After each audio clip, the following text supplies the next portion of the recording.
Flesh and Blood by Patricia Cornwell, Series Kay Scarpetta, Book 22. Chapter 1. June 12, 2014, Cambridge, Massachusetts. Copper flashes like shards of aventurine glass on top of the old brick wall behind our house. I envision ancient pastel stucco workshops with red tile roofs along the Rio de Vitry Canal, and fiery furnaces and blowpipes as maestros shape molten glass on marvers. Careful not to spill, I carried 2 espressos sweetened with agave nectar. I hold the delicate curved handles of the mouth-blown Cristallo cups, simple and rock, crystal clear, the memory of finding them on the Venetian island of Murano a happy one. The aromas of garlic and charred peppers follow me outside as the screen door shuts with a soft thud.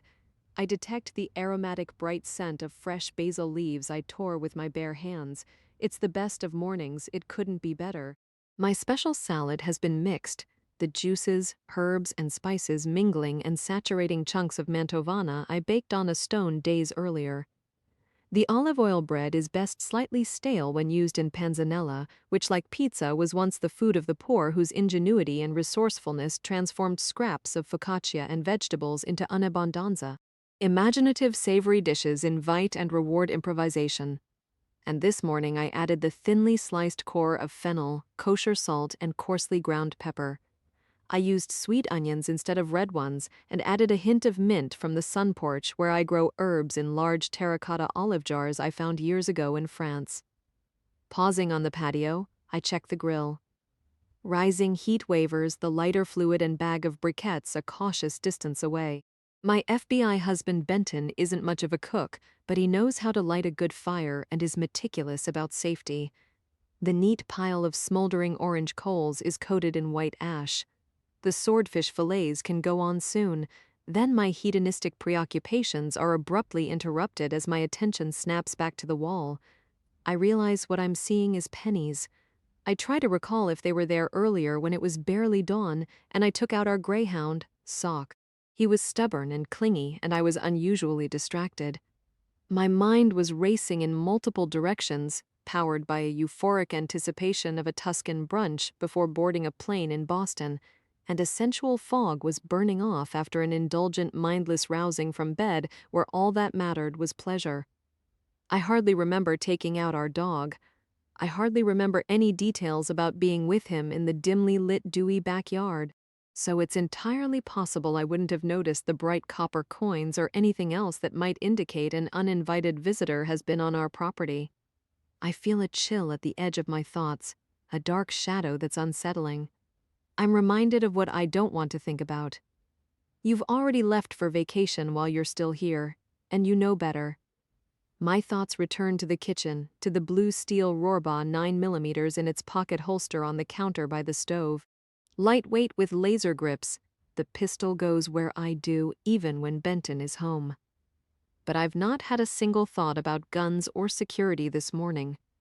I've freed my mind from micromanaging the deliveries to my headquarters throughout the night, discreetly pouched in black, and transported in my windowless white trucks.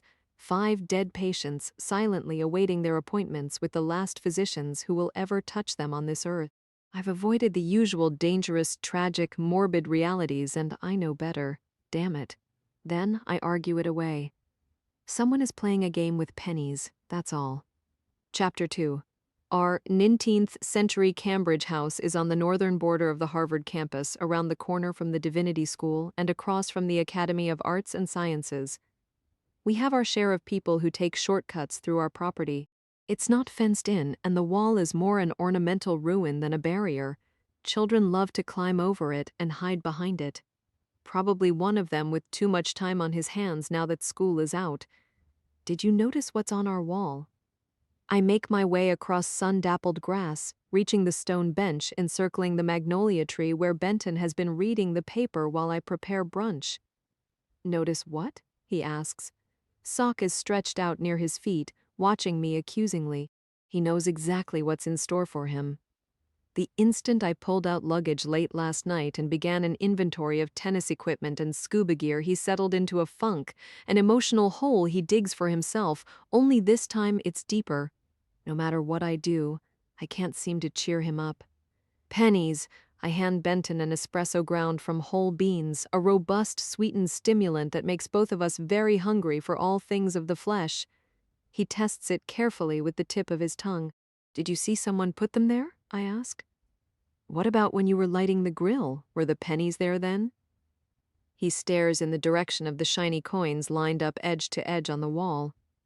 "I didn't notice, and I've not seen anyone. They certainly weren't put there while I've been out here," he says. "How much longer for the coals?" It's his way of asking if he did a good job. Like anyone else, he enjoys praise. "They're perfect. Thank you." "Let's give them maybe 15 more minutes," I reply, as he returns to a story he's reading about the dramatic rise in credit card fraud. Mid-morning slanted sunlight polishes his hair bright silver, a little longer than usual, falling low on his brow and curling up in back.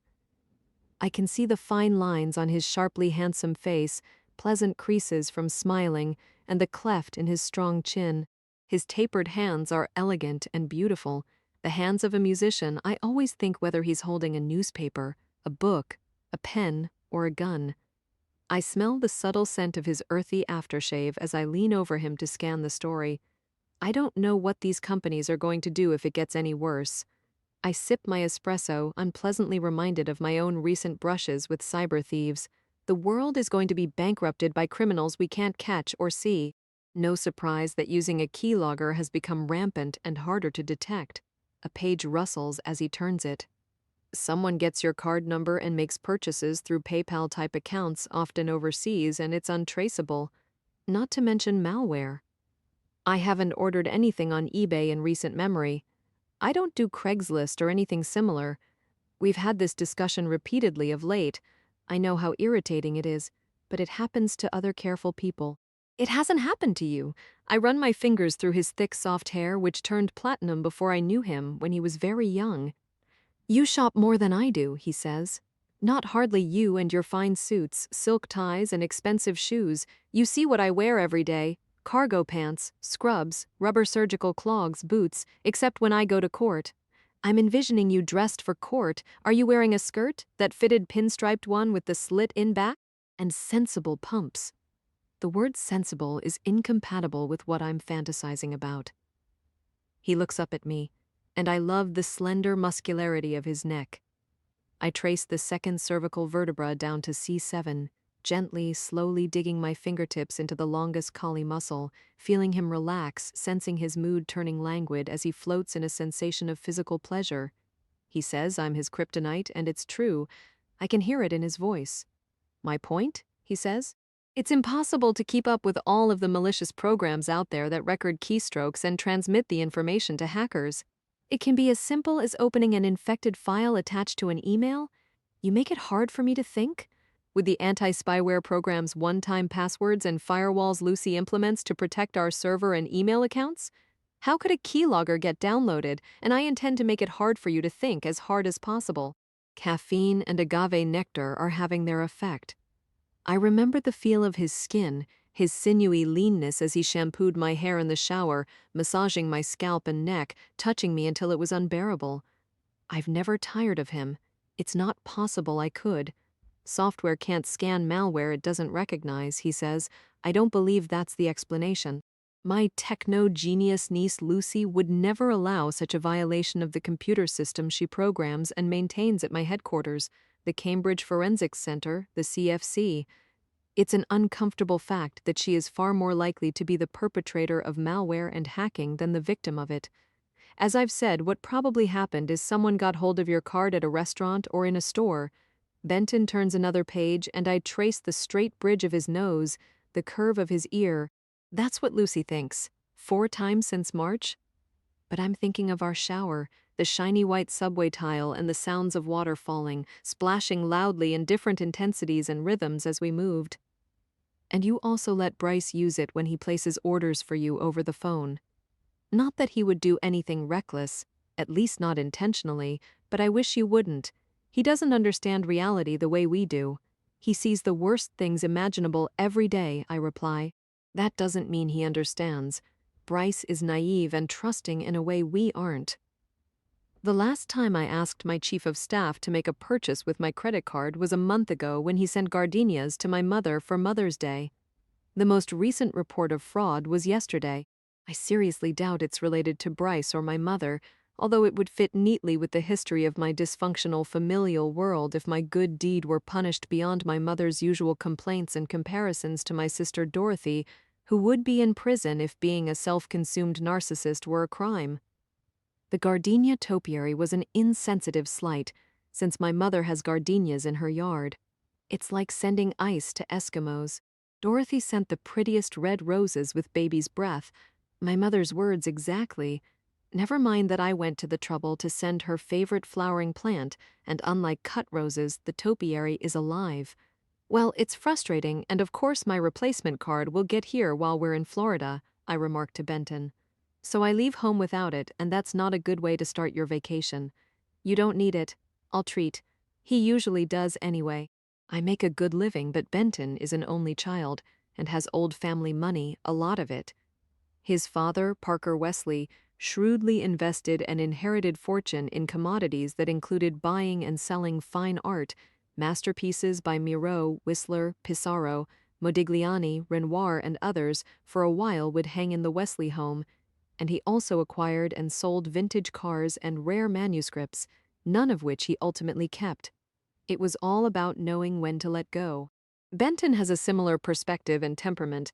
What he also absorbed from his New England roots are shrewd logic and a Yankee steely resolve that can endure hard work and discomfort without flinching. That doesn't mean he doesn't know how to live well or gives a damn what people think. Benton isn't ostentatious or wasteful, but he does what he wants, and I scan our beautifully landscaped property and the back of our antique frame house, recently repainted, the timber siding smoky blue with granite gray shutters. The roof is dark slate tile with 2 dusky red brick chimneys, and some of the windows have the original wavy glass. We would live a perfectly charmed and privileged existence were it not for our professions, and my attention returns to the small copper coins not far from us, flaring in the sun. Sock is perfectly still in the grass, eyes open and watching my every move as I step closer to the wall and smell the perfume of English roses, apricot and pink with warm shades of yellow. The thick, thriving bushes are halfway up the vintage bricks, and it pleases me that the tea roses are also doing especially well this spring. The 7 Lincoln pennies are heads up, all of them 1981, and that's peculiar. They're more than 30 years old and look newly minted. Maybe they're fake. I think of the date, Lucy's date, her birth year, and today is my birthday. I scan the old brick wall, some 50 feet in length and 5 feet high, what I poetically think of as a wrinkle in time, a wormhole connecting us to dimensions beyond, a portal between us and them, our lives now and the past. What's left of our wall has become a metaphor for our attempts at barricading ourselves from anyone who might want to harm us. It's really not possible if someone is determined enough and a sensation flutters inside my mind, deep and unreachable. A memory, a buried or scarcely formed one. Why would someone leave 7 pennies, heads up, all the same date, I asked. The range of our security cameras doesn't include the far corners of the wall, which leans slightly and terminates in limestone pillars completely overtaken by ivy. In the early 1800s, when our house was built by a wealthy transcendentalist, the estate was an entire block surrounded by a serpentine wall. What's left is a crumbling brick segment and half an acre with a narrow driveway of pavers and a detached garage that originally was a carriage house. Whoever left the pennies probably won't have been caught on video, and I feel the same uneasiness again, a remnant of what I can't recall. They look polished, I add. Obviously they are, unless they're not real. Neighborhood kids, Benton says. His amber eyes watch me over the top of the Boston Globe, a smile playing on his lips. He's in jeans and loafers, a Red Sox windbreaker on, and he sets down his espresso and the paper, gets up from the bench and walks over to me. Wrapping his arms around my waist from behind, he kisses my ear, resting his chin on top of my head. If life were always this good, he says, maybe I'd retire, say the hell with playing cops and robbers anymore. You wouldn't, and if only that was what you really played. We should eat fairly soon and get ready to head to the airport. He glances at his phone and rapidly types what looks like a 1 or 2 word response to something. Is everything all right? I hug his arms around me. Who are you texting? Everything's fine. I'm starved. Tease me. Grilled swordfish steak salmoriglio, seared, brushed with olive oil, lemon juice, oregano. I lean into him and feel his warmth and the coolness of the air and the heat of the sun. Your favorite panzanella, heirloom tomatoes, basil, sweet onions, cucumbers. I hear leaves stirring and smell the delicate lemony fragrance of magnolia blossoms. And that aged red wine vinegar you like so much, full-bodied and delicious just like you. My mouth is watering. Bloody Marys, horseradish, fresh squeezed key limes and habanero to get us in the mood for Miami. Then we shower. He kisses me on the lips this time. Doesn't care who sees it. We already did, and we need to again. I feel extra dirty. Maybe I do have another present for you, if you're up for it. The question is, are you? We have a whole 2 hours before we need to leave for the airport. He kisses me again, longer and deeper as I detect the distant rapid stuttering of a helicopter, a powerful one. I love you, Kay Scarpetta. More every minute, every day, every year. What is this spell you have over me? Food. I'm good in the kitchen. What a happy day when you were born. Not if you ask my mother. He suddenly pulls back from me, almost imperceptibly, as if he just saw something. Squinting in the sun, he stares in the direction of the Academy of Arts and Sciences, a block north of us, separated from our property by a row of homes and a street. What? I look where he's looking as the helicopter gets louder. From our backyard, we can see the corrugated metal roof, the green color of copper patina peeking above densely wooded grounds. The world's top leaders in business, government, academia, and science routinely speak and meet at the Academy's headquarters. The House of the Mind, as it's called. What is it? I follow Benton's intense stare, and the roar of a helicopter flying low is coming closer. I don't know, he says. I thought I saw something flash over there, like a camera flash, but not as bright. I scan the canopies of old trees and the multi-angled green metal roof. I don't notice anything unusual. I don't see anyone. Maybe sunlight reflecting off a car window, I offer, and Benton is typing on his phone again, something brief to someone. It came from the trees. I might have noticed the same thing earlier, caught it out of the corner of my eye. Something glinted. A flick of light, maybe, I wasn't sure. He stares again, and the helicopter is very loud now. I hope it's not some damn reporter with a telescopic lens. We both look up at the same time as the deep blue Augusta comes into view, sleek with a bright yellow stripe and a flat silver belly, its landing gear retracted. I can feel the vibration in my bones, and then Sock is cowering on the grass next to me, pressing against my legs. Lucy? I say loudly, and I watch transfixed. She's done this before, but never at such a low altitude. Good God, what is she doing? The composite blades whump loudly, their rotor wash agitating the tops of trees as my niece overflies our house at less than 500 feet. She circles in a thunderous roar, then pauses in a hover, nodding the nose. I can just make out her helmet and tinted visor before she flies away, dropping lower over the Academy of Arts and Sciences, circling the ground slowly, then gone. I believe Lucy just wished you a happy birthday, Benton says. She'd better hope the neighbors don't report her to the FAA for violating noise abatement regulations. All the same, I can't help but be thrilled and touched. There won't be a problem. He's looking at his phone again. She can blame it on the FBI. While she was in the area, I had her do a recon. That's why she was so low. You knew she was going to buzz the house? I ask, and of course he did. And at exactly what time, which is why he's been stalling in the backyard, making sure we weren't in the house when she showed up. No photographer or anybody else with a camera or a scope. Benton stares in the direction of the wooded grounds, of the cantilevered green roof. You just this minute told her to look. I did. And in her words, no joy. He shows me the 2-word text on his iPhone that Lucy's partner Janet sent, aviation lingo meaning they didn't see anything. The two of them are flying together, and I wonder if the only reason they're up is to wish me a very loud and dramatic happy birthday. Then I think of something else. Lucy's twin-engine Italian helicopter looks law enforcement, and the neighbors probably think it has to do with President Obama arriving in Cambridge late today. He'll be staying in a hotel near the Kennedy School of Government, barely a mile from here.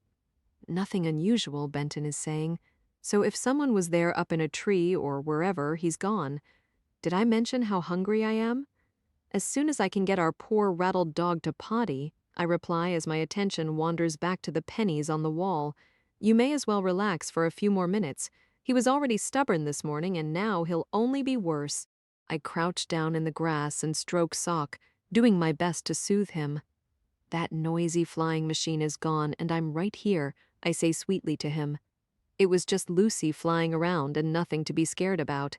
Chapter 3. It's Thursday, June 12, my birthday, and I refuse to preoccupy myself with my age or how time flees faster with each passing year. There is much to be in a good mood about and grateful for. Life is the best it's ever been. We're off to Miami for a week of reading, eating, and drinking whatever we want, maybe tennis and a few scuba dives and long walks on the beach. I'd like to go to the movies and share a bucket of popcorn and not get up in the morning until we feel like it. I intend for us to rest, play, to say the hell with everything. Benton's present to me is a condo he rented on the ocean. We've reached a point in life where we should enjoy a little time off, but he's been saying that for as long as I can remember, we both have. As of this morning, we're officially on leave, at least in theory. In fact, there really isn't such a thing. Benton is an intelligence analyst, what people still call a profiler. He's never off his FBI leash, and the cliché that death never takes a holiday is true. I'm never off my leash either. The pennies are lit up in the morning glare, fiery and too perfect, and I don't touch them. I don't recall seeing them earlier lined up precisely straight on the wall, all oriented exactly the same way.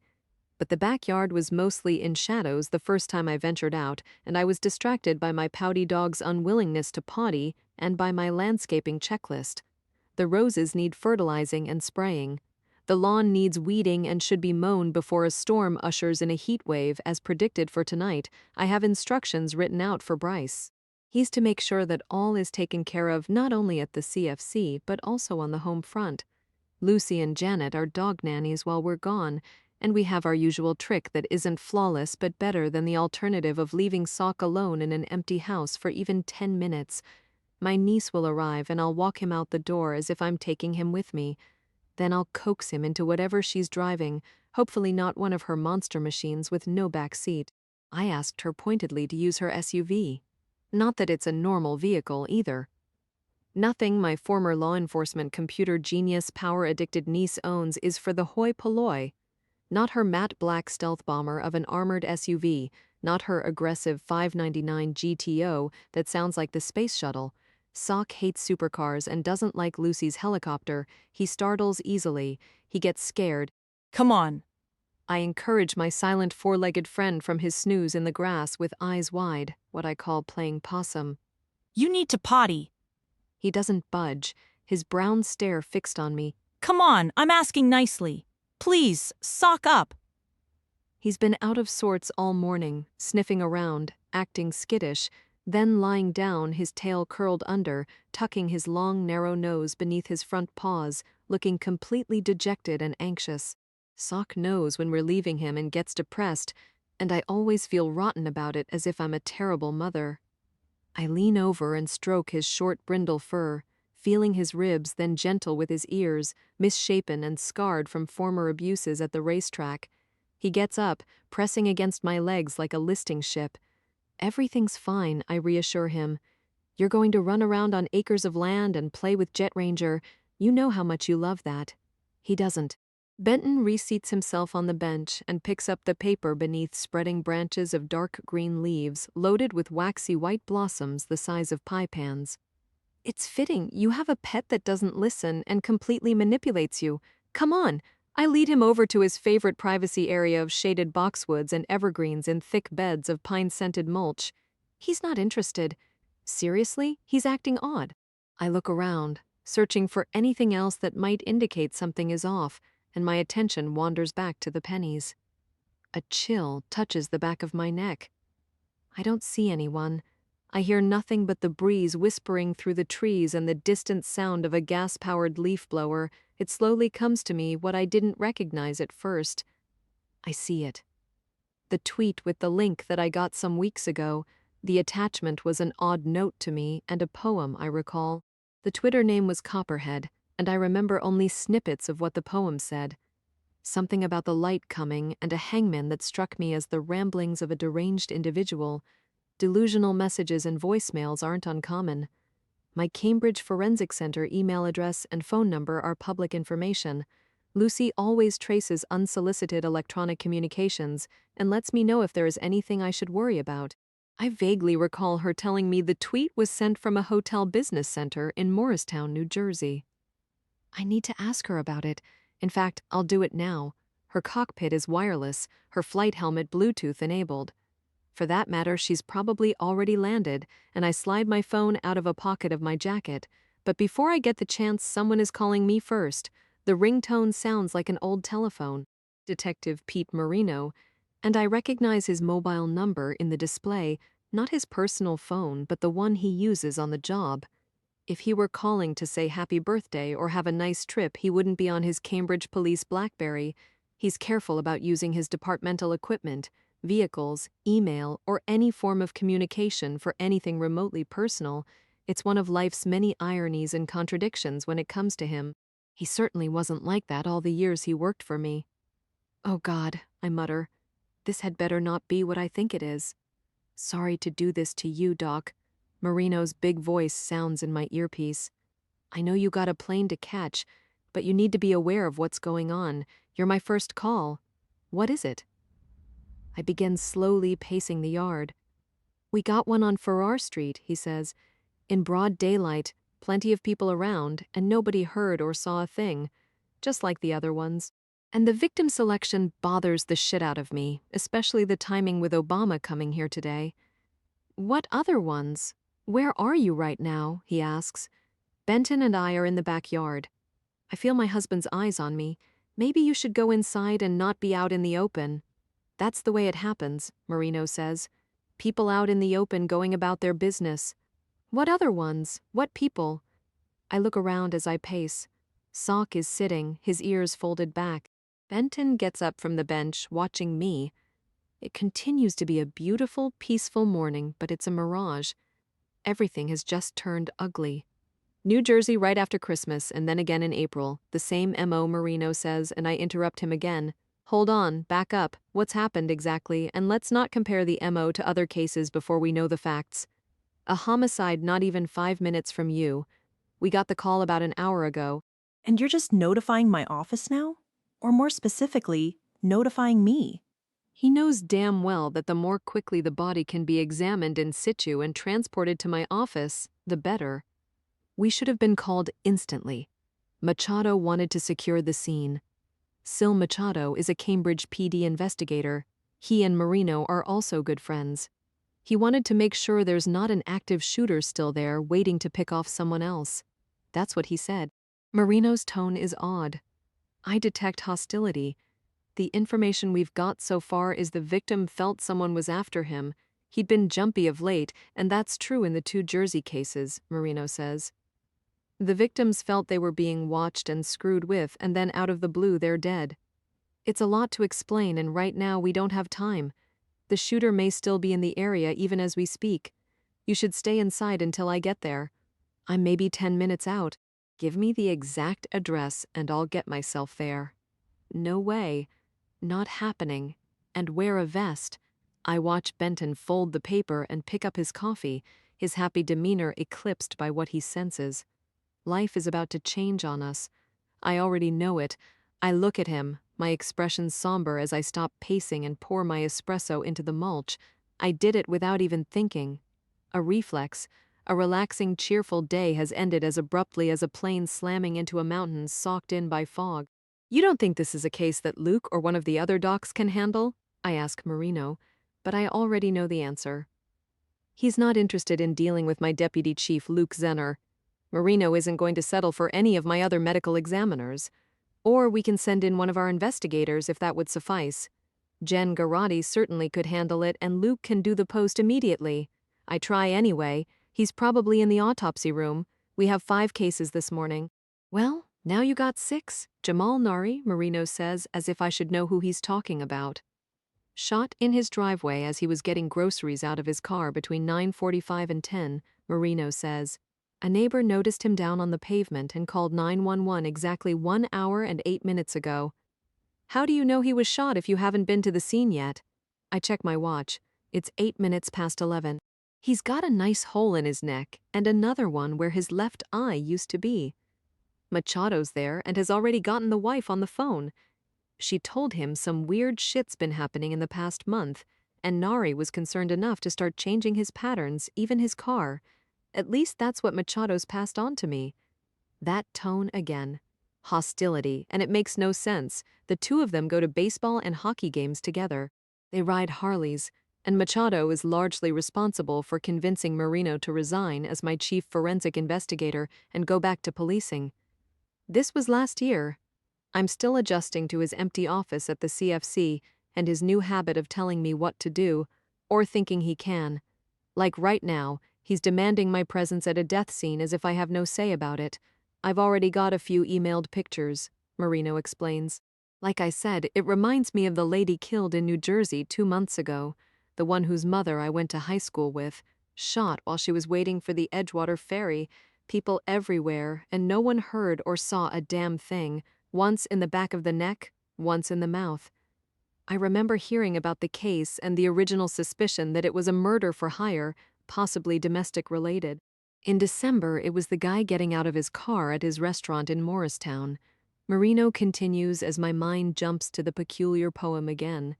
It was tweeted from a hotel in Morristown, Copperhead. My attention wanders back to the 7 pennies on the wall.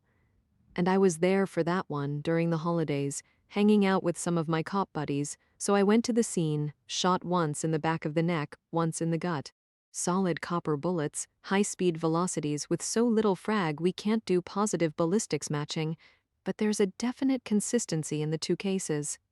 We're pretty sure the same rifle was used, an unusual one. At some point Marino inserted himself into an investigation that is outside of his jurisdiction. Serial murders, possibly sniper kills, or at least that seems to be what he's implying, and there's nothing worse than an investigation launched by assumptions. If you already know the answer, you torque everything to fit the theory. Let's go slowly until we know exactly what we're dealing with, I say to him as I watch Benton watching me and checking his phone. I suspect he's skimming through news feeds and emails, trying to find out for himself what is going on. He continues to glance in the direction of the Academy of Arts and Sciences where he saw something flash like a camera flash, only duller. A glint, a flick of light, he said. The lens of a rifloscope enters my mind. I think of the low dispersion glass or kill flash devices used by snipers and competition shooters. I meet Benton's eyes and indicate we need to go inside the house, slowly, calmly, as if nothing is the matter. I pause on the patio, checking the grill. I cover it with the lid, acting unflustered and unconcerned. If someone is watching us or has a rifloscope trained on us, there is nothing we can do about it. Sudden movements or an impression of panic will make matters worse. Lucy and Janet didn't notice anyone when they did an aerial recon, but I don't put much stock in that. The person could be camouflaged. Maybe he ducked out of sight when he heard the helicopters approach. Maybe he's back. You know who Jack Custer is? Marino asks. I tell him I don't as Benton and I climb the back steps with sock on our heels. Morristown, Marino says. They're lead investigator and a master forensic firearms instructor.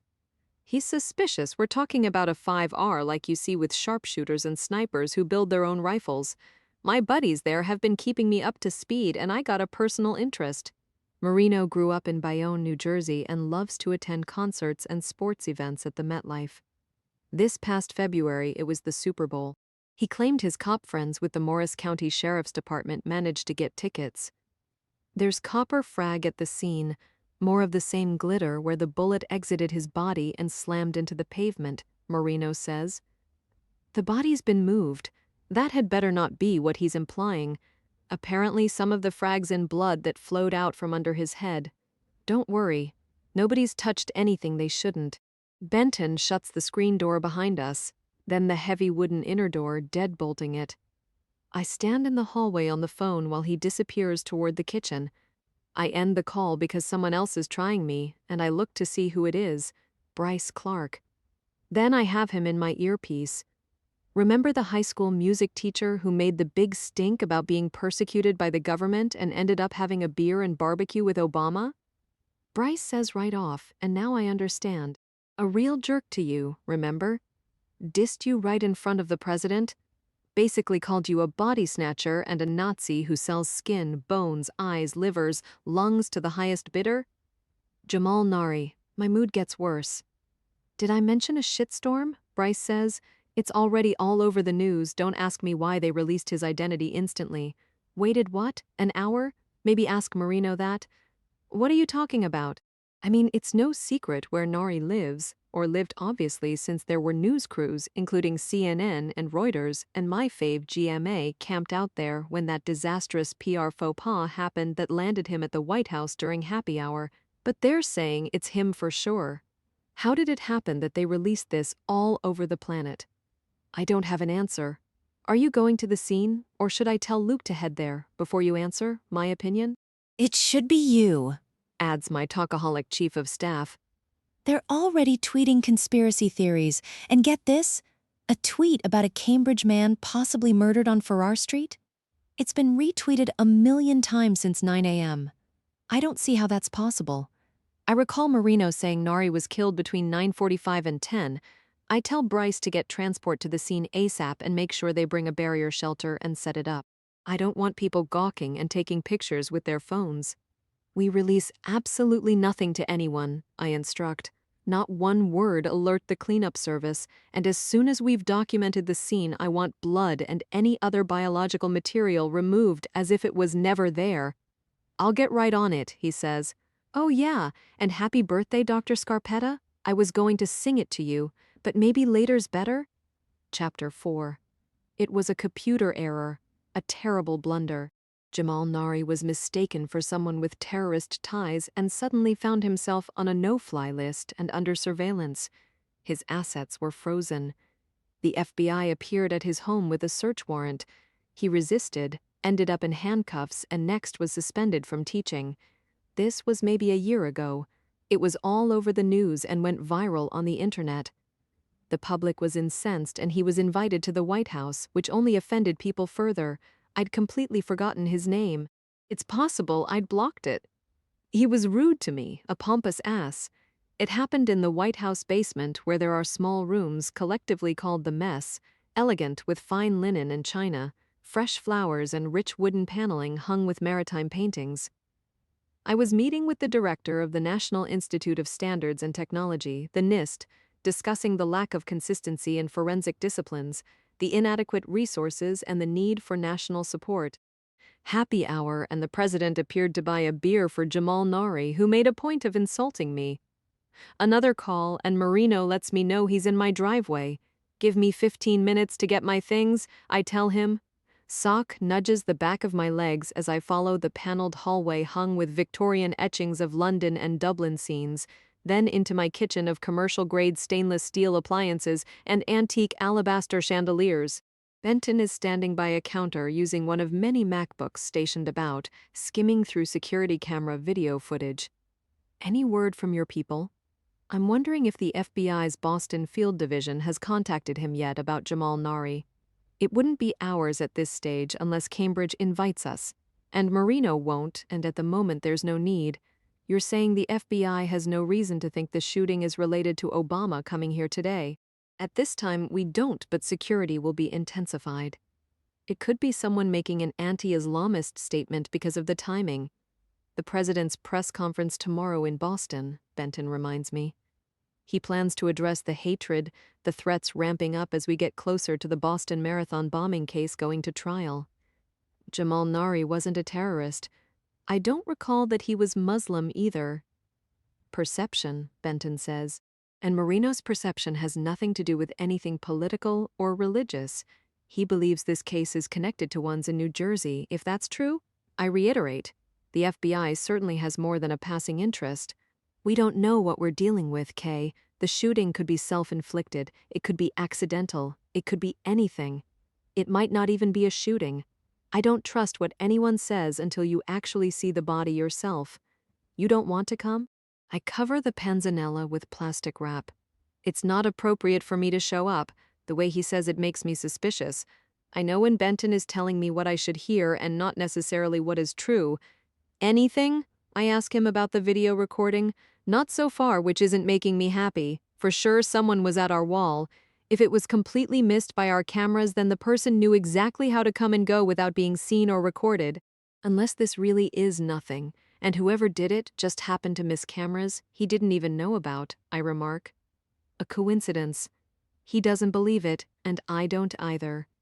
The Tuscan salad goes into the refrigerator where the swordfish and pitcher of my spicy Bloody Mary mix will stay. Maybe tonight we can have a nice dinner that was supposed to be brunch, but I doubt it. I know how days like this go. Sleepless, relentless takeout pizza if we're lucky. Our agents gave Nari a rough time. Doesn't matter who started it. Benton gets back to that. I'm not surprised. He certainly didn't strike me as easy or nice. If we rush in uninvited, it won't look good. The media will make something of it. There are protests in Boston and Cambridge tomorrow and a march scheduled on Boylston Street, not to mention anti-FBI and anti-government protesters and even local cops who are bitter about how we handled the bombing. Because you didn't share information that might have prevented MIT Officer Collier from being murdered, it's not a question, it's a reminder I'm judgmental about it. I can try to get us on the 7 p.m. flight into Fort Lauderdale. I need you to do something for me. I open a cabinet near the sink where I keep socks, food, medications, and a box of examination gloves because I hand feed him. I pull out a pair and give them to Benton, then I give him a freezer bag. From a drawer, I retrieve a Sharpie and a measuring tape. The pennies, I explain, I'd like them photographed to scale and collected. Maybe they really are nothing, but I want them preserved properly just to be on the safe side. He opens a drawer and retrieves his Glock 40 Euro Cal. If Jamal Nari was murdered, then his killer wasn't far from here this morning. Not even half a mile away, I explain. I also don't like the fact that you noticed something glinting from the trees, and added to that I got a strange communication last month from someone who mentioned pennies. There was something in it about keeping the change. Directed at you? Yes, you're just telling me this now? I get wacky communications. It's nothing new, and this one didn't seem all that different from other ones. Not at the time. But we should be careful. Before you go back into the yard, I think it would be a very good idea to get the state police chopper to do a flyover, check the woods, the academy, make sure there's no one on the roof or in a tree or lurking around. Lucy already checked. Let's do it again. I can ask Marino to send some uniforms over there too. I'll take care of it. You might want to book our flight for tomorrow, I decide. I don't think we're going anywhere today. I head upstairs. Sunlight streams through the French-stained glass over the landings, illuminating wildlife scenes like jewels. The vivid reds and blues don't inspire happiness at the moment. They remind me of emergency lights. Inside our master suite on the second floor, I take off my jacket and drop it on the bed, which I've not gotten around to making. I was hopeful we hadn't finished with it yet. Through windows facing the front of the house, I can see Marino leaning against his unmarked dark blue Ford Explorer. His shaved head is shiny in the bright sunlight as if he polishes his big round dome, and he has on wire-rimmed Ray-Bans that are as old-fashioned as his worldview. He doesn't seem particularly worried about an active shooter at large as he lingers in the middle of our driveway. I can tell he was off-duty when he got the call. His voluminous gray sweatpants and black leather high tops are what he usually wears for heavy bag training at his boxing club, and I suspect there's a vest under his zipped-up Harley-Davidson windbreaker. I don't see Quincy, his rescued German shepherd that Marino has deluded himself into believing is a service dog. He shows up at most crime scenes these days, snuffles around and typically pees on something disgusting or rolls in it. Inside the bathroom, I wash my face and brush my teeth. Stripping off my drawstring pants and pullover, I'm confronted by myself in the full-length mirror on the back of the door. Handsome, attractive in a strong way according to journalists, and it's my belief they're actually thinking about my personality when they make such comments. I'm small, formidable, generously built, petite, medium height, too thin, sturdy, depending on who you ask.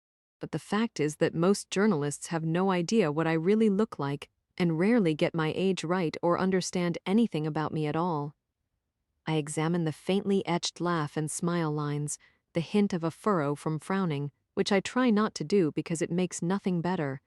Mussing my short blonde hair with gel and adding a touch of lipstick are an improvement. I brush a mineral sunblock over my face and the backs of my hands. Then I pull on a t-shirt and over that a soft armor tactical vest, level 3A coyote tan, mesh-lined. In a drawer I find cargo pants and a long-sleeved button-up shirt, navy blue with the CFC crest, my winter uniform when I respond to deaths or related scenes. I haven't bothered swapping out for lightweight khaki yet. I was going to do it after Florida. Back downstairs, I retrieve my rugged black plastic scene case out of the closet near the front door. I sit on the rug to pull on ankle-high boots that I decontaminated with detergent after I wore them last. I think of when that was, the end of April, a Sunday. The nights were still dipping into the low 40s when a Tufts medical school professor walking a trail in Estabrook Woods got lost and wasn't found until the next day. I remember his name, Dr. Johnny Angiers. His widow is owed life insurance benefits thanks to me. I can't undo death, but I can make it less unfair. Grabbing my case, I head down the brick front steps.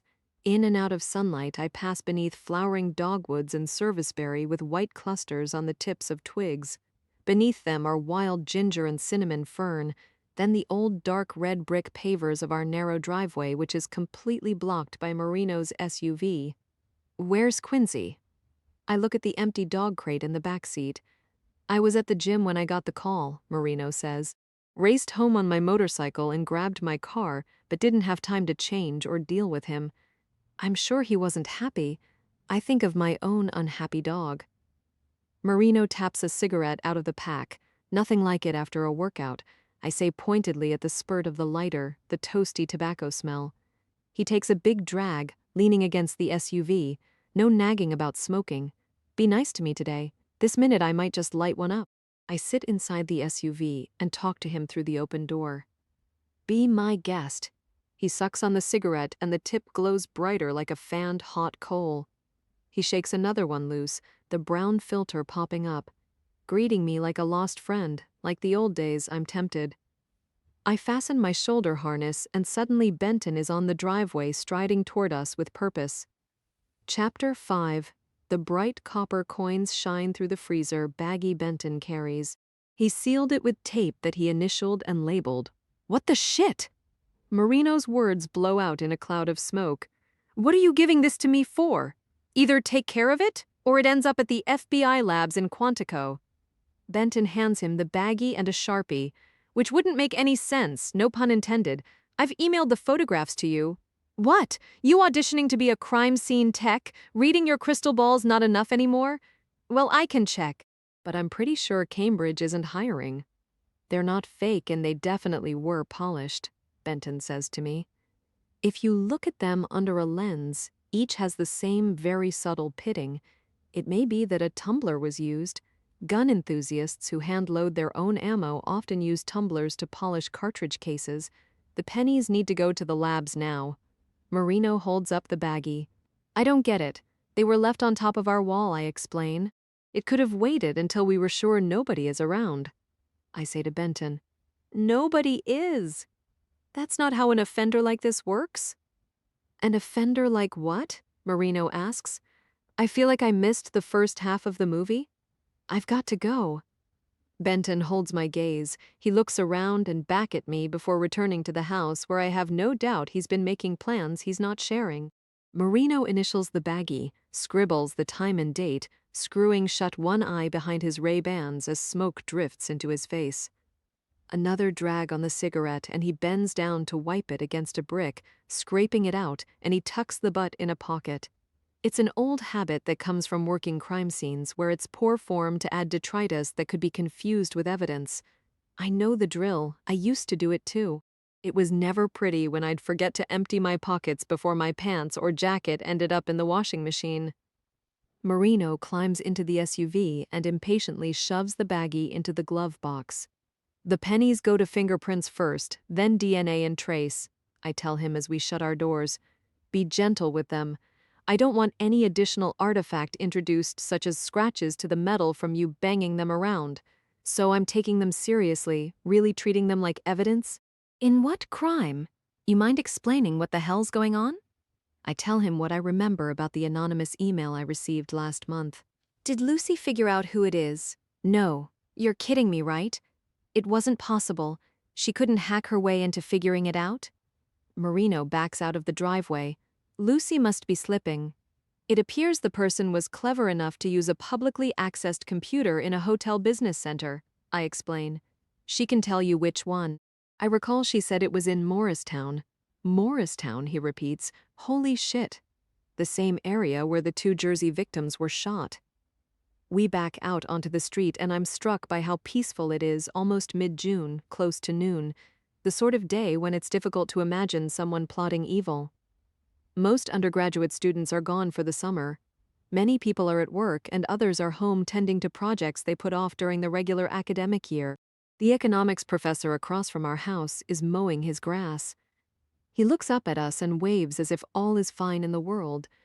The wife of a banker 2 doors down is pruning a hedge, and 1 yard over from her a landscaping truck is parked on the side of the street, Sanai's Lawn Care. Not far from it is a skinny young man wearing dark glasses, oversized jeans, a sweatshirt, and a baseball cap.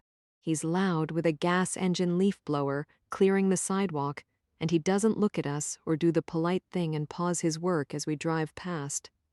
Grass clippings and grit blast the SUV in a swarm of sharp clicks. Asshole. Marino flashes his emergency lights and yelps his siren. The young man pays no attention. He doesn't even seem to notice.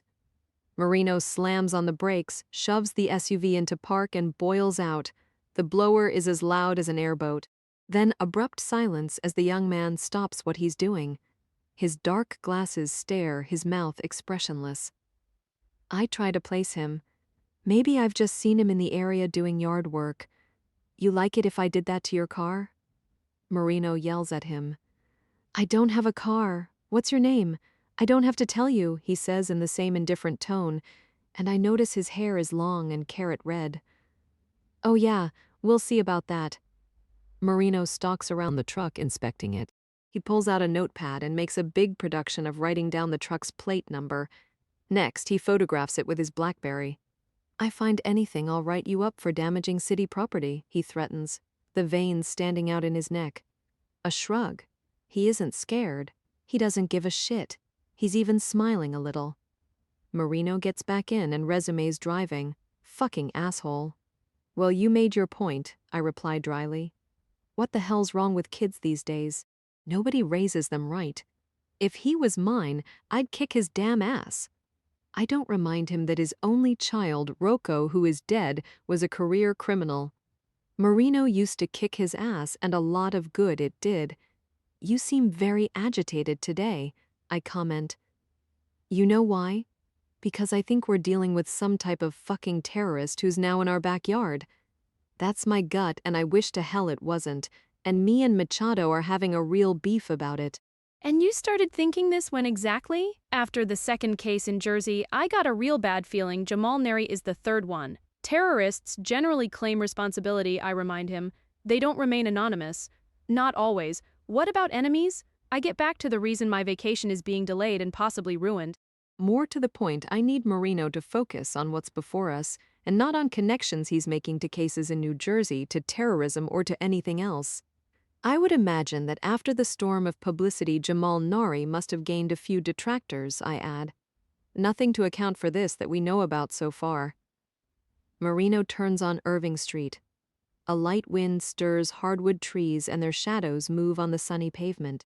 The traffic is intermittent, a couple of cars, a moped, and a boxy white construction truck that Marino tailgates and blares his horn at because it's not going fast enough. The truck pulls over to let him pass and Marino guns the engine. He's in a mood all right, and I doubt it's solely related to his so-called beef with Machado. Something else is going on. Marino might be scared and going out of his way to act like he's not. And the highly publicized problem with the FBI was about this time last year? I'm asking him, why strike now? A lot of people have forgotten about it, including me. I don't know how you forget after the way he treated you at the White House, accusing you of selling body parts, saying autopsies are for profit and all that bullshit. Kind of an irony that the very thing he went after you about is now going to happen to him. Did he live alone, I ask? Second marriage, Joanna Cather. She was one of his students in high school and now works there as a psychologist. Marino has gone from angry to subdued. They started dating a couple years ago when he got divorced. Needless to say, she's much younger. She kept her name when they got married for obvious reasons. What obvious reasons? The name Nari. It's Muslim. Not necessarily. It could be Italian. Was he Muslim? I guess the feds thought he was, which is why they went after him. They went after him because of a computer error, Marino. What matters is the way it looks and assumptions they make. If people thought he was Muslim, maybe that has something to do with why he's been murdered. Especially with Obama coming here and the fact that Nori met him at the White House last year. Since the marathon bombings, there's a lot of sensitivity around here about jihadists, about loser extremists. Maybe we're dealing with a vigilante who's taking out people he thinks should die. Jamal Nari was a Muslim, and now suddenly he was a jihadist or extremist Islamist upset about the wars in Iraq and Afghanistan. He clams up, his jaw muscles clenching. What's going on with you, Marino? I'm not objective about it, okay? He erupts again. The Nari thing is pushing my wrong buttons and I can't help it, because of who and what he was and the fucking reward he got. A trip to the fucking White House? He gonna be on the cover of Rolling Stone next? This isn't about him, it's about the bombings. It's about the murder of an MIT police officer who was minding his own business, sitting in his patrol car on a night when you were on duty. It could have been you.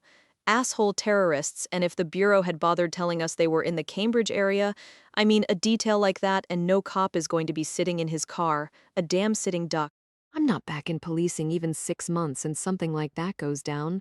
People killed in cold blood and their legs blown off. That's the world we live in now.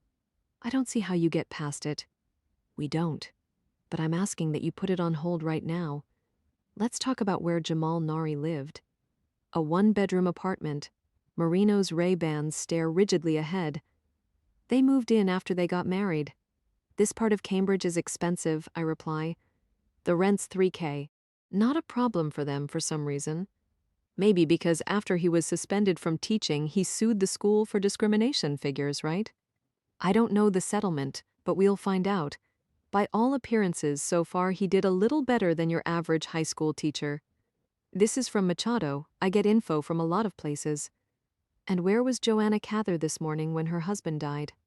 New Hampshire, heading to an outlet mall, according to her. She's on her way here. Sullen again. He refuses to look at me. Are you aware that by 9 a.m. it was already on the internet that a Cambridge man on Farrar Street possibly had been shot? It was retweeted before the alleged shooting had even occurred. People are always screwing up the time they think something happened. Regardless of how people screw up things, I answer, you should know exactly what time the 911 call was made. At 10:02 exactly, he says. The lady who noticed his body on the pavement said she'd seen him pull up and start getting groceries out of his car around 9:45. 15 minutes later, she noticed him down on the pavement at the rear of his car. She figured he had a heart attack. How did anyone get the information before the police were even called? I persist. Who told you, Bryce? Maybe he's mixed up. It wouldn't be a first.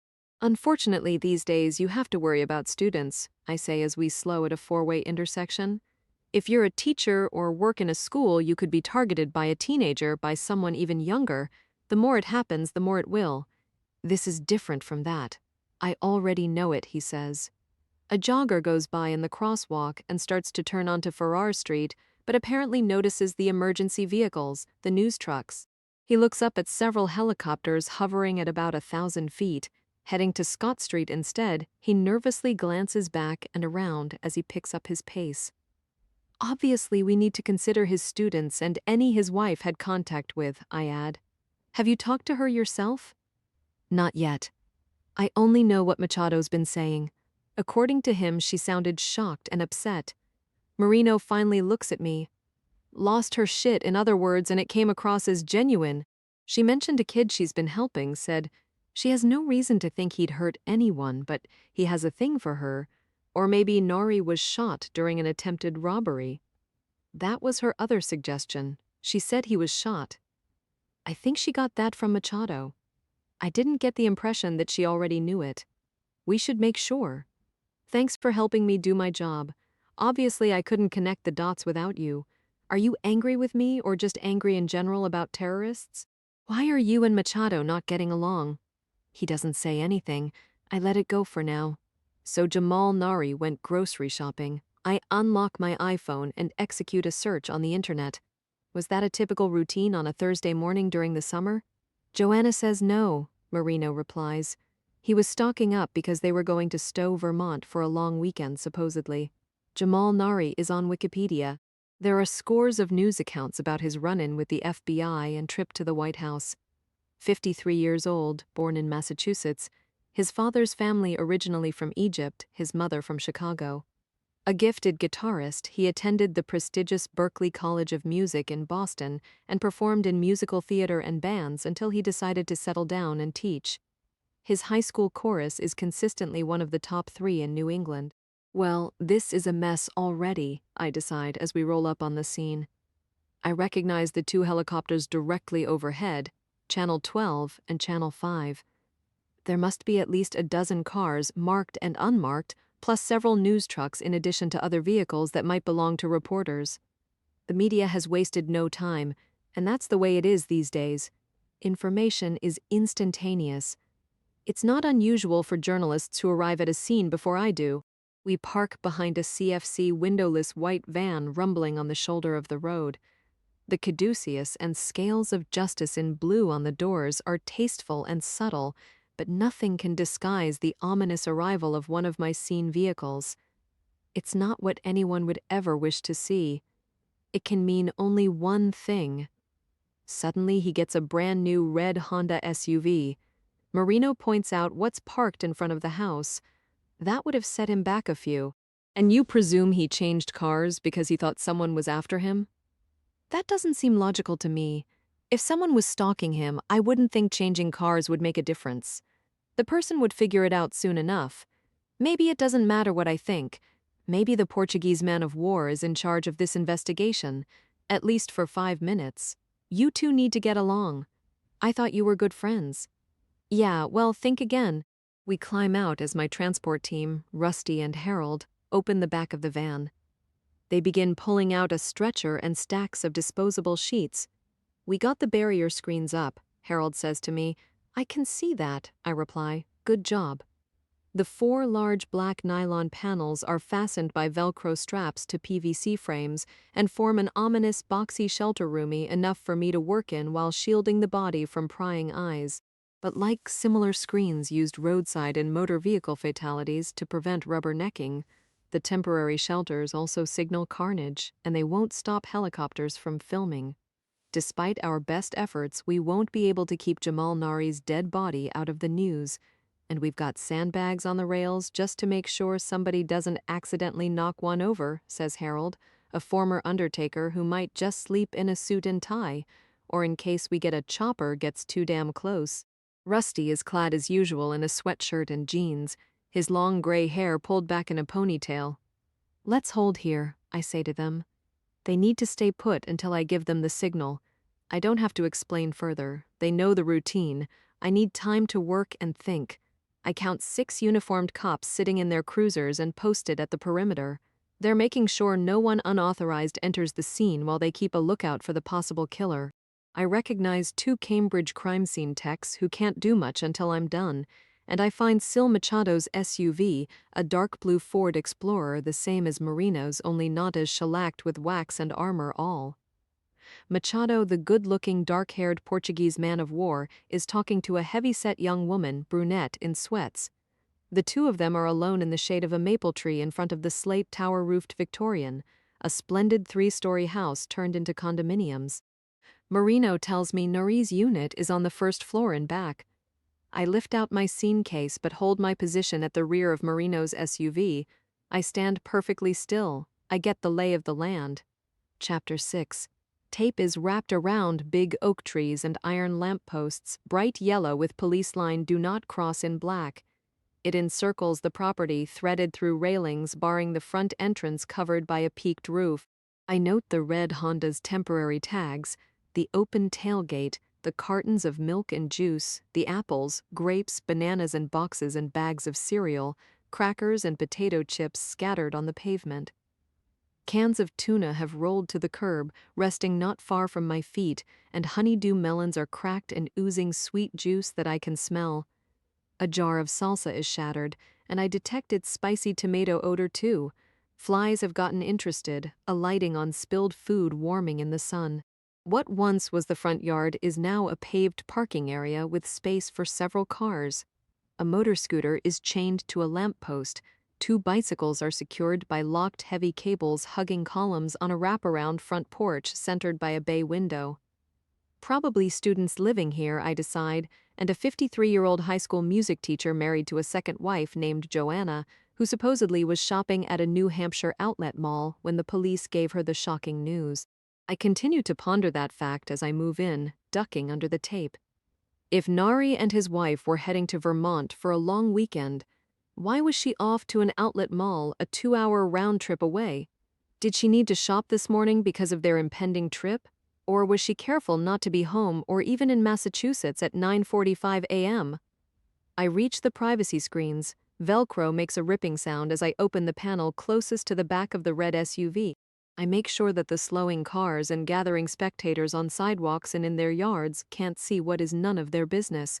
I don't enter the black boxy barricade yet as I think about what Marino said Joanna told Machado. She has no idea why anyone would have killed her husband. But she mentioned a high school student she was trying to help. She also offered the possibility of a random robbery gone as wrong as one could, and that's not what this is. I set down my scene case just outside the privacy screens, the sun almost directly overhead now, illuminating what's inside. I smell the iron pungency of blood breaking down. Blowflies drone, honing in on wounds and orifices to lay their eggs. His body is face up on the pavement, his legs straight out, the left one only very slightly bent. His arms are loosely by his sides. He didn't stumble. He didn't try to catch himself when he fell or move after he did. He couldn't. Blood is separating from its serum at the edges. In the very early stages of coagulation, consistent with his being shot within the past 2 hours. Post-mortem changes will have begun but not escalated because the temperature is in the upper 60s. The air dry with a cool breeze and he's fully clothed. I estimate his body temperature will be around 94 degrees and he's begun getting stiff. Then my attention is pulled back to the blood. It flowed from the wound in his neck. Following the gentle slope of the tarmac, it soaked the upper back of his white shirt, terminating some 3 feet from his body. The wound to his eye doesn't appear to have bled much at all, just a trickle down the side of his face, staining his collar. A small amount flowed from the back of his head. It wasn't much bleeding for such profound injuries to vascular areas. His heart stopped beating quickly. It may have stopped instantly. I note the car key nearby, the 2 brown paper bags from Whole Foods, their contents spilled. He had the key and 2 bags in hand when he went down like an imploded building. 8 additional bags are still inside the SUV's open tailgate, the interior light on, and already I'm perplexed by the extensive shopping he did for a 3-day trip. I catch glimpses of paper towels, toilet paper, boxes of aluminum foil and trash bags, and a Smirnoff vodka box with bottles of wine and liquor inside the dividers. If there are additional bags inside the apartment, then Nari must have left home quite early to do this much shopping at more than one location. Whole Foods doesn't carry liquor. He looks familiar, but he probably would even if we hadn't briefly met. I would have seen him on the news. It's possible. I've seen him in passing in the neighborhood, although I have no recollection of it. I look closely at his body before touching it, getting an overview and immediate impressions. I will myself not to think about our unpleasant encounter in Washington, D.C. and the president's raised eyebrows, his bemused smile when Nari lit into me. He has short gray hair that's receding, and a rugged face with a strong, prominent jaw hinting at an underbite. Clean-shaven, he's of average height and slender with little body fat. but he has a swollen belly that I find curious. Possibly he's a heavy beer drinker. I put him at about 5'8", 160 pounds, someone youthful for his age. Anything I can help you with, Chief? The voice with the Spanish accent belongs to CFC investigator Jen Garate, long dark hair, blue eyes, olive skin, mid-30s, pretty in an exotic, overblown way. She likes tight clothes that accentuate her voluptuous build, and I watch Machado watching her. He's still talking to the young woman in sweats. She seems agitated and excited, and he looks at me. He excuses himself and comes over. I'm all set here, I tell Jen. You picked a good day to head out on vacation, she says ironically. I would have gotten here sooner, but the little girl who drowned? I don't know who she means, and I'm not going to ask, not now. Stupid-ass kids, right? She tells me anyway. The water was freezing, and she decides it's a good idea to jump on the pool cover. Good thing we keep dry suits in the back of the trucks, but the collar gasket leaked and I had to clean myself up. Thanks for your help. My tone doesn't invite her chatty conversation. I wonder if Lucy's still up. She stares off at a distant helicopter, twin engine but with skids, and her observation is peculiar. Why would she know that Lucy was flying today? They aren't friends, not even cordial. I recognize the fuselage shape of a Eurocopter, possibly medflight. I'm just curious, she says. Obama's coming here today, so how does she manage permission to fly in a prohibited airspace? I guess your DoD connections don't hurt, not to mention your husband.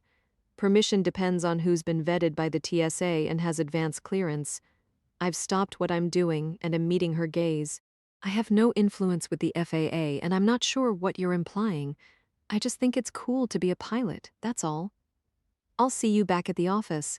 It's my way of dismissing her. She hesitates in her cargo pants and long-sleeved t-shirt that look painted on. Then she smiles at Machado as his eyes wander over what she never fails to flaunt. Male or female, Jen doesn't care who stares.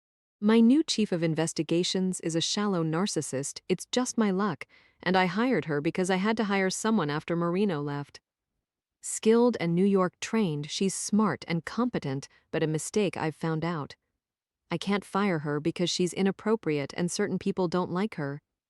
I can't tell her how to act or dress because that for sure would get me sued, and I watch her head back toward the street, swaying her hips, her round buttocks pumping. Doc? Machado greets me, his eyes masked by Oakley's, a style called half-jacket that's popular with the cops and the military. He is typically neat in crisp khaki slacks, a white shirt and blue-striped tie, and a navy blue windbreaker with Cambridge Police in yellow on the back. The windbreaker is oversized, snapped up to conceal a tactical vest.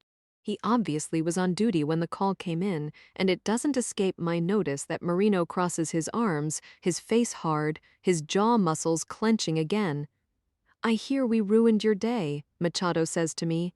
My day's not as ruined as his. Sorry about your vacation. Right now it doesn't seem very important, considering. I open the sturdy plastic clasps of my scene case and retrieve white Tyvek coveralls packaged in cellophane. What's been done? We've got photographs and I've checked out his apartment. Just a quick go-through to make sure nobody was inside who shouldn't be. The door was unlocked and ajar. It appears he'd already carried in 3 bags and was getting more out of the car when somebody nailed him. Machado flips through a notepad as I work the coveralls over my clothes. At the bottom of my scene case, I find boot covers and pull them on, standing on 1 foot at a time. Suiting up is an art. I've witnessed seasoned investigators put things on backward or lose their balance. That lady? Machado glances at the one he was just talking to. She lives in the unit on the top floor, Harvard grad student, said she was working at her desk when she saw Nari drive up. Next thing she noticed him where he is now. Did she hear gunshots or anything that might have been gunshots? I pull on gloves.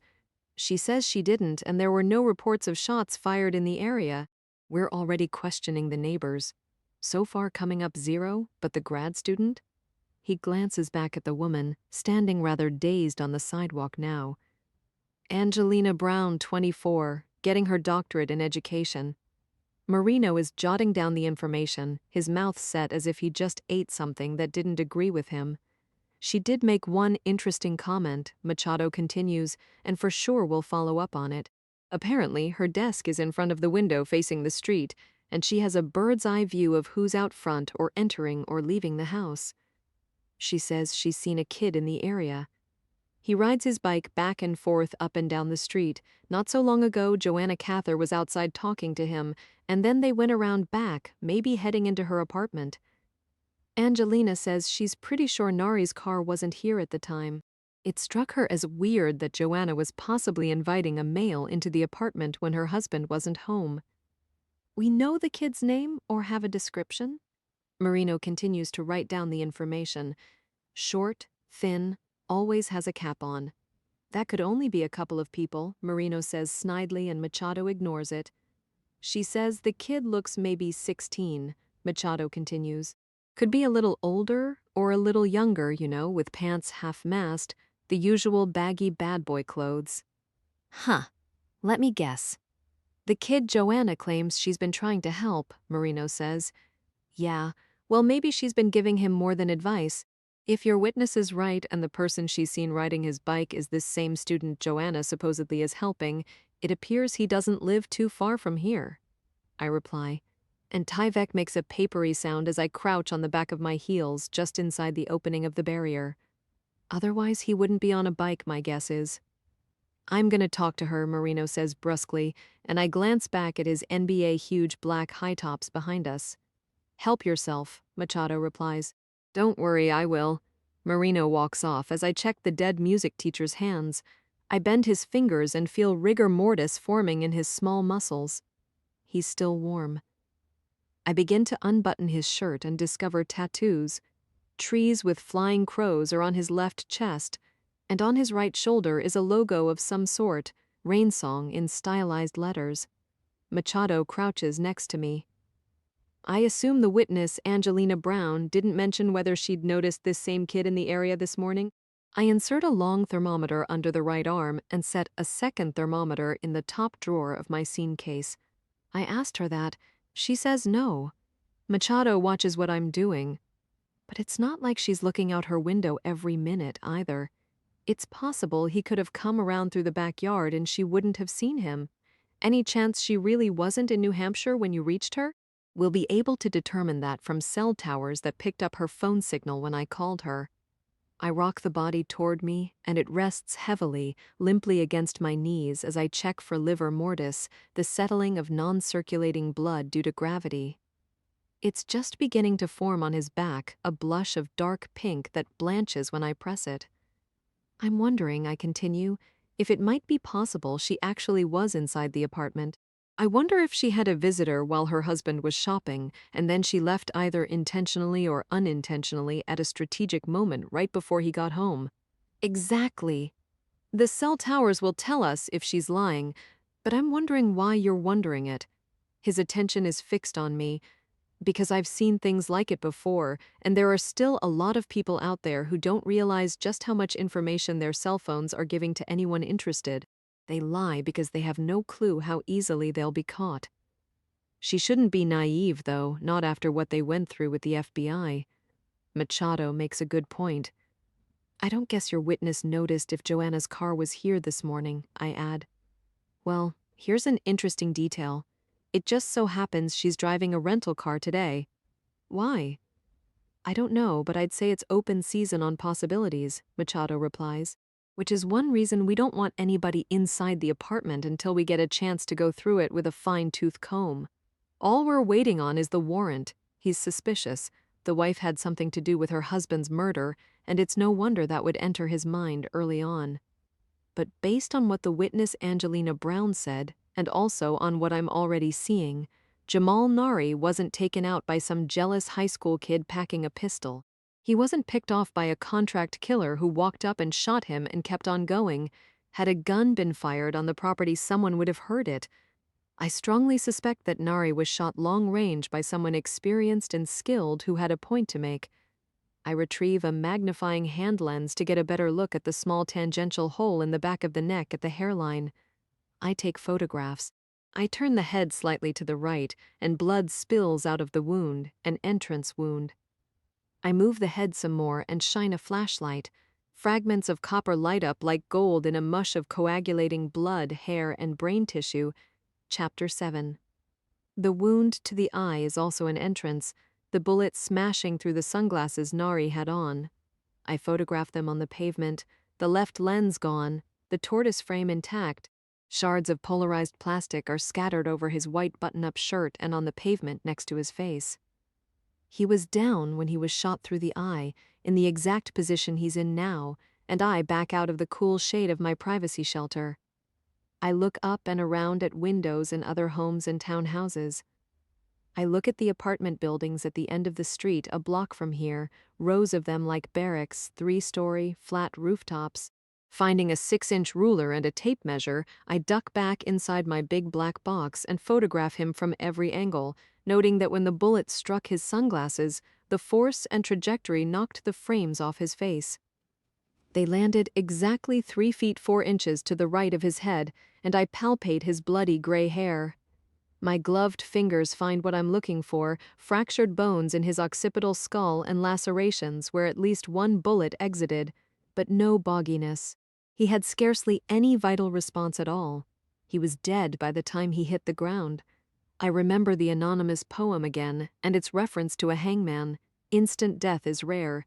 It can be caused by the dislocation of the C2 from the vertebral body. When I see this, it's usually in hangings with long, sudden drops such as from a bridge or a tall tree, and in motor vehicle and diving accidents when the victim suffers a hyperflexion injury after striking his head on a dashboard or the bottom of a pool. If the spinal cord is severed, the brain is no longer attached to the body. The heart and lungs instantly quit. I think you can rule out a drive-by shooting or foiled robbery or anything else that might have involved a handgun, I tell Machado. You think it's completely out of the question somebody could have come up behind him and shot him in the back of the neck? And when he dropped, shot him in the face? In broad daylight with people around? It's amazing what people don't hear or just assume as a car backfire. There's no stippling or any other evidence indicating the shot was close range. I look carefully at the wound at the hairline. If it was a pistol, there are no ejected cartridge cases. The shooter could have picked them up. That's a lot of activity in a wide-open area in the middle of the morning. I'm not arguing, Machado says. I just want to cover every base. For example, is it possible the bullet to the back of his neck exited through his eye? And we're talking only one shot. No, the wound to his eye is an entrance, and there wouldn't be frag under and around his head if he was shot only once and while he was standing. So that bullet, the first bullet, could be anywhere. We'll know more when we get him to my office. But what I'm seeing so far indicates 2 different flight paths, one when he was upright and another when he was down.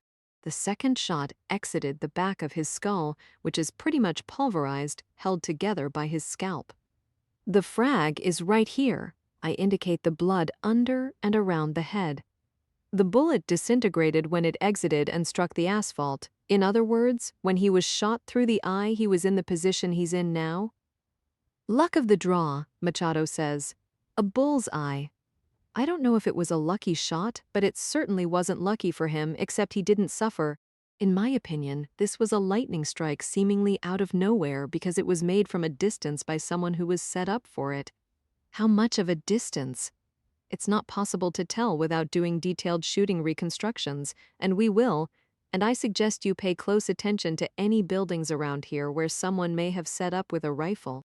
The frag appears to be solid copper, and if we're talking about a handgun round such as a 9mm solid copper hollow point, there wouldn't have been sufficient muzzle velocity for the bullet to fragment like this.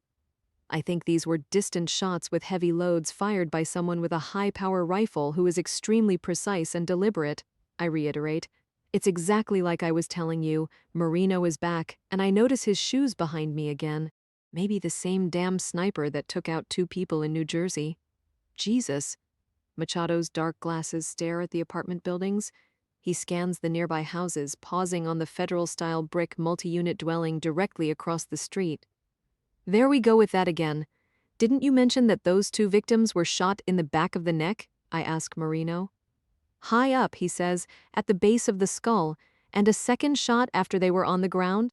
You got it? He replies, like some terrorist sending a message, making us feel nobody is safe taking the ferry or getting groceries out of the car. Someone motivated by terrorism or possibly someone having fun target practicing with human beings. I rip open a packet and remove a pair of plastic tweezers. In either case, you're right. It sends a message that nobody's safe. Me, I'm keeping an open mind, Machado says with an edge. I want to find the kid on the bicycle before I start thinking murders committed by some ex-military guy gone berserk. An open mind? Marino says loudly. That's a joke. Your mind's about as open as the Federal Reserve. Watch it, Machado says with the metallic ring of a warning in his tone. You don't ease up, I'll have you reassigned. Last I checked, you don't supervise me, and the commissioner and me are tight. Threw back a few at Patty's the other night with him, and the district attorney. Their squabbling and swipes are depressingly unhelpful and in poor taste. It's as if they have forgotten the dead man who was minding his own business when someone violently stole his life and upended the worlds of everyone around him. I'm going to put a stop to the bickering the only way I can. I'll separate them. I find a Sharpie in a drawer of my scene case. I label a small cardboard evidence box and with the tweezers begin plucking each fleck and shred of bright copper from hair, from brain tissue and blood. The largest piece of frag is the size of a baby tooth, curved and as sharp as a razor. I place it on the tip of my index finger. I look at it with the magnifying lens and see one land, a partial one, and a groove imprinted into the copper by the rifling of the gun barrel. Then Marino is next to me, squatting, his hands gloved in black. I feel his heat. I smell the dried sweat from his workout in the gym. We'll get ballistics on this right away, I say to him. Can you ask the investigators in New Jersey to email photographs from the 2 cases there? Hell yes. Jack Custer is the man. Who? Machado asks rudely. Only the top guy in shooting reconstructions who also happens to know more about guns than anyone you'll ever meet. Marino is boisterous, and I feel the anger between them. Get me anything as fast as you can, I say to Marino. The autopsy reports lab results. What if it turns out the ballistics don't match? Machado pushes back at me now. My concern at the moment, I reply, is that the MO and pattern of injuries are quite similar. A fatal shot to the back of the neck followed by a second shot that seems gratuitous and possibly symbolic. A shot to the mouth, a shot to the gut, a shot to an eye. We also have distant shots and solid copper bullets in common. Even if the ballistics don't match, I suggest that we compare notes with Morristown. It's in the realm of possibility that a shooter might not always use the same firearm.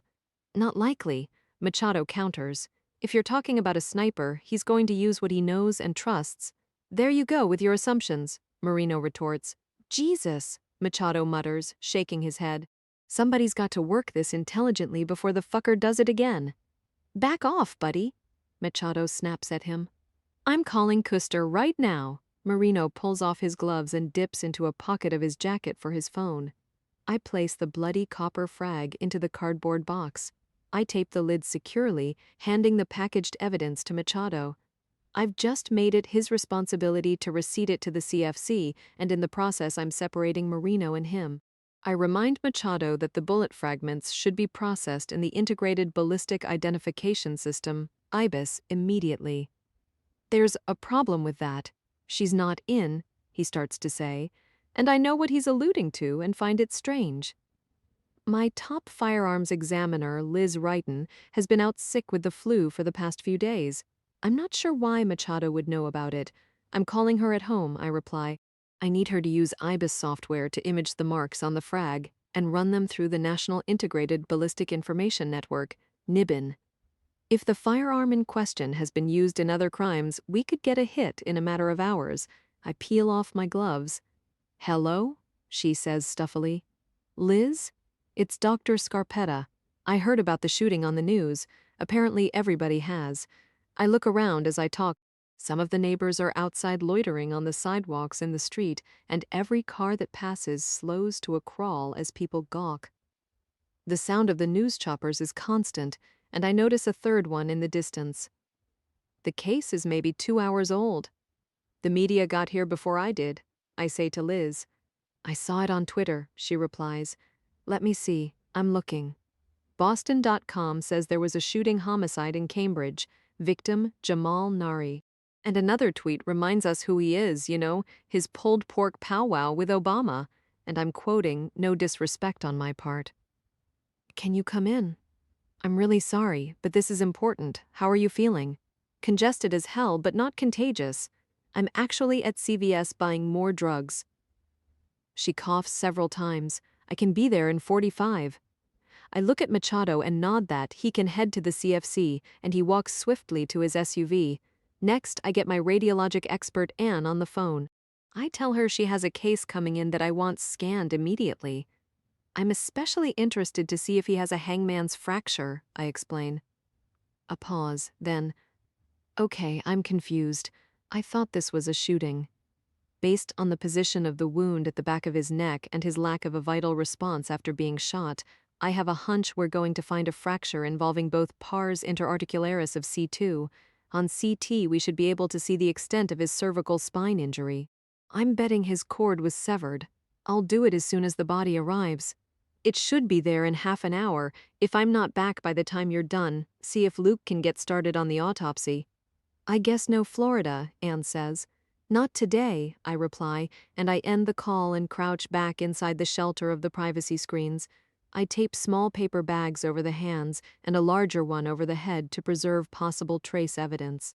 But I don't expect anything significant beyond copper frag. I don't think the killer came anywhere near his victim, and I stand up and look at Rusty and Harold still holding back at the CFC van. I motion to them. They head in this direction as I pack up my scene case. Wheels rattle toward me as they roll the stretcher. Piled on top of it are white sheets and a neatly folded black body bag. You want to take a look inside his apartment? Marino asks me. Because that's where I'm headed? I mean, if you want to do your usual thing with the medicine cabinet, the fridge, the cupboards, the trash. He wants my company. He usually does. Sure, let's see what kind of meds he was taking, I reply as a uniformed officer approaches him with paperwork I recognize as a warrant. Chapter 8. It's a few minutes past 1 when Marino walks me around to the back of the Victorian house. The first floor of it is clapboard, the upper stories and gables shingled. Up close, I see that dark green paint is peeling and drain pipes are rusting.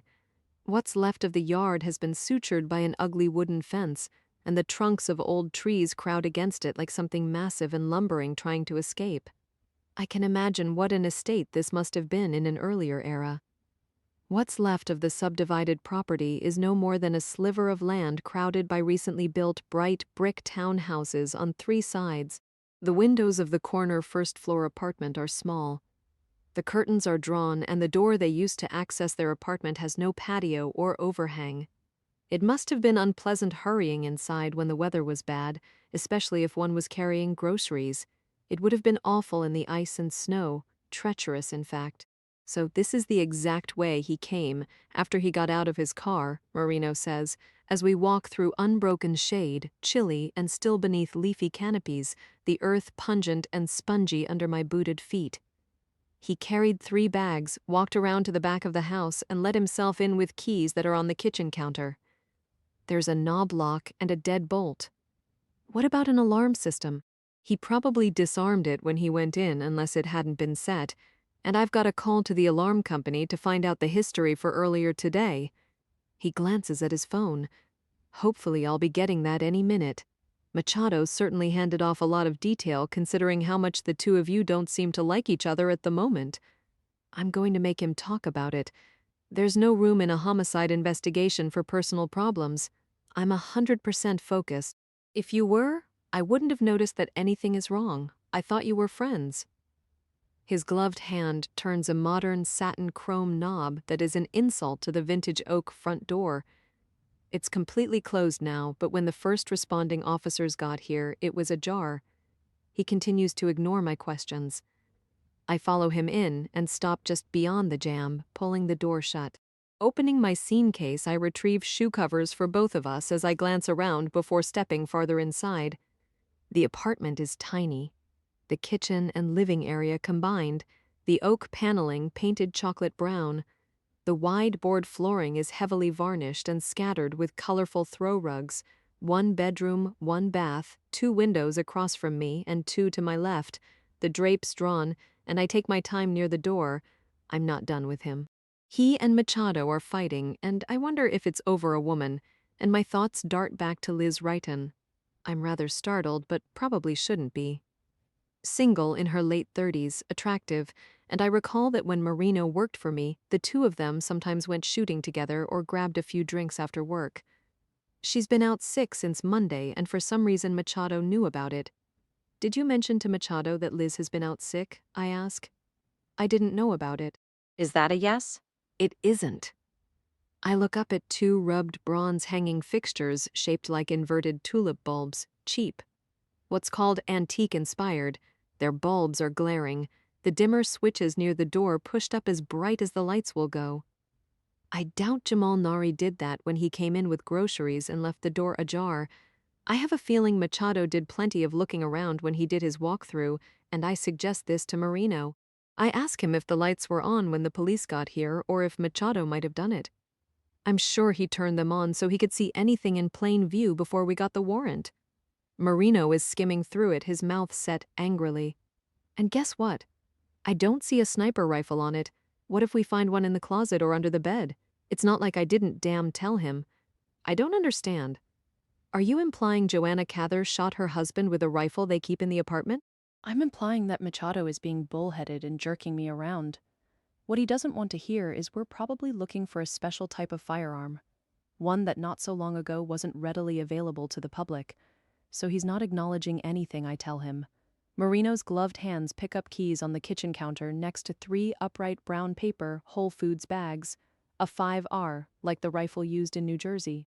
He's talking about the engraving on the bullet made by the rifling of the barrel. 5 lands and grooves with rolled leading edges, he says. And when do you see that in shooting cases?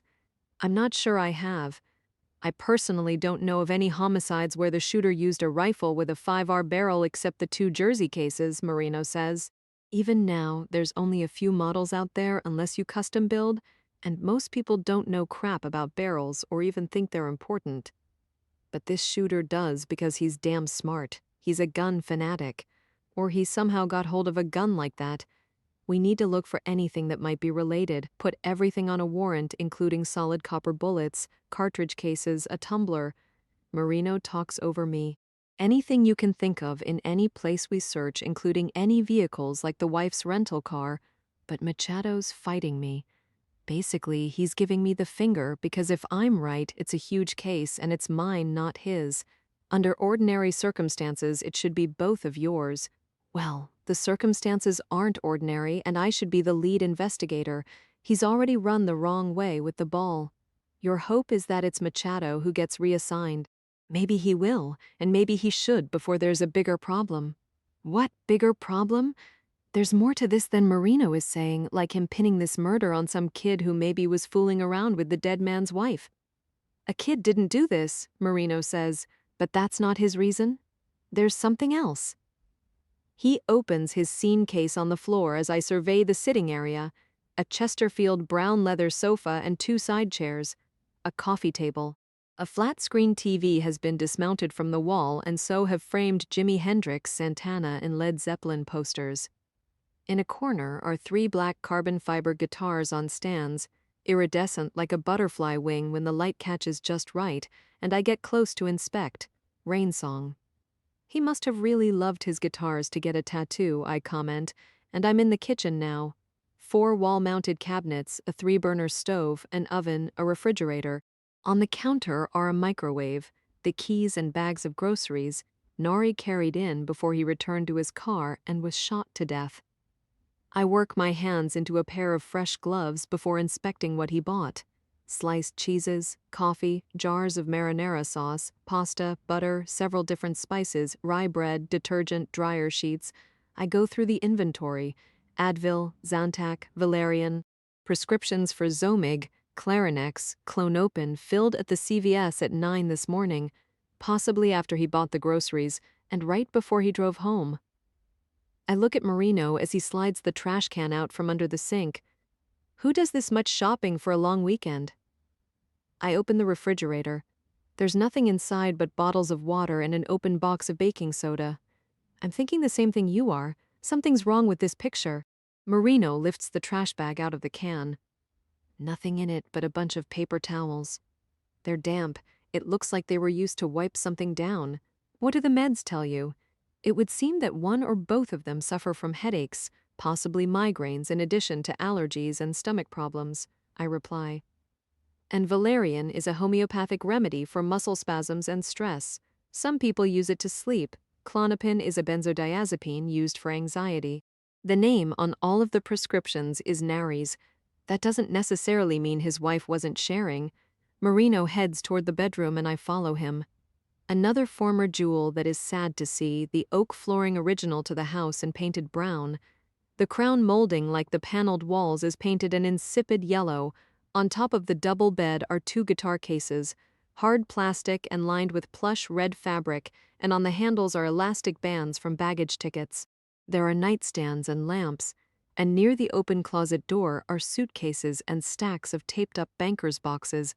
On top of the dresser are 2 laptop computers plugged in and charging, and Marino's gloved fingers tap the mouse pads and the screensavers ask for passwords. He returns to the living area.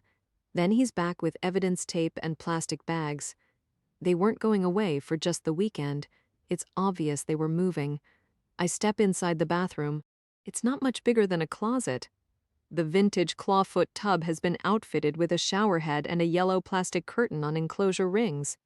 There's a white toilet, a sink, and a single frosted window. Didn't you mention that they just rented this apartment a few years ago? I ask. And now they're moving again. It sure looks that way, Marino says from the bedroom. The guitars aren't in their cases. I direct my voice through the open doorway so he can hear me, and I would think that's significant since they were important to him. Almost everything else is packed up, but not his guitars. I don't see a third case anywhere, just the 2 on the bed, Marino says, and I hear him opening a door. I hear coat hangers scraping on a rod.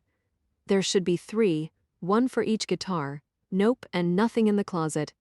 I open the medicine cabinet, the mirror old and pitted. There's nothing inside. In the cabinet under the sink are non-lubricated condoms and Imodium boxes and boxes of them. And it's unusual. I wonder why these were left in here when nothing else was. They're perfectly arranged, the boxes lined upright like a loaf of sliced bread, each label facing out. None of them are open. I detect a chlorine smell, possibly a bathroom cleanser that was stored in here before it was packed or thrown out. I wonder where the building empties garbage, I ask. There's a dumpsters. Someone should go through it to see what they might have tossed. I return to the bedroom. I notice the banker's box on top of the stack. The tape has been cut. Someone opened it. The lid is marked bathroom. I take a look. It's half empty, nothing inside except a few toiletries that appear to have been rummaged through. I look at the other boxes, 11 of them, and they're taped up. They look undisturbed, and I get the same weird feeling I had when I noticed the condoms and Imodium in the cabinet. You gotta see this. Marino is opening dresser drawers now. More of the same, friggin' unbelievable. Something was definitely going on, like they were on the damn run. If so, he didn't exactly make it very far, I reply as I hear voices outside the apartment. Maybe that's why. Someone decided to stop him. The dresser drawer he pulls open is completely empty and wiped clean. I can see the swipe marks and lint of the wet paper towels used, perhaps the ones he found in the kitchen trash. I suggest he bag them as evidence. Let's make sure it was only dust and dirt being cleaned out of drawers. I add as the voices get closer and sound argumentative, a man and a woman. She's extremely upset. No question about it. Marino checks the drawers in the nightstands and they're empty. They also have been wiped clean. They were getting the hell out of Dodge, and I'm guessing someone good with a rifle wasn't happy about it. We return to the living room as the voices get louder. "Ma'am, you need to hold here," the male voice says from the other side of the front door. "You can't go in until I check with the investigator." "This is where we live. Let me in," a woman screams. "You need to hold here, ma'am." And the door opens, and a uniformed officer steps halfway inside, blocking the woman behind him. "Jamal! Jamal!" "No!" Her screams pierce the quiet apartment as she tries to push past the officer, a heavy-set man, gray hair in his 50s, an impassive air I associate with cops who have been at it too long, and I try to place him, ticketing parked cars, picking up personal effects in the autopsy room. "Let me in! Why won't you tell me anything? Let me in! What's happening?" What's happening? Her anguish and terror come from where no one should have to go, a wrenching, hopeless place. It's not true that we are never given more than we can bear. Only it isn't given, it simply happens. It's okay. No problem. Marino says to the officer, "You can let her in." Chapter 9. Jonah Cather isn't what I expected. I'm not sure what I imagined, but not the tiny girlish woman weeping and staring glassy-eyed in grief and terror. She's pretty in a delicate, fragile way, like a porcelain doll that might break in half if you knocked her over, dressed in black leggings, boots, and a pink Coldplay sweatshirt that hangs to her knees. She wears multiple rings and bracelets, her nails painted turquoise, and her long straw blonde hair is so straight, it looks ironed. "Did you see them in Boston?" I indicate her sweatshirt, and she stares blankly as if she doesn't remember what she has on. "I'm Dr. Kay Scarpetta.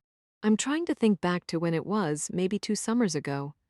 My offhand reference to the British rock band and query about when it performed in the area reboots her shocked distraction, a tactic I learned early on when people are too fragmented by hysteria to give me what I need. I make a Nongerman observation about the weather or what they're wearing or anything at all we might have in common.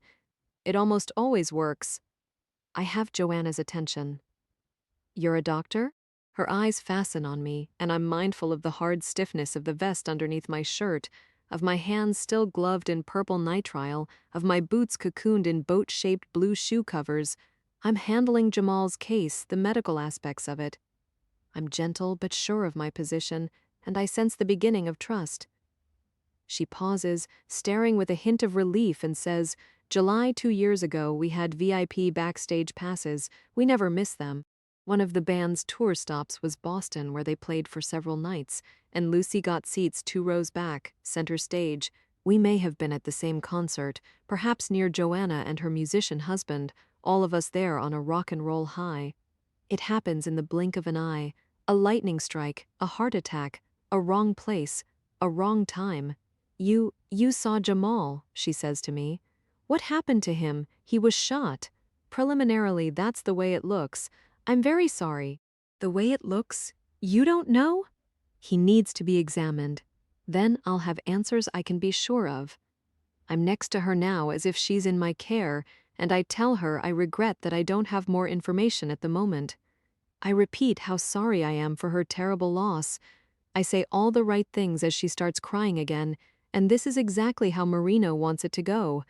We've danced this dance since the beginning of our time. I'm the doctor who's not here to accuse or cause further harm. The more he leans on her, the more she'll bond with me, feeling I'm on her side. I know exactly how to insert myself without violating the boundaries of what I have a right to answer or ask. I also know how to be useful without saying a word. "We got it from here," Marino tells the officer hanging back in the doorway. "Make sure none of the reporters out there get any closer to the house." "What about the residents?" The officer whose silver name tag says TJ Hardy watches me pull off my shoe covers and gloves and drop them in a red biohazard bag on the kitchen counter. I wear no personal protection clothing now, just my field clothes, which are official looking with their many pockets and CFC crest, but I'm not threatening. I return to Joanna's side as TJ Hardy begins to explain that residents are trying to return to their apartments. 2 of them just pulled up in their cars, are in front of the house as we speak. They're getting upset that we won't let them back in. His Massachusetts accent is elastic and strong, his ers sounding like was. His voice triggers memories of him showing up in the autopsy room on several occasions for motor vehicle fatalities, and I'd had the distinct impression it was the last place he wanted to be. He'd collect personal effects and keep his distance from the steel tables. He'd avert his gaze, breathing out of his mouth because of the stench. Positively ID them and escort them into their apartments, Marino says to him. "I want their names and how to reach them. Email me the info ASP. Nobody gets near the red SUV and the immediate area around it. We're clear on that. Got it? You parked out there? Marino directs this at Joanna, and she nods, not meeting his eyes. What kind of vehicle? A Suburban, a rental, we're moving things. We were supposed to move things around and needed something big. She looks past him in a fixed, wide-eyed stare. You don't own a car? Marino asks. We traded in both of ours on his new Honda, her voice quavers. The red one out there. The cleanup crew wants to start picking up the spilled groceries and TJ Hardy glances at Joanna as he chooses his words. And start tidying things up? Marino looks at me. We're done, right? The body is at the CFC, but I don't mention it. The blood, the gore certainly need to be gone, and I'm not going to say that either. I tell Marino that cleanup can get started, and Joanna quietly cries in spasms. Officer Hardy steps back outside. The solid sound of the oak door shutting startles her, and her knees almost buckle. She gasps and holds a tissue over her nose and mouth, her eyes bloodshot and smeared with makeup. Why don't you come sit and let's talk? Marino says to her, and he introduces himself, adding, Dr. Scarpetta is the chief medical examiner of Massachusetts and also works for the Pentagon. The Pentagon? Joanna isn't impressed and he just scared her. It just means I have federal jurisdiction in certain cases. I dismiss it as nothing. What? You're the fucking FBI. The look in her eyes changes just like that. Marino had to brag and now I have to undo it. I explain I'm an Air Force Special Reservist affiliated with the Armed Forces Medical Examiners. She wants to know what that means. I tell her I assist the federal government with medical intelligence and help out with military matters. But I also work for the state, and my office is here in Cambridge. The more detail I give, the more she glazes over, wiping her eyes, not listening. She doesn't care about my pedigree. She's not threatened by it, and that's what I want. Point being, you couldn't be in better hands, Marino adds.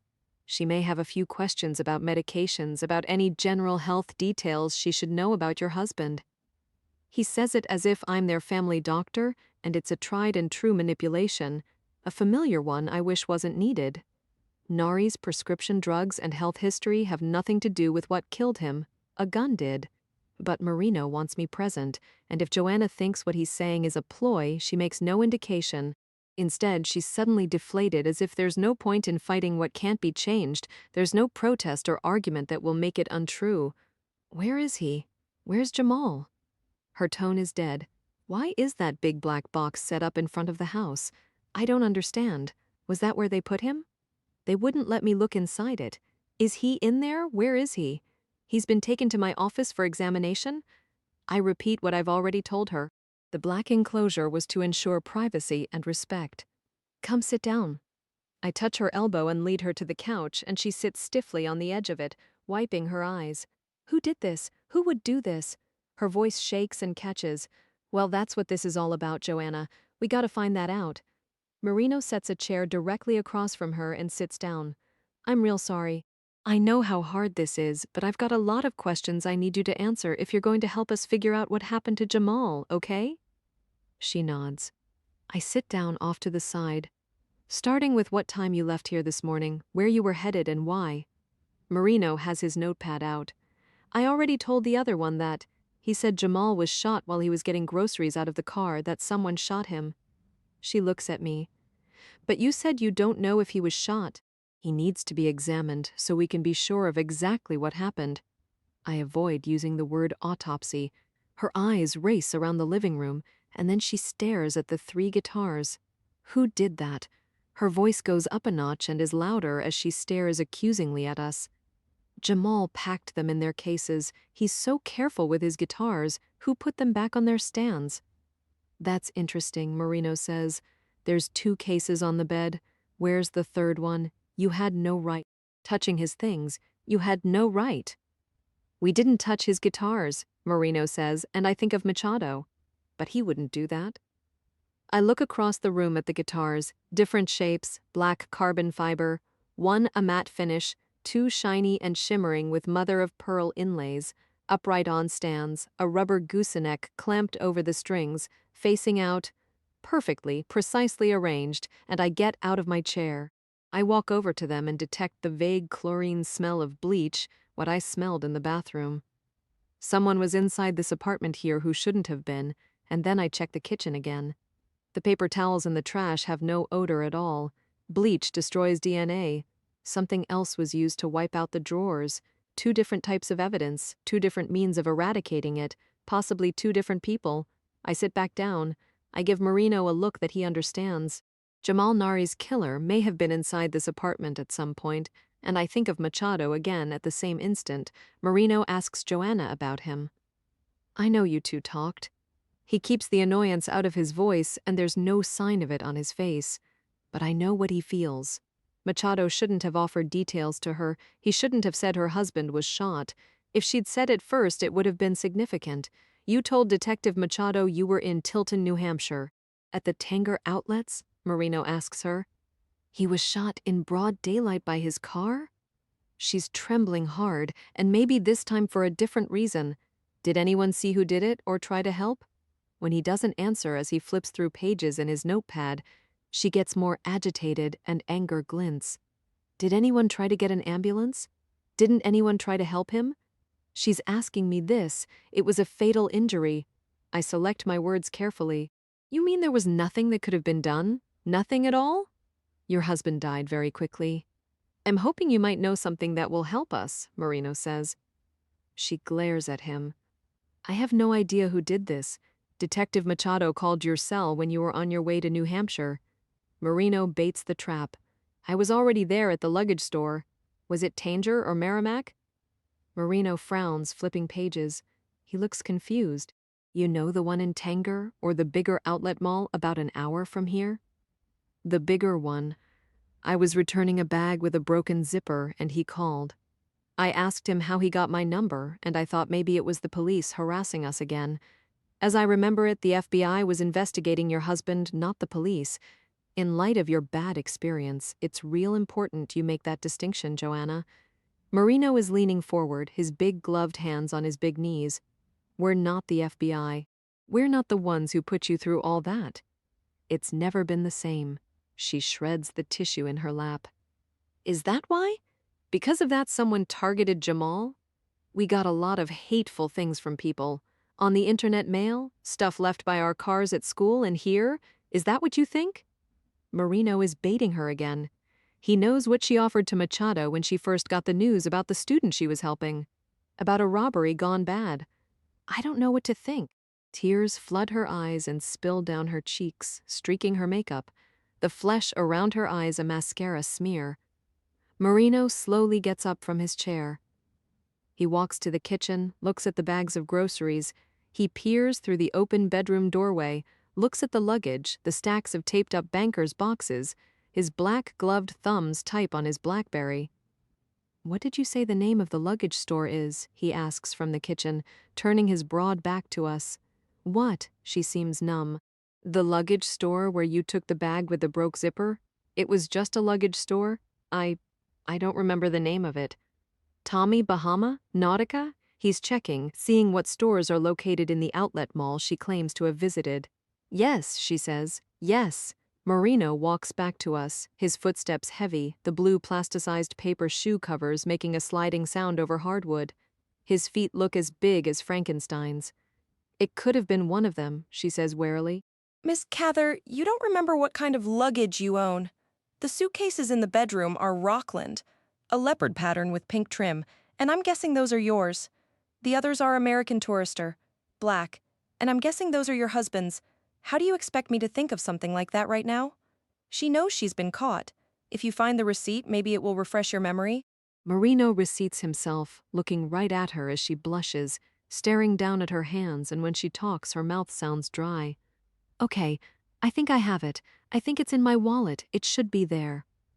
Her tongue sounds sticky as she continues evasions she knows are failing. I go to the refrigerator and get her a bottle of water while she sits and Marino waits.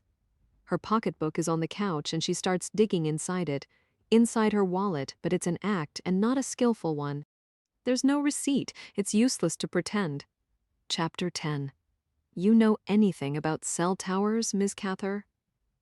Marino is scrolling through text messages, and she's not Joanna anymore. He's gotten information and is distancing himself. His tone has chilled. He's playing the role he'd already scripted and getting external validation for it, finding out things that aren't good for her. Cell towers? She takes a swallow of water, talking to him but looking at me. I know what they are, but I don't know anything about them? That surprises me. The FBI didn't tap your phones? They didn't check out your locations, or more specifically his? They weren't in your email when they thought Jamal was a terrorist, he says. How could I possibly know what they did? It's not like they tell you. They would have notified your lawyer. Jamal would know more about it than I do. He's who they were after. It was his lawyer, not mine. She's crying again, but there's anger, and beneath it is rage. Beneath all of it is grief that hurts so much it's physical, and fear, whatever she's afraid of, is prompting her to lie. I need you to tell the truth, whatever it is, Marino says. But first I'm going to remind you of your rights. I always like to get that out of the way. My rights? She looks bewildered, her eyes on me as if I might save her. You think I did this? Are you arresting me? It's just a preventive measure, Marino replies casually. I'm making sure you know you don't have to talk to us. Nobody's forcing you. If you'd rather have an attorney present, that's what we'll do. What about the attorney your husband used? Maybe you want to call whoever that was? We'll sit here and wait until he shows up, or he can meet us at the station. He goes on bluffing and mirandizing while she stares at him without blinking, her eyes turning hard and furious, thoughts flickering like static on an old TV. She's been through this before when the FBI raided their home and hauled away her husband in handcuffs. I don't want a lawyer, she says, and a calm comes over her, flat and still. I would never do anything to physically hurt Jamal. I notice her use of the word physically. It seems important she make the distinction between hurting her husband physically as opposed to in some other way. I think of the boy on the bicycle she was seen chatting with. We don't own a gun, so I don't know why you think. Except it's easiest, isn't it? Her eyes are hot and resentful on Marino as he reads a message that landed on his phone. All of you people are the same. You weren't in New Hampshire today? He says as a matter of fact, typing a reply to someone who is texting him. Let's talk about where you really were. Before she can answer. Marino lets her know he has proof of exactly where she's been since 7:15 a.m. He knows every mile she drove and every call she made on her cell phone, including 3 to a moving company. But I'd rather you tell me the details yourself, he adds. I'd rather give you a chance to be truthful, so maybe I start feeling better about you than I do right this minute. I've been falsely accused. She directs this to me, and she's not talking about her husband's homicide. I can tell she means something else. When Detective Machado reached you on your cell phone, Marino asks her, "What did he say to you exactly?" He identified himself. He told me what happened. She stares down at her hands tightly clasped in her lap. And you told him you were in New Hampshire, even though it wasn't true. She nods. Yes, you lied. She nods again. Why? I've been falsely accused. Again, she says this to me. I thought that's why he was calling, that the police were coming after me. I wanted to buy myself time so I could figure out what to do. I panicked. And you didn't change your story about where you were, even after Detective Machado informed you of the real reason he was calling? Marino says. It was too late. I'd already told him. I was scared. So scared I was stupid. Her voice shakes badly, tears spilling. And then all I could think about was Jamal. I wasn't thinking about the lie or why I told it. I'm sorry. I'm not a bad person. I swear to God I'm not. She digs into her pocketbook and finds a towelette. Tearing open the packet, she wipes ruined makeup off her eyes, her face, and I smell the fresh scent of cucumber. She suddenly looks years younger, could pass for 20, but probably is closer to 30. A career as a high school psychologist requires college, then a master's degree. She's been married 3 years. I calculate she's 27 or 28. This is a nightmare. Please let me wake up from it. She stares at me. Then she looks at the items I took out of the bags her husband carried in, the food, the drugs. Her attention fixes on the drugs. Your husband had prescriptions filled at a CVS this morning, I say to her, including one for Klonopin. For stress, she says. His stress? And recently mine, both of us. Can you tell me what's been going on with him? I'm deliberate about what tense I use. If he's been anxious, stressed, it's helpful if I know why. A drug screen will tell us exactly what he has in his system, but if you have information, I'd appreciate it. My mention of a drug screen startles her. Apparently, she hadn't thought of it. Clonopin, she says. I saw him take one this morning when we got up, and he said he was almost out, that he planned to stop at CVS while he was running errands. Might he have taken anything else, I ask? I don't know. I wasn't around him. I left at about 7. I think of the damp paper towels in the trash, the drawers wiped clean. Not a week goes by that I don't see a heroin-related death in my morgue. What about street drugs? I ask, and then Marino jumps in. The slightest residue and a drug dog's going to hit on it, he says. I got a K9. Maybe I should go get him. If the situation weren't so tragic, I would laugh. Quincy couldn't tell the difference between heroin and baby powder. I text Anne to check Jamal Nari carefully for needle tracks, for damage to his septum, to do it right now. Has your husband ever been on prescription pain medications? I asked Joanna. His back, she says. A bicycle accident when he was in his 20s, and he has ruptured discs, OxyContin. She nods as my suspicions continue to gather. It's not unusual for people who abuse OxyContin to switch to an opiate that's less expensive. On the street, an 80-milligram pill can cost as much as $80, while a bag of heroin might go for a fraction of that price. He's been clean and sober for over 10 years, Joanna says to me, but he's been under stress. Do you know why? He was shutting me out. He'd disappear and not tell me where he was going or where he'd been. She continues to stare at the prescriptions on the kitchen counter. Was it you who cleaned the inside of all the drawers? Marino asks, and she doesn't answer. Did Jamal do it? Or you? I don't know. He might have. I told you he's been paranoid, worried someone's out to get him. Coke? Heroin? What was he using? Nothing. I've told you. Nothing. Nothing. Marino drops his notepad, the pen on the coffee table. Then who were you worried might find something? The police, she says. We've been worried about it for days. That's why I was so sure about the reason for the call. I thought it was about that. I glance at my phone as a text message lands. About what exactly? Old scars on legs were covered with tattoos. That's as much as Anne can tell at this point, but it's enough. Nari used to mainline drugs and attempted to disguise the needle tracks with tattoos. At a glance, there's nothing fresh that would indicate current drug abuse, but it doesn't mean he was finished with that part of his life.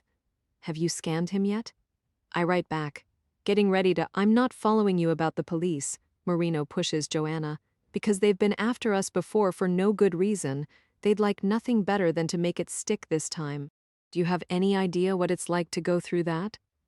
The FBI did that. Marino makes that point again. It wasn't us. She wipes her face, and I smell cucumber again. I remember the odor of bleach, and I ask her, did she or her husband use something with chlorine in it? Maybe bleach to clean out the drawers, and she says no. I tell her the paper towels in the trash will be tested in my labs, and she looks dejected, but she doesn't change her answer about bleach. She's allergic to it. She breaks out in hives. They never have it in the house. Jamal thought someone was following him, stalking him, she says. Someone wearing a cap and dark glasses was riding his bumper. He thought it was the FBI again. One night he got up to use the bathroom, and there was a face looking through the window. After that, we frosted the glass in there and started closing all the curtains. When did he start feeling this way? Marino picks up his notepad, begins taking notes again. A few months ago. That's why you suddenly decided to move? No. She tells us the boy she's been seen talking to is Leo Gantz. He's 15 years old, a freshman at Emerson Academy where Nari taught music and Joanna is a psychologist. A nationally ranked tennis player, Leo Gantz has a scholarship and an abusive father. In January, Leo was sent to her office because of his behavior. He'd started sneaking alcohol. He keyed a car and was mouthing off to his teachers. In early May, he was suspended from the tennis team after showing up at practice drunk and hitting the coach with a ball hard enough to bloody his nose. He started having too much spare time because he didn't have practice anymore, and now school's out, Joanna explains. He was bored, lonely. He started riding his bike past our house all the time. Angelina Brown, Marino says. Your upstairs neighbor? Yes, Joanna replies. She would see him from her window. Her desk is in front of her window, and she would see him riding back and forth in front of the house. Maybe he was the one stalking your husband? Did that ever occur to you? Leo doesn't have a license yet or access to a car. Was he ever inside this apartment? I glance down at a text message from firearms examiner Liz Wrighton as Joanna goes on to say that she always talked to Leo outside. He was never in here. I tried to help him. Her tone turns to iron, and I don't let on that what I'm reading is stunning, both extremely good and awful. We have a high-confidence candidate. That's Liz's cautious way of saying we got a hit in the National Integrated Ballistic Information Network, NIBIN. A comparison of digital images from New Jersey and the frag Machado dropped off at her lab shows that the measurements, the lands and grooves match. The same gun was used. A sniper. 3 victims who seem to have nothing in common. And there's no reason, absolutely nothing I ever did except care about him. Joanna's eyes blaze. Except to treat him nice, to be helpful, and that's what he does to thank me. Chapter 11. The Charles River shines deep blue in the mid-afternoon sun, barely ruffled by a light breeze. Sycamores, weeping willows, and Bradford pears that have lost their flowers, and I remember when they fell like snow, covering sidewalks and drifting into the street. For a while I drove to and from my office in a blossomy storm that made me happy. I look out my side window at rowers leaning their backs into long slender oars, slicing through the water in blade-like sculls. The DeWolf Boathouse is to our right, and on our left the stair-step-shaped Hyatt Hotel, then the Massachusetts Institute of Technology's spreading campus. In Marino's SUV again headed to the CFC, and we're on the subject of the cell phone signals picked up when Joanna Cather claimed to be in New Hampshire this morning. She absolutely wasn't. Not at any time. She was telling us the truth about her lie. At shortly after 7 a.m., she drove out of her cell area in Cambridge, her phone signal picked up by FCC-registered antenna towers along I-90 East and Massachusetts Avenue, then I-93 South. Her final destination was Gallivan Boulevard in the Boston neighborhood of Dorchester, where she and her husband had planned to move today. They'd rented a 2-story shingle-sided colonial with a stone cellar, a sun porch, a garage, hardwood floors, and a security system. Marino has shown me photographs of the listing on the internet, a handsome house with character built in the 1920s. The asking price is $4,000 per month, unfurnished, utilities not included, a lot of money for the high school faculty couple. The realtor's name is Mary Sapp, and Marino has left a message for her to call him as soon as possible. I got a hunch about it. He switched to another topic, the timing, why the killer struck now. I think their suddenly deciding to move triggered something, so to speak, and the reason they decided to skip town is also why Nari wiped down the drawers. I think Leo Gantz's accusation opened a can of worms in more ways than one. His story is ruinous no matter the outcome. Consensual sex, and it's Joanna's word against his. As she was telling us what she called a bald-faced lie, I sensed she has feelings for him, not just hateful ones.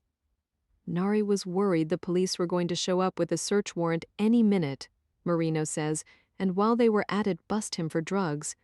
His wife claims he's clean, I remind him. His needle tracks are old. He could be snorting or smoking. Talks will tell. Plain and simple, there was something he didn't want the cops to find a trace of, and I'm putting my money on heroin. The cops being Cambridge, in other words, yours truly, he adds, a complaint of sex with a minor, and we were going to be called. But Cambridge PD hasn't been. Leo's unemployed father began threatening Nari and his wife, but didn't call the police. Wait and see. This is about money, I reply. Leo's father probably figures they got a big settlement after suing the school. The irony is they haven't gotten a dime. I had Lucy check. Motions are still being filed in Jamal Nari's discrimination suit against Emerson Academy. Depositions have been scheduled, a trial date set, the usual game of chicken that only the lawyers win. The information can be found in legal databases, but it hasn't been in the press. If Leo Gantz's father has been paying attention, he could easily infer that Nari and his wife recently had come into money. The new Honda alone was enough to cause assumptions. If it had been me showing up to investigate whether she and Leo had sex inside the apartment, I would have done everything I just did. Marino is suddenly watching his mirrors. You know me? No stone unturned. There was no cushion unturned either. Before we left the apartment, he searched it again, looking under the mattress, the furniture and rugs, and inside pillows, whatever might be a hiding place. He scoured the Honda SUV and the rented Suburban. Marino processed everything that didn't move for prints, for trace evidence. He swabbed for DNA, and when he sprayed a chemical reagent on the guitars, they luminesced faintly and for a brief duration. So did the 2 empty guitar cases on the bed and the banker's box that looked rifled through, plus the condoms, the Imodium under the sink. All of it glowed the whitish-blue false positive for blood, a typical reaction to bleach. He's looking in the mirrors, an angry expression on his face. He slows down. "What's the matter?" I ask. "I don't believe it." He slows even more, almost to a crawl. "The same asshole," he says. I look in my side mirror and recognize the pickup truck we saw earlier today when Marino confronted the young man with the leaf blower. Gray with a lot of chrome, a Super Duty truck, an older one in mint condition. It passes us in the right lane, a hands-on mechanic's logo and phone number on the door, and the driver is light-skinned with short, dark hair. I don't see anybody with him or evidence of lawn care equipment. That's not who we saw earlier, the kid with the leaf blower. I puzzle. Is it the same plate number? Pretty damn sure. The truck we saw on my street had Sonny's lawn care on it. Marino holds up his BlackBerry, showing me the photograph he took this morning.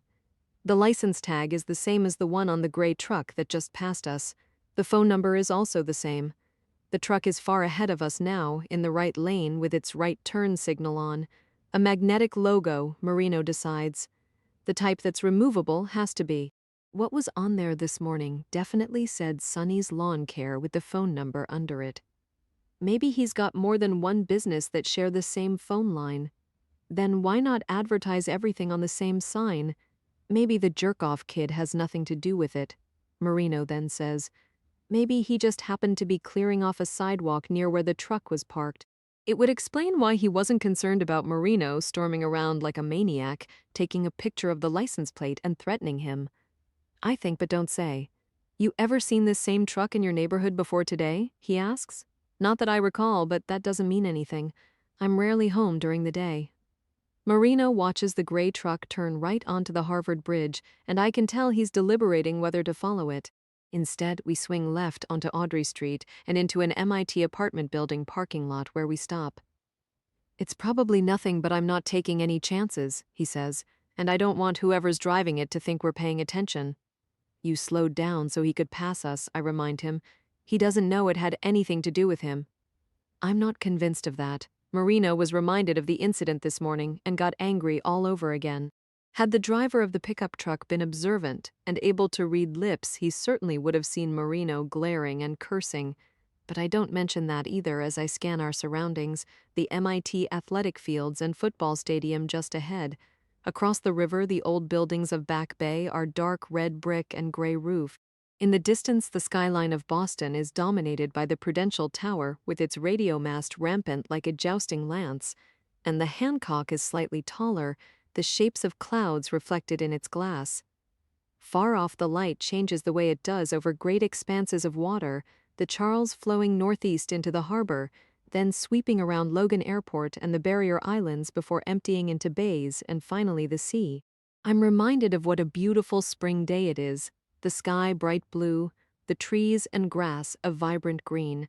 Right now, Benton and I should be on the plane to Fort Lauderdale, and I think about a condo he rented on the ocean, my birthday surprise. Knowing his taste, it will be extremely nice, and then I force such thoughts from my mind because nothing good comes from imagining what isn't going to happen. I already know our week away will be postponed, and for us that's the same as being cancelled. Our taking time off isn't about accumulating vacation days. It's about bad things stopping long enough for us to have nothing to worry about. I send him a text. You okay? Heading to my office. We need to talk. I got a gut feeling something isn't right. Marino is still on the subject of the truck. I was only a few blocks from where Nari was shot, Not to mention near your house where someone left pennies on your wall that might have been polished in a tumbler like cartridge cases. He calls the dispatcher on his portable and asks her to run the plate number. Let's see what happens. He rechecks the photographs on his BlackBerry. How about dialing the number for me? He reads the number that was on the truck. It's not a good idea to have my phone involved. Caller ID's blocked on it. It doesn't matter. I don't want a record of my calling a number that's unrelated to what I'm responsible for. If there's an issue, it's hard to explain, and attorneys are always looking for issues. More to the point, I'm not Marino's assistant. I don't answer to him, and I'm not his partner either, but he can't seem to remember that. I recite the number back to him, and he enters it. A few seconds later, a phone rings twice and someone picks up. Hello? A female voice asks over speakerphone. Is this Sonny's lawn care? Excuse me, who are you trying to reach? Marino repeats himself and the woman replies that he has the wrong number. He tells her who he is. The police? Oh my, is something wrong? She sounds confused and worried. Is this about Johnny? Why is Cambridge calling me? We live in Carlisle. I don't live in Cambridge. I live in Carlisle. Ma'am, I'm sorry to bother you. I'm wondering if you've gotten other calls from people thinking they're reaching Sonny's lawn care, or maybe hands-on mechanics. Your number's on the side of one of their trucks. You must be mistaken. I'm not. It's this number. He recites it to her. I don't know what to think. We've had this same number for more than 20 years. It's our home number. My home number. Well, if you look in the phone book, you'll see it listed under my late husband's name, Dr. John L. Angiers. It takes a moment for comprehension. Then it hits me hard, Chapter 12. Doron Angiers's widow says she doesn't answer the phone anymore if she doesn't know who's calling. You just answered. Marino reminds her, but he's kind about it. He's not aggressive with her. And you don't know me, right? I'm not sure why I did. I wasn't thinking. There have been some odd messages in voicemail, and maybe what you're saying explains it. Now and then calls from people wanting trees pruned, sod put down. Earlier today, it was someone who wanted his car fixed. If they get me directly, I hang up on them. She sounds upset. I'm going to have to change my phone number, and I don't want to. I don't want to change a number we've had for 20 years. When did the calls start? Marino asks.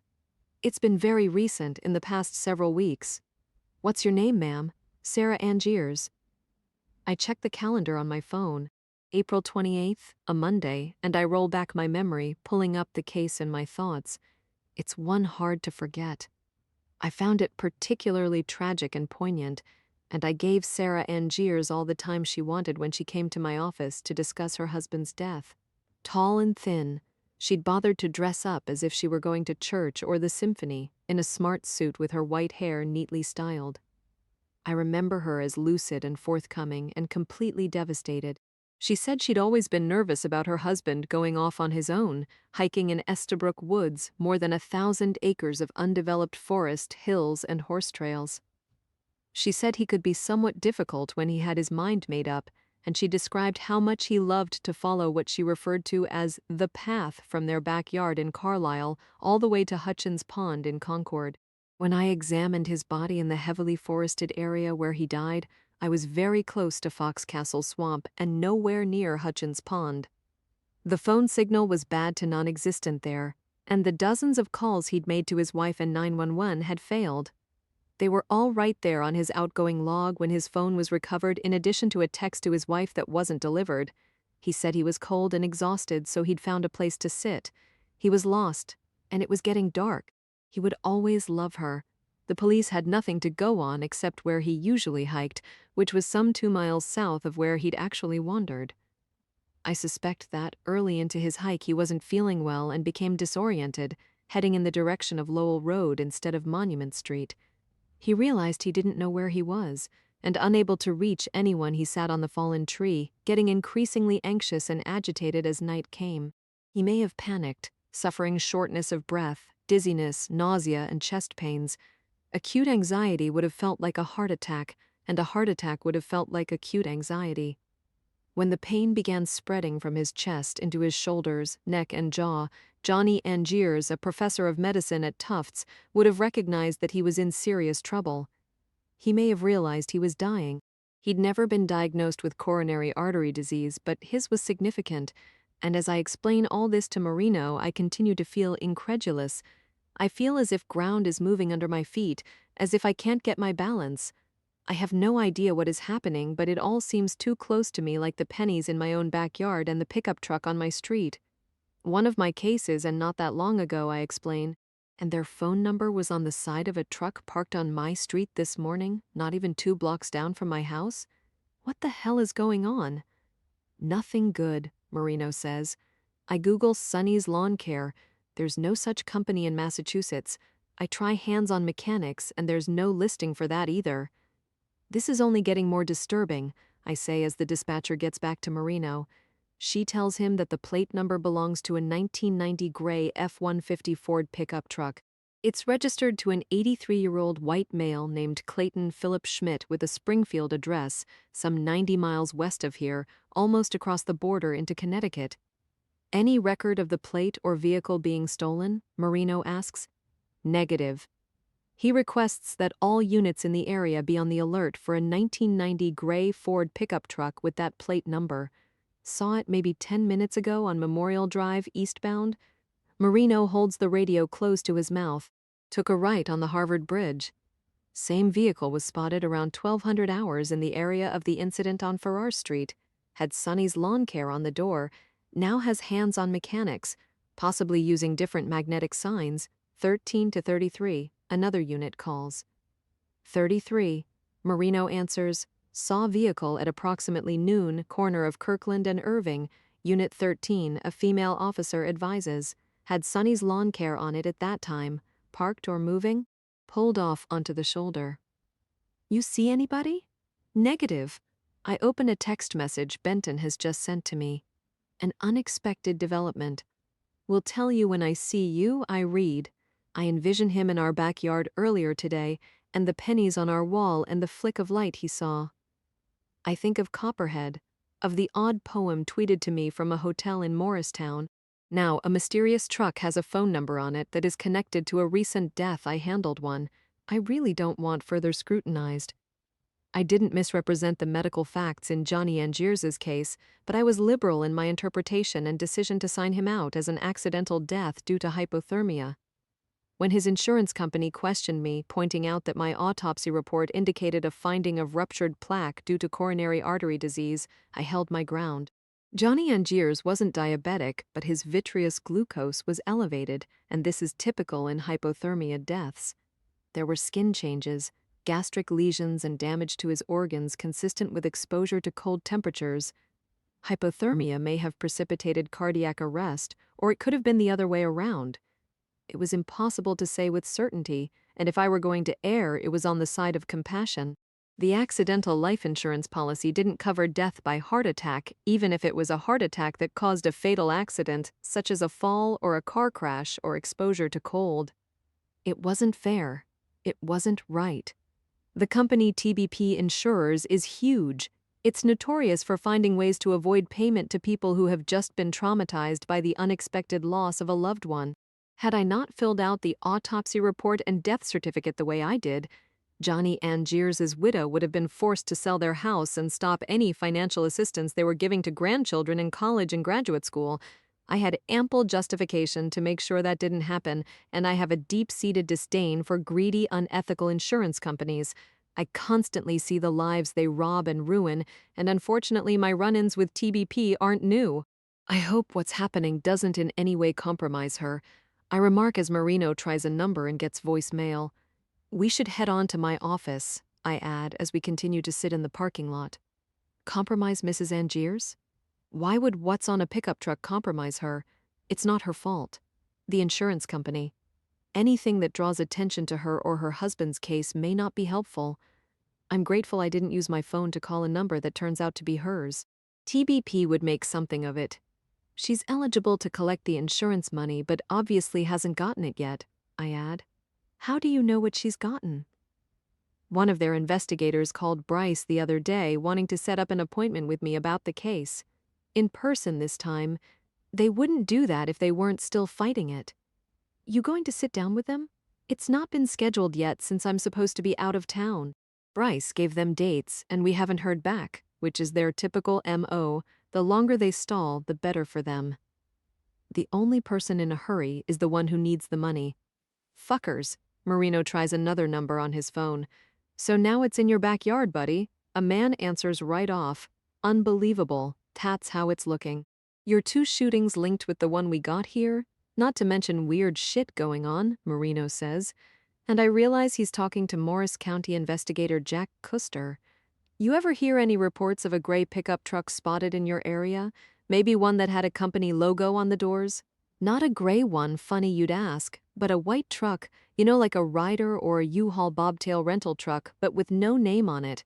Not a huge truck, maybe a 10-footer. I thought I told you about it that night you got so shit-faced at Sona. Oh yeah, that's why you don't remember.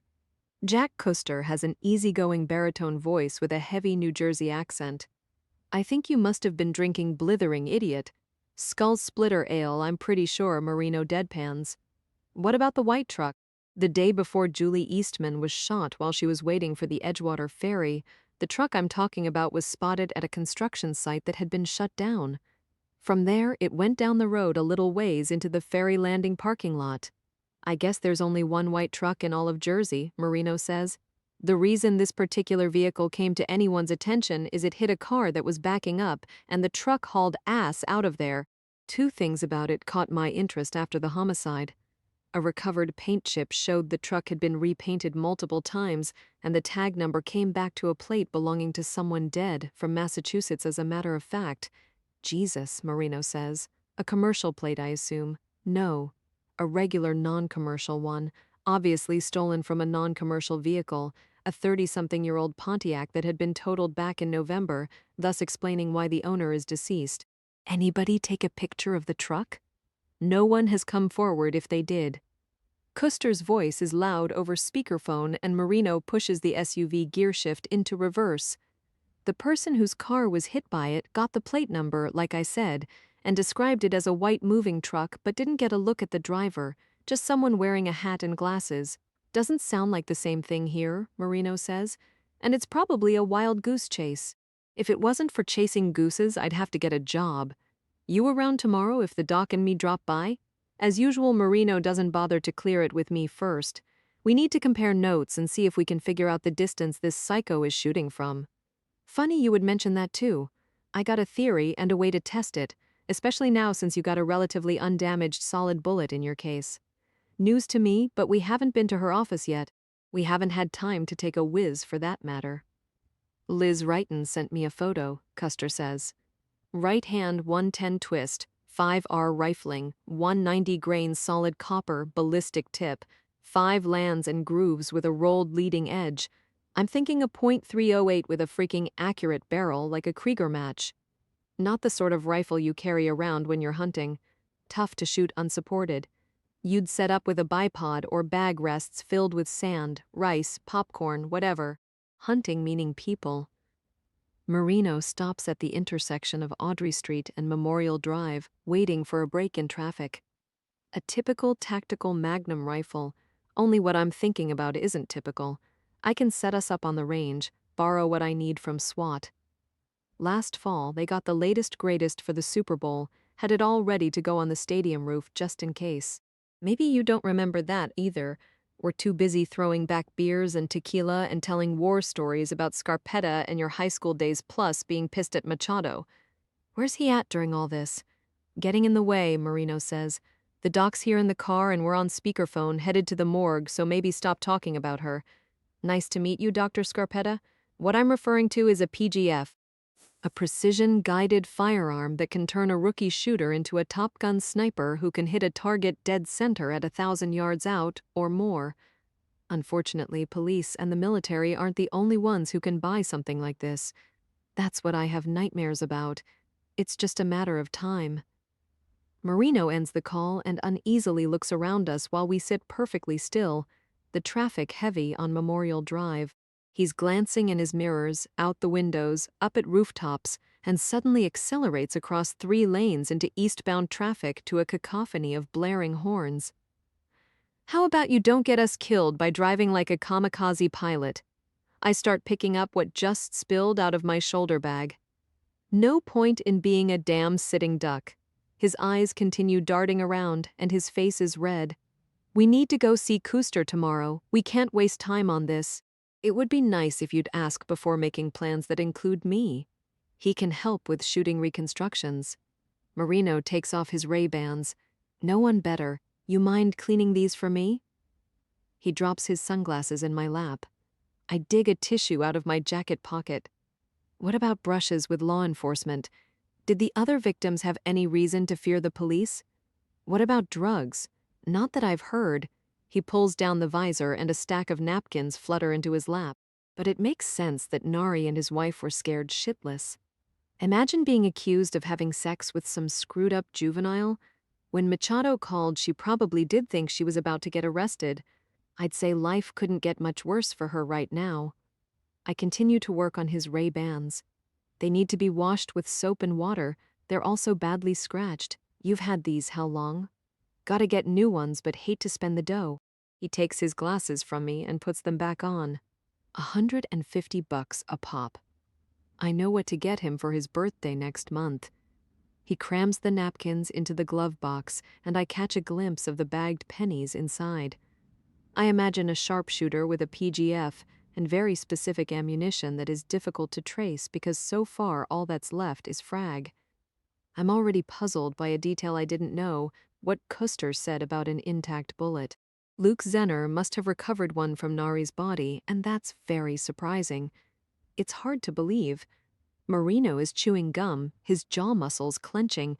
He's chomping away because he really wants to smoke, and he continues to feel for the pack of cigarettes in his jacket pocket. Pretty soon he'll pull out a cigarette and not light it. As I'm thinking it, he does it, and then his cell phone rings through the speakerphone. "Yeah," he answers gruffly. "This is Mary Sapp," a woman says. "I'm returning your call from the house on Gallivan. There's a truck parked in front, and I'm not sure I should leave." Chapter 13. He signed the lease this past Monday, agreeing to the asking price and 3 months' rent in advance. Jamal Nari paid $12,000, so he and his wife could get in instantly. Usually a renter has an attorney review a contract, especially a renter who has experience with litigation and has no reason to be trusting.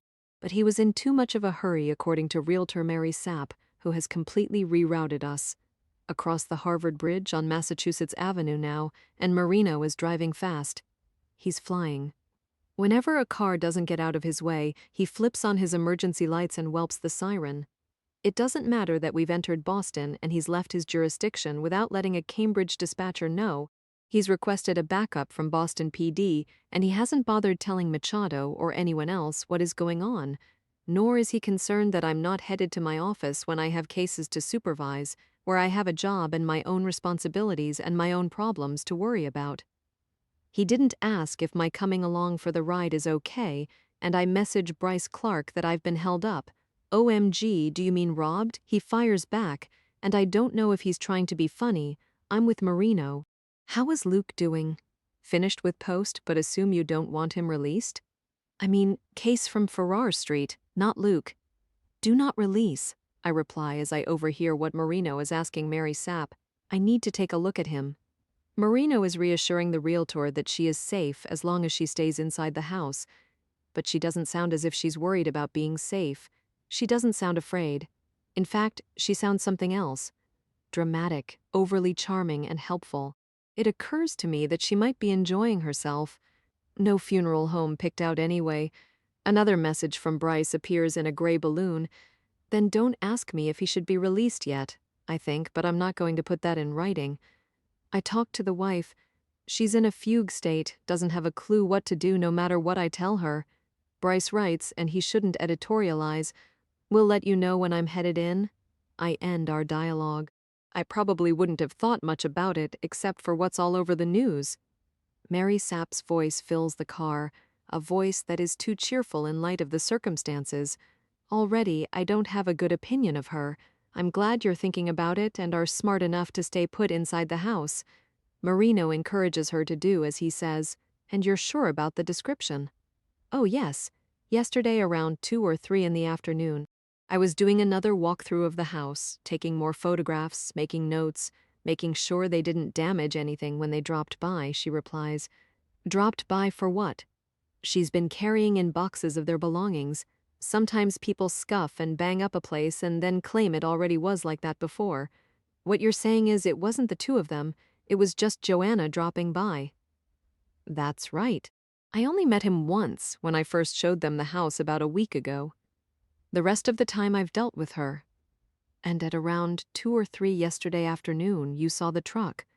When I happened to look out the window, I noticed it drive by, a big gray pickup truck with a sign of some sort on the door. Any particular reason you noticed it? Marino asks. It was going so slowly that I thought it was going to stop in front of the house, some type of lawn care company, and then there it was again this morning when I was meeting with Joanna. Did she drop by, or were you scheduled to meet? A pause then. It was scheduled. Maybe she was moving more boxes in, Marino suggests, and Mary Sapp pauses again. She'd moved most of them already, like I said, and I suggested she hold off on moving any more or unpacking anything. That's what I wanted to talk to her about. So you scheduled the meeting this morning? It was your idea, Marino says, and I know what he's thinking. If the realtor scheduled the meeting, it defeats the argument that Joanna contrived a reason to be out of the house at the time her husband was murdered. But that won't stop certain parties from pushing through with their theory, and I suspect I know who will be pushing the hardest.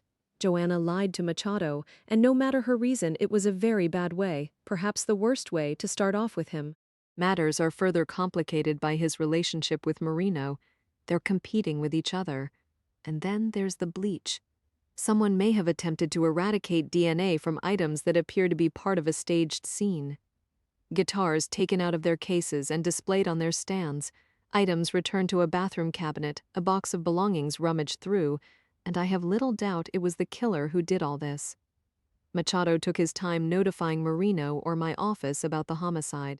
He got there first and was inside the apartment, possibly turning on the lights and looking around. He shouldn't have done this alone. He would have done it with Marino were they not at each other's throats. I asked her if she could stop by the house, Mary Sapp is saying, and we agreed to meet early because she said they had a very busy day ahead, running errands, and of course the move they were still planning on. They were planning on it, but it doesn't sound as if she was. We agreed on 8 o'clock, and she did show up at that time. To give her credit, she was punctual, she says, and something has caused her to disapprove of Joanna Cather. Why did you suggest that she hold off moving their belongings? Marino asks as my suspicions about the realtor darken. Details. We had details to discuss that unfortunately were problematic. I thought it better to do so in person and not in writing, she says, and before I could explain, I saw the truck again. What time was this? Marino asks, and we're on I-93 South now on the waterfront. About 8:15, 8:30. I noticed it and even said to her, I think that truck is cruising for business around here and it won't get him anywhere. My company has quite a few listings in this area and we have certain companies we recommend, of course. Do you have any idea who was in the truck when you saw it yesterday and again this morning? Did the driver look familiar? No one I've ever seen before. An unattractive man wearing dark glasses. I don't know who it is. What about Joanna? Did she say anything about it? Marino flicks his lights again, riding the bumper of the car in front of us, and it changes lanes to let him pass. Did she mention if she'd ever noticed the truck before? She didn't seem happy about it, she says. Then she stepped away from me for a minute and made a phone call. I got the impression she was talking to the husband. The husband, I think about what she just said. She has distanced herself from Jamal Nari and depersonalized him. Mary Sapp has information she wants to keep from Marino and I. Don't trust her in the least. What was Joanna's demeanor this morning? Marino asks as we drive past acres of solar panels and the National Grid gas storage tank with its rainbow design, a landmark in Dorchester and a waypoint on the quarry route that Lucy often follows when flying her helicopter in and out of Logan. Somewhat frantic and irritable, but that's not unusual when people are moving. And eventually she sensed there was an issue, a problem, and she became difficult. Another pause. Are you thinking the gray truck out front has something to do with what happened to the husband? That maybe it's someone he was involved with? She asks, and I think about drugs again. Heroin-related crimes are epidemic in this area of Boston, Marino says. Ms. Sapp, did Joanna seem afraid of anything when you were with her this morning? She hesitates before she answers. I'm not sure. Well, I don't think so. I'm just wondering if she or maybe her husband might have mentioned they were having some sort of trouble, Marino says. Privacy. I know that came up several times. They didn't want people bothering them anymore. Anymore? Yes. She goes on to claim that she doesn't know for a fact why the couple's need to move was urgent. She knows only what Nari mentioned last week, which was that they wanted something bigger and preferred not living in the same city where he worked. I know privacy was a big concern, Mary Sapp repeats, and she describes Nari as a popular musician and teacher who had been in the news last year and was pestered by his students because he lived too close to the school. If she'd had any inkling they were in any kind of trouble, she wouldn't have leased the house to them, to begin with, and this entire ordeal would never have happened. She makes the point that she was under the impression Joanna recently had quit her job as a school psychologist so she could stay at home and start a family. She says the couple never let on that maybe their circumstances had changed and weren't at all what was represented when she first showed them the house on Gallivan Boulevard. After Joanna made the phone call, possibly to her husband, she and the realtor got into a discussion. It wasn't pleasant. I tried in the nicest way to convey to her that I no longer thought the property was well suited for them, she explains, and she said it was a done deal, her exact words. She began unpacking things over my objections, threatening to sue me for breach of contract. Were you still at the house with her when she got the call about her husband's death? Marino asks. I wasn't. I finally left. That man is just sitting, she says. I think he's waiting for me, but I can't imagine why. I recall that Joanna told us the moving truck was scheduled to pick up their furniture today at 3 p.m. and bring it to the house in Dorchester. If she's still planning to go ahead with the move, she should be arriving at any moment, but I have a strong feeling she won't.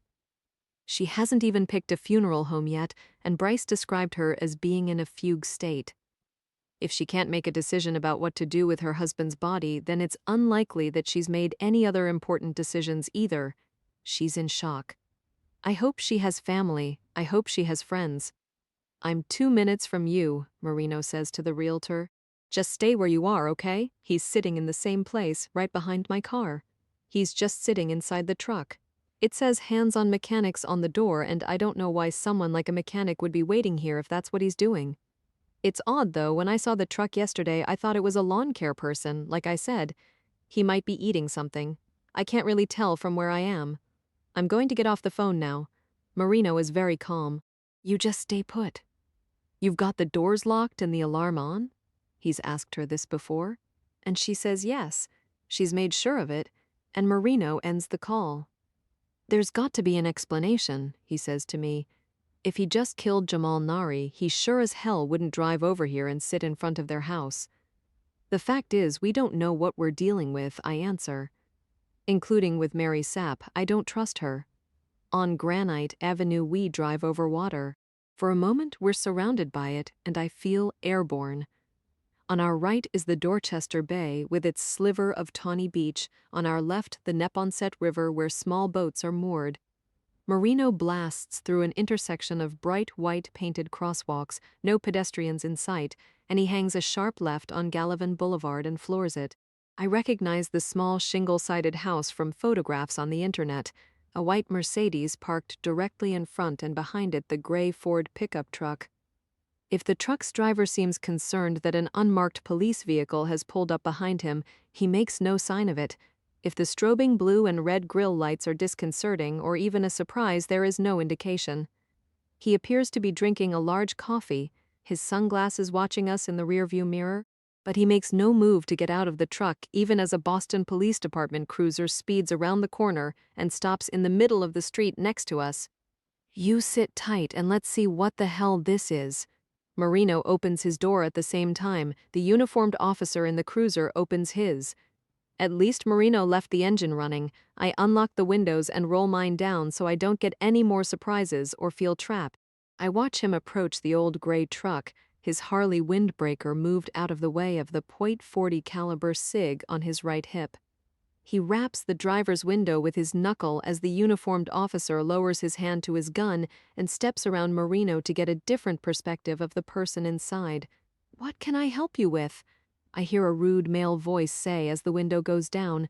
"License and registration and step outside," Marino says. "Have I done something wrong?" "Maybe I should be asking you that." "I'll assume you just did, and the answer is no. I've done nothing wrong," he says. And I have the unsettling sensation that I've heard the voice before, aggressive and unpleasant. "Sir, you need to step out of your truck," the uniformed officer says rather fiercely, young, dark-skinned with a V-shaped build and biceps bulging from the short sleeves of his blue shirt. The driver's door opens as the man says, "Don't get excited and do something stupid. I need to get my wallet and the registration out of the glove box. That's what I'm reaching for." "Sir, do you have a gun in your vehicle?" The uniformed officer almost shouts, "I do not. For God's sake, don't shoot me." Chapter 14. Marino and the uniformed officer have their hands by their guns, their attention riveted to the driver's every move. I can see him leaning to the right, his right arm reaching, and the same thought replays itself in my mind, caught in a loop. I keep thinking it. If the worst happens, there's nothing I can do except call 911. Not all police vehicles have built-in radios anymore. Marino's SUV doesn't. He uses his portable instead and has it in hand, leaving me alone with an iPhone, the vest beneath my shirt and my wits. I didn't bother with my 3.8 today, and I wish I had as I watched the driver step out of the truck, the same light-complexioned man who passed us on Memorial Drive. He has short, curly black hair, is coarse-featured, slender, medium height, dressed in jeans and a baggy denim shirt that isn't tucked in. In the lobe of his left ear is a small diamond stud, and his watch is military-looking, a black dial with a rotating bezel on a black silicone band. He hasn't shaved for days. He's not afraid. His demeanor is mocking and defiant. "Move your glasses out of the way," Marino says loudly. "Do what?" "Take them off." The man parks the sunglasses on top of his head and blinks in the brightness. "There's something wrong with his eyes. They aren't symmetrical, are different sizes, one slightly lower than the other." I try Benton's cell phone and he answers. "Arms out." Marino steps closer to the truck and looks through the open window. "Nice scanner," handheld. "You make it your practice to monitor the police around here?" "What you got it set on?" "Let me guess. 131.8. I tell Benton where I am, and then I tell him about Machado. I mention the bleach as I watch Marino reach inside the truck and pick up the scanner. Benton recalls that Machado was at the scene about an hour before Marino was called, before I was. "Yes, I confirm. That's right.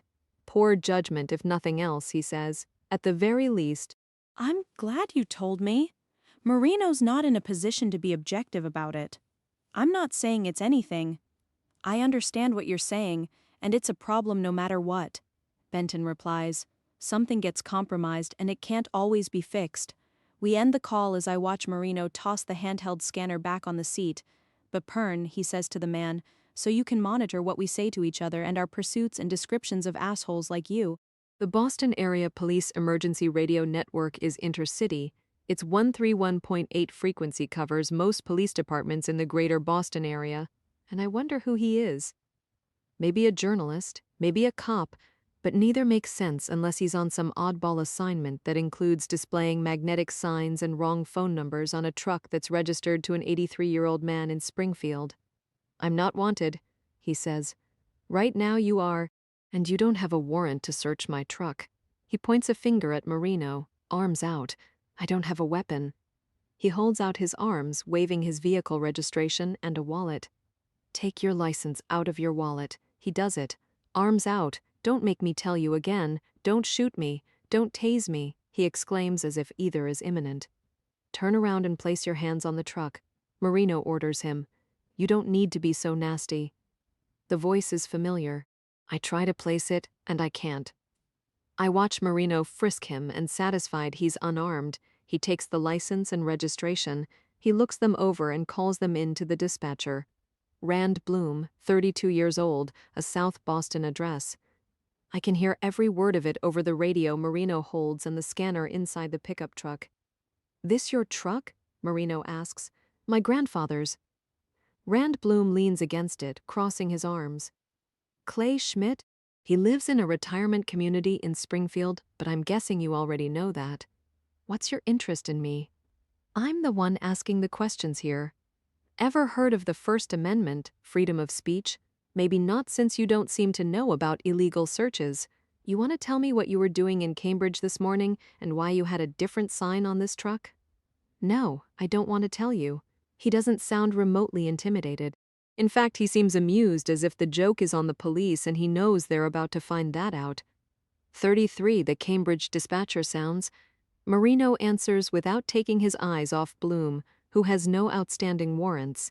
Arrested this past March for trespassing, he currently has a restraining order against him and lists his occupation as specialized investigations. I realize why his bitchy, condescending voice is familiar. I open my door and step out of the SUV. Marino watches as I approach. Then Rand Bloom is staring at me. He smiles as if we're friends. "Nice to see you up close and personal, Dr. Scarpetta." His asymmetrical eyes are lasers locked on mine, a yellowish brown like a snake's or a cat's. We've spoken on the phone, had several very pleasant conversations, as a matter of fact. "I know who you are," I reply, "and our conversations haven't been pleasant. You know each other?" Marino is knocked off his game, then he gets it back.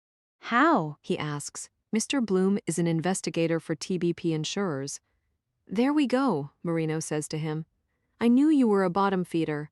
It looks like you got another unfortunate case, not that any of them are fortunate in your line of work," Bloom says to me, and I don't answer as I hold his intense stare. "A really bad day, a really tough one, and now you've got a canceled vacation. What a shame. But just so you know," he adds, and I don't say a word, "I'm not here about his murder." "Oh, really?" Marino says.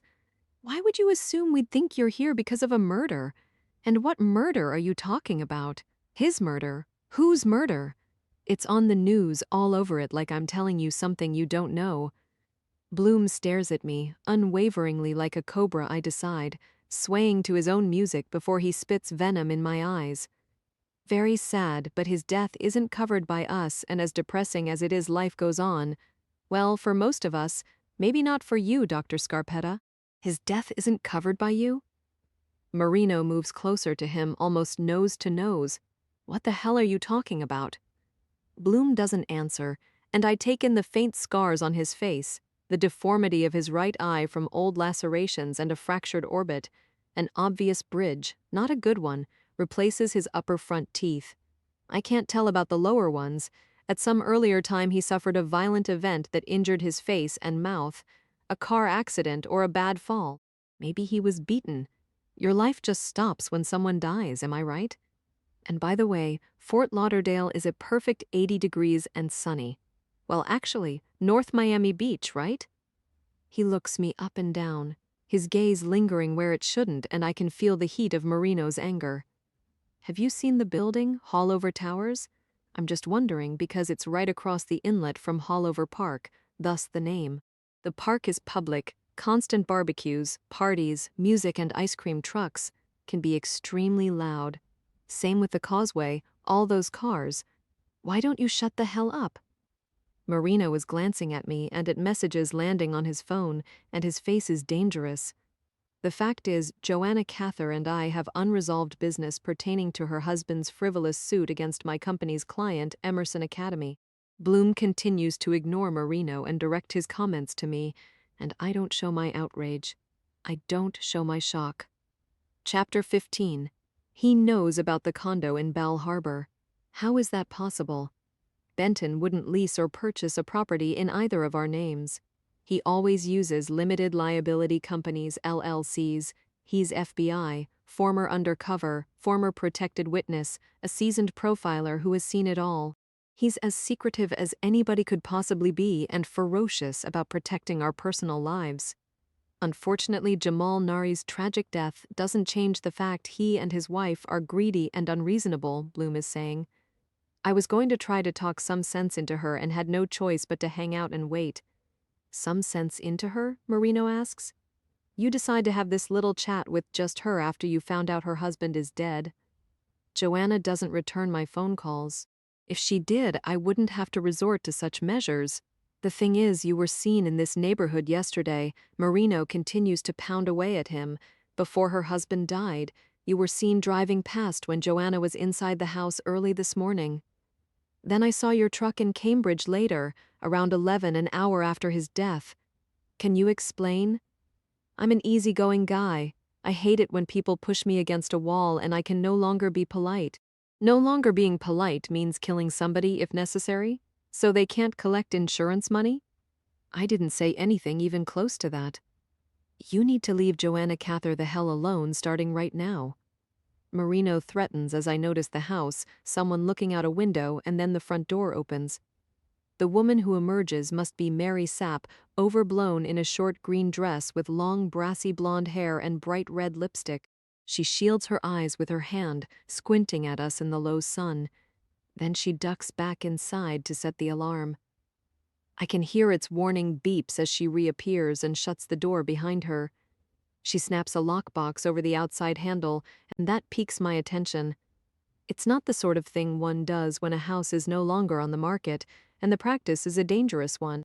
Lockboxes hold keys and sometimes alarm codes, allowing other realtors to show a property without the listing agent present. Given the right tools, the shackles can be cut and the metal vaults can be forced open, which was what happened in Nantucket last Thanksgiving, a case that hasn't been solved, a horrific one. A realtor arrived at an oceanfront estate to check on damage after a bad storm and discovered the lockbox was missing.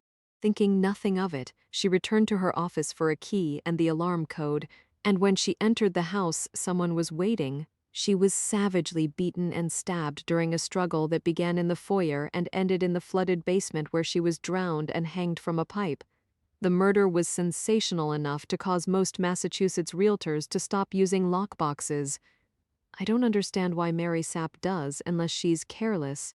Patty Marsico, I think of the victim and envision her contused, bloody face, the bones shattered in it, her jaw and teeth broken, one of her eyes avulsed from its socket.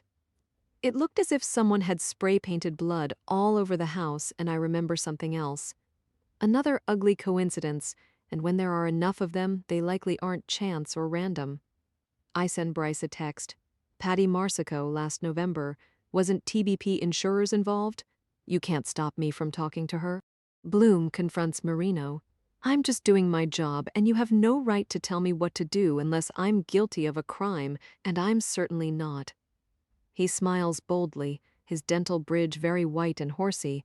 And you know that, of course, because if I were guilty of anything at all, I'd be in cuffs that are much too tight and thrown into the back of a filthy cruiser that has a cage.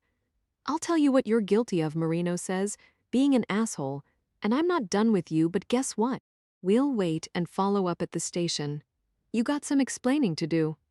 I'll check my calendar and call my lawyer. Be as cocky as you want, it won't help. Marino is seething, and his letting Bloom go for now tells me a number of things. Marino doesn't want Boston PD involved any more than it already is, and whatever information he's getting through messages and emails isn't offering sufficient justification for him to bring in Bloom right now on suspicion of murder or any other charge. Something else is going on that is making Marino angry and agitated, his bad mood not simply about a smartass insurance investigator.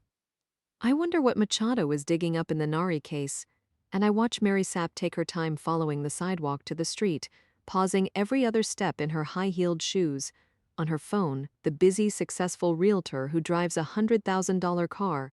She stops and says something about rescheduling a showing as she looks at her watch, gold, a sparkle of diamonds. She tucks the phone in her shoulder bag, an expensive designer one. I glance at a message from Bryce. Affirmative, TBP insurers. That same a-hole too. Rand Bloom, who's called me at least 50 times trying to get to you, and why you ever return his calls, I don't know. Victim's husband sued her real estate company for negligence or something. You were deposed, remember? Why are you asking? Oh, let me guess. Another death, another claim, another day, another dollar. Too much information? Damn it, I think. My staff can't get it through their heads that anything written creates a record. It can end up in court. It doesn't matter if it's a text message or a post-it and Bryce is the worst offender. He's going to get me into trouble one of these days. Is everything all right here? Mary Sapp asks when she reaches us. Did you need to speak to me? She directs this to Bloom. Have we met? He introduces himself and her reaction conveys the truth. She looks slightly flustered and then has no expression on her heavily made-up face. She feigns ignorance and indifference. She seems distracted, as if she has places to go and people to see, and I don't believe it. She may have no trouble misrepresenting a property or taking advantage of a client, but she's not a good actress. I suspect she and Bloom haven't met and she had no idea he was the person she was seeing in the gray truck, but that doesn't mean they aren't familiar with each other. No, ma'am. I'm not here to speak to you. You're not who I've been looking for, he says too sweetly, too politely. I've been trying to have a word with your lessee, but while I have a moment of your time, I have to ask if you're fully aware that there are some things you should be concerned about. Unless, of course, you don't care if you rent a nice property like this to, well, a tenant of questionable character. This property is no longer under agreement, she says, and the way she says it confirms she has information. Of course she does. She's already gotten it from him, probably over the phone. Rand Bloom is too streetwise to do his dirty work by email or any other form of communication that leaves a trail. Jesus, Marino exclaims. You talked to her, didn't you? He glares at both of them, and she glances at her car, fidgets with her keys, shifting her crocodile bag to her other shoulder. You get her on the phone first? You pass on a lot of unsubstantiated shit, so maybe Joanna's not welcome here anymore? What kind of dirtbag does something like that? I'm sorry, the realtor says coldly. The contract clearly states that the lease is null and void if there is reason to suspect criminal activity.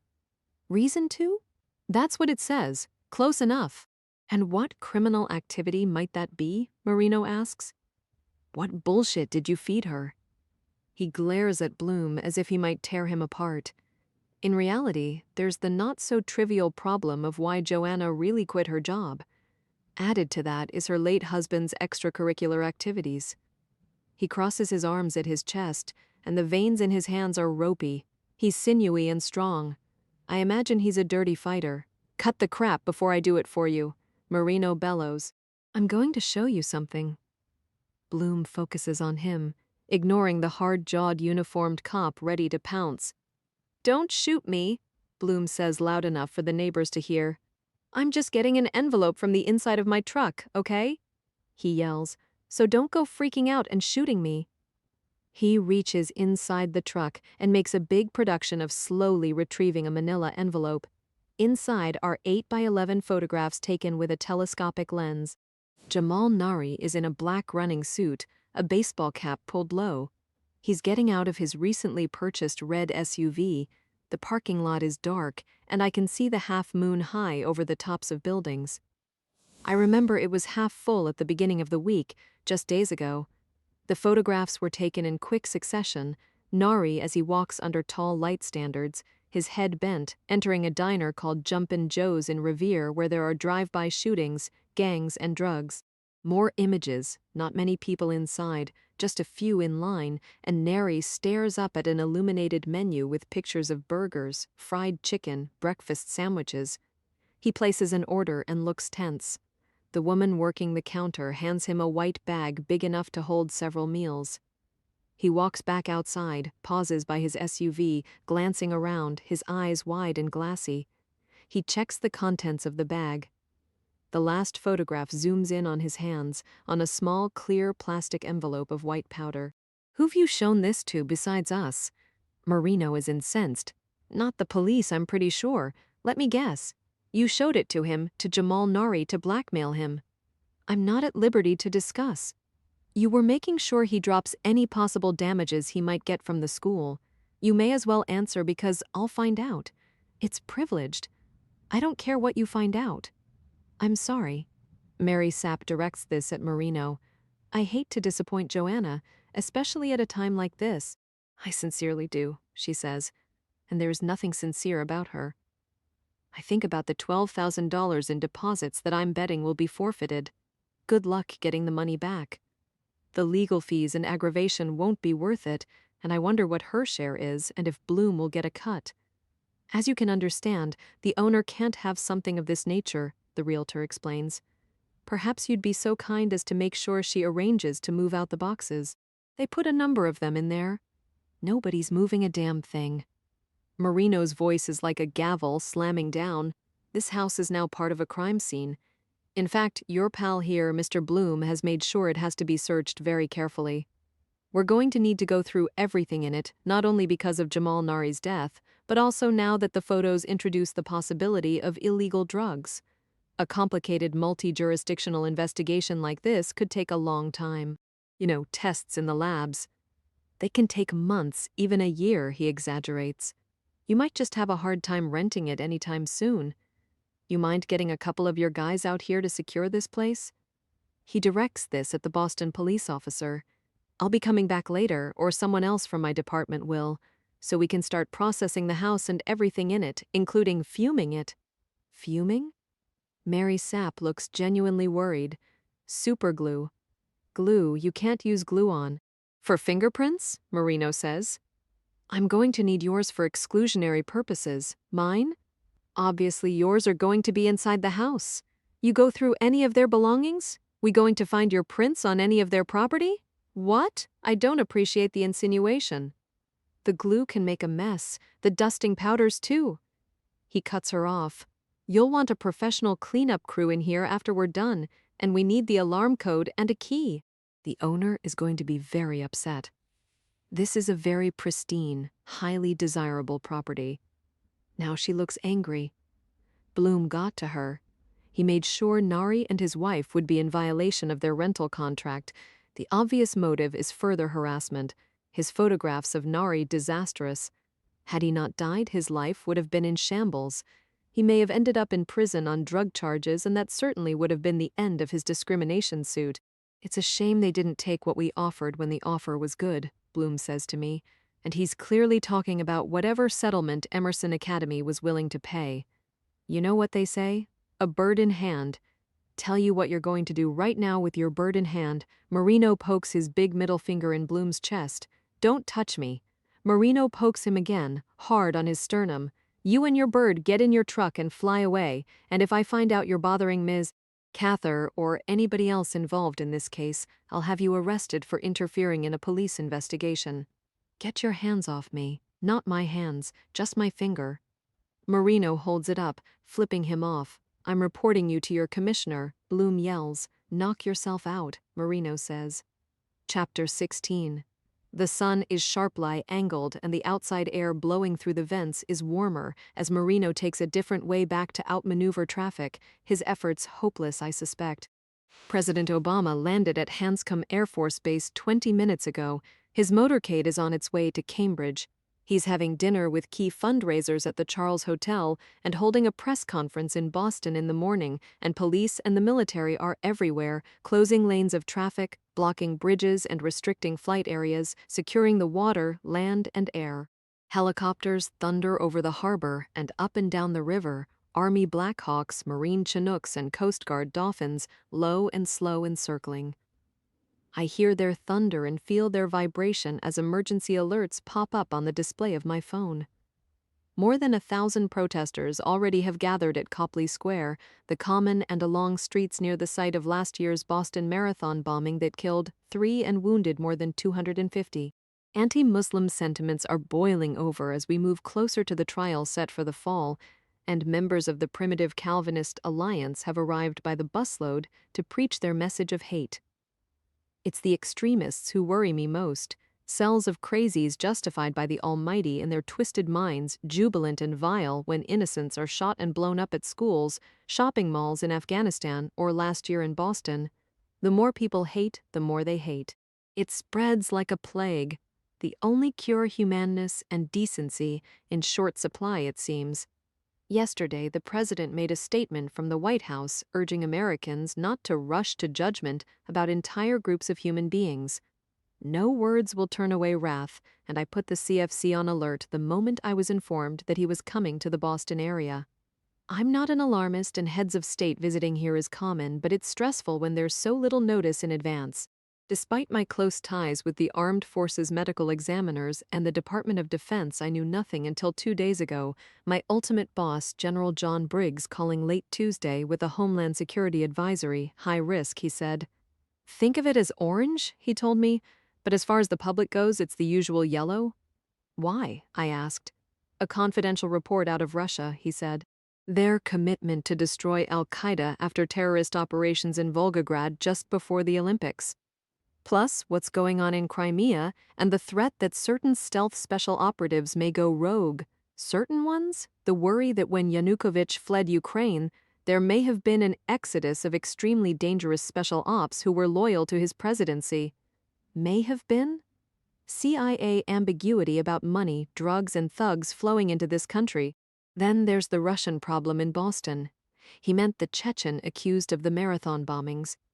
Briggs's warnings weren't necessarily unexpected, but they are more alarming than usual, and as I say this to Marino, I continue to replay what has happened today. I have an uneasy feeling it's somehow related to everything else going on, and if that turns out to be true, we have a very big problem, perhaps a global one. Except the 2 cases in New Jersey, he reminds me as we sit in traffic. How do they fit with Obama being here and whatever's going on in Ukraine?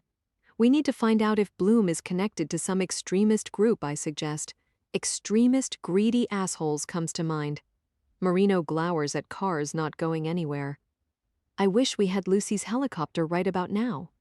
His route is a maze as he depends on a phone app to avoid gridlock. We've been moving very slowly, at times barely a crawl or not at all. In Chinatown, then Boston's North End, and we wound around the TD Garden, home of the Celtics and the Bruins. On Nashua Street, crowded parking lots spread out on either side of us. Then the Charles River Dam, now the Museum of Science, a colossal fossil exhibit announced on banners draping the building. Sunlight flickers on the river like a vast school of small silver fish, and in the distance the cables of the Zakim Bridge soar like old Ironsides rigging. I pay close attention to where we are and what's around us, checking my side mirror and keeping up my scan. I wouldn't be surprised if Rand Bloom is brazen enough to follow us, and I try to imagine exactly what he wants beyond making people uncomfortable, miserable, and extremely unsettled, in fact, like Joanna Cather, like Sarah Angiers, and in his mind, me. I'll never give him the satisfaction, and he should have known that when I was standing on the street looking him in the eye, assuming he didn't already know it before this afternoon. He promised he'd see me around as if that would frighten me, and I smiled and said fine. Maybe he'd like another restraining order or trespassing charge, I let him know. Better yet, if he shows up at my headquarters uninvited, my security will give him a welcome he won't forget. I didn't mention he doesn't want to tangle with my FBI husband or me on our private property, and that he'd be extremely wise not to come anywhere near my niece Lucy, former FBI and ATF, run off the job because of insubordination and a few bad kills. She is quite skilled with a gun, and for better or worse, it's in her DNA not to be bothered by much, doesn't care or feel remorse if she decides an action is just. I didn't need to outright threaten Bloom for him to get the point, and when he drove away from the house on Gallivan, it was with an angry squeal that left skid marks on the pavement. A sign of weakness, I thought as I watched. But I won't underestimate him. He'd be wise not to underestimate me either.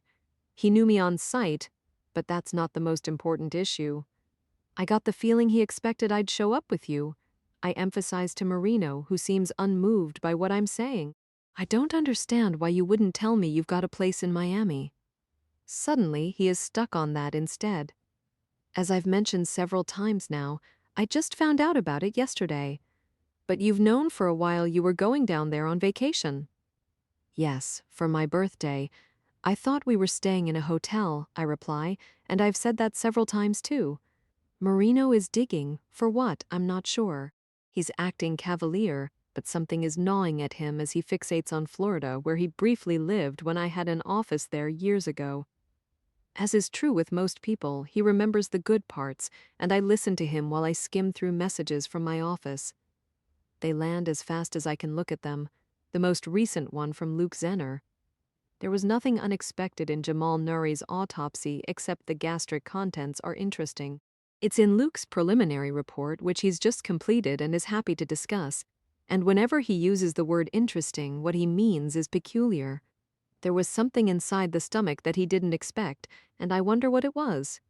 My deputy chief is too savvy to put details in an electronic communication, unlike Liz Wrighton, unlike Bryce Clark. Left for the day, Liz has let me know. Thick-headed again, can hardly think, and keep blowing my nose and coughing my brains out, she feels compelled to describe. And I wish she would spare me details that a defense attorney would love to use against her. It wouldn't be helpful if a jury hears that she wasn't thinking clearly, if at all, when she did the ballistics analysis in this case. And then there's Bryce. He truly is impossible, hailing me as he often does with his Earth 2 doctor. Scarpetta salutations that make me sound like an eccentric or a space cadet. "Are you ever coming to the office today?" he writes in his increasingly abbreviated text language, and not a minute later, another message lands. "Okay, you've left me no choice. The cat's coming out of the bag. Some of IR very loyal staff are hanging around to surprise you. They got cannolis from Mike's. Why? I write back, hello? Why our birthday? That's very kind, but please don't have people wait for me. I should tell them that." "Of course," I answer. "Do you see that's hurtful? No matter what I do," I mutter. "What?" Marino asks, and I tell him, and he replies, "I get what he's saying. People want you to care that they would wait. If it makes you happy, it makes them feel good." What it will make me feel is bad. I'm quite sure most of my staff would like to go home to their friends and family to enjoy what little bit of the day is left. Do you know what jewelry mix is? I'm reading something else on my phone. Stainless steel shot used in a tumbler, Marino says. It's different shapes and sizes. Lucy uses it sometimes when she hand-loads ammo. Why, Ernie Koppel. I'm hearing from my most senior trace evidence examiner now. Usually by late afternoon I've made evidence rounds, stopping in various labs, checking on the status of cases in the works. But I'm trapped in a car because the President of the United States is here, and his presence is like a wildfire that spreads whichever way he goes, shutting down highways, thoroughfares, private air traffic, and businesses within a wide radius. But life and death always go on at the CFC, and scientists such as Ernie are briefing me. Their narratives aren't detailed, but they're enough to give me a hint about developments I should follow up on. He got the frag and the mysterious intact bullet from Liz before she left for the day, and he's looked at photographs from the New Jersey cases. I inform Marino. There's microscopic pitting that he associates with jewelry mix. He says the pitting on everything is consistent. Ernie doesn't say it's the same, but that's what he's suggesting, I explain. He's implying the copper bullets that struck Jamal Nuri and the ones that killed 2 other people were polished in a tumbler, possibly the same tumbler with the same medium jewelry mix that was placed inside the barrel. As it rotated over a period of hours or days, the friction caused by the steel shot removed oxidation and polished the metal. Ernie suspects the final part of the process was the use of a cloth, a manual buffing, and there's also unique machining on the intact bullet that I'll want to see. And I remind you that Benton says the pennies may have been polished in a tumbler, I add. Bling, Marino says. Chapter 17. Bling, I ask. A fanatic who treats his handloads like jewelry? I know guys like that, snipers, competition shooters, Jack Custer, for example. When they eject cartridge cases, they never let them hit the ground, as fast as lightning snapping open the bolt, catching their brass like that. Marino's hand snakes out from the steering wheel as if grabbing a moth from the air. Considering the type of rifle being used, it's to be expected. A perfectionist, I comment as more helicopters thud-thud, 3 monster super stallions, triple turbine engines, 7-bladed. Marino cocks his head looking up. Is there an invasion going on that nobody's told us about? I think we already know this person is a perfectionist. We probably did, but everything else we're finding out is only making matters worse, I comment. More dangerous, I add. That's what worries me considerably. Who is it and why? And who is he going to kill next? In cases like this, it would be the rule and not the exception that the person is meticulous, even OCD, a precision shooter who might have a smart rifle. This is someone who's got his own shop filled with gunsmithing tools, Marino replies, as if he's not surprised and has no doubt. And I've said it before this homicide. I've said it about the two in Jersey. What about the frag from those? Before now, was there a suggestion that a tumbler was used? There was so little left. Well, if anybody could figure it out, Ernie would. He's one of the best microscopists I've ever worked with. We were lucky, especially with the bullet that's mostly intact, like winning the lottery, Marino says. Maybe that's your birthday present from the universe. I'm trying to remember how old you are. I wouldn't waste any mental energy on it. You look good, Doc, considering. That's nice to hear. I'll ignore the considering part of it. Seriously, when you think about where you work, no sunlight, it's cool. Maybe a constant exposure to formalin fumes. They preserve tissue so it doesn't decompose, right? And that's what aging is. He replays my own joke to me. You start decomposing, things start dying off skin, muscle, hair. That's what they say. The minute you're born, you start dying. Who would think it? That a morgue might be the fountain of youth? That's my line you've just stolen, and you've managed to make me depressed, I say distractedly, a visceral uneasiness simmering. I'm familiar with shooting aficionados who tumble cartridge cases before hand-loading ammunition. Lucy, for example, she has an indoor firing range and hand-loads her own ammo in a shop that has equipment worthy of an armory, including tumblers, all different sizes. But I've never heard of someone tumbling bullets. Brass cartridge cases, yes, but the actual projectiles, no, and then I wonder how the person did it. Were there separate tumblers, or did he polish the entire cartridge he'd hand-loaded and tooled? We need to talk. I write to Ernie. How long will you be in the lab? A while, FTR next. On a roll, he's using Fourier transform infrared spectroscopy, different frequencies of light to analyze a trace amount of a sample. FTR doesn't digest or destroy evidence the way gas or liquid chromatography do, and I wonder what he suspects. Possibly a chemical, and I think of my niece again and what she's learned from me. Flitz Tarnish Remover has been around forever and is my cure-all for rust, corrosion, calcium deposits, and stains. I use it at home on copper, brick, terracotta, aluminum, and even glass. I've seen cans of Flitz in Lucy's machine shop. That's what she uses when she hand polishes metal with a cloth. Miami? Huh. Marino is obsessing about Florida again. Don't get some bright idea about moving back down there. You should have told me about the new place. I thought we were staying at a resort. Benton made the arrangements. The condo was a surprise. I've seen pictures, that's all, and I don't know why it matters. Your concern at the moment should be that a thug of an insurance investigator seems to be a common denominator in a number of things going on. He has nothing to do with New Jersey, with those cases, Marino says. Are you certain of that? What about the victims' insurance policies? Any chance their carrier was TBP? Before now, I'd never heard of Bloom. I'm not aware of any insurance stuff in connection with the Jersey shootings. You'd better ask. It's a damn good thing you're my partner, or I wouldn't know how to act. I'm your partner because you've held me hostage all day. Obama has, not earlier.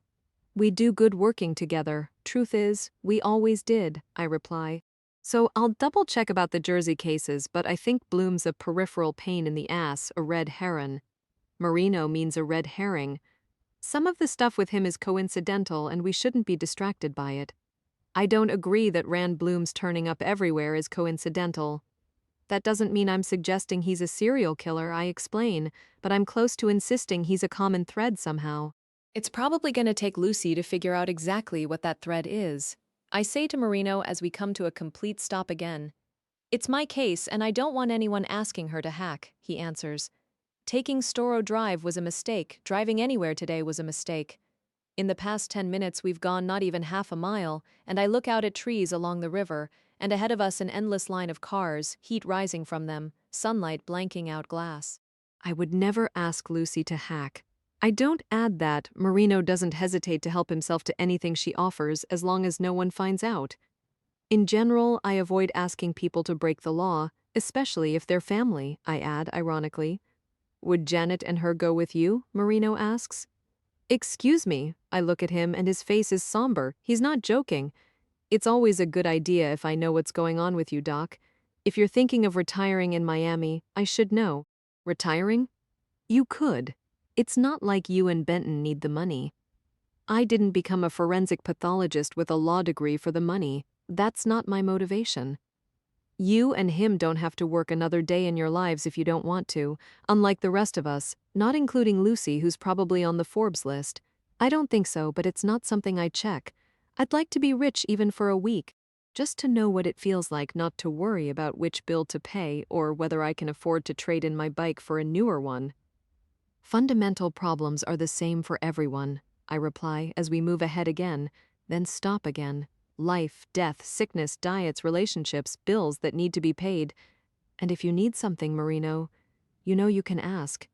I don't need anything. Wanting stuff is another matter. If I had the money, for sure I'd have a place in the Keys, get a boat, a trailer for my bike and travel, take it easy, nothing hanging over my head but an awning on my back porch. You'd be bored in 5 minutes, probably. I have no intention of retiring or quitting any time soon, if ever, I tell him. But thank you for implying I'm non-essential and old. That's the best birthday present you could give me. What I'm implying is you've been doing this for a while, and I wouldn't blame you for being sick of dealing with dead people and dirtbags. Plus, Miami's where you're from, so even if you don't want to cash it in, he adds, as if I'm dying, maybe you'd just rather spend your days around palm trees and sunshine. I wouldn't. Plus, you're good pals with the chief in Broward right next door in Lauderdale, he says. And you teach forensic investigation classes down there 3 or 4 times a year? You like South Florida. I like a lot of places. Marino wedges his SUV between 2 cars, changing lanes as if it will matter.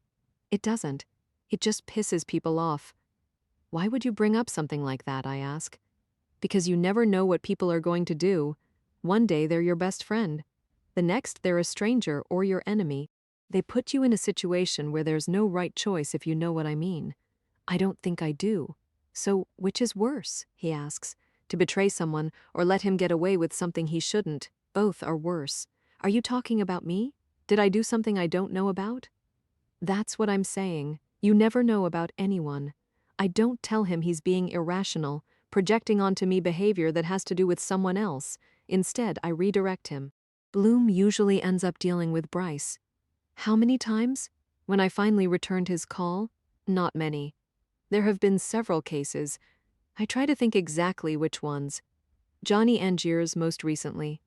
How much is the policy for? I have no idea. It's enough to push Bloom into overdrive. I'm guessing it's a big chunk of change, $1 million or something. The murder in Nantucket last summer, Patty Marsico. I bring that up. Her husband sued the real estate company she worked for, and Bloom called once or twice asking me about her autopsy, questions that for the most part I refused to answer. I also was deposed. Was he at the deposition? Marino continues to nudge in and out of lanes, and other drivers blare their horns at him. Some of them mouth obscenities, probably every person on the road around here frustrated and in a foul mood. Only lawyers and a court reporter. Before today, I had no idea what he looked like. I assumed he was older and wore ill-fitting cheap suits. He badgered me about something else several years ago. I search my memory. Liberty Wharf, it comes to me. The construction worker, the one who fell from the top floor of that office building near the Boston Fish Pier, got impaled on rebar, Marino says, as if it's a fond memory. I had to use a diamond blade saw to cut him loose. The focus was on whether his safety harness failed. Bloom tried to make a case for chronic alcohol abuse. Blame the victim, whose blood alcohol was negative but he had a fatty liver, CNS lesions, bruising, which I didn't speculate about, I reply. His death was an accident and the insurance company settled. Again, I don't know how much. Maybe you've become an insurance company's nightmare. Maybe I am. You didn't used to be, if you say so. What I mean is, you used to be more clinical. His scratched Ray-Bans glance at me as we sit on Storrow Drive, going nowhere again. When we first started working together, you were sort of cold and impersonal. I'd take that as a compliment if I possibly could. By the book is what I'm saying. You didn't care about the outcome, remember? I didn't want to care about it, I reply. Sometimes you didn't even read the paper or watch the news to see what a jury decided after you testified. He glances at me again. You used to say that the way a trial turned out or what insurance companies did wasn't up to you or even part of your job. It isn't. Maybe you're making it your job now. I might be. I'm wondering how come. Being the other way doesn't feel right anymore, I reply. I've had enough of people getting away with things. You and me both, Marino says, as if something else is on his mind. People shouldn't get away with shit. I don't care who they are. Cold and impersonal. I consider as if I'm amused, but I'm not, I said, sort of. You've waited all this time to tell me that. I've said it before, including behind your back. You're different now. I was that bad back then? Yeah, and I was an asshole, he says. We deserved each other. Chapter 18. He impatiently taps his thick fingers on the steering wheel as we make progress, inching forward at 3 miles an hour. It wasn't what Marino bargained for when he decided to take a creative route back. Now on the Longfellow Bridge, locally known as the Salt and Pepper Bridge, its tall granite towers resembling salt and pepper shakers. Rusting train tracks run down the middle, dividing 4 lanes of east and westbound traffic. The century-old steel girder bridge spans the Charles River, connecting Boston's Beacon Hill to Cambridge, and traffic is still awful. Right now it has nothing to do with Obama. As if detours and delays caused by his motorcade weren't bad enough. A car is broken down up ahead, the right lane closed. Midway across in the eastbound lanes, a twisted wreck is being chained onto a flatbed truck. A rolling surf of blue and red police lights flash and news helicopters hover like bright dragonflies. 3 of them rock steady at about 1,000 feet. The low sun is glaring, and I wonder if that might have contributed to the accident. Maybe the gridlock and road rage caused by a presidential visit did. We've talked maybe half a dozen times over the past few years. I'm telling Marino about my conversations with Bloom. The exchanges are on a par with the number of junkyard lawyers I unfortunately have to deal with. Clearly, he's made it his mission to know as much about me as he can possibly find, including what I look like. Recognizing you isn't exactly a big surprise, he says. You're in the news and even in Wikipedia, which you need to correct, by the way. It has a bunch of stuff wrong, including that you and me had an affair when we were working cases in Virginia. I think they mean Benton. Our planned vacation in Florida hasn't been made public. I'm not interested in rumors. The condo Benton rented isn't. How do you explain that? Lucy might have ideas about it. Some database Bloom got into, some blog out there you don't know about. I haven't heard jack shit from Machado since I saw him at the scene this morning. He is sullen for a moment and I let my silence prompt him. I thought I knew him, he says, and that's what his projection is about. Marino's anxieties that I might move or abandon him are really about losing his best friend. But a comment he made is digging into me, his question about betrayal and keeping secrets as if a person has done something wrong.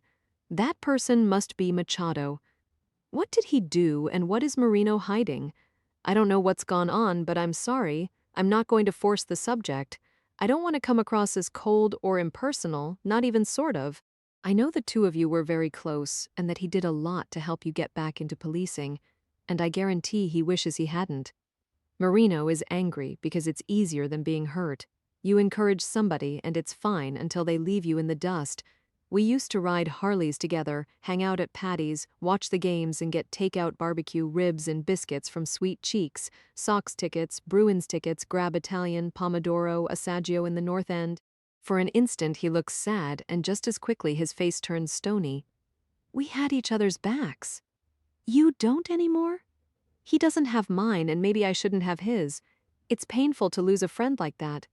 Me in pain? His laugh sounds more like a snort. Hell no, not even a twinge. He's a traitor. All the times he said how much he wanted me to become a cop again so we could be partners. Well, be careful what you wish for. Now he wishes I was fired or dead. Is that what this is about?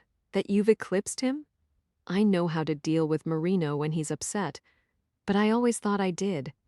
From the beginning of our relationship, I believed in my people management skills, cold and impersonal, and I try to conjure up who I was to him. My psyche wavers like a flame disturbed by a sudden draft. Damn right, I've eclipsed him. It's the damn truth, Marino says. There should be some gum in the glove box. I open it to look. nudging the baggie of polished pennies aside, and they quietly clink. Rand Bloom didn't leave them on my wall. He didn't tweet the poem from Morristown last month. He's too crude and ham-fisted for acts of cryptic symbolism, cold and impersonal. I can't get it out of my mind. When I was hired as the chief medical examiner of Virginia, my first big job, Marino was a jerk. I was reserved. Maybe I wasn't warm, but I was fair. I was cordial. I thought I was nice while he went out of his way to make life hard for me. I dig around and find the gum club that figures. He loves retro, and as I open the slim red pack, I'm startled by a powerful rush from the past images and sounds of my father's grocery in West Flagler, an area of Little Havana that was a safe enclave for immigrants. I hold the pack up to my nose and smell it, sweetly sharp and spicy, and I remember the hand-painted sign out front, Scarpetta's Market in big blue letters. Inside it was always cool, a window air conditioner rattling and dripping condensation on the tile floor, and the first thing I'd see was the candy and gum. Clove, tea-berry, juicy fruit, sweethearts, M&Ms, mallow cups filled a wire rack, and on top of the wooden counter were gallon jars of bazooka bubble gum with comics inside and silvery York peppermint patties coated in dark chocolate. Marino's phone rings.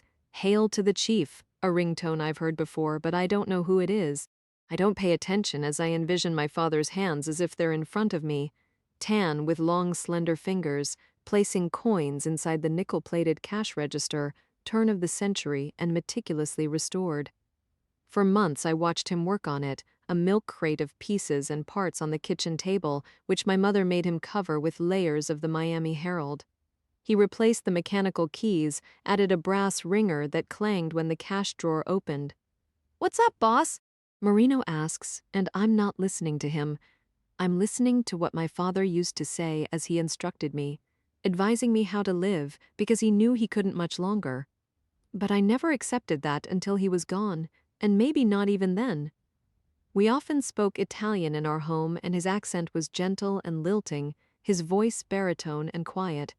Sucdono cose terribili. He would tell me that terrible things happen and one never knows who's going to come through the door.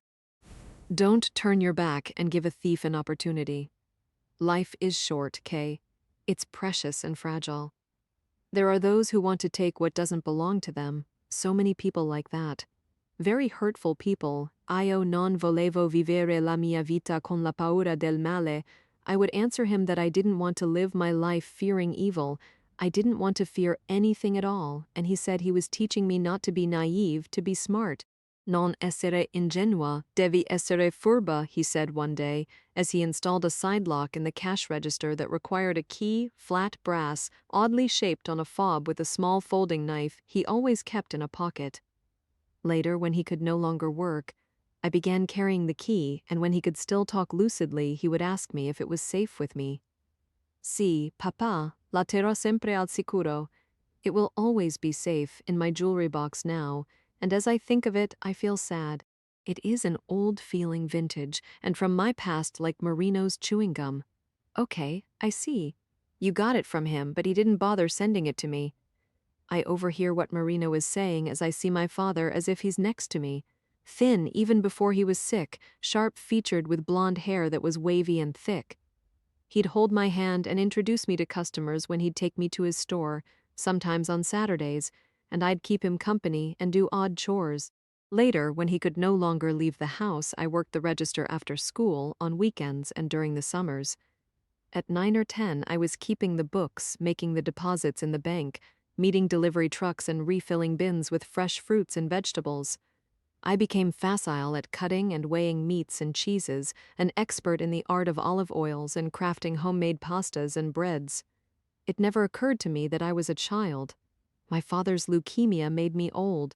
Maybe it made me impersonal and cold. I stare out the window but don't see the traffic. What I see is the Cuban sandwich shop my father loved, jamón dulce, ropa vieja, and Spanish beef stew that I would carry on a tray into the bedroom where he didn't move, lying there with the blinds drawn, the slightest light seeping through. I believed I could make him eat, and he would stop losing weight. The headaches wouldn't be so severe, and his fatigue would go away if I worked hard and made him happy. I'll look, Marino says. Not to me, but on his phone, and I think about my being impersonal and cold, and I feel anger like a needle stick. When we first started working together years ago, that's what he thought. It seems worse to hear it now, gratuitous, in fact. He didn't need to say it, and I'm not sure it's an accurate description. I was earnest and diligent. Maybe my wry humor was lost on him, or it could be possible what he said was true back then. It makes sense that it could have been. I'd learned not to care too much and gradually have unlearned it, which is where I am now. Marino wasn't trying to be cruel. He didn't mean anything. I'll look right now. He's unusually cordial to whoever he's talking with. Because I'm sitting in a damn parking lot. No, I don't mean it literally. Why this sudden urgency? A pause.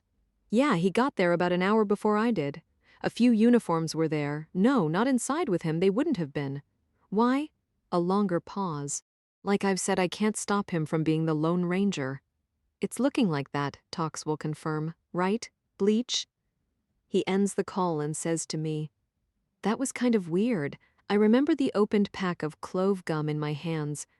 I think it's pretty stale," I comment, and the anger is gone as if it were never there. He shrugs, hit me twice. I peel the wrappers off 2 sticks as hard as cardboard. They crunch when he bites down on them. "The commissioner," he says as he chews, opening something on his phone, staring long and hard at it. "Help yourself to the gum if you want." His voice is different and distracted. There's plenty more where that came from. I order it off the internet. "The Lone Ranger?" I inquire as he closes whatever he was looking at and drops his phone into his lap. I don't really want to talk about it. He goes on to talk about it anyway. Machado. He tells me the problem started late last year when Cambridge Police Commissioner Jerry Everman mentioned that Marino is one of the best detectives the department has ever had, and the word passed down through the ranks. If that wasn't enough reason for jealousy, there were a record number of letters of commendation from victims and witnesses Marino has worked with, and of course he wasn't quiet about it. The more hostile Machado got, the more Marino pushed back. Finally, there was a situation with a woman that began around last Thanksgiving, the straw that broke it, Marino summarizes. "Someone you were fighting over?" "This hasn't got anything to do with me. And no, I was seeing Beth Eastman until her daughter Julie got killed. The second Jersey victim who was shot when she was about to get on the ferry. You dated Beth in high school. Went steady and everything. She must be devastated. Her daughter was a real nice lady." He talks and chews gum at the same time. "The other day I heard a rumor his latest thing is he's trying to get on with the state police, wants to be an investigator assigned to the Middlesex County DA's office." He's talking about Machado again. If he does, it will be good riddance and my next pain in the ass, which probably is his motivation. He'll try to steamroll Cambridge and interfere with every homicide we get, sort of what he's already doing on the inside. He was stupid as hell to tell Joanna that her husband was shot. I agree, it wasn't a good idea to give her an important detail like that. I think about the guitars. There are 2 cases on the bed and other items glowing whitish blue. "And you know why he's making piss-poor decisions these days?" Marino says. "Because he wants people to side with him, not me. He's obsessed to the point it's crazy. If I turn up dead, you know who to look for?" "You've mentioned that twice," I reply. "I hope you don't mean it literally." Chapter 19. We pass the wrecked smart car in the opposite lanes, crushed, the windshield caved in, the roof flattened. Glass and plastic are all over the road, and I wonder if the driver is en route to the CFC. May as well be in a tin can. Marino doesn't want to discuss Machado anymore. I don't understand why anyone would drive something like that. It's affordable. Yeah, a real bargain if you're killed in it. Maybe get something bigger than a bread box? It's cheaper than a funeral. Rand Bloom will spare nothing. The end justifying the means. I want to make sure Marino takes the insurance investigator very seriously. I expect more underhanded tricks, and we need to be prepared and proactive. Whenever you say proactive, it makes me nervous. He's been finding out everything he can about us. Let's see what we can find out about him. Us? I think it's just you. I don't think he's interested in me, Marino says, and I know what I'll do. He was in an accident or a fight, I reply. Yeah, his face looks like someone hit him with a baseball bat. Get in line. Everybody who's ever met him probably wants to beat the shit out of him. Let's see what Lucy can dig up about him. An accident or an attack, and there should be a police report, a record of what happened somewhere. I think we get the drift, Marino says, and we've reached the end of the bridge and are stopping at a red light now. Bloom's a shit stirrer, plain and simple. That's why some sleaze insurance company would hire him. He opens an email and an attachment on his phone. Perhaps what the commissioner mentioned to him moments earlier, or it could be something new. The head of Marino's department is leaking information to him, and I'm reminded of what was easy for me to forget. Marino is one hell of an investigator. I wouldn't want him after me. TBP isn't considered sleazy by the general public, I tell him. The biggest pricks. He uses 2 fingers to enlarge whatever he's looking at on his phone's touchscreen. I don't know what it stands for. The best policy comes to mind. If you look them up, it's a great place to work and they've won all kinds of awards. Give me a break. The light turns green. We're moving again. It's a formidable insurer and well-respected until you actually have a claim, I add. Then you find out the hard way what they'll do to make sure you don't get what you've paid premiums for. Totally disgusting. Marino merges left onto Memorial Drive, and we're back in Cambridge. What a perfect job for a dirtbag who doesn't give a damn about anybody and has no conscience, he says. And he's right. Jamal Nari's murder this morning didn't deter Bloom from his ongoing harassment of Joanna. In fact, he escalated it. Obviously, he targeted Mary Sapp too, Marino says. Looks like he may have targeted someone else, he adds mysteriously. My question is the same. How does he find out this level of detail about people? How did he know Nari and his wife were dealing with Mary Sapp, that she was the realtor for a house they wanted to rent? All you got to do is tail someone, keep running into them somewhere to be diligent and focused as hell. Then he passed on info so the rental fell through, getting a dishonest realtor to do his dirty work. She's happy to keep the deposit and avoid a problem, and who knows how she sweetened the pot. Someone in Bloom's position probably gets a lot of pots sweetened. Kickbacks, and it's just his good luck that Neri gets murdered. His wife loses him now, she's going to lose the house, I reply, and the Charles River Yacht Club is on our left, the MIT campus on our right. A lot of boats, brick and granite. She can't stay in their apartment after what happened, and suddenly she finds she has no place to go. Joggers and cyclists crowd the fitness path flanking the river, and lush green trees cast spreading shadows. Rowers and scullers skim over the dark blue water, pumping hard, going fast, ending the day physically and with civility, unlike what we're doing. A punk, a damn vulture picking on people who've already been victimized. Marino goes on to use other descriptive words and phrases that don't bear repeating, but the gist of what he says is true. Rand Bloom is a thug whose bread and butter is harassment. While we don't know for a fact that he's been spying on me, I suspect he's been doing it since Johnny Angiers died in the woods 6 weeks ago. It could explain why Bloom was in my neighborhood this morning parked close to my house, and I think of the glint of light Benton saw from the backyard. Possibly it was Bloom. He, or maybe someone associated with him, may have been spying or taking photographs of Benton and me during a personal moment to violate my privacy, to gather intelligence to publicly embarrass. I can only assume the intention is to make sure it's not worth my while to defend what I determined about Angiers's death, and then I think of something else.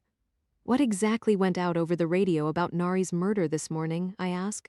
The address and that Angelina Brown, a resident in the house, saw a man collapsed on the driveway. I've got the transcript if you want to see it. Just sent to me, he adds. And I wonder sent by whom. When we stop, I'll forward it to you. Did you hear the calls, I ask? I was in the gym and didn't have my radio. Machado reached me by phone after taking his sweet time. Why? If Bloom was monitoring his scanner, he would have heard any calls and recognized the address. He may have been only a couple blocks away. Certainly he was when you and I drove past his truck. He wasn't in it, Marino points out. We don't know where the hell he was.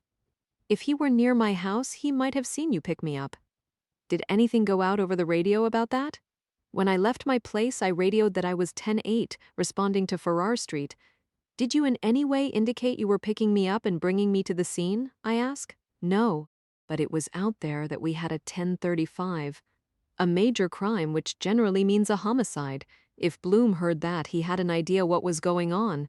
He may have been watching my house, especially since he somehow knows I'm supposed to be on vacation in Florida. Now it's really interesting for him. He gets to see if I respond to Nari's crime scene or if maybe I'm too busy doing other things. I envision Benton's arms around me, kissing me, but I don't mention it. I think about Lucy buzzing the house, flying low enough to agitate trees and rattle windows. My mind rapidly sorts through any number of scenes that I wouldn't want photographed and made public. Why would he bother? Marino asks. My guess is he's looking for anything at all that might impeach me. It doesn't take much if you plant the right detail and it goes viral on the internet. I'm no good to anyone if I'm not perceived as credible. If what you're saying is true, he's more industrious than the damn CIA. I'm puzzled by Machado, though, I have to say. If he's so competitive with you, then why did he bother to call you while you were in the gym? He knew he'd get there first, have a huge head start working the case. It's like inviting someone to a party late and then ignoring them so they feel like shit. These days he does anything he can to make me look bad and to make himself look better. It appears he also was sending you information as he got it, at least for a while, I point out. Not him. It wasn't him doing it. Marino doesn't tell me who, but I have a feeling I know. The commissioner is Marino's ally, and that bodes poorly for Machado and tells me something else. Jerry Everman has a problem. I have a feeling he's using Marino to take care of it. My 7-story titanium-skinned building is up ahead, squat with a domed glass roof, and I wonder which members of my staff have waited for me and how I can graciously sidestep socializing and indulging in cannolis. There isn't time. I suspect that Bloom assumed when you responded to Dorchester and requested a Boston PD backup that I would show up too, I add. He had just passed us in his pickup truck. You slowed down to let him go by, and I have no doubt he saw us. Then he would have heard you radio the dispatcher to run his plate. I'm sure I'm right and wish I weren't, and I'm certain the ruthless insurance investigator has an arsenal of dirty tricks I've yet to see. What else has he photographed? What other details of my personal life has he learned, and what will turn up on the internet? Does he work alone? Who else is he involved with? He tailed Nari and photographed a drug deal, it seems. Maybe Bloom has drug connections? There's no telling what he's into, but he must deal with a lot of claims that have to do with real estate. Injuries and deaths in residences, in office buildings, and on construction sites. Has he conspired with Mary Sapp before now? And what about the Patty Marsico case, the realtor murdered last Thanksgiving in Nantucket? It occurs to me that everything we're dealing with right now has happened in the past 7 months. Why would Bloom go to so much trouble? Marino turns off Memorial Drive onto a side street that leads to my back parking lot. To work on me? To wear me down? I answer. Clearly I'm a problem for him in ways I don't realize. He may be a problem in ways we haven't realized too. Marino says, I'm going to show you something. He noses the SUV in close to the tall black security gate at the back of my bullet-shaped building.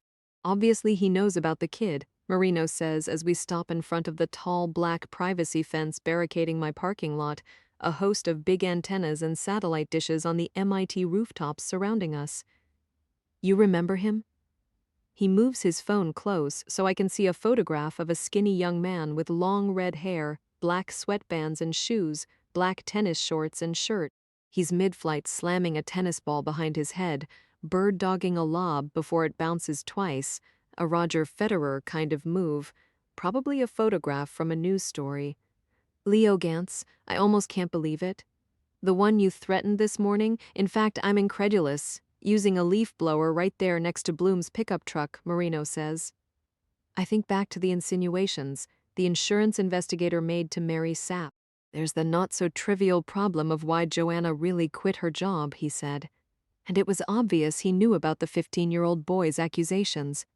Good God, I mutter. He knows about Leo because at some point he talked to him. You got that right, and trouble's brewing. Jerry just sent me this picture and asked if he looked familiar, if I've seen him around Cambridge. Apparently Leo does yard work in Cambridge, Somerville, in your area. Jerry said Machado's going to call me with an update that the information needs to come from him. When he says that, I know what's happening. The commissioner has information, but is insisting Machado be the one who shares it with Marino. It's a setup, an old bureaucratic ploy. If you want a problem person off the case or out the door, make him the messenger of his own bad news, then the troops don't go after their leader. Whatever has happened, Jerry Everman has no intention of taking the blame. Sil Machado is about to quit or get furloughed, which is the same as being fired, except it won't stop him from finding another job somewhere. In fact, the commissioner will probably recommend him. "You going to open this thing?" Marino asks. We're sitting before my shut gate of black high-tensile steel, its pales terminating in triple-pointed splayed spear tips that are a visual deterrent if nothing else. I open the car door, and it's not the first time I've forgotten that Marino doesn't have a remote control. He no longer works for me or has keys or a fingerprint scanned into ergonomic locks, and I enter my code. The black metal gate lurches awake, it begins sliding open on its track. I get back in the SUV. I'm still trying to adjust. I open the glove box. I didn't leave yesterday. It's been over a year. He loves to think he's missed, and you worked for me for more than a decade. I pull out the bag of pennies. Old habits die hard. That's as much as I'll say about how I'm personally handling his not being my head of investigations anymore. I've never told him that some early mornings I still find myself pausing by his old office to see if he wants coffee. "Your spot's empty, you mind?" He drives past employee cars and white vans and crime scene trucks, not waiting for permission. "These need to go to Ernie." I indicate the pennies Benton packaged as evidence. "Or if you initial them, I'm happy to take care of it." Shiny, like new even though they're 1981. I think we know why. "What we need to know is who," I reply. "You got a Sharpie? The date on them must mean something," he says. "Or we're supposed to think it does." He initials the baggie and hands it back to me. I look at 7 pennies too bright to be so old. The person who placed them on my wall knows exactly how to hurt me. My parking place is designated by a 1 painted white on blacktop directly to the right of the massive rolling bay door, heavy-duty welded steel, flat gray with no windows. Usually it's retracted when the weather is nice, and next to it is a pedestrian door, also metal with no windows. I scan my left thumb to open the biometric lock. I detect cigar smoke and Lysol as Marino and I enter a brightly lighted space big enough to hangar a jet, and I'm surprised by the Ferrari Tour de France blue, the same color as Lucy's helicopter. It's parked in the middle of the epoxy-sealed concrete floor, and I've not seen it before, but there can be no question whose it is. The process of elimination is simple when something costs more than most people's houses. I wonder why she hasn't mentioned her latest acquisition to me. My niece has been distant of late. Extremely busy, she says. Mostly we've traded voicemails. Maybe she got you a birthday present, Marino says. She did a book, a first edition of Gaetano Savi's Flora Italiana, but I don't go into detail. A book, that's all. It was plenty. Lucy gave it to me early on Mother's Day because I love gardens, especially Italian ones. I've spent many hours lingering over the beautiful illustrations, remembering places Benton and I have been, the Villa d'Este and the Villa Gregoriana in Tivoli, the Borghese in Rome, the courtyards in Puglia on the Adriatic Sea. But not this, not a Ferrari. She wouldn't, I answer Marino literally, and the non-skid floor is damp, the odor of disinfectant stronger as we walk through. Afternoon. Rusty and Harold call out cheerfully from the far end of the bay, putting out their cigars, saving what's left of them for later. "Happy birthday, Chief, except you're still here? When you're going to Florida?" At the moment, I have no idea. I raise my voice and it echoes inside the empty concrete space. They're sitting in a corner to the left of the door that leads inside, the table covered with a red and yellow vinyl French country cloth centered by an arrangement of silk sunflowers, very Van Gogh and washable with a hose. I spot the white pastry box next to the Keurig on top of the hobbled stainless steel surgical cart, a wheel permanently stuck, sweeteners and powdered creamers in a bowl near a big steel sink. Several blue plastic chairs and a pitcher with a water filter have been added to what's come to be called La Morte Café, out of the way of biohazard traffic, although it's really not the best idea to consume beverages or food in here. But people do. I'm guilty of it. We eat, drink, and smoke, and let the fresh air and sunlight in when we can, When it's not raining or frigid winter, life struggles to assert itself in a place of death. Downtime in the bay is a way to cope after ugly scenes and autopsies. I miss smoking because it allowed me to check out for a few minutes. I take a coffee or tea now instead. I chat with staff. Sometimes I sit here alone to clear my head. You don't need to put out your cigars for my benefit. I say it to Rusty and Harold every time, and it doesn't matter. They always behave like children caught in the act. Chapter 20, Don't Mind If I Do. Marino lights a cigarette. And how are Cheech and Chong today? Miss me yet? With his long gray hair and funky clothes, Rusty could pass for an old hippie, but Harold, in his proper suits and ties, certainly couldn't. And neither of them looks Hispanic. Right now, they're covered up in protective white Tyvek. I notice the stainless steel two-body carrier parked against a wall, the gallons of Lysol disinfectant, Dawn detergent, and a non-toxic degreaser on the top tray. My attention lands on a wooden handle with its large steel head that's missing its mop and a 6-gallon yellow bucket with a wringer. The gray melamine storage cabinets are closed and shiny, the red biohazard trash cans emptied, and as I get close to the Ferrari, I see that there are water spots all over it. Unusually elongated, a 4-seater with titanium rims and beefy gray calipers, it has a long sloping nose and a roomy boot. The grille and prancing horse are blacked out. I peer through a tinted window at a lot of carbon fiber and quilted Koyo leather. It sounds like Mach 2 when she cranks it up. Rusty raises his voice. A roomy back seat, 650 horsepower and all-wheel drive. She can haul passengers in the snow in that thing. Lucy's idea of a practical car, I suppose. And it occurs to me that she must have been planning to pick up Sock in it. That seems a long time ago, but it's not been 6 hours since the ground beneath me opened like a trap door. I'm still free-falling with no idea what might happen next, except I have a feeling the plans won't include a vacation in Florida. Not tonight, not in the morning. I haven't heard from Benton since I called him about Machado, and I wonder what Lucy is doing and if she's made progress on the computers from Farrar Street. What was the problem in here, I ask, because I know there was one. I walk to the table as Rusty and Harold pluck half-smoked cigars out of a Bruins ashtray. You sure you don't mind? They both say at once. I never do and don't know why you ask. I'd smoke cigars, but I'd inhale. You learn to roll the smoke around in your mouth like a fine wine. If it's smoke I guzzle. It's not about learning, which is why I stay away.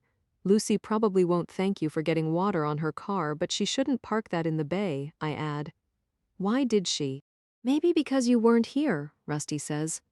I'm a school principal now. She's lucky if it's only water that got on it, Marino says. We told her it was a bad idea, just like we always do, Harold replies. She never listens, Rusty says. Probably because the bay seems normal to her. I'm guessing her garage at home is about this size. Well, I hope the inside of her car doesn't stink to high heaven. It was damn awful in here a while ago, and some of it was just inches from the tires. A leaky body bag, Harold explains, and he and Rusty tend to talk in counterpoint like a Gregorian chant. The 73-year-old lady who rigged up her car with a hose killed herself with CO? She lived alone and did it in the garage. The case from Brookline, I recall. She wasn't found for a while. Nothing makes you want a cigar more than a decomp. It's not true, you get used to it. Doesn't bother me, I don't even notice. Marino opens the pastry box and picks out a cannoli to prove his point. Peanut butter? Where the hell's the chocolate chip? The same funeral home we've had trouble with. Rusty sips a coffee in a cheap paper cup. Surplus military Bryce buys in bulk. They use the crappiest bags I've ever seen. They all leak like a faulty bladder sling, a steady drip all the way into the cooler, stunk up the entire bay and the receiving area. Not to mention the cooler. Let me guess. Meadows Mortuary. Marino taps an ash and bites into the cannoli, flakes of pastry drifting to the floor. I don't know what to do about it, Harold says. We've even tried supplying them with our pouches, but they don't bother using them. Probably turn around and sell them on eBay? Same old, same old. Rusty directs this at Marino. Nothing's changed since you left, except I don't mind coming to work now. What you do about it, Marino talks as he chews, licking his fingers, wiping them on his sweatpants. is transport the damn bodies your lazy-ass selves, and then you don't have the problem. Instead of sitting here drinking coffee and smoking cigars and eating pastries. The cannolis are for the chief. Nobody made a trip to Mike's with you in mind. Very kind of you, I reply. To give credit where it's due, it was Bryce's idea, and he picked them up. And I'm most appreciative. Maybe later? This makes how many cars she's got? Marino points the cannoli at the Ferrari. I've lost count, I reply. Can I make you a coffee? Harold asks me, and by now I know who was waiting here until I got back. I'm talking to the chief and not to you, he says to Marino. No thanks, not right now, I reply as I notice there are only 4 cannolis in the box, 5 before Marino helped himself. Harold, Rusty, and Bryce were throwing a small party. I'm touched. I don't drink your swill. Marino is done with the pastry and back with the cigarette. We're not offering. Be careful or he'll give you a parking ticket. The joke is always the same. He'll arrest you for littering or disturbing the peace. Can I see your badge, pretty please? Watch out. He has a gun. The Rusty and Harold show continues, a damn big one. Marino crushes out the cigarette on the floor as he blows smoke out of the side of his mouth. He digs cigarette butts from a pocket, drops all of them into the trash. We got 2 cases that just came in from Memorial. MV fatalities not far from here on the Longfellow Bridge. Rusty lets me know. I believe we just drove past the accident. Anyway, I told Lucy not to park in here. A spurt of flame and Harold relights Rusty's cigar, then his own, and I recognize the woody black cherry fragrance of the Bahamian tobacco they like. Someone scrapes it with a stretcher, and imagine what that would cost. BMS is on its way to pick up the drowning from Lincoln, Rusty says, and the acronym is unfortunate. Bean Mortuary Services. The irreverent comments about the name and its acronym are predictable. Kids horsing around a pool at a big house no one's living in, he says. That and drinking. They're jumping on the pool cover like a trampoline, and of course it pulls away from its anchors. Her feet go out from under her and she slams the back of her head on the concrete edge. The little assholes she was with didn't do a damn thing to help. They left her there in the pool, didn't even bother to pull her out, which I can't understand at all. How do you leave someone in the pool? She was on the bottom of it when we got there early this morning after a realtor found her. The kids she was with didn't alert anyone? I ask. Apparently not.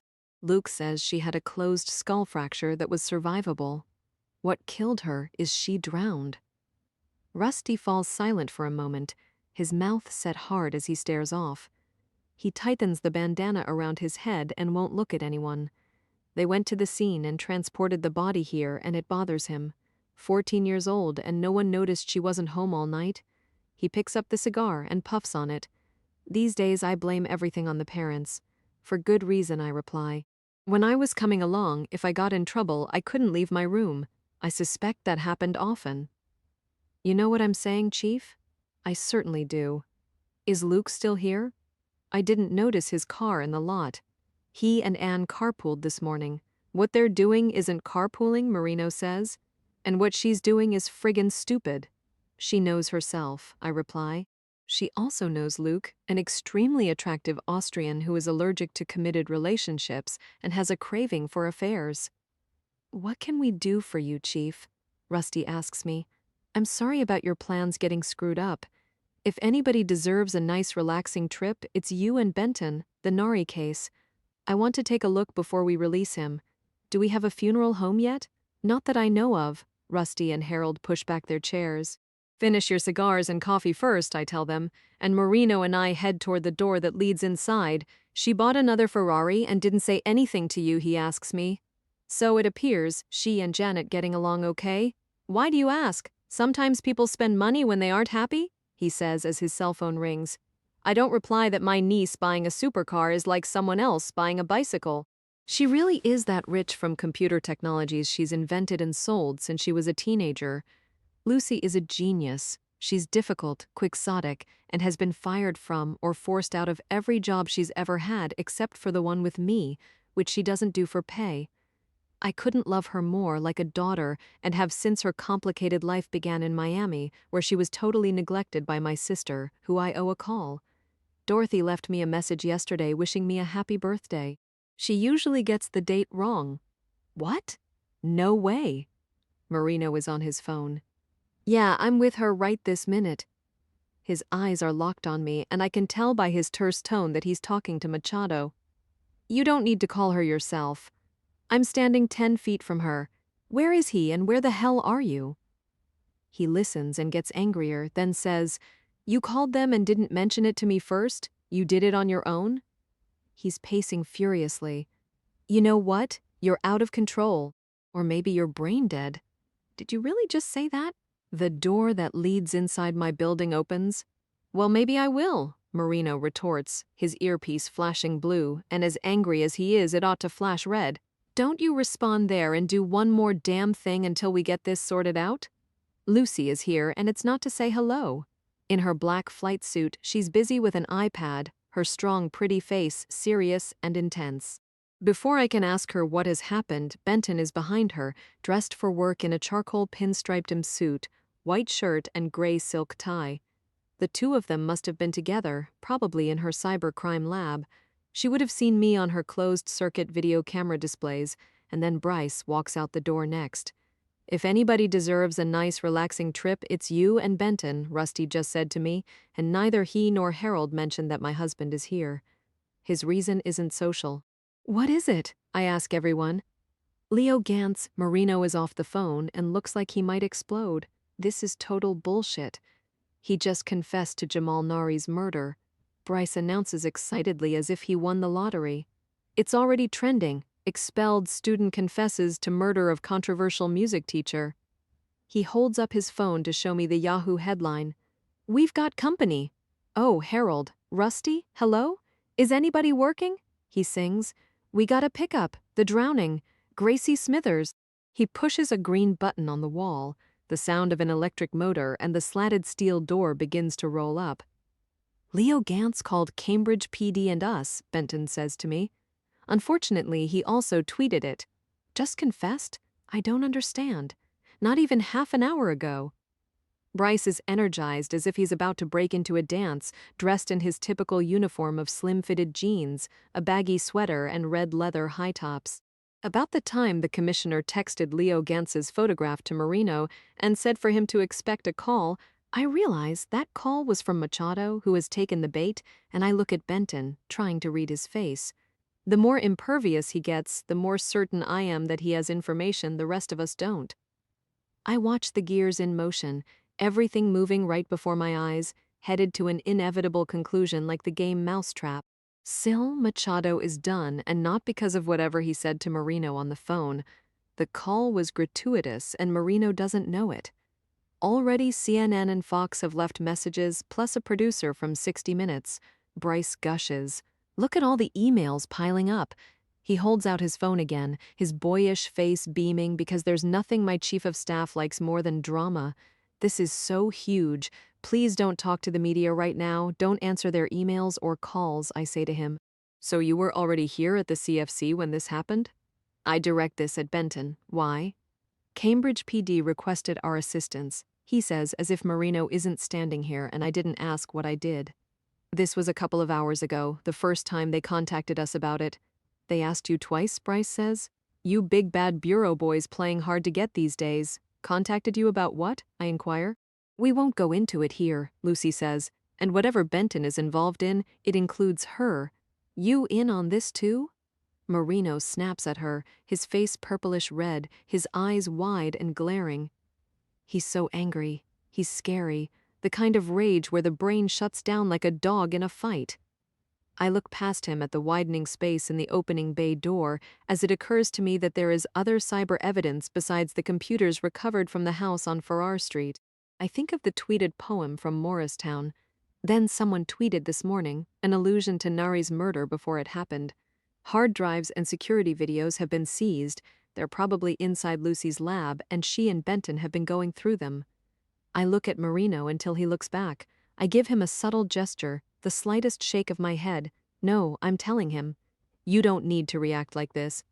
Your war with Machado is over. He doesn't read my mind. He's not looking at me now, Chapter 21. A van drives inside, patent leather, shiny black. Bean Mortuary Services is here for the drowning. a 14-year-old girl who shouldn't have died. For an instant I wonder about the friends she was with and what the rest of their lives will be like. I used to get angry over stupid deaths. I was judgmental about drunks, drug addicts, people standing up in the back of a truck, or jumping into lakes and pools when they are under the influence and don't know how to swim. The emotions have settled into a deep place with me, not volatile anymore but heavy like gravity. Mostly I feel sad. Mostly I think what a waste. No one starts out in life imagining it will end on one of my steel tables.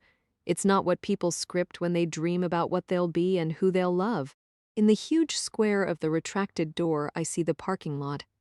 It's in shadows, the sky dusky blue, and in the few minutes I've been here more cars have left, employees gone for the day.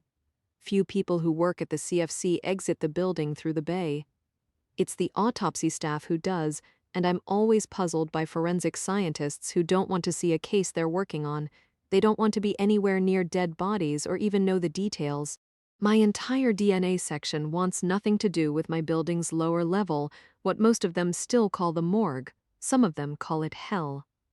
The confession is extremely problematic any way you look at it, Benton is explaining. I've been asked to help with that as well. One of his areas of expertise is confessions, true and false ones. Machado, Merino thunders. He can't do this, don't you get it? God damn it, Benton. He can't do this and you need to talk to Jerry. You were asked to help in the investigation earlier or just now? I pin Benton down because he's being typically evasive. Both, he says. Machado called me directly. He had no right to do that, Merino says, and that really is the point. It would be the equivalent of one of my doctors sending out evidence to the FBI labs without clearing it with me first. You've got to call the commissioner, Merino repeats, and he's almost yelling. What is it you've been told? I ask Benton. Hell yeah. What do you know about my case that I damn don't? Merino says. Leo Gantz claims Nari attacked him this morning, hitting him in the head with a tennis trophy. Leo came back later and shot him. This supposedly occurred inside the apartment on Farrar Street. Benton isn't going to react to Merino's tantrum, and I've given up trying to send signals. Merino's rage will run its course. Then he'll find out it wasn't merited. Of concern is that certain details haven't been publicized yet, Benton says. I'm not aware it's been released to the media that he was shot. It wasn't on the internet until Leo Gantz tweeted it, Lucy confirms, and I instantly think about Joanna Cather. She knows we suspect her husband was killed with a gun. She asked me about it, and I wonder if she talked to Leo after Merino and I left her apartment. I have a feeling she did, and I envision the young man with the leaf blower, the quiet anger on his face, the way he didn't back down when Merino threatened him. Leo Gantz seemed to enjoy the confrontation. He liked the attention even if it was negative, and now he's just gotten a whole lot more, every major news outlet on his trail. By this time tomorrow, his name will be a household word. He tweeted from his personal account. Lucy's left index finger flicks the iPad's display, scrolling through data as two men open up the back of the black van. Josh and Diego Bean, in jeans, button-up cotton shirts and sweater vests. Identical twins I can't tell apart. They run their removal service out of their home, are on call 24/7, and consider themselves an ambulance service for the dead. It's a new way of doing business. Civilized, minimalist, just gloves and casual attire, and a vehicle that doesn't look like a hearse. Rusty and Harold have gone inside to get the body of Gracie Smithers. Bryce has left too, propelled by his latest adrenaline rush. I look over at La Morte Café, at the cigars put out and the pastry box. Next, I look at Lucy's Ferrari and the mortuary van on its rear bumper. Now and then, I'm struck by the absurdity of things. The IP is his wireless network at home in Somerville, my niece is saying.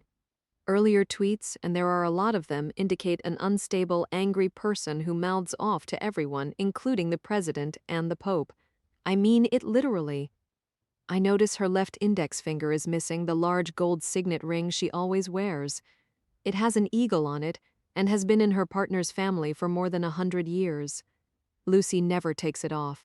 She and Janet were flying together this morning when they buzzed the house, but Lucy isn't wearing the ring. She must have driven here from the Norwood Airport where she recently built a hangar for her helicopter, which also is new, and I wonder where Janet is and what is going on with them. I didn't notice injuries at the scene that might be consistent with his being in an altercation this morning. I say to Marino, he had no abrasions or contusions on his hands, for example. But I'm going to look carefully. Luke didn't point out anything like that, Benton says, and he must have witnessed Jamal Nari's autopsy or asked about it, because there's nothing to point out. Marino retorts, Leo Gantz sure as hell didn't look hurt when we saw him late this morning, right? He also had a cap on, I reply. If he had an injury to his head, we might not have seen it. The kid's lying, you need to look at him too, Marino says to me. Supposedly Nari whacked him in the head? I'm betting the kid whacked himself in the head, that it's self-inflicted. He probably did it right before he started tweeting his fake story about committing murder. I'll examine his injuries if it's helpful, I reply. I'm officially requesting your assistance, he says snidely. The question is where to do that. I ignore his obvious dig at Machado and have given up on signals. Marino continues punching away at a paper tiger, and it's an inevitable process. It's not up to Benton to disavow him of his assumption that Machado is still working the Nari case or maybe any case. By now I can fill in the blanks about what is going on. Benton is well acquainted with most police chiefs around here, and he certainly knows the one in the city where we live. When Machado took it upon himself to invite the FBI into the Nari investigation, I have no doubt the first thing Benton did was to contact Jerry Everman. The reason was simple. The invitation wasn't Machado's to offer. Added to that is what I said to Benton over the phone about the possibility that someone used bleach. Machado was inside the apartment on Farrar Street for a while without a warrant. It appears the victim's property was tampered with, the scene staged, and a possible attempt was made to eradicate DNA. Why don't you wait for her? Marino is talking about me, and it isn't a question, it's a directive. You can drive her. He continues to boss Benton around. I'm happy to, but that's not the plan. His reply doesn't invite debate. A plan is in place that can't be ignored. I'm not the one who instigated it. Your department did. Machado's not my friggin' department, Marino fumes. I can take her, Lucy says, and I think back to the last time I was with Janet and her, not in that thing. Marino jabs his index finger at the Ferrari. You're not rolling up to Leo Gantz's house in that. I also can't pull up in a CFC van or truck. The media and the neighbors will think there's been another violent death. Rumors will fly. I don't want my presence to make matters worse. You need to simmer down, Pete, Benton says quietly, and that's as close as he's going to get. He's not going to let on that Marino doesn't need to worry about Machado anymore. You're coming with me? Marino tells Lucy. All the high-tech electronics kids have today, I don't want even a thumb drive left behind. You're riding with me and we'll see what we find. Sure. Her green eyes are hard. She doesn't look happy. 4 weeks ago, I made calamata and porcini risotto and tortas fritas. Italian and Argentine vegan with a very nice Oregon Pinot Noir, and Lucy and Janet spent a long, languid evening with me in front of the fire. I remember the smell of wood burning. New England was still chilly, but the yard was fragrant and full of color, the Saturday night of Mother's Day weekend, I recall. Benton was out of town. Lucy, Janet, and I talked for hours, and they seemed fine. My niece had the signet ring on then. I would have noticed if she wasn't wearing it. She is extremely buff but thinner. Her rose gold hair is tucked behind her ears longer and a little shaggy. When she's not in a good space, she doesn't eat enough or bother with her hair salon. Something is on her mind, and she doesn't like Marino ordering her around. She's not going to do what he says. Sure, I'll see what's there. That's assuming you have a search warrant. Lucy knows he doesn't.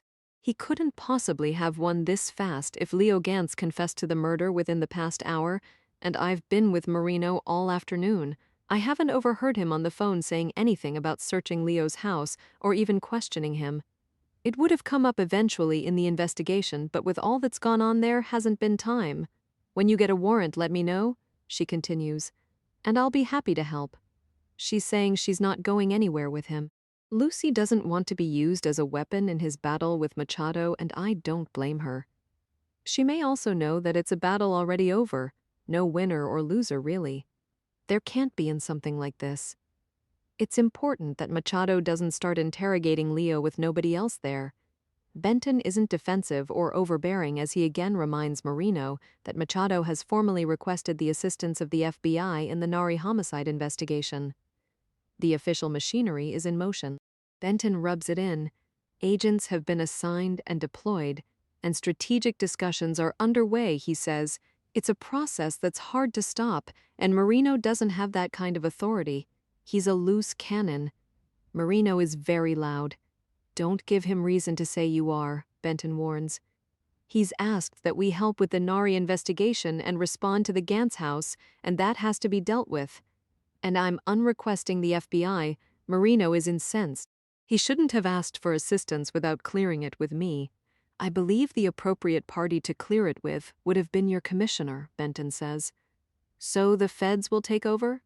They probably already have, right? Benton says nothing. He's in his email on his phone, typing. It's a ruse and Marino falls hard for it. What the hell is wrong with him, he exclaims. Let me see what I can do, Benton says, and it's not true. We need to get this taken care of. He continues to mislead, the situation already taken care of, but Marino is none the wiser. He's too angry to pick up on subtleties and has a decision to make. Marino has to choose where his loyalty lies, and I can see him struggle. I see it in his eyes and in the flexing of his jaw muscles. He wants Machado gone, and he hates that he wants it. He has the power to make Machado gone, but he's trying to persuade the commissioner and Benton to do it, and they won't, not directly, and it's already done anyway. Marino needs to do the right thing and tell the truth. That's what Benton is waiting for, and I think back to what Marino said about having Machado's back and keeping his secrets. I'm not sure there's ever been a time when we were asked, and then the requesting department changed its mind. Benton seems to muse. Paperwork has started. Calls have been made. This is extremely difficult, and I don't want to create any exposure. Legally, I mean. Then the door leading inside my building opens again. Rusty and Harold roll out the pouched body, a small shape in its black cocoon. Wheels make a quiet clatter as the steel carrier is guided down the ramp, the two autopsy techs on either side of it like pallbearers, past Lucy's car to the back of the van. Jen Garati appears in the square opening of the bay door. The Bean brothers greet her enthusiastically, as if it's nothing to be in a bay with a dead body, as if they just ran into each other in a coffee shop or a grocery store. This is how he wants it to go. Fine, Marino says. I'm texting him right now that he'd better not start without me. He does it as he's saying it. He damn better just wait until I roll up. He doesn't know shit, and he's going to totally ruin this case because he's got something to prove. His thumbs are busy typing. I'd suggest that you're careful what you put in writing, Benton says. Screw him. I'm heading out for the day. I hear Jen Garate say, and she looks at me and waves. If you need anything, you know where to find me. She calls out cheerfully. Happy birthday. Her scene photographs have been uploaded if you want to see them. She means Gracie Smithers's have been. But remember, you're not supposed to be working, she adds as she walks outside into the parking lot, heading to her sporty car, a fiery red Scion. This isn't helpful, Pete. Be careful and stop texting, Benton says. You're just noticing it isn't helpful. You don't know the half of it. The Bean brothers lift the pouch off the carrier. I can tell by the way they handle it that Gracie Smithers doesn't weigh much and is in full rigor mortis. They're gentle as they place her on a padded quilt in the back of the van and belt her in with Velcro straps attached to the floor. They're talking in low voices that are hard to hear. Holy smoke, I make out what Harold says. Well, that's going to make things hit the fan. I pick up the words lawsuit and congressman, and Benton is very calm with Marino, who says in no uncertain terms he wants Machado pulled off the case. Marino refuses to work with him on any case. Then he throws Machado under the bus. Chapter 22. Sil Machado is sleeping with my firearms examiner, Liz Wrighton. But that's not the worst of it. Their professional involvement changed in a manner that is strictly against protocol and is possibly criminal. She moves his cases to the head of the line. She goes out of her way to accommodate, and he returns the favor by giving her information she's not supposed to have, details that could taint her objectivity. Marino claims he knows all this for a fact, and his wrath is dissipated just like that. "I'm sorry, Doc," he says to me, and he looks deflated and overheated. "This wasn't the way I meant for you to hear it." I don't believe he ever meant for me to hear it, and he should have told me. He should have told me when he first found out. The problem with a woman, as he put it earlier today, is this particular one works for me. He said not a word until now. I'm reminded that his allegiance has shifted away from the CFC and from me. He's a cop again. He walks, talks, and thinks like one. Is it true? Benton asks me, and I have no doubt he already knows. This is the first I've heard of it, I reply with a quietness that belies my anger. The black van beeps as it backs out of the bay, and Rusty and Harold head our way, guiding the empty carrier. I push the button for the retracted door. The motor is loud as the steel panels begin to roll down. I watch the square space get smaller, closing out the dusky sky and the white crime scene vehicles in the parking lot. It's almost 6 o'clock. Most people are gone. I focus on the metallic blue Ferrari and remember what Marino said about people spending money when they're unhappy. I wonder what else has been kept from me.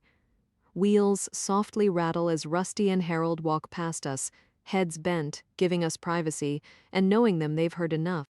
They push the empty carrier inside, the far wall heavy and solid with stainless steel.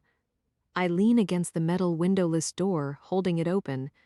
I ask them to move Jamal Nari's body out of whatever cooler it's in. "You want him at your station?" They pause by the floor scale and won't look at Marino. They wouldn't approve of what he just did. They probably think it's hypocritical and unfair. As is true of the general male population here, they're enamored of Liz, and Marino has had his share of indiscretions. Serious ones that wouldn't have been ignored were he anybody else.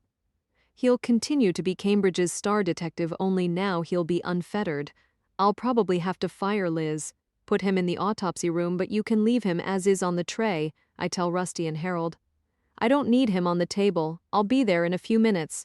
When I'm done, I'll roll him back inside the cooler if the two of you would like to leave.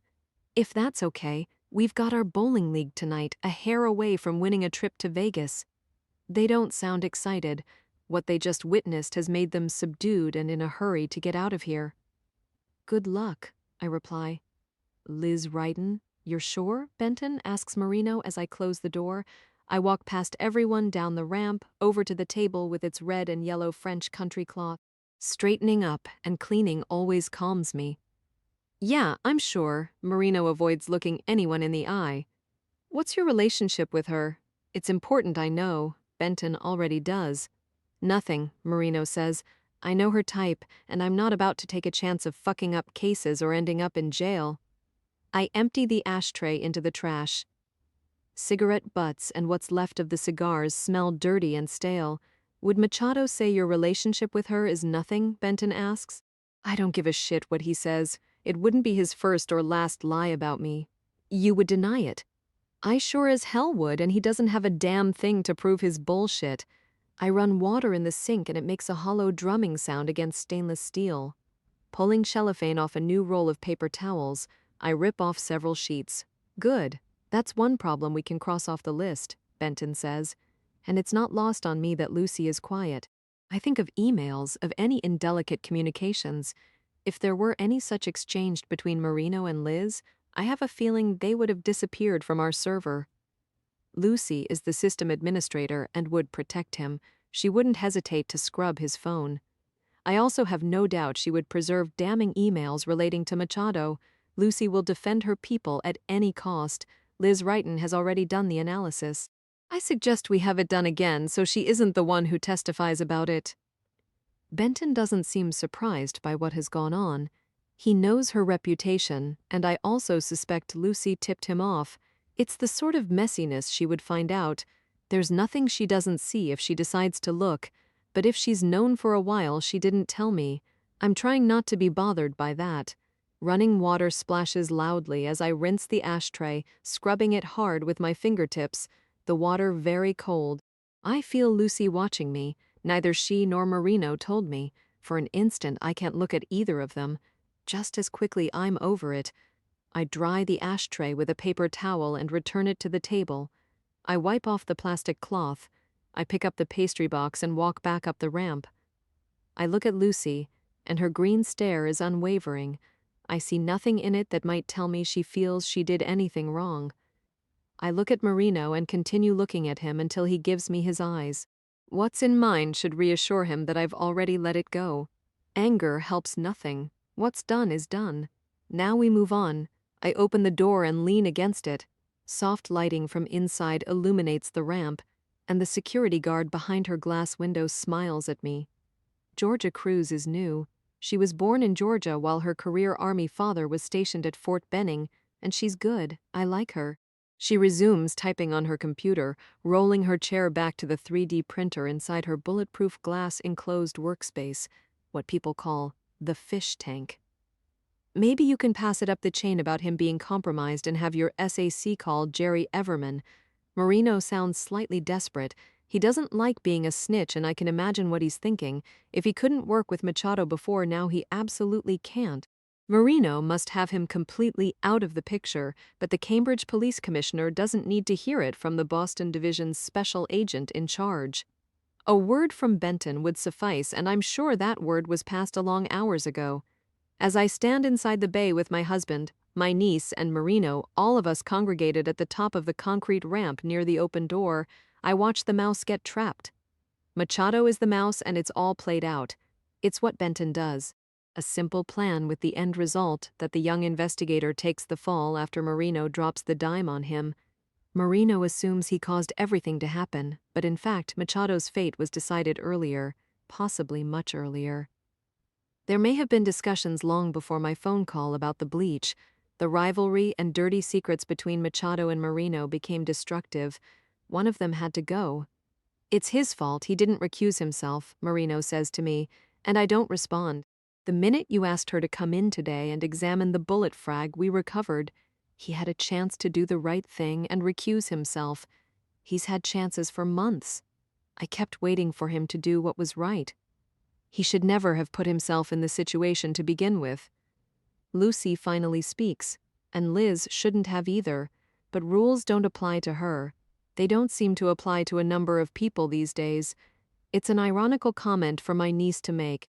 She has no respect for rules and no trouble rationalizing anything she does. Unfortunately, people being who and what they are, relationships happen, Benton replies, and he should know. When ours began, we were working a homicide and he was married. We didn't recuse ourselves from anything. We didn't even try. We were smart enough not to get caught. The truth is none of us always does what's right or fair. But when it comes to Lucy, Benton, Marino, and me, what can always be counted on is that ultimately we will side with each other. We need to get things on track, and I'll tell you what else isn't helpful. Marino's mood has dramatically shifted as if nothing has happened, and he's in charge. Suits and muscleheads in flak jackets. This is a psychological thing right now, Benton. A 15-year-old kid is admitting to something it's not possible he did. He's in a lot of trouble, Benton replies. He's used to lying, unfortunately for him. He's good at it, which isn't unusual when kids have been abused. Maybe you can tell me exactly what Machado told you. Marino looks red-faced and disheveled in his baggy Harley jacket and sweatpants, while Benton is impeccably dressed, unreadable and cool. Exactly this, Benton replies. At around 8 a.m., Leo got into a fight with Nari inside the apartment. Leo returned later and shot him. Afterward, he dropped the gun into the sewer, but conveniently can't remember which manhole cover he removed to do so. And he did that without a lifting tool, Marino says. What? He pried open 100 pounds of cast iron with his damn finger. Don't tell me you think there's any truth in this. It has to be taken seriously. I can tell you what he's tweeting, Lucy says. He claims that all he did was go there to talk, to give Nari's wife a tennis trophy as a gift, and he attacked him. He hit Leo in the head with it, so Leo came back later and shot him. Not one tweet. She says this to me. 10 of them telling the story. A tennis trophy, I repeat. It would be helpful if I can see it before I examine him. It never happened, Marino says, and I think of the apartment on Farrar Street. I didn't see a tennis trophy or any sign of a struggle. I think of the guitars and the possible presence of bleach, details I'm betting Leo Gantz doesn't have a clue about. Who was inside that apartment? Who was it really, and what was the person doing in there? I text Anne. I ask if she's still in the building. I want to know what showed up in Nari's CT scans, if she saw anything unusual, including gastric contents that Luke Zenner described as interesting. You need to keep in mind Leo's tweets were from his house, from its wireless network, Lucy continues to explain. But not the one this morning that alluded to Jamal Nari's death before it happened. The IP for that is the Sheraton in Cambridge, the business center. The tweet was sent from one of their computers at 9 a.m., then it was retweeted like crazy, she adds as I read Anne's response.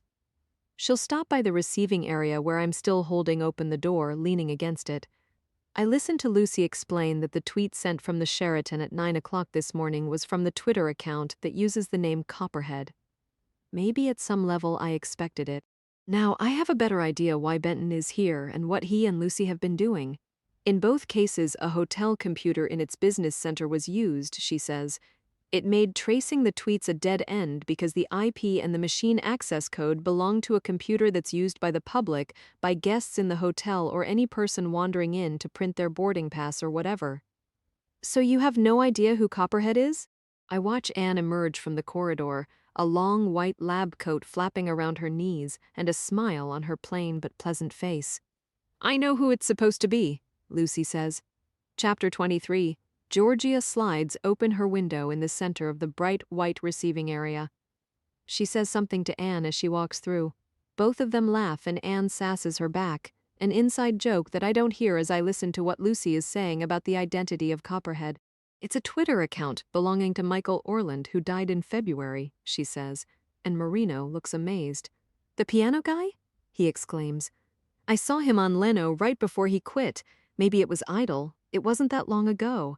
I guess it could have been taped. That's a shame. Anne walks over to us. This Michael Orland was a plumber, Lucy says. After he died, someone hijacked his account. How do you know he's dead? I ask.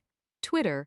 His location, bio, and contact info make it clear he's the Michael Orland who was a hospital homicide in Florida this past February, she says. 6 patients were given lethal doses of mivacurium chloride. There may have been others. A nurse was arrested and they're still exhuming the bodies of other patients who suddenly stopped breathing. He was from not far from here, New Bedford, was visiting St. Augustine and had an appendectomy. Soon after, he died. He was single, no kids. It's a fairly typical example of it not occurring to anyone to delete a Twitter account. Some hackers have programs set up that do nothing but search for dormant users. Usually it means the person is dead or for some reason isn't going to notice. Those are good accounts to hijack. Whoever did that must have known details about him, Benton says. There had to be a reason to pick his account. I wonder if it was always called Copperhead, and Lucy says yes. I suppose plumbers work with copper a lot, she adds. Who knows why he picked it? Wouldn't you need the person's password to start tweeting as if you're them? Anne asks. Knowing the password would be the easiest way, Lucy says, but certainly not the only way. Scam pages, malware, insecure passwords. Anne looks perplexed. She also looks happy, a light in her eyes that didn't used to be there. I notice her hair is long and there are blonde highlights in it. All must be fine with Luke. She meets my eyes, waiting to hear what I need from her. Can you put Jamal Nari's CT scans up on the screen at my station? I ask. The essential ones of his injuries and anything else that might be significant? There are significant findings, all right. Have you talked to Luke? Not about details. What findings? Marino asks. Put it this way, if he hadn't been shot, he likely would have ended up here anyway, she says. Do you want me to go into it now? I don't. Not in front of everyone. And I'd rather see what she's alluding to and have a chance to think my own thoughts. And please find Ernie. I believe he's still here. Perhaps he can meet me in the autopsy room so I can turn this over to him. I still have the baggie of pennies in hand. I'm sorry to hold you up. I know you're carpooling these days. Luke's gone, a dental appointment. She glances at the digital time display on a stainless steel cooler door. I'm supposed to pick him up in an hour, she adds as Lucy moves next to me with her iPad. She shows me the hijacked Twitter account called Copperhead, explaining that the avatar was recently changed to a fingerprint black on white, what looks like an inked print on a 10-print card. The plumber from New Bedford tweeted 311 times until February 10th, the day before he died. The tweets resumed some 3 months later when the account was used to send me the poem on Mother's Day. A month later, Copperhead tweeted a second time. The Sheraton Hotel is very close to here. I didn't bother with IAFIS, Lucy says sarcastically, enlarging the avatar with her fingers. No pores, bifurcations, ridge endings, cores, or anything. I point out there would be no characteristics to enter into the Integrated Automated Fingerprint Identification System or any other database. There's no minutia at all. It's not an inked patent print or a live scan. It's photoshopped, fake, like someone's laughing at us, she says. An image that's actually a logo someone dragged across a browser window onto a desktop. She executes a search for us, entering the key words fingerprint and logo. A gallery of fingerprint designs appear on her iPad display. One of them is exactly like the Copperhead avatar. What's the point, Marino says, assuming you think there is one? It's not identifiable, she replies. It's generic. Someone thinks it's funny. A taunt, Benton agrees, taunts that are escalating. I guess what we're supposed to take from this is the hospital homicide in Florida has nothing to do with the shootings. His identity was stolen plain and simple, Marino decides, and every time he shifts his position, his foot touches the floor scale and a weight flickers on the digital display on the wall. So we don't need to tie ourselves in knots about a dead plumber. For the most part, that's right, Benton replies. There's not going to be an obvious link between the shooter and this Twitter account. The killer isn't someone who died in Florida, but how and why the Copperhead account was hijacked is critical to know. I checked everyone Orland followed, and those who followed him, Lucy says to me. I did that when the poem was tweeted to you last month. A total of 106 people, almost the same number as when he was alive. Some of them may not know he died, and others probably didn't feel good about unfollowing someone who did. And a few of these people are dead too, his stepdad, for example. He lived in Worcester and committed suicide a couple of years ago. Then he was a CFC case, I point out. That's right. Whose, I have a bad feeling I know. Yours, she says. A chemist who killed himself with cyanide. I remember it. I can almost smell the bitter almond odor of his blood when I opened him up. We've also been reviewing the security camera recordings. Benton confirms what he and Lucy have been doing this afternoon. Now we'll check again to make sure it wasn't Leo Gantz who entered the Sheraton and helped himself to a computer in the business center. Or the hotel in Morristown, Lucy adds. The computer someone used there to tweet the poem last month. We've got that security recording too. I think of the copper bullet, the frag, the pennies, all of it pitted from being polished in a tumbler. I don't see how there can be any doubt that the person sending the tweets is a killer who has used a sniper rifle to murder at least 3 people since late December. He probably has been on my property. Copperhead might be someone I know. So why would a kid confess to something like this? Marino is asking Benton. There could be a number of reasons. Attention would be one. I recommend you get him to your department into an interrogation room. Kay and I will meet you there when you're ready. Benton wants to observe Leo Gantz behind one-way glass.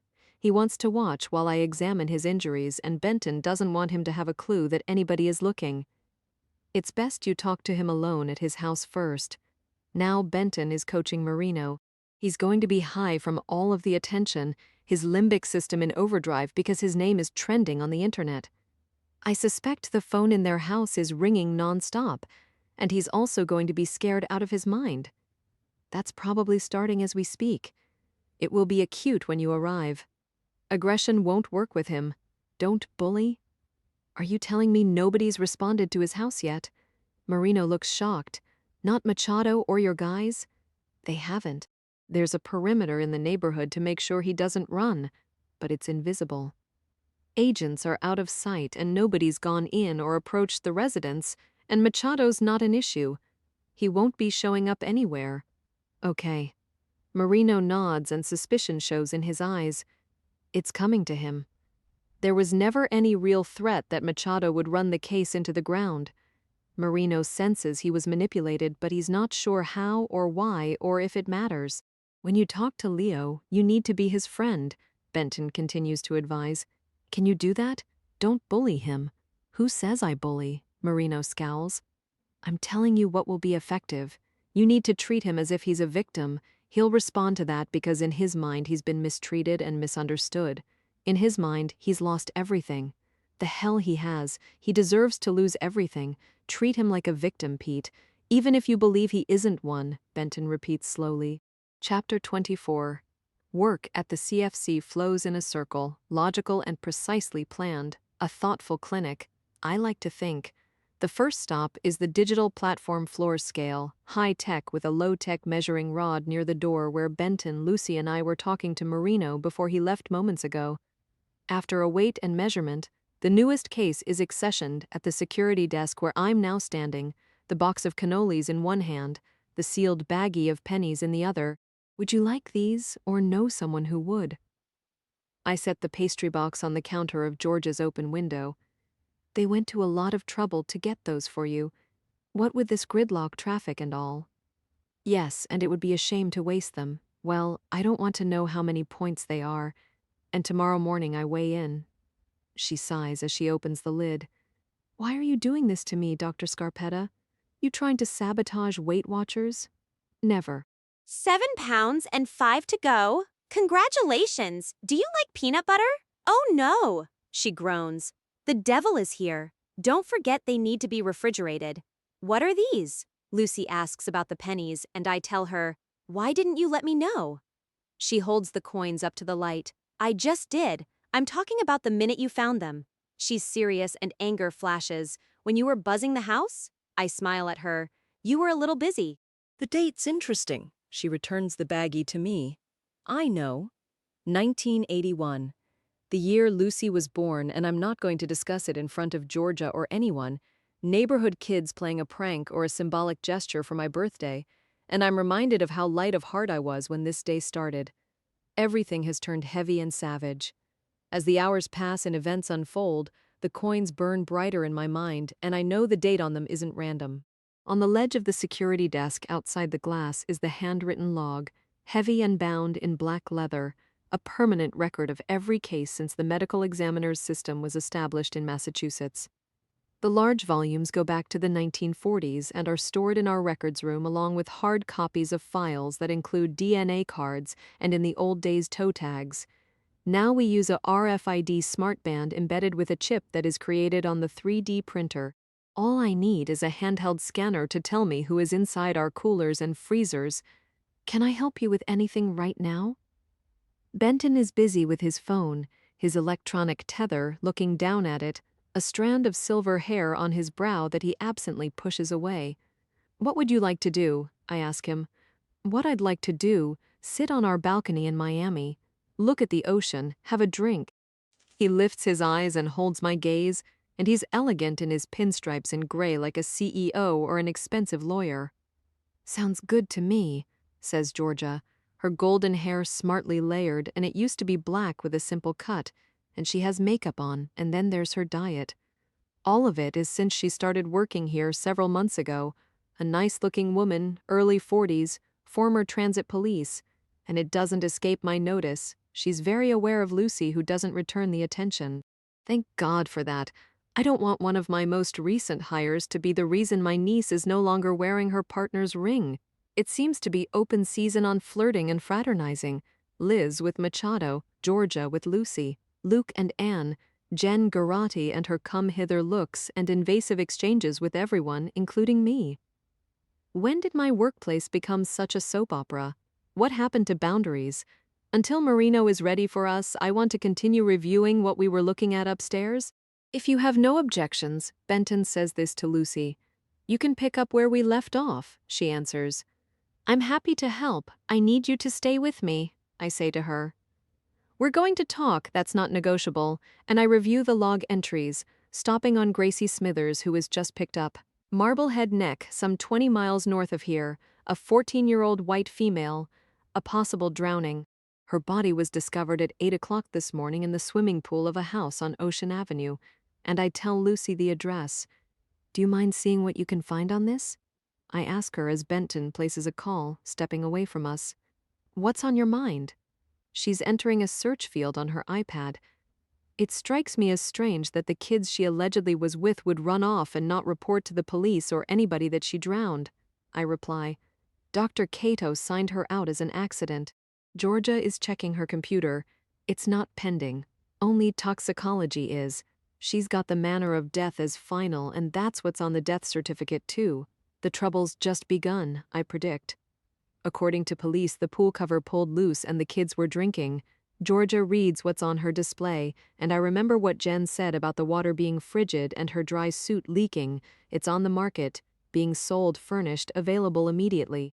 Lucy has pulled up the property. Sounds like it's unoccupied, at least it was last night, I reply. I wonder how she and her friends knew it was. You wouldn't help yourself to someone's pool without permission if you thought they were home. Friends as in more than one? Do we know how many? Lucy asks. Harold and Rusty seem to think there were several and probably got this from the police. Maybe Jen did too. But what the information was based on, I don't know, since it appears whoever she was with left her body in the pool and didn't call for help. And how did these friends get to and from the house? Did someone drive? Maybe they're local. Lucy shows me a slideshow of photographs. Fee, big house, looks turn of the century, gray with white trim, a slate roof, sweeping verandas, and tall brick chimneys. It soars dramatically from a rocky rise with wooden steps leading down to a narrow beach, and the black bottom pool is L-shaped with a granite deck. I remember what the temperature was last night, a low of 60, and on the ocean it would have been quite chilly. It would seem the pool wasn't heated and likely had been winterized and not reopened yet. The chlorine level would be high and unsuitable for swimming. What would possess teenagers to jump on a pool cover in the dark? Not much about this is adding up. Do we know if her body was clothed when she came in? I ask. I got the inventory here. Georgia reads her screen and clicks the mouse. Jeans, a tee, one sneaker. That's all? I watch Benton on his phone. Nothing else, Georgia says. No problem. Thanks, Marty, Benton says to his SAC, the head of the FBI's field office in Boston. Sorry to pull you out of a meeting. 7,000 square feet, a carriage house garage, a saltwater pool, 5 acres with a tennis court, listed at $6 million. Well, it was, Lucy adds. I guess they'll be lowering the price or taking it off the market. It's not good for business if a kid drowns in your pool. I overheard a mention of a lawsuit and a congressman, I reply. Do you have any idea what that might be about? It appears the house is owned by Gordian Knot Estates Corporation, which is a personal holding company for Bob Rosado's Massachusetts real estate, and who knows what else. The congressman from Florida? I ask. He has a home here. Rosado is the chairman of the Homeland Security Subcommittee on Border and Maritime Security. He's in the news often these days because of his controversial push to build a virtual fence on the Arizona-Mexican border. He's also had his share of scandals. His wife is from Massachusetts. They have homes here, New York, Washington, Aspen, and the main residence in West Palm Beach, Lucy says, and I'm getting worried. My forensic fellow Sheena Cato is bright but inexperienced. She's not board certified yet and would be dismantled as an expert witness in court. Had I been here this morning, she wouldn't have been assigned the Gracie Smithers case, or at the very least, I would have supervised. Luke should have paid attention, but he must have been distracted and busy, and I look at the log again. Harold and Rusty transported the body here, and I note their initials, and also Jen's. I need to review the photographs and get myself up to speed as quickly as I can. There's going to be a stink. Gracie Smithers is named in news reports as the victim, and it doesn't appear she was with several friends when she drowned. Lucy is finding more information on the internet, and Benton is confirming with his office that no agents are to respond to Leo Gantz's house. Just one so-called friend, Lucy says, a teenaged male who isn't identified, probably because he's a juvenile. They don't say, and that suggests to me he's not. I find it unusual the police wouldn't release his name, Lucy adds, while Benton goes on to explain that Marino is on his way to the Gantz house and there can be no interference whatsoever. My guess is the male who was with Gracie Smithers isn't a juvenile and had a reason to pick that particular house for whatever he really had in mind, Lucy decides. It sounds like someone powerful keeping things quiet if you ask me. And I wouldn't be surprised if we find out that the person in question is Bob Rosato's son, Troy. He's been in trouble before, cyberbullying a 13-year-old girl. She hanged herself in her closet, and the Rosatos were sued. Apparently, they settled. This was Palm Beach County 5 years ago when Troy was 14. 2 years later, he was stopped for driving erratically. In the back seat was a 416 Rigby with a Swarovski scope, a dangerous $35,000 safari game rifle that belonged to his father. When Troy refused to get out of the car, the cop tased him. "It sounds like he's a real personality disorder," I reply. It gets worse. Lucy has found something else. Chapter 25. A DUI last August. No jail time or fine. His driver's license was suspended for a year, and he was sentenced to an alcohol-drug program for 16 weeks, she informs me. Instead, it appears he ended up in boarding school. Was this in Florida? I inquire. The DUI, yes. But now he's here. He's 19 or 20 and in boarding school? Just north of here, Needham Academy, which is basically a cushy place for rich people to park their messed up kids, Lucy says. And it doesn't look like he stays on campus. A month after the DUI and only a week after he started at Needham, he was arrested for arson, but the charges were dropped. I watch Benton walking down the corridor, headed to the elevator. I can tell he's listening. An apartment building that burned after someone shot a flare through a window. It appeared random, no known motive. Lucy's data mining search engines find information fast and furiously. There was one fatality, a man in a wheelchair who couldn't get out, smoke inhalation. I remember the case, and right after that the Rosatos put their place in Marblehead on the market. A suspended driver's license? Right? How is Troy getting around, and why wasn't he charged in the homicide? Apparently they couldn't find the flare gun or link one to him. And by the way, his father is an avid outdoorsman, a big fisherman and hunter. It's not unheard of for a hunter to have a flare gun, and he probably has one on his yacht. His yacht? An extremely nice one. I'm trying to remember where he got so much money. Real estate, which is why he could afford to go into politics and have a lot of hobbies. Hunting, fishing, whatever he wants, including a beautiful wife. He's certainly been in the news a lot, but I don't recall anything about the son, I remark. They obviously have a crisis management team that knows how to bury things. You have to know how to look if you're going to find what I just did. What she means is, you have to know how to hack. I watch Benton push the elevator button and the polished steel doors quietly open. He's listening to us. Here we go. Lucy leans against the counter, focused on her iPad, and Georgia is focused on her. Uber, Lucy says. Troy uses the on-demand car service and has the app on his phone. And how do we know that, I ask? He may not have been charged in criminal court, but there's litigation, short-lived but enough to create a record if you can find it. Lucy is accessing Bloomberg Law, LexisNexis, maybe Pacer. If she's surfing other sites, ones she shouldn't, I don't want to know. The owner of the building that burned and the family of the man who died sued, but it was immediately settled, she says. According to the original complaint, the plaintiffs claim that the night of the fire, Troy took Uber to a paintball arena in South Boston. He was dropped off and several hours later was spotted watching the building burn. Spotted by whom? I ask, and Benton is holding open the elevator doors, his eyes on us. And this never made the news either? It's hard to fathom. A firefighter questioned him, asked who he was and what he was doing there. Lucy skims through another file she's mined. In the firefighter's statement to the police, he described Troy as excited by the inferno and indifferent to people being injured or killed. When it was brought to his attention that some of the residents had lost their homes and everything they owned, he commented that they didn't have much to begin with anyway. Pure garbage, Georgia chimes in with disdain. They should have drowned him as a puppy. You can find the complaint on Pacer if you dig through enough subsets of records, Lucy adds. The Public Access to Court Electronic Records Service is a restricted government website that most non-lawyers find difficult to navigate. Even so, that wouldn't deter a motivated journalist. My question is why other people haven't found the complaint.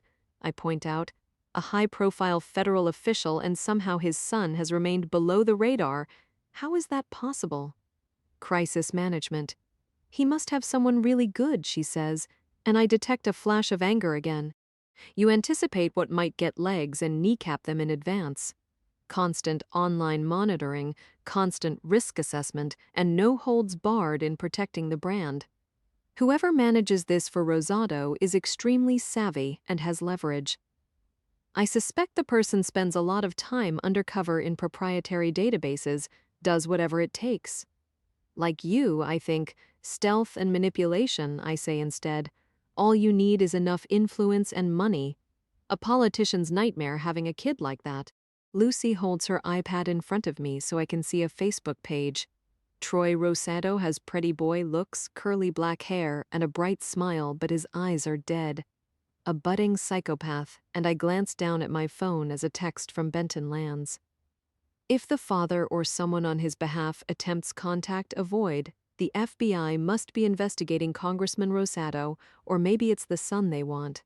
That little girl's a real sad one, and it sounds like there will be hell to pay. An empty house, a pool, and a really deep pocket, Georgia says, and she continues staring at Lucy. Sitting straight up in her chair, proud and serious in her navy blue CFC uniform. Georgia likes my niece a little too much. The boy is bad to the bone, and evil kids are a whole lot worse than adults. Georgia is indignant. It's someday we got going, and I've only been here 2 hours. TV trucks were filming the front of the building, and now you can bet the media will start poking around about Gracie Smithers. Georgia scans her cockpit of flat-paneled security displays. On them are images of every important perspective, including interior scans of the bay, the evidence room, and the receiving area where I'm now standing. "Give me some notice before you head back out," she says, "so I can make sure there are no camera crews lurking around. Anything else I should know about?" I return the big black case log to the counter. 6 cases, so far as you can see, with 2 more just arrived, Georgia tells me. The motor vehicle fatalities. Dr. Zenner says we'll post them in the morning. That's fine. They came in right before you got here. Doa at Memorial, newlyweds. It's real sad. She gives in and places a cannoli on a sheet of copying paper. Also the crane operator from yesterday. She checks her computer. He's pending, and Luke didn't want him released yet. Do we know why, I ask? Is there a question about toxicology? I think there's just questions, period. He was operating that big tower crane where they're building the high-rise apartment building on Somerville Avenue.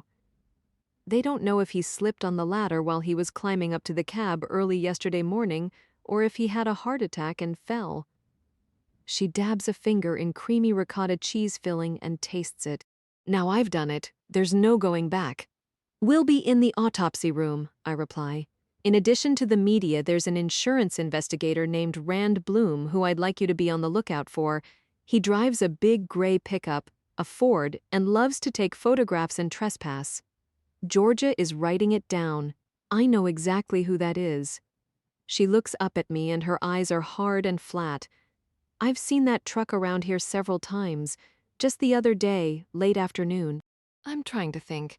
I believe it was Monday, and he was taking pictures of people pulling in and out. When the gate opened, he'd photograph whatever was going on in the parking lot, so I confronted him. I gave him a piece of my mind, a sleaze with a big scar and ugly eyes, like maybe he got hit in the face. Another thing you can look into for me, I say to Lucy as we follow the curved corridor away from the receiving area, deeper into my dark emerald city where guests are taken apart and put back together again. You're interested in what happened to his face, she says. Why does it matter? I want to know who and what he really is and what motivates him besides money. Chances are he hasn't always been an insurance investigator. A lot of people who go into that started out in law enforcement, and he seems to be a common denominator in a number of situations that involve me. Johnny Angiers, for example, the doctor who died in Estabrook Woods, and you heard what we were just saying about Leo Gantz. Bloom has been harassing Joanna Cather and spying on Jamal Nari because of an insurance claim. Then there's Patty Marsico, murdered last Thanksgiving in Nantucket. He's the insurance investigator in that case, too, because her husband sued her real estate company. The lights are dimmed inside the evidence room, the door shut and locked, nobody there. Through observation windows, I see white paper-covered tables, countertops, and drying cabinets with glass doors, a pair of jeans, a t-shirt with some sort of pattern in blue and green, and I see a small sneaker, just one. What happened to her other shoe and her underwear? What about a jacket or socks? And if she had a phone, where is it? If it turns out this insurance investigator is connected to Gracie Smithers, Lucy seems to be in my thoughts, then you'll know something seriously bad is going on. I already know it's seriously bad, and you say that as if you're expecting it is, as if you have a reason to. I look at her and don't like what I sense. A shadow behind her eyes, something dark and impenetrable, and I ask her and she says she's fine. It's not important. I reply that everything is. What is it that you think isn't important? I then ask. I don't like to give energy to things like this. Like what? Okay, she says. There are too many weird things going on and people are starting to look at me funny. Not that I haven't dealt with it before, but not here. I pause us in the empty corridor. Just ahead is histology with its microtomes, tissue embedding stations, and slide warmers. No one is there at this hour. It's rare for lab workers to stay beyond 5. Lucy and I are completely alone. What people? When Jen came back from the Neri crime scene, she made one of her typical comments to Bryce, and of course he couldn't resist telling me instantly. But he's starting to act a little flighty, as if I make him nervous. Bryce is always flighty. She needs to stop saying things about me. She needs to stop Googling. Lucy has never pretended to like Jen Garate and was against my hiring her. Now this, I think. How objective can you be about her when you had your mind made up from day one, Lucy? It's a lot of things, Aunt Kay. Things that aren't provable, and there's nothing worse. Then what? Then when people start acting unsure, paranoid, and whatever they're thinking they won't say it, they just give you a lot of space. Not you too, I reply. What's wrong with everyone? It's as if my workplace no longer has gravity and my staff's chemistry is altered. It was better when Marino worked here. Somehow he provided ballast. What comments are you talking about? What things are being Googled? I ask as I think about what Jen said to me earlier today. Her remark about Lucy flying in prohibited airspace was provocative. She wondered, where was I this morning when Jamal Nari was shot, and mentioned she wouldn't blame me for offing him after the way he dissed you at the White House. Bryce said she was joking, of course. Lucy acts as if she doesn't care, and I'm reminded of how foolish people can be. No one with common sense would engage her in a battle, and the more she acts like it doesn't matter, the more I'm sure it does. Lucy has patience. She's stoical. She'll bide her time, and then one day the Jen Garettis of the world won't have any idea what just happened to them. There's no place for behavior like that, I reply. And I don't understand why she would make a joke about any homicide, much less imply you might have a motive for shooting someone. It certainly isn't funny. I've shot people before. That's why the FBI and ATF were happy to send me packing. There are other rumors out there from when I had my own security service. It's a euphemism for paramilitary government contracts that we don't discuss. Does Jen know your history, I ask? There's information on the internet, more than there used to be, about my past especially. Why? Blogs that paint me as dangerous and crazy. You must have an idea who's doing it and why, I reply, because it's so damn rare she can't find out whatever she wants. But she says she doesn't. Not really, not quite, nothing she can prove. And there's that word again. Something she needs to prove, and I'm not convinced she doesn't have a clue. I worry that she might. Let's be honest. If you went down a list, I don't look so good, Lucy says, and something has tilted her axis.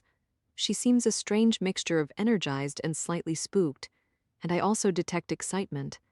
If I didn't work for myself, no one would hire me except you, she says. And you shouldn't have, and we both know it. No one has justification to go down any list. Behind my back, Jen calls me hack. She says I'm in everybody's email. You probably are. And it sounds like competitiveness and jealousy to me, I decide. We're walking again. The anthropology lab is just ahead. Chapter 26. The lights are on, and forensic anthropologist Alex Delgado is bent over an examination table covered with a blue cloth. He's looking at a femur, stained brown and damaged, the head of it gone, possibly gnawed off by animals. Tall and gaunt, Alex is as bald as a light bulb, his white lab coat buttoned up to his stalk of a neck. Rimless glasses with thick lenses make his eyes owlish, and he's a little dingy, almost dusty, as if he's begun adapting to his environment like a moth. Moving slowly, deliberately, he begins placing the femur and other bones into a cream-colored cardboard box. As we reach the next observation window, I realize he's not alone. Ernie Koppel is with him. Good, I say to Lucy as I open the door. Let's go ahead and take care of this. A toothless skull on a stand stares with empty eyes as we walk inside, and I detect a waxy dead smell, vaguely rancid like suet or tallow. The odor never leaves. I can detect it in bones that are centuries old. I was about to call you, I say to Ernie, and I was on my way to find you before I head out for the day. Is that your spaceship inside the bay? He asks Lucy. Which spaceship? I bet it's not as fast as my V4 Toyota. You must be right, she says, and I find myself searching for the slightest hint of anything unusual from him. If Ernie is wary of Lucy, I see no sign of it. Alex seems his same self, but he's as obtuse as a stone. I find a Sharpie on a cart of pliers, tweezers, rib cutters, brushes, needles, calipers, and saws amid tables of skeletons pieced together like puzzles. Male, female, old and young, some skulls robust and rugged, others gracile and small. I sign my initials on the bag of pennies and jot what time it is. 6:20. Ernie takes the evidence from me, the chain unbroken. In jeans and a blue-striped shirt, he doesn't wear a tie unless he's in court. Already he's working on his tan, a sun worshipper who spends every long weekend and vacation on the Texas Gulf Coast. Born and raised in Galveston, he hasn't lost his drawl, and his big stature and rugged looks seem incongruous with what he does. Not a cowboy, he'll tell you, but more like an astronaut exploring the next galaxy of a magnified world where a single-celled diatom is a gem and a dust mite a horror. Benton gave me the lowdown on what was on your property this morning and his suspicions about a tumbler, he says to me, and I watch carefully to see if he's excluding Lucy. Obviously the coins have been polished, I reply. They're more than 30 years old. He holds up the transparent bag, tilting it, and the pennies catch the light. And he says 1981. Does that date mean anything to you? It was a bad year. Lucy looks at her computer again as if she's searching for something. John Hinckley Jr. shot Reagan in March, and 6 weeks later the Pope was shot in St. Peter's Square. In August, Mark David Chapman was sentenced to prison for murdering John Lennon, and 2 months later President Anwar Sadat was assassinated during a parade in Cairo. 4 shootings the world won't forget. She recites information I'm quite sure she already knows, and she might just be pulling Ernie's leg. Sometimes it's impossible to know when she's being funny, and right now I don't find anything about this amusing. Her demeanor is peculiar. It's different. I find her humor angry, maybe hurt, maybe aggressive and spiked with machismo. What I remember is Prince Charles and Lady Diana's wedding. My wife was glued to the TV and all misty-eyed. Alex opens the glass door of a floor-to-ceiling stainless steel cabinet. Some fairy tale that turned out to be, Lucy says. You weren't even around yet. He picks up the creamy box and I can hear bones shift inside it. She doesn't correct him, and I don't either. We were just talking about the remains from earlier this week. Alex places the box inside the cabinet and shuts the door. From the well on that old farm in North Andover? The stabbing, I remember. A fragment of blade, Ernie says. The smallest piece of the tip embedded in the left femur in the area of the upper inner thigh, which would be what killed her if it transected her femoral artery, I suggest. A survival time of minutes at most. We may be able to fracture match the piece of the blade back to the knife, Alex says. Probably no one to prosecute, though, as old as these remains are, at least 50 years, possibly more. They continue discussing sensitive case details in front of Lucy the same way they always have. I don't blame her for being offended by inflammatory blogs and inappropriate quips, but she usually has skin so thick it's more like armor. Leave Alex alone with his bones behind the shut door. Back in the corridor now, Lucy, Ernie, and I move out of view. We find a blank area of wall between a storage closet and the locked solid metal door that leads into the mechanical room. You must have been choppering. Ernie indicates Lucy's flight suit. When are you going to give me a ride? As soon as I finish reading the instruction manual, she says. Ernie looks at me and gets to what he wants me to know. A 4308 caliber 190 grain LRX bullet shot from a 300 Winchester Magnum isn't something you usually see. LRX, I ask, designed for long range. It's Lucy who answers. Solid copper that was polished, and the blue material Luke recovered from brain tissue is a polymer, he says. I know this isn't exactly my department, but Liz and I conferred. How many pedals? Lucy asks. 4. 5R rifling? That's what Liz said. Are you familiar with Barnes-tipped triple shocks? I'm not a gun nut. Premium ammo, match grade, a lot of copper, the gold standard, Lucy says. And a couple years ago they came out with what some enthusiasts call a long-range BC version of their famous triple shock. Solid copper with a blue polymer ballistic tip that expands on contact into 4 cutting petals. A clean instant kill and designed for big game hunting at long range. As in lions, tigers, and bears, Ernie eyes her and I can't tell if he's suspicious or impressed. Don't tell me you're into hunting? Not animals, her odd dry ice humor again. Only the 2-legged kind, and a lot of them have it coming. I don't start it if that's what you're getting at. Joking aside, he says, I didn't realize you know so much. I used to be ATF. I'm fine with the alcohol and tobacco part of it, but I'm not a fan of firearms. I thought you were a fire investigator anyway. I've been a lot of things.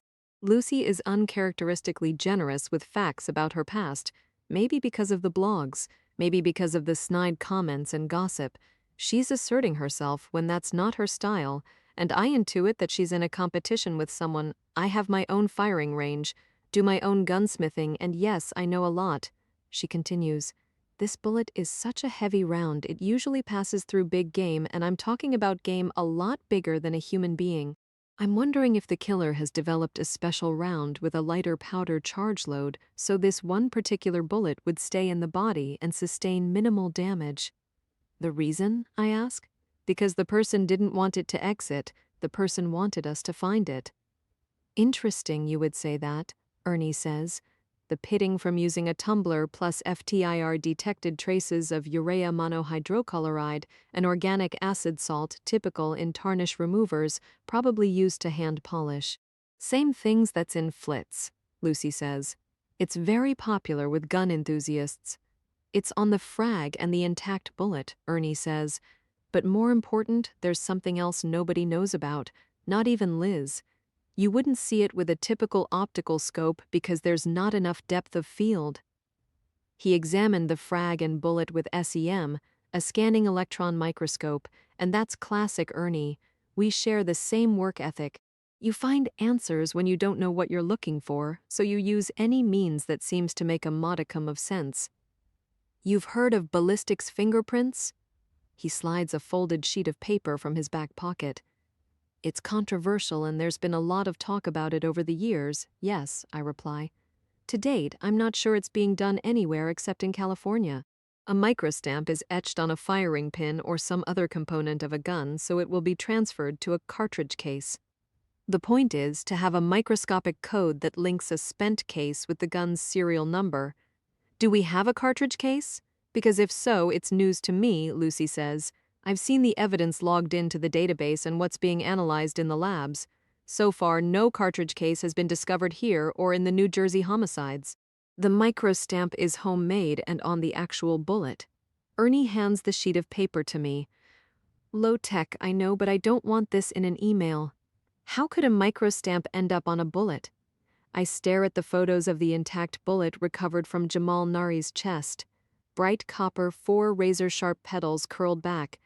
Then another image, the copper base of the bullet at 150x, so vivid in 3 dimensions it seems I could hold it in my hand. I know why Ernie is being secretive. A single digit, the numeral 3, and I can see the microscopic tool marks of the graver that cut into the metal.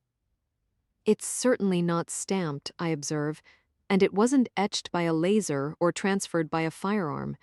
It was engraved with something very small and precise, such as jeweler's tools. It was definitely engraved. Then it was eradicated and polished over, Ernie says. The naked eye and light microscopes can't see it, but SEM can. The engraved number 3 is gone, but the deformation beneath the surface of the metal is still there. What the person deliberately did was bear down with the engraving tool, etch the number 3 on the base of the copper bullet, then grind it away, tumble, polish, and hand load. Pretty much the same way people eradicate serial numbers from firearms, not realizing they aren't really gone. Lucy stares at the photograph, and her mind is racing, her eyes blazing. Something about her demeanor is unsettling me in an unfathomable place. I don't know what it is, but I feel it like a shadow move, as if something huge and evil is far down deep and looking up at me. Similar to indented writing that you can find on sheets of paper that were underneath the one someone wrote on, she is saying. I'm of the opinion the killer wanted us to find it, Ernie says, but he didn't want Liz to. How do you figure that? Lucy seems relieved, as if she just got something she needed as I sense the shadow again as it stirs. The engraving wouldn't be seen with the comparison microscopes used in firearms labs, which is why Liz had no idea, Ernie says. I think it's becoming clear we're dealing with someone who knows a lot about ballistics and how the analysis is done. And this person knows you'd resort to SEM? Lucy asks, and I detect aggression more strongly. Because of the pitting, he says. Liz noticed it and asked my opinion. Tumbling cartridge cases is one thing, but who tumbles bullets? She saw the snowstorm of pitting under her scope and called me, asking if I could confirm the copper bullets had been polished. But you didn't tell her about the eradicated engraving. I fold the piece of paper. The only one I've told besides the two of you is Benton. We should leave it at that for now, I decide. What about Marino? Not today, but I'll let him know. Okay by me? He doesn't want it leaked, not deliberately or accidentally, if there's nothing else. Thank you, I reply. Have a good night, Ernie. We watch him walk off, the empty corridor curving him around to the elevator in a cloud of soft light. He doesn't know who to trust, Lucy says. He trusts us. What's happening is personal, Lucy says decisively. A sophisticated, highly skilled sniper is jerking you around and wants to make sure you know it. The tweets, the pennies, an engraved bullet that he somehow made sure you'd recover. It's all premeditated and with a goal in mind. You keep saying he. It's easier. And that's what people assume. How about you? I'm trying not to assume anything. Who and why? Do you have an idea? I ask, and we're walking again, passing locker rooms. Ahead is a hand sanitizing dispenser on the wall. I stop and squirt some of it in my palms. The anthropology lab always makes me feel dirty. Maybe other things are making me feel dirty too, this conversation for starters. I have a feeling Benton might have an idea, Lucy says. But you don't? The sharp odor of alcohol penetrates my sinuses as I rub my skin until it's dry. The way he was acting when we were in my lab this afternoon, his questions and evasiveness, she says, and she's the one being evasive. He wanted to know, for example, how effective the most advanced facial recognition software would be if someone has surgically altered his features. He wouldn't mention that unless he thinks it's someone we know. What I say is, it seems the government has been dealing with this for years because of terrorism. Not to mention Border Patrol, the FBI, and Benton would know all about it. Someone hideous from our past. It enters my mind. But why would Benton think that? The feds haven't had much success when it comes to cold hits, Lucy says. If a biometric portrait changes, then you won't get an automated match with a scan in an image database or a mugshot repository. And as far as retinal and iris identification go, your typical security camera isn't going to capture the iris characteristics of someone entering a hotel business center and borrowing a computer. Plus, you'd need a scan for comparison. Someone we believe is gone. There are names I could come up with, but I won't. I focus on our conversation because I must. I take a deep, quiet breath. I try not to feel the darkness and what's in it. Something is there, and Lucy doesn't want to tell me what it is. Did Benton seem to be looking for someone in particular when you were going through these videos? I ask. One always has to consider someone who never got caught or has been released from prison, she says. Something like that? Something like that? She doesn't answer me. Are you bringing this up to see how I'll react? I ask. I'm telling you there's a discussion to be had about familiarity, Lucy says. A bullet marked with a 3 intended for a third victim, and whoever is responsible wants us to know there's more to come. In other words, payback, she says. And I feel myself bristle. 7 pennies, I reply. What? 4 murders to go? When Benton asked me to do a low recon over the Academy of Arts and Sciences this morning, he suggested I check the trees. Janet and I didn't see anyone suspicious, certainly no one who might have had a gun. What was he thinking based on your own observations when you were with him in your backyard? He saw something flash, possibly light reflecting off a camera lens, probably Rand Bloom looking for dirt, looking to embarrass, I reply. I don't think so. Embarrassment can't happen if you don't make photographs public. There's nothing on the internet. Not yet. A spotting scope, she says. It's more likely whoever left the pennies wanted to watch you find them. We stop outside the large-scale X-ray room, and I look for Anne. Chapter 27. She isn't at her console, and we step inside. I look through the wall of thick, lead-lined glass that connects her office to the scanner room, but Anne isn't there either. The lights are off. The white Summitum CT scanner vaguely illuminated, large bore with a downward tilted table developed for the military when we went to war with Iraq. Using high-resolution 3D imaging, we can visualize a body internally before it's autopsied, and I notice what's on one of the desk's displays. Case number CFC 979, Gracie Smithers. The roof would have been the most likely area if the person was going to get an unobstructed view of your backyard. Lucy continues talking about what she saw when she overflew the Academy of Arts and Sciences. I had the camera going. She refers to the stabilized camera mounted on her helicopter, and there was no one, but we saw evidence that somebody had been up there. Janet was flying with you this morning. I study oblique and axial images of the airway, sinuses and tracheobronchial tree, noting dark spaces indicating gas and froth that are common in drownings. Are the two of you doing all right? A section of the roof on the second floor, and there was a baseball cap and a jacket we could see when I zoomed in, Lucy says. Obviously someone was up there. We're fine. You have a new Ferrari and aren't wearing your ring. Coronal images of the lungs. The distal bronchi are full of fluid, and I click on other images. You look like you've lost weight and your hair needs cutting. The maxillary sinuses are also full of fluid, and there's a high-density particulate material in the sphenoid sinus. I find more of it around the vocal cords and in the airway and lungs, sand. Of course a maintenance worker could have left them up there, Lucy says, but I seriously doubt it. I haven't seen you in a month. I've been busy. Are you avoiding me? Why would I? Because when you do, I click on images of the head. It's never a sign of anything happy. A surgical hat and jacket, Lucy says. What do you mean surgical? The patina color of the roof is the bluish green of classic scrubs. The baseball cap and jacket are teal green with a caduceus embroidered on them. In other words, whoever might have had them on would have blended with the roof, especially if the person also was wearing matching scrub pants and shirt. That sounds bizarre. Not really, Lucy says.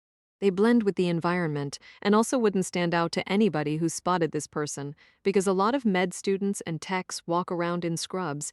That particular section of the cantilevered roof is accessible only by an exterior ladder, which is supposed to be restricted to maintenance.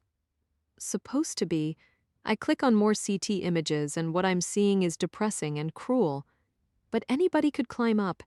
Yes, but just anybody wouldn't. Sagittal images reveal a linear fracture in the anterior cranial fossa with underlying contusion. Axial images are the problem. They don't show what I would expect if the head injury happened the way it's been described. There's no frontobasal injury with diffuse subarachnoid hemorrhage, violence.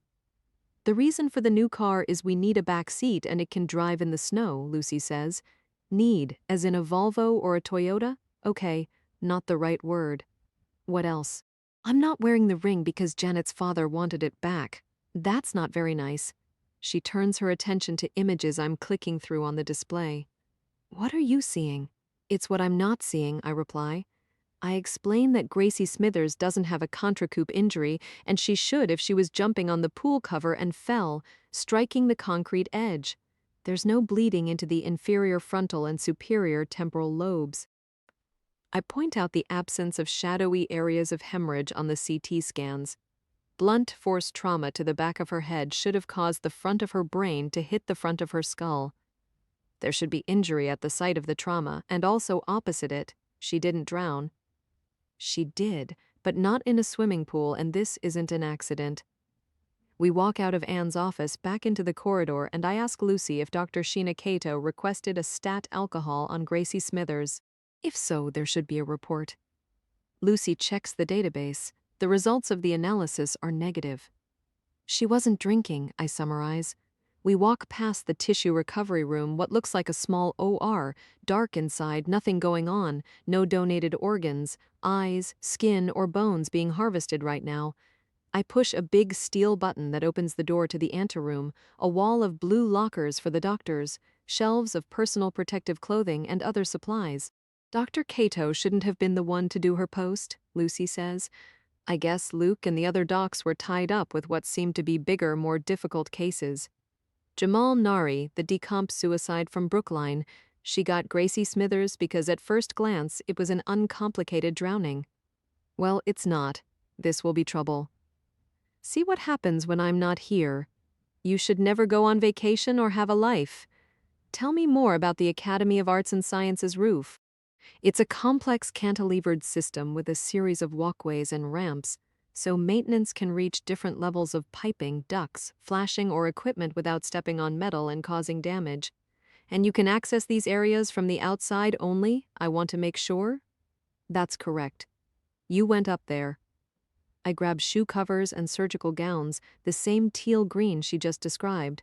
When Benton saw the glint of light the first time this morning, it was early, around 8. She sits on a bench to pull the shoe covers over her boots, and it's obvious that he gave her details about what happened. And then a second time around 11, I reply. If someone was on the roof to spy on you and your property, this person likely was in position very early, and it would have been chilly. He might have had on a cap and a jacket, I suggest. He also may have left and come back. Jamal Nari was murdered at approximately 9:45. His apartment on Farrar Street is half a mile from our house and the Academy of Arts and Sciences. Are you thinking it was the killer on the roof? I ask. Lucy gets up from the bench and slips the apron over her head, tying it in back. On my approach, when I was going to buzz your house, he would have heard me and gone down the ladder. It's at the back of the complex where there are woods and a busy street. And this person forgot to take the clothing?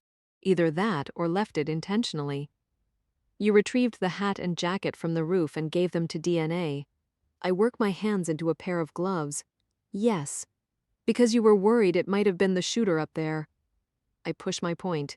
Not with the intention of hurting Benton or you, not at that time. You say this based on what? I push another hands-free button and the stainless steel door gently swings open. Someone with a heavy sniper rifle with a bipod and rear bag rests.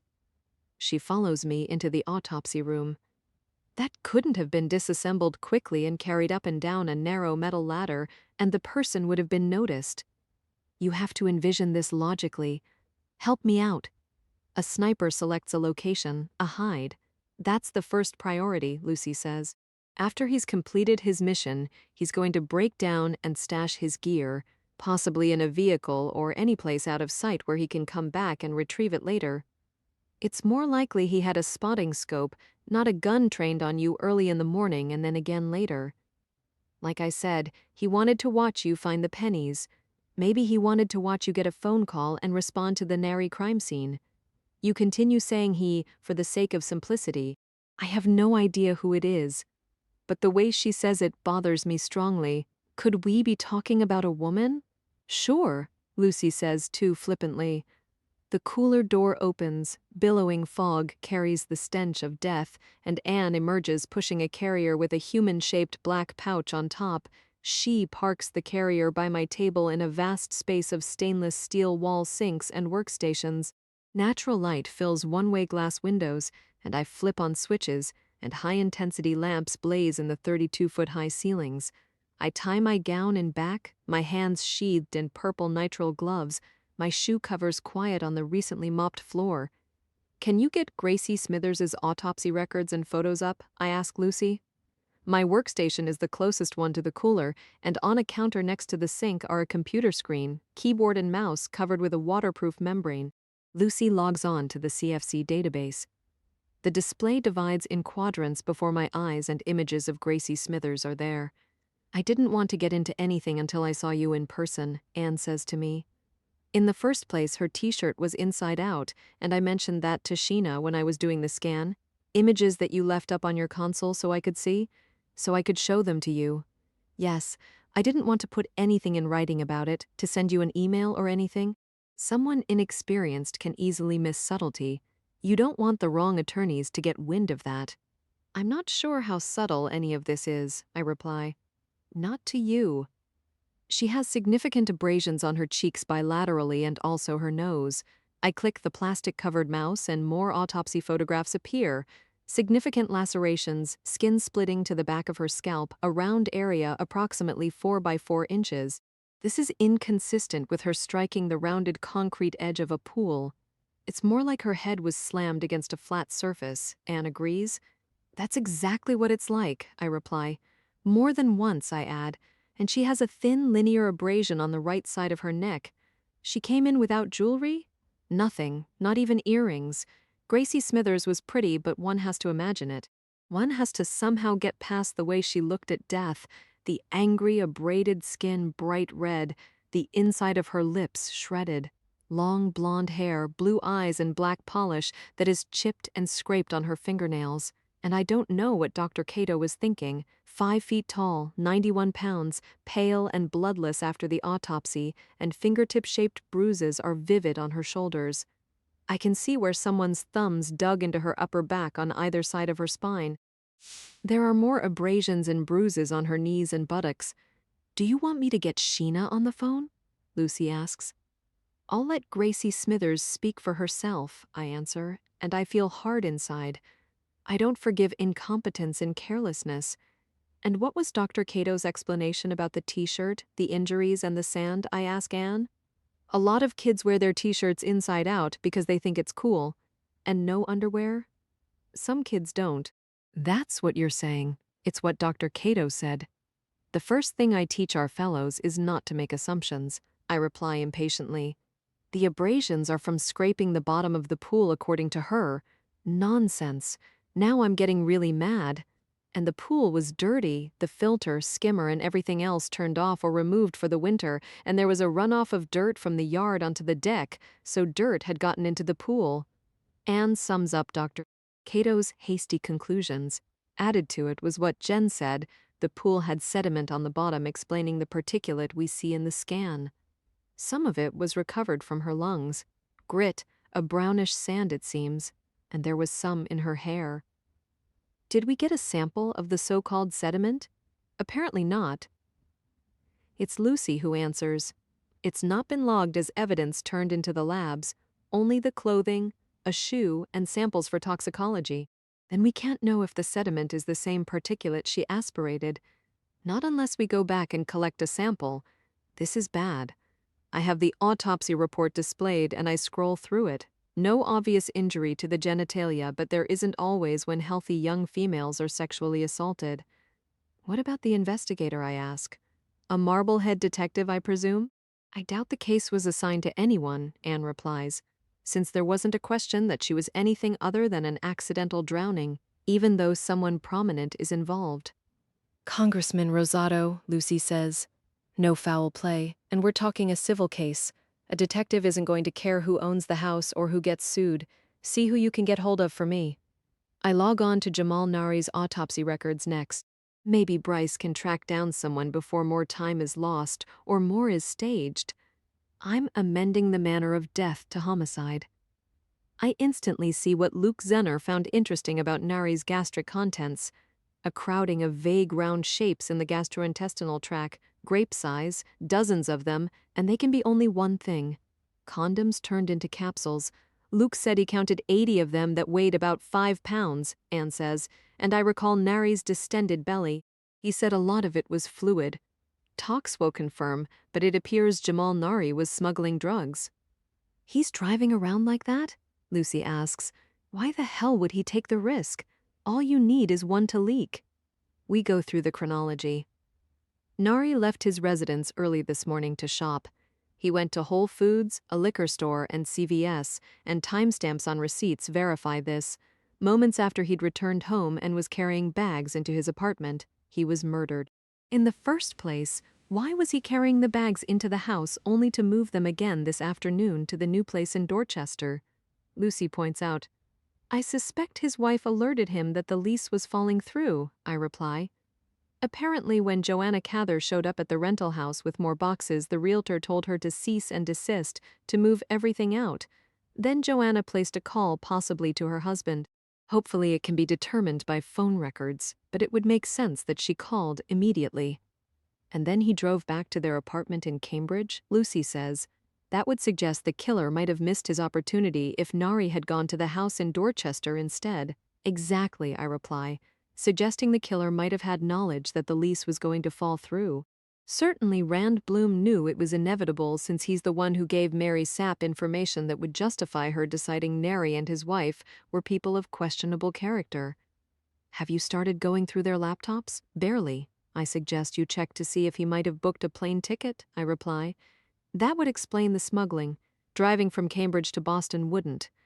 How far along was digestion? Lucy asks. The capsules are still in the stomach. None have passed into the small and large intestines. I show her on the flat screen. How long since he'd swallowed them? It depends. The digestive system slows down with stress, especially if he wasn't eating or drinking and was taking certain medications such as ones that treat diarrhea. A side effect of that can be constipation. I envision the Imodium in the bathroom cabinet and the unlubricated condoms, boxes of them that luminesced whitish blue when sprayed with a reagent. Nari may have packed them in a banker's box. Then they were moved back into the bathroom cabinet, perfectly, obsessively arranged with the labels facing out. Why? But I might know, and something dark stirs inside me again. It's like the guitars return to their stands, and I think of what Benton continues to say about taunting. Nari was very busy early this morning, diluting whatever street drug he was photographed, picking up at Jumpin' Joe's, and cocaine is highly soluble. So is heroin, but I've not heard of mules swallowing it in liquid form. He filled the condoms, then cleaned up the apartment, wiping the inside of drawers. Swallowing the grape-sized capsules was probably the last thing he did before he got into his car. He had errands to run and a bigger plan. I move over to the steel carrier bearing his body.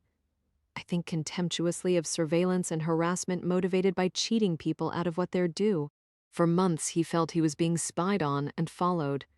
He was terrified the police were going to show up any minute to arrest his wife. Worst of all were photographs that may have caused him to be convinced his arrest on drug charges was imminent. It's unlikely he was using drugs again, I explain. Rarely are drug smugglers also users. It sounds to me this was about money. I work the plastic zipper down the black pouch and it rustles as I spread it. Chapter 28. A deadly copper flower that gleams like rose gold. The bullet has very little damage. It entered the body and plowed through vertebral bone and soft tissue before its kinetic energy was completely spent. I think about what Lucy said. A light load. After Luke removed the projectile at autopsy, he took a 1-to-1 or life-size photograph of it on a blue towel. I notice how substantial it looks displayed on my station's computer screen, and I think about the long-range hunting bullet Lucy called an LRX. You can't see the engraving on it with the unaided eye or a light microscope. I'm explaining to Benton, who joined Anne and me moments ago. Lucy has left, returning upstairs to her cyber lab, and I sense that Benton is restless. He wants to head out to Cambridge PD with me, but I'm not ready. He doesn't know about the drug smuggling, and he doesn't know the oddity of a bullet that should have passed through Jamal Nari's body and fragmented but did neither. Maybe it had a lighter than usual powder load. Maybe it slowed because it was fired from an extraordinary distance. Maybe it's both, not even a shadow of the number 3 unless you have the depth of field that SEM affords, I add. We don't know that there wasn't engraving on other bullets. If there had been anything left, maybe the same thing would have been found. It wasn't on them, Benton says. How can you be sure if there was nothing but frag so small some of it was powder? Anne asks. Because it wouldn't have been. 1981 and now a number 3 engraved on a bullet. Benton says more to himself than to us. I'm beginning to think the person's getting unhinged, Anne replies, or wants us to think we are. Benton stares down at Nari's body surrounded by black vinyl on top of the stainless steel carrier. Ideas of reference are the interpretation of events as highly personal when they're not. A date, a number on a bullet, a certain number of coins left on a wall. And it gets to the point that you don't know if you're assuming all of it is intended with you in mind or if it's completely random. You start thinking you're crazy. Do you think what's happening is random? I ask. It isn't, including the atypical flight path. Almost an impossible flight path, I agree. The bullet entered here. I touch the back of Benton's neck where the cervical spine meets the base of his skull, and I feel his warmth. And lodged here. I touch the left side of his lower chest at the level of the 6th rib. As I smell his earthy cologne, I'm reminded of our backyard this morning in the sun. Then I smell death. I'm aware of my nitrile-sheathed hands, of his fine attire and perfect grooming, unprotected beyond the blue papery booties he slipped on before he entered the autopsy room. Benton is comfortable in places where it doesn't appear he belongs. He always seems untouched by the ugliness around him. The bullet traveled in an acutely downward direction, penetrating the left lung and chest wall and lodging under the skin. I explained to him, bilateral fractures of pars interarticularis and complete disruption of the C2-C3 junction with transection of the spinal cord and no swelling of surrounding tissue, and no wonder he didn't live long enough to have a vital response. Death was due to traumatic spondylolisthesis or hangman's fracture. Maybe the bullet was deflected and that's how it ended up where it did. Benton is trying to envision it and having the same problem I am. No matter how many different ways I reconstruct the shooter's and Nari's positions in relation to each other, I can't make sense of a bullet entering at the base of his skull and traveling straight down before lodging beneath the skin of his chest. Based on what you can see here on CT, I open a scan on the display. The wound track doesn't show any sort of deflection. The trajectory is a fairly straightforward path downward and slightly to the left of the midline where the bullet stopped. Obviously, the shooter was elevated, typically one might expect on a rooftop. Benton looks at the scan at the plane of the wound track, which shows the presence of hemorrhage downward through the neck to the left lung apex. Except there's a problem with that considering the location, he adds. I open a drawer and find a bullet probe, 30 inches long black, made of a flexible fiberglass. I tell Anne we need Tyvek coveralls. What I intend to do next is going to be messy.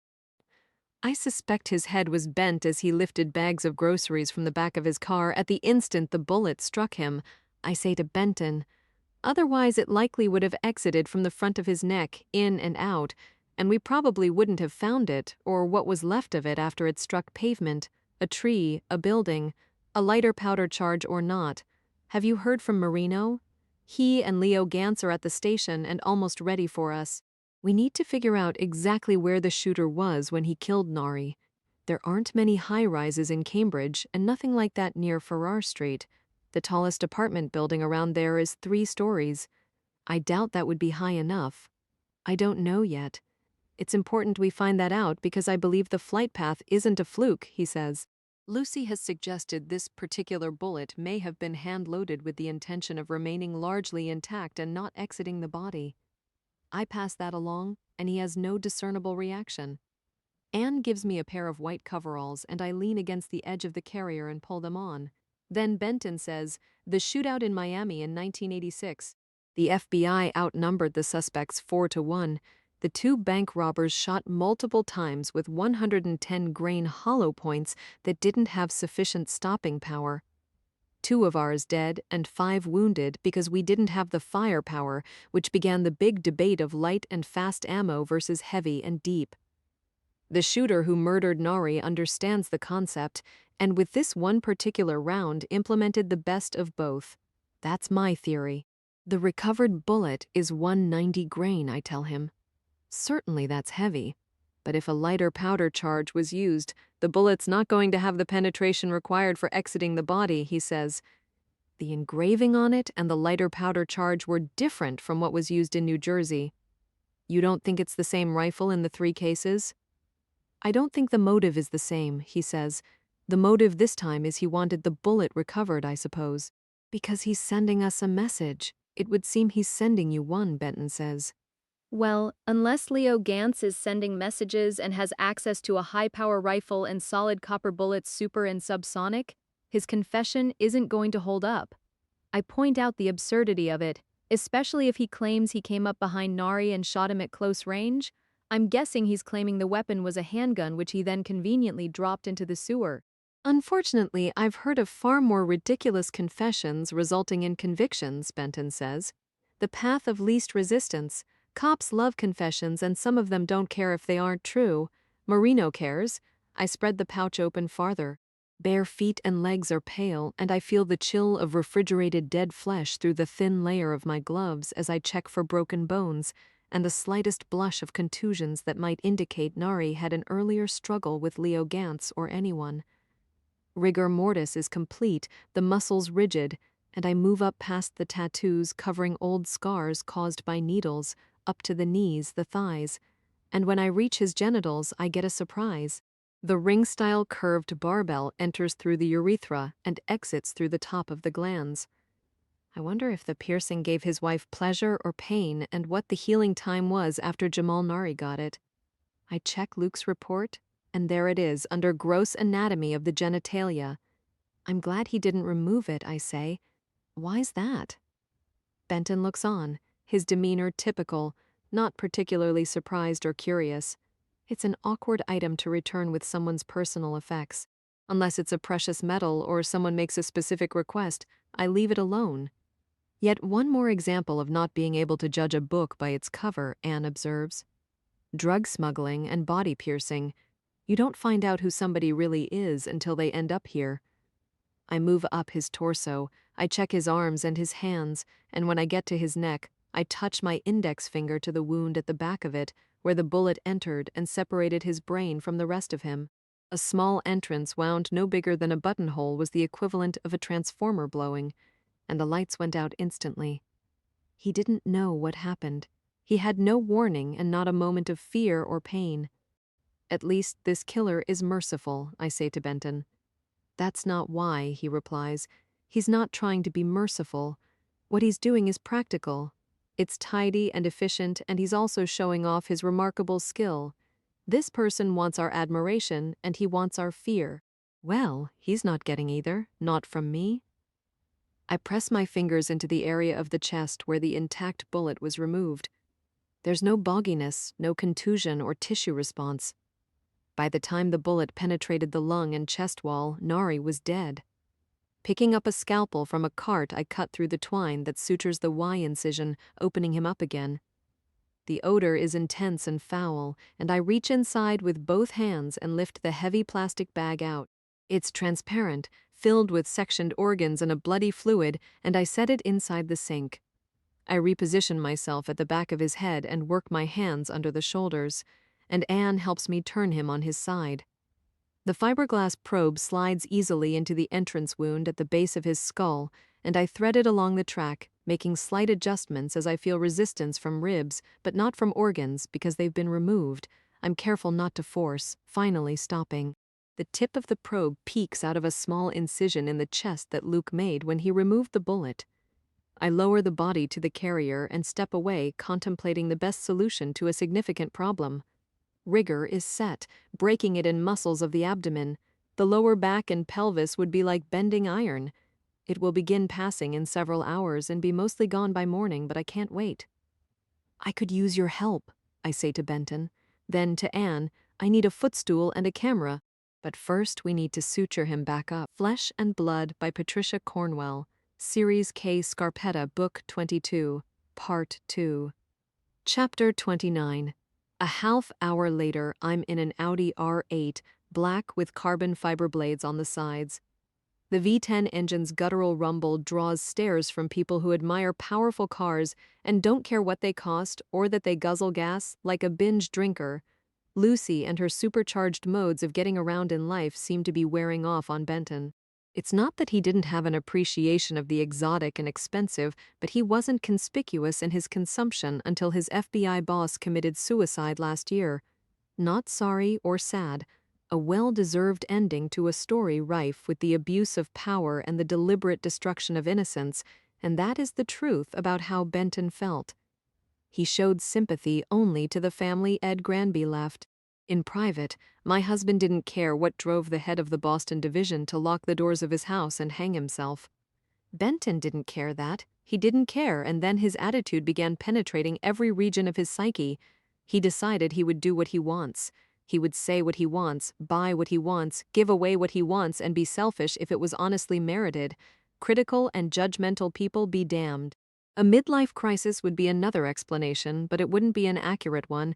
Granby was maniacal in his efforts to end Benton's career and eradicate his legacy. He tried to marginalize and emasculate and ended up dead.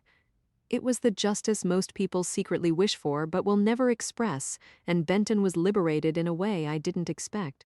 Bad people rarely get what's coming to them, and good guys really don't win because the damage exceeds the punishment, assuming there's any punishment at all. Prison, and even the death penalty, don't undo a sexual homicide or mass murders or bring back a child abused and killed by a pedophile. I heard the bleak remarks and observations so often I stopped listening. Benton used to be cynical, he's not anymore. In East Cambridge now, armed and dangerous in Italian sunglasses, a shoulder holster under his jacket, he has one hand on the wheel. A black leather and titanium bracelet is loose on his wrist, and he turns his growly car left on Bent Street, downshifting. The engine roars like a dragon. The damn smell is caught way up inside my nose. He's complained about it several times since we drove away from the CFC. It goes with the turf, I repeat.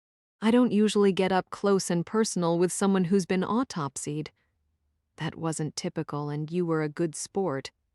It seems trivial to say, but I'm sincere. You don't seem bothered. Maybe your sense of smell has gotten desensitized. He's said that before, too. He says it often. Quite the opposite, thankfully. Odors have their own story to tell, and the secret is to block them out after they're no longer relevant. I can only do that with what I hear and see. He's thinking about his cases, which are the same as mine, but our experiences are different. Vastly and darkly different. The monsters he meets are fond of video recording the pain and terror they inflict, so they can replay it later as they fantasize. I've seen enough to know I prefer the cold forlornness of bodies that can't suffer anymore. I'm left with sensations, not much color, shades of red, a little green, a little yellow, mostly odors, and the inanimate noises of metal against metal, wheels rolling, water slapping against tables and floors, and drumming against steel. I focus on newly planted trees with bright green leaves and glass and granite high-rises in a part of Cambridge called Tech Square. I confess I'm not as accustomed to nasty smells. Benton has cracked his window, and the air is rushing in loud and warmly humid. Phantasmia! I'm not sure it's real! It is. Molecules of putrefaction become volatilized like pollution attaching to water molecules in the air and creating smog, so I have the smog of death in my sinuses. More or less. Christ, I hope I don't stink. I lean close to him, and diamond-stitched black leather smells new as I nuzzle the curve of his jaw. A little cedarwood, a little teak, and just enough musk and a hint of cardamom. Bulgari. He smiles and kisses me, and we're on 6th Street now. There's still plenty of light, but piling gray clouds are advancing like armies. The temperature is on its way to hot. Tomorrow promises to be instant summer, volatile with bursts of rain and wind shifts to the south that could push the mercury up more than 20 degrees. There's too much to do, and nature is conspiring against me. I must get to Marblehead before it storms, and I need to be in New Jersey tomorrow if possible. I intend to see where Gracie Smithers died before rain and wind scrub it away, and a shooting reconstruction is our last hope of understanding the physics of Jamal Nari's homicide. The girl's death is simpler and far crueler. What happened to Nari is sterile and enigmatic with its lack of human contact and explanation. It's the equivalent of standing on a tall ladder and shooting straight down at someone who is leaning forward slightly. I'm thinking about our efforts in the autopsy room. What some would view as unseemly and ghoulish. A very tall ladder, Benton says, and the Cambridge Police Department is just ahead, red brick with green-tinted glass and Art Deco lamps. Not exactly 90 degrees or perpendicular, I add. The flight path was closer to 75 or 80. Parabolic drop. Benton slows down more, the engine louder. What goes up must come down. The heavier the round and the lighter the powder charge, the more the bullet's going to lose velocity and gravity's going to pull it down. Like these idiots who fire their guns up in the air and the bullets fall and hit people, the trajectory is vertical or almost. That's the important point. Unless an assailant is standing over his victim and firing straight down, you don't see a trajectory like this. Certainly not in distant shots. The 75 or 80-degree angle can't possibly be an accidental phenomenon due to gravity. His spinal cord was severed at the base of his skull exactly as it was in the other cases we know of. I agree, Benton says. What kind of elevation are we talking about? That's what we need to find out. I believe it's key to who's doing this. Someone damn good at shooting and damn good at math. In first gear, now he drives down a concrete ramp that leads into the police department's underground parking. He's careful not to scrape the sloping nose of his car, and abruptly we are in shadows and the air through the vents is cooler.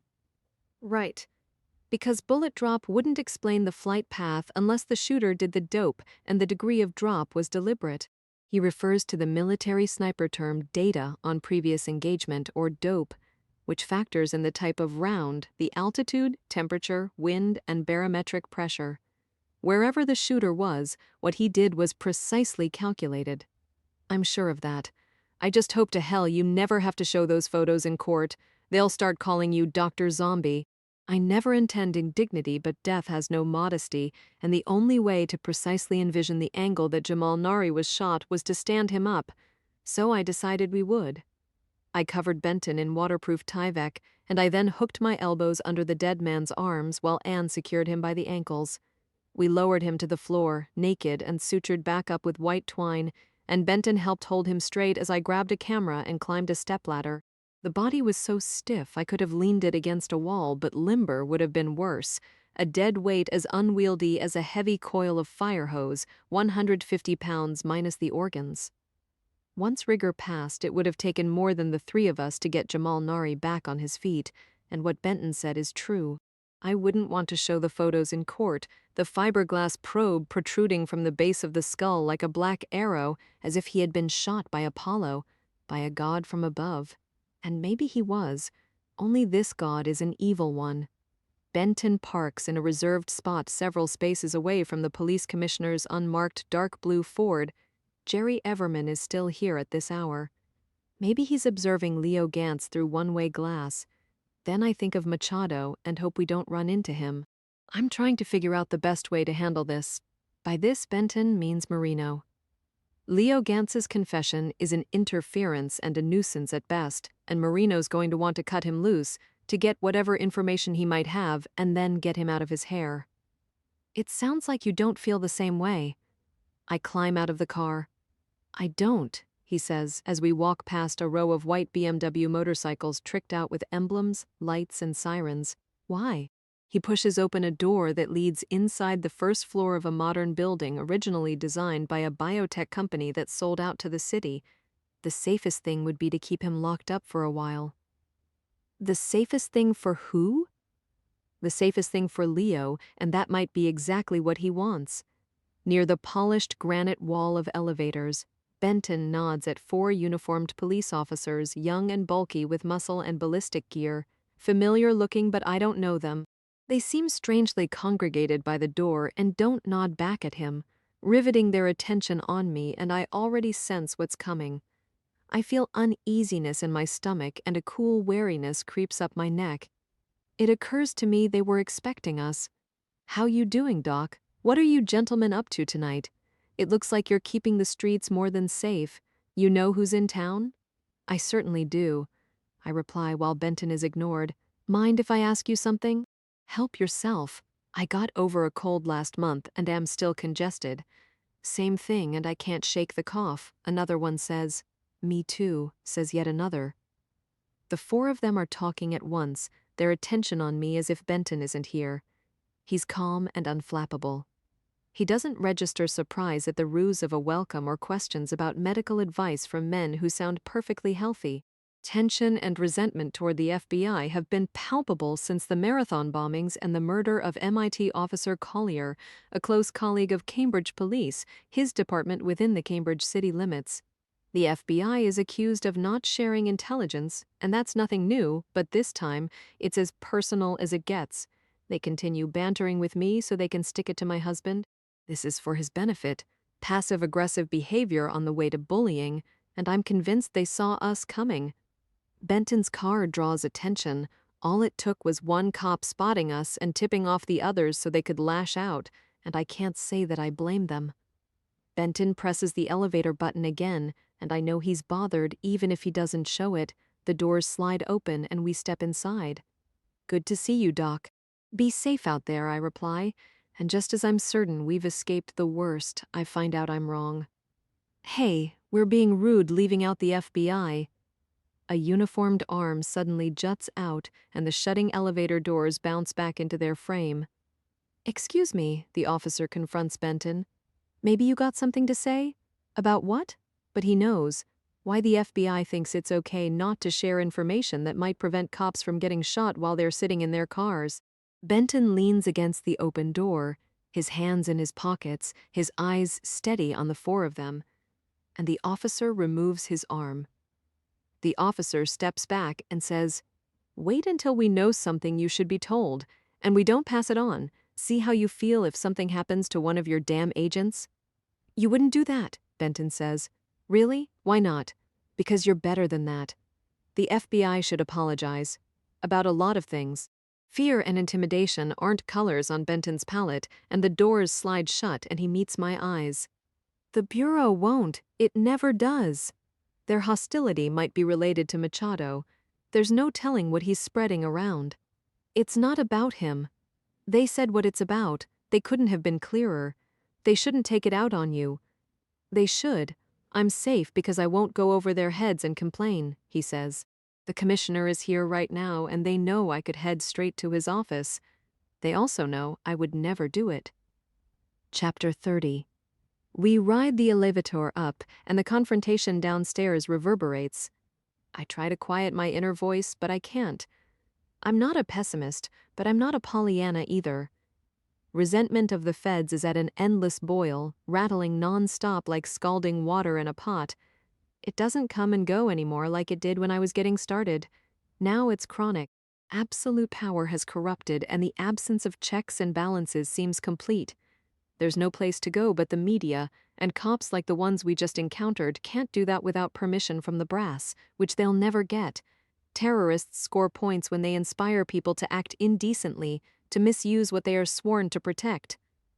I watch the floors slowly go by. It started with 9/11 and is building momentum, our government spies and lies.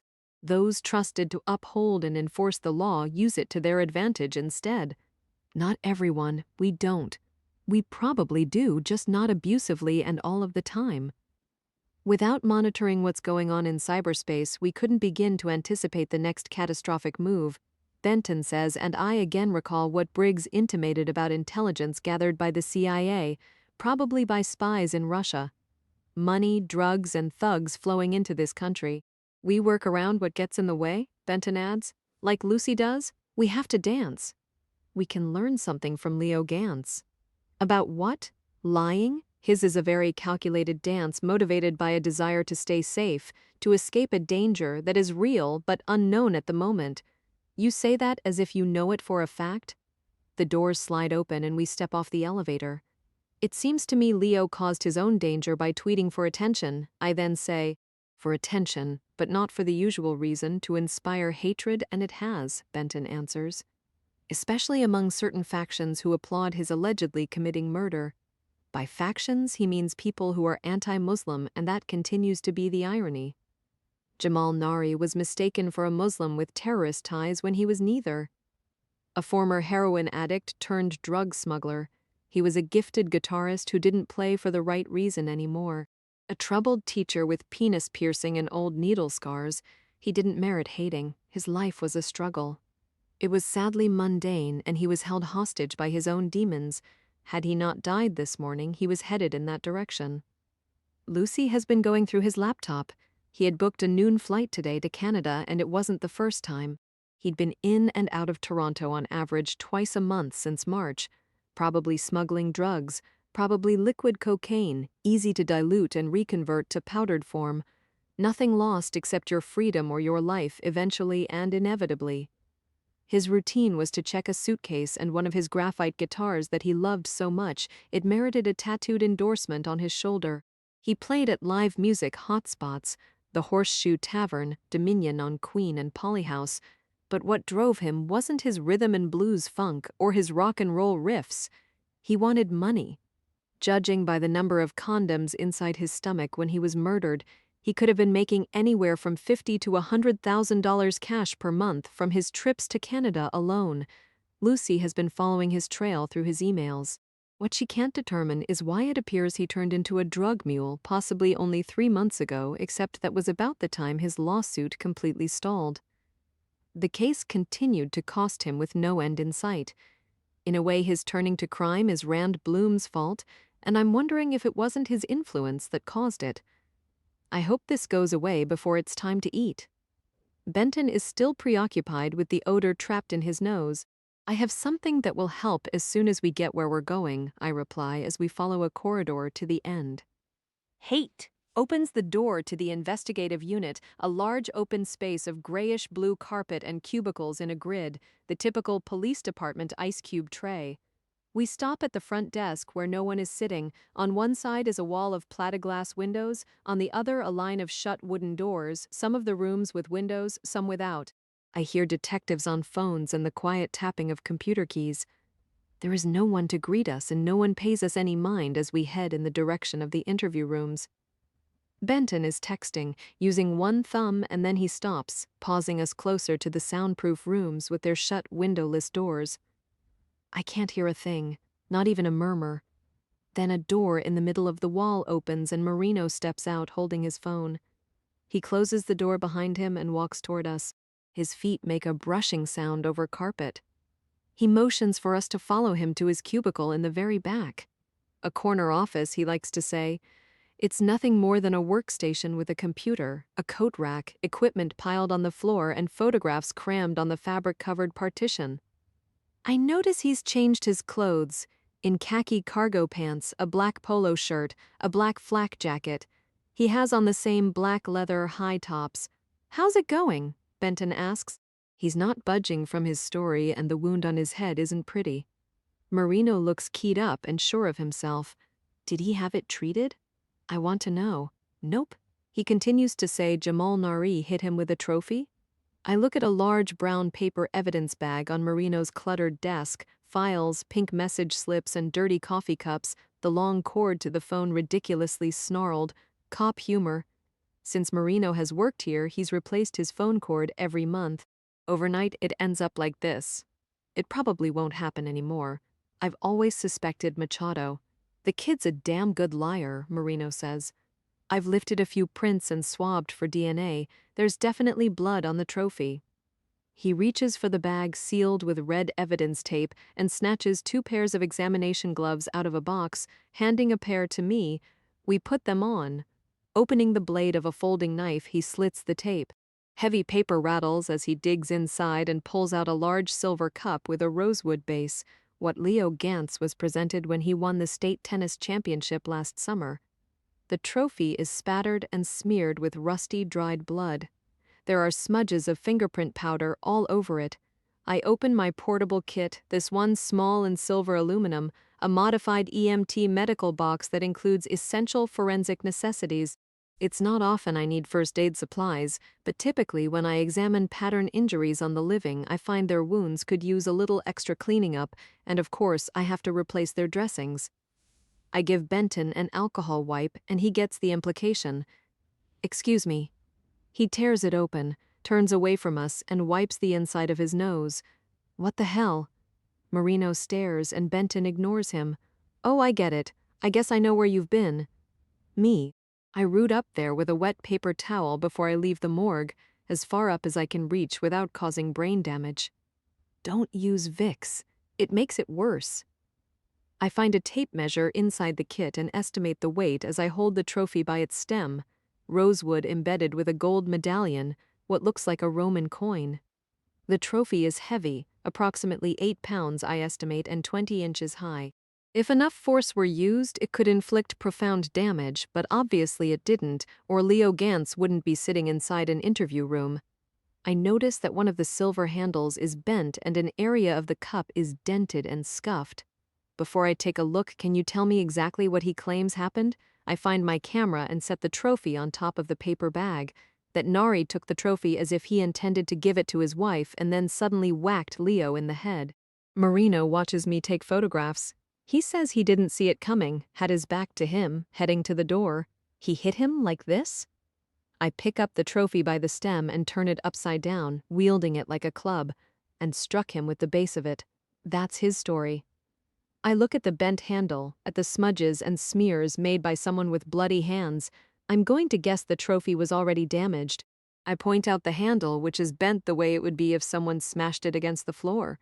In other words, the dent, the bent handle are probably unrelated to the alleged attack. There's also blood on one edge of the wooden base, crusty and thick and beginning to flake. I turn the trophy this way and that, looking at it carefully. How many times does he say he was hit? I take more photographs. Once, Marino says. Not possible, I reply. Assuming he was struck with the base, there wouldn't be this much blood on the edge of it unless he was already bleeding. Notice the teardrop-shaped droplets pointing in different directions. The pattern is haphazard and nonsensical. These would appear to be consistent with a medium-velocity impact spatter caused by the base of the trophy striking blood. In other words, striking someone already bleeding. But the problem is, it makes no sense that the direction of travel is inconsistent and erratic. Because he put the blood drops on there himself, Marino sums it up. He could have flicked it. I flick my fingers as if they're bloody, flicking from different angles. That could account for the droplets and the chaotic pattern. What about cast-off? As you know, there was no blood inside Nari's apartment, not even any that was cleaned up. Just something like bleach on the guitars, the 2 cases on the bed, the other stuff. They lit up when we sprayed them, but not the same way blood does, Marino says. What about at Leo's house? Benton asks. I've got photographs, Marino says. How about you talk to him alone for a few minutes? Then we'll bring the doc in and maybe she can get something out of him. I quit. Benton tucks the used alcohol wipe back into its packet and drops it into the trash. My being the good cop didn't work, Marino adds. Benton doesn't say he's not surprised because he isn't. He's the same arrogant prick we saw this morning. Marino says to me, when I tried to be his friend, he went out of his way to piss me off. What does he think is happening next? Benton asks. You're looking at him, Marino says to me. I hope he doesn't recognize you from this morning. I never got out of your car. So maybe you wander in first, he says to Benton. Use your touchy-feely magic on him and get him to start telling the truth so he doesn't spend the night in jail. He wants to spend the night in jail. He wants to be out of circulation. He's probably scared of his father. That's not why he wants to stay locked up, Benton says. Yeah, well, maybe if he's lucky, they'll give him a vacation at McLean for a while. The Harvard-affiliated psychiatric hospital is a few miles from here in Belmont, and Benton used to be a consultant there. It would be a good place for Leo, truth be told. That's what he wants, Benton says. He wants exactly what he's getting. Then how come he keeps asking when he can leave? Asking you, Benton says pointedly. He wants to be locked up and he wants nothing to do with you. And you're basing this on what? Marino is getting offended? Did you Mirandize him? Now you're thinking I'm stupid. Anger touches Marino's face. Obviously, he waived his right to an attorney. Obviously, he's fully aware and understands the legal process and the repercussions of his confession. According to him, he's not trying to hide anything, so he doesn't need an attorney. Plus, I told him 3 times he could wait for one or his parents. This kid is very bright, very logical, but his prefrontal cortex isn't fully developed yet, Benton says. Give me a fucking break, Marino says. He doesn't like the police, but he's not afraid of them. He's afraid of something else. Like what? The police won't hurt or kill him, Something else might. I got no idea what you're talking about, Marino says. Leo is impulsive, Benton says. He's driven by fight or flight, by a need to survive and conquer. He's also driven by the short-term gratification of notoriety, of being a hero, and also feelings of guilt. At his young age, he's 3 times more likely to confess to crimes he didn't commit than an adult would be. I'm not interested in statistics right now. Marino doesn't try to be diplomatic or anything but annoyed. Give me 15 minutes. Benton walks off. Chapter 31. The bedroom is small with French wallpaper in a blue floral pattern that is stained brownish in places near the molding. The pumpkin pine floor is badly scuffed. Against one wall are bunk beds. Supposedly, Leo's was the top one until he relocated to the basement and began sleeping on a couch. Marino has given me his desk chair while he leans close, clicking the mouse, showing me what he found when he went through the Gantz's house. What grabs my attention instantly are tennis awards that fill 3 walls, trophies of all size and description, crystal, silver, bronze, and large medals on bright ribbons. Everything is damaged. Male figures are serving and hitting strokes with rackets that have been removed or broken off. There are blank, gluey areas where engraved plates used to be. Platters and bowls are scratched as if someone took a screwdriver to them. I zoom in on the wooden floor. The scuffing isn't due to normal wear and tear. There are deep scrapes and gouges. And I ask Marino about the bent handle on the tennis trophy inside the brown paper bag on the desk. It appears that someone deliberately vandalized Leo's awards, and I wonder if this was discussed when Marino was at the house. He says he did it, he replies. He ruined his own awards? That's what he said. He'd get angry and couldn't control himself and he'd break something. Do you believe him? I don't know. What would be the point in vandalizing something that sets him apart in an extraordinary way? To give the impression that they don't mean anything to him. To act like a big guy because he's a wimp, 5, 6, or 7, maybe 130 soaking wet. I ask if Leo's family was home when Marino was there. Watching TV in the living room, he says, what was their demeanor? Scared but uncooperative. And the mother, I ask? Sitting in the kitchen crying but totally defensive about the father who's a worthless tool, a mean bastard. Did you find a firearm or anything firearms related, I ask? The father's got an old .38 special, unregistered in Massachusetts, and I could get him for that too. Loaded? No, I didn't find any ammo. Is Leo suggesting he might have used his father's .38 to kill Jamal Nari? He's a clever piece of shit. He just says it was a gun he dropped in the sewer. He says he doesn't know what kind it was. Where does he say he got it? He bought it on the street. He says it was a handgun. Exactly. The possibility of a rifle hasn't come up. I don't think he has any idea that's what was used. Did you ask him what type of ammunition was loaded in this handgun? He says he didn't know? That it was loaded when he bought it, and the person who sold it to him for $60 said it was badass ammo that would explode someone's head like a watermelon. By the way, this person is someone Leo doesn't know and can't describe. I think we get the picture, I reply. One lie after another. Marino clicks the mouse, and another photograph opens up on the display. There was no visible blood, so I used Blue Star in the bathrooms, figuring Leo must have cleaned himself up. This bathroom here is the one near the bedroom with the bunk beds. He clicks back several photographs to remind me, then returns to the bathroom. The chemical reagent causes non-visible blood to luminesce, and areas of the sink glow a pale sapphire blue on the handles around the drain. Splotches and streaks on the tile floor are a ghostly blue like spirit light someone cleaned up. I agree, but the question is who and when, and are we to assume he conveniently carried the tennis trophy all the way back on his bicycle? That's his story. Marino displays another photograph, and as he moves I smell cedar and lemon, a cologne called Guilty that Lucy bought for him because she liked the irony of the name. He must have splashed it on when he changed his clothes. He claims he had the trophy in his backpack, he says. Did you find this backpack he mentioned? I ask. Yeah. He shows me photographs before and after he sprayed the inside of it, checking for transferred blood that isn't visible without a special light or chemical. Nothing luminesced, I observe.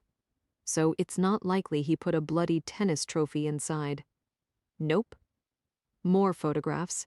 These of laundry machines in the basement, a front-load washer, then several of Marino's gloved hand holding a white tank top.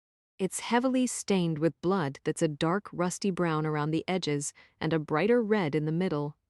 In other photographs, he's holding a pair of blue shorts and a large bath towel, also bloody. The blood looks damp, I comment. It would have dried more slowly from being inside the washing machine with the lid closed. But yeah, this didn't happen early this morning like he claims. And he also claims he was wearing a tank top and shorts when he allegedly was attacked with a tennis trophy. Remember when we saw him at around 12:15? Marino answers with a question. He had on a sweatshirt and long pants, because it wasn't that warm, Marino says. And his story is that he was in shorts and a tank top when he showed up at the apartment with the tennis trophy at around 8 this morning. No matter how much you emphasized how illogical this is, he wouldn't budge. It's ridiculous, right? The problem is false confessions more often than not lead to wrongful convictions.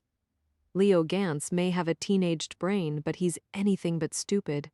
Why is he doing this? Maybe I don't care why, Marino says. Did you photograph the entire house? Sure. Continue to take me through it, please. He shows me the kitchen, the living room, a den, the parents' bedroom, dark upholstered furniture that looks cheap and tired. A lot of clutter, magazines, newspapers, and dishes are piled in the sink. I ask him to return me to the bathroom where the reagent reacted positively, presuming blood. I click through photographs for a moment. I zoom in and out in an area of brown tile flooring near the walk-in shower. The walls are brown tile too. The toilet and sink are black, and the dark surfaces are fortunate for us. Whoever cleaned up missed some bloodstains and didn't completely eradicate others. Faint bluish smears and coin-sized stains start at the glass shower door and end at the sink.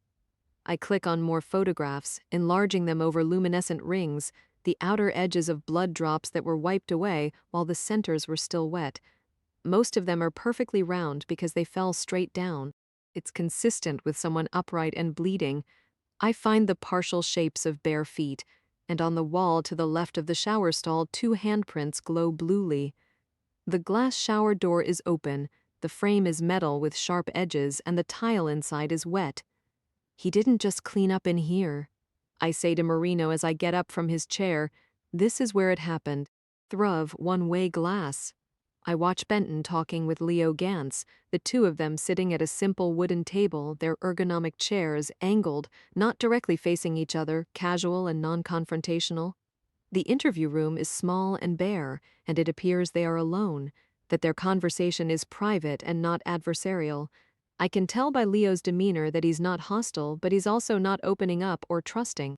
In a flashy warm-up suit and black tennis shoes, no socks, he leans back in his chair, his fingers tensely gripping the armrests, one leg nervously jumping, then the other, a black cap on his head.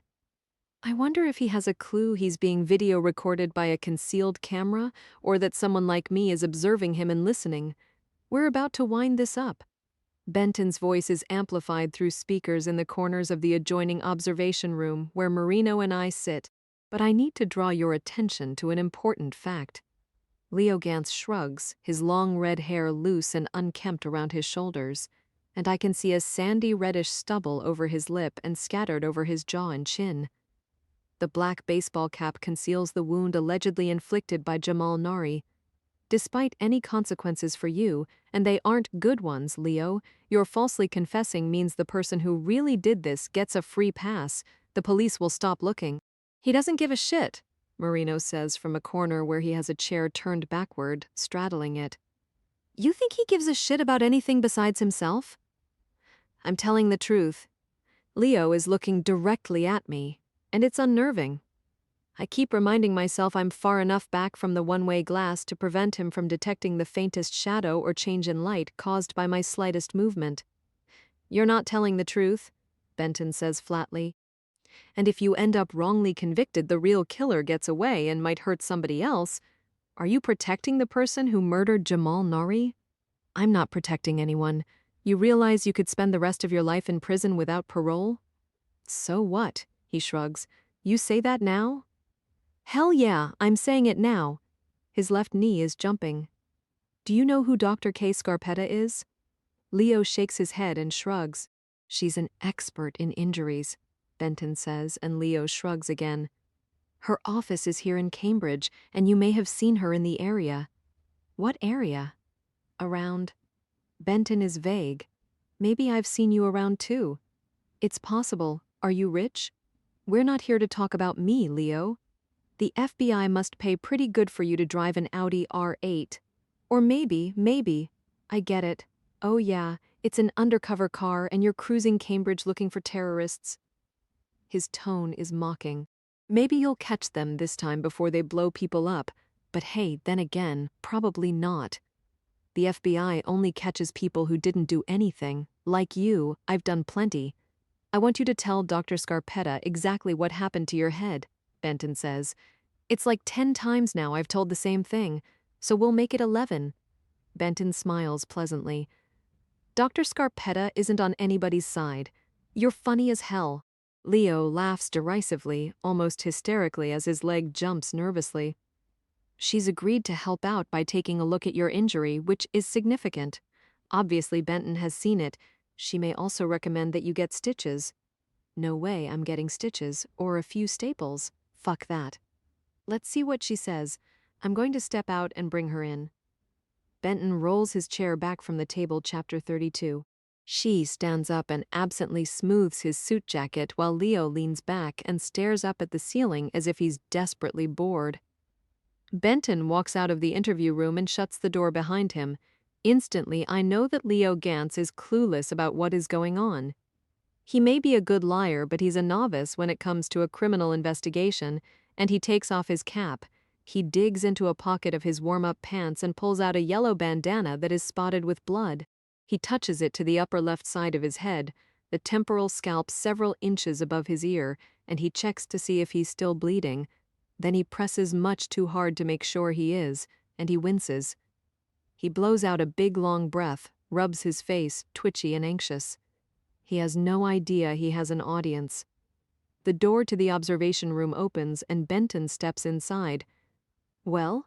Marino asks, you get anything I didn't? I'm not sure what you got exactly, but he's not changing his story regardless of any incentive offered by Mai indicating his details are inconsistent with the facts of the case. What facts did you give him? Marino wants to know, and as if on cue, Leo yawns loudly and props his feet on top of the table. It's not what I gave him, it's what I asked him, Benton replies. Leo wants people to think he committed murder. He wants to feel powerful because he feels the opposite. He feels he has no control, and he wants to be locked up. He's also punishing someone. On the other side of the window, Leo tilts the bill of his cap low and crosses his arms across his belly as if he's about to take a nap. Why the hell would he want to be locked up?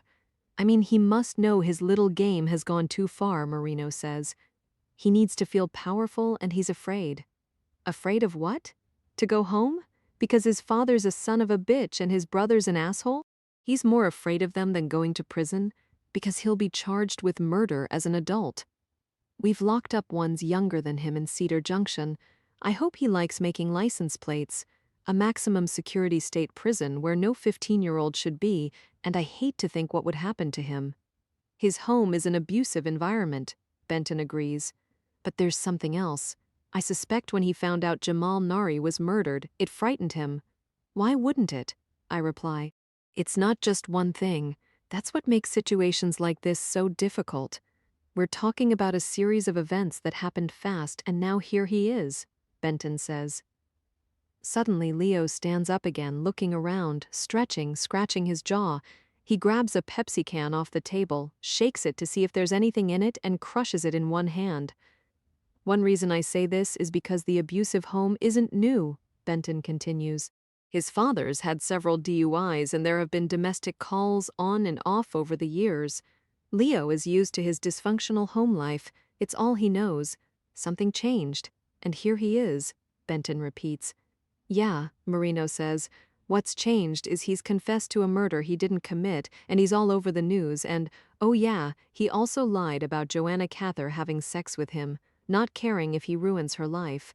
We don't know what went on between them. Benton watches Leo through the glass. Sure we do. Nothing. That's what went on, Marino says. Another story that didn't add up. He helps her carry the groceries in, and they have sex on the couch. It's like the gun being dropped in the sewer. He didn't have details because all of it is bullshit. He has strong emotions about Joanna. He's deeply conflicted, Benton says. He's hurt Joanna, someone who was kind to him, and he may have been coerced to do it because his family needs money. I think Leo feels that he's in danger. How the hell can you know what he feels? Marino doesn't hide his frustration or irritation. Because I do, Benton says. I know what he feels. I just don't know exactly why, and I know he's scared. He's scared because he lied about a murdered man's wife. Leo came on to her and she rejected him. That's the real story. I suspect the story about them having sex wasn't his idea, and we need to take his fear very seriously. Benton won't back down. Leo bats the crumpled Pepsi can into a waste paper basket, his hand flat like a tennis racket, plucking the can out and doing it again, brushing up topspin. He's seen you around our neighborhood? I say to Benton. There's no telling who else he's seen. Rand Bloom and who else, I wonder. You should hold Leo in your lockup for now, Benton directs this to Marino. He can stay in jail until he rots. Be my guest. I'm talking about a few days at most. Tonight, for sure. Best case is at some point tomorrow I can get him into East House at McLean, their inpatient adolescent program where he'll be safely detained while being assessed and treated. Don't tell him he's going to a cushy hospital, okay? Marino says to me. Don't reassure him about a damn thing. Benton meets my eyes indicating it's time, and I pick up my silver case. Does he know you found blood? I ask Marino as Benton opens the door. I didn't tell him shit. Did he observe you spraying a chemical? I made all of them hold in the kitchen while I was checking the bathrooms and the laundry area. Out that door, and Benton opens the one to the interview room. I walk in. I set my medical kit on top of the table, and Leo drops his feet to the floor. We are alone. We can't hear or see anyone, but the reverse isn't true. I don't believe it. Leo stands up and stares at me, his eyes surprised beneath the bill of his black cap. You, he says? I'm Dr. Scarpetta.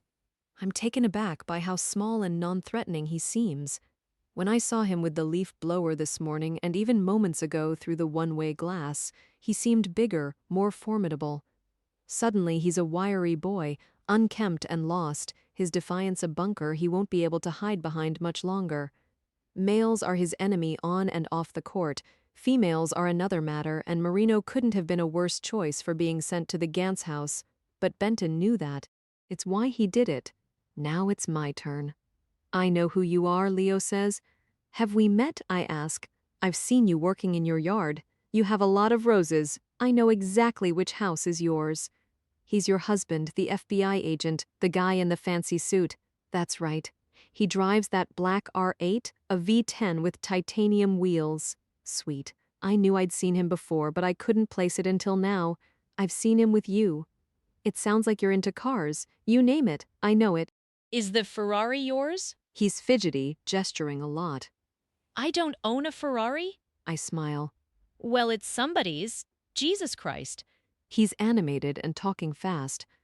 I knocked on your door one time to see if you needed someone to cut your grass, rake leaves, wash cars, whatever, and the Ferrari was in your driveway.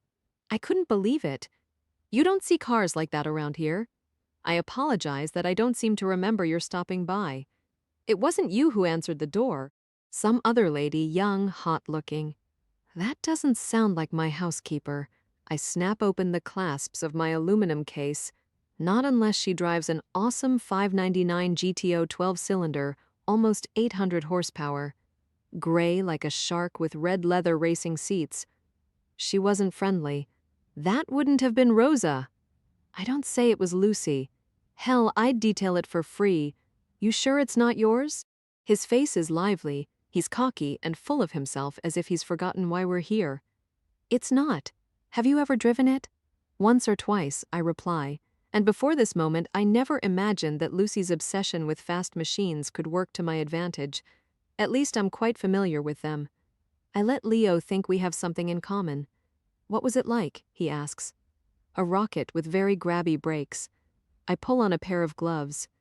F1 shift, or did you keep it in automatic? Which do you like? I find betadine, a small bottle of distilled water, and gauze. I set them on the table. Not automatic, hell no. I'm going to have a car like that someday, he continues to brag. As soon as I turn pro and get a lot of big endorsements. First, we need to keep you out of trouble. You're here to keep me out of trouble? I'm going to try. I open the box of gauze. It's too late. I'm already in trouble. He seems proud of it, and now he's flirting. What's that? Iodine? What are you going to do to me? I need you to sit down and take off your cap, Leo, so I can take a look at your head. He sits and carefully lifts off the cap, placing it in his lap, and the lacerated area of his scalp is swollen. It's oozing blood, because he made sure of it a few minutes ago. I find a plastic ruler in my camera, but I already know at a glance that the tennis trophy I examined didn't inflict parallel lacerations exactly 1 inch apart and almost 3 inches long. They begin at his temple and terminate at the curvature of his skull. That looks painful. I gently move hair out of the way, noting that the edges of the wounds are clean as if inflicted by a blade, but they definitely aren't incisions or particularly deep. Let me know if I'm hurting you. It doesn't bother me. He holds perfectly still, his Adam's apple moving up and down as he swallows, both of his legs jumping now. It would be helpful if you could hold your legs still. I douse gauze with sterile water. I don't like needles. I don't want stitches. What he does like and want is my attention. I don't blame you. I press the wet gauze to his wounds and around them, cleaning up blood as best I can, and his body odor is strong. There's not much to like about needles. The scalp is very vascular, so it's understandable that you bled a lot. The question is when, but I'm sure he didn't get hurt at 8 o'clock this morning. There's no way. I also don't think he was injured in the past few hours.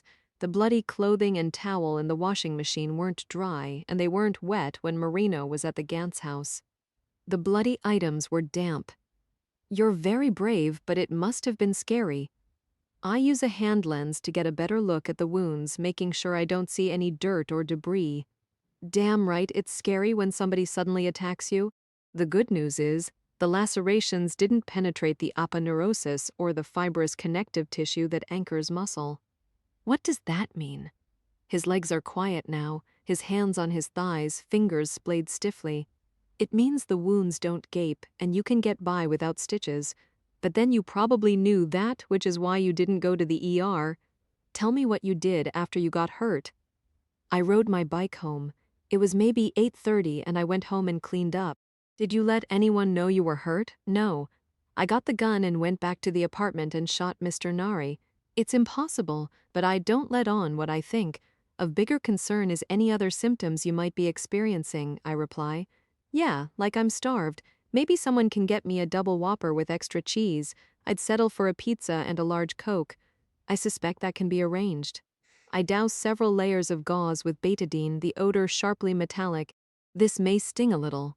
Chapter 33. I can hardly feel it. Leo doesn't flinch. Any dizziness, a headache? What about nausea since you were injured? I hold the gauze in place using light pressure as I wonder what he fears most, his father or something else. No, he says, I'm fine. Not even a little bit of headache? You have significant swelling. This concerns me. You really should be evaluated. I'm going to recommend an MRI and a thorough exam at McLean Hospital. It's very close to here in Belmont. Possibly you'll need to stay for a while to make sure there's nothing going on with you neurologically. Marino won't like what I just said, but that's too bad. It's not my job to terrorize. Well, it's kind of throbbing. Leo likes the idea of being detained in a safe place for a while, and I remember how close he was to Rand Bloom's pickup truck. It's very important this stays clean so you don't get an infection, I explain. It probably would be a good idea to get you on an antibiotic. Are you allergic to any medications? Like what? Penicillin or one of its derivatives? Amoxicillin? Ampicillin, for example? You can prescribe anything you want. Maybe oxys while you're at it? I'm afraid it won't be me doing the prescribing, but I'll have a word with someone before I leave. I'm just kidding about the oxys. Shit, you're serious. Do you ever lighten up? You know what they say about scientists? We're boring. I'm good in science. His stare is intense. He's excited, and I feel the transference as it happens. Leo Gantz is bonding with me, and my internal conflicts begin to agitate. Do I cross boundaries or not? For the sake of truth and to save him from himself, do I let things happen or make them stop? Let's talk about how you came to hit your head on the frame of the shower door. I say to him as if it's a given. I didn't. He's visibly startled. Did you forget it was there and hit your head when you were reaching inside the shower stall to turn on the water? What?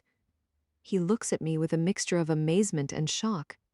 I'm trying to reconstruct it based on the pattern of your wounds. I don't know what you're talking about. I've seen it happen. I position the ruler near the lacerations and, with my free hand, take a photograph. A hidden hazard. A design defect. The aluminum door frame has edges, 2 parallel ones where the glass door slides in snugly so water doesn't leak out onto the floor. He hit me in the head when I wasn't looking. That's how I got hurt. You certainly were hit in the head, Leo, but not with the tennis trophy I examined. Last year's state championship. That's impressive. I was bleeding in the bathroom, he says, because I went in there to clean up after I got home. After he attacked me, and then I went back and shot him. You'd been doing yard work? Maybe you wanted to clean up after doing yard work? By this afternoon, it was getting quite warm and humid. So what? His demeanor has radically changed from stoical and excited to scared and defensive. So what if I did clean up after work? If his lie is uncovered, he might be sent home, and the idea of that overwhelms him with panic, except that based on the amount of dried blood on your scalp and in your hair, I don't think you got around to showering. I indicate clumps of his long red hair. At least not after you were injured. You may not have gotten around to it at all today. You're trying to trick me, he stammers. I use another round of betadine and gauze, taking my time. There are no tricks here, Leo, only the evidence. And what's apparent is that you were in the bathroom possibly to clean up after doing yard work. You started this morning. How would you know what I was doing? I saw you. Where? At close to noon you were near my house. There's no point in being coy. He knows where I live. You were using a gas-powered leaf blower, cleaning dirt and cut grass off a sidewalk next to a gray pickup truck that was parked on the side of the street. Rand Bloom, shit. You were with that dumbass detective, the one who yelled at me and showed up at my house. It's not even my truck. I know whose it is. I noticed it, I reply. The driver wasn't in it, which is why Detective Marino assumed it was yours. That, and it was parked right where you were using the leaf blower. I don't have to answer your questions. I didn't ask one. I tuck the gauze into a biohazard bag and my used gloves follow. I roll out a chair in the position I want and sit down close to him face to face. I'm wondering who was barefoot. I slide my aluminum medical case off the table and set it upright on the floor next to my chair. Leo is silent, and I detect he's getting more upset.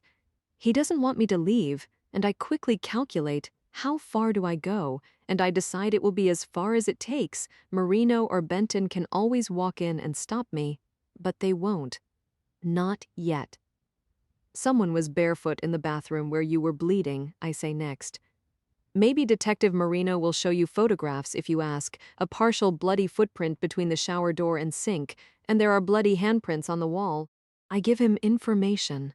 Under normal circumstances, I wouldn't. It appears everything was cleaned up, but with certain chemicals we can still see blood. I continue, hammering a point that usually isn't mine to make. It's very difficult to get rid of. The police have compelling photographs. Maybe you should see them. I don't give a shit about any damn photographs, he says angrily, but he's unnerved at around 5:30 p.m. About 3 hours ago, you tweeted that you killed Mr. Nari.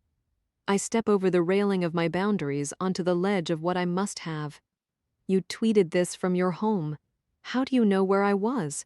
You probably know about IP addresses. You're a very smart young man. You're good in science. Is 5:30 around the time you were injured in the bathroom? I don't remember, he says. Your wounds look several hours old, but they might be older. Possibly 4 or 5 hours old, but definitely not 12. The question people will ask is which came first? The tweets and your calls to the police or your being hurt.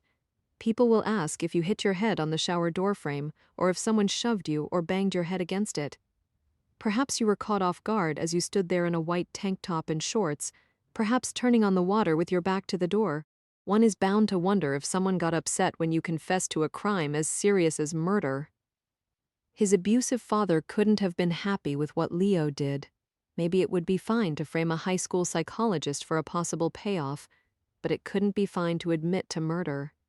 That's the flip side of encouraging deceit when it suits. You don't get to pick someone's lies, and I can well imagine Leo's father going into a rage when he heard the news. The question is when. I don't know, and the wounds aren't going to tell me. You're a damn undercover cop pretending to be a doctor. Leo's eyes are angry and suddenly swimming with tears. I'm not a cop or undercover, but I am a doctor. My specialty is dealing with violence, with injuries and deaths associated with it. I remain seated. I don't dare move. Let's get back to the gray pickup truck. I saw it again after I noticed you near it this morning. An insurance investigator drives it. Maybe you've met him. He bothers a lot of people.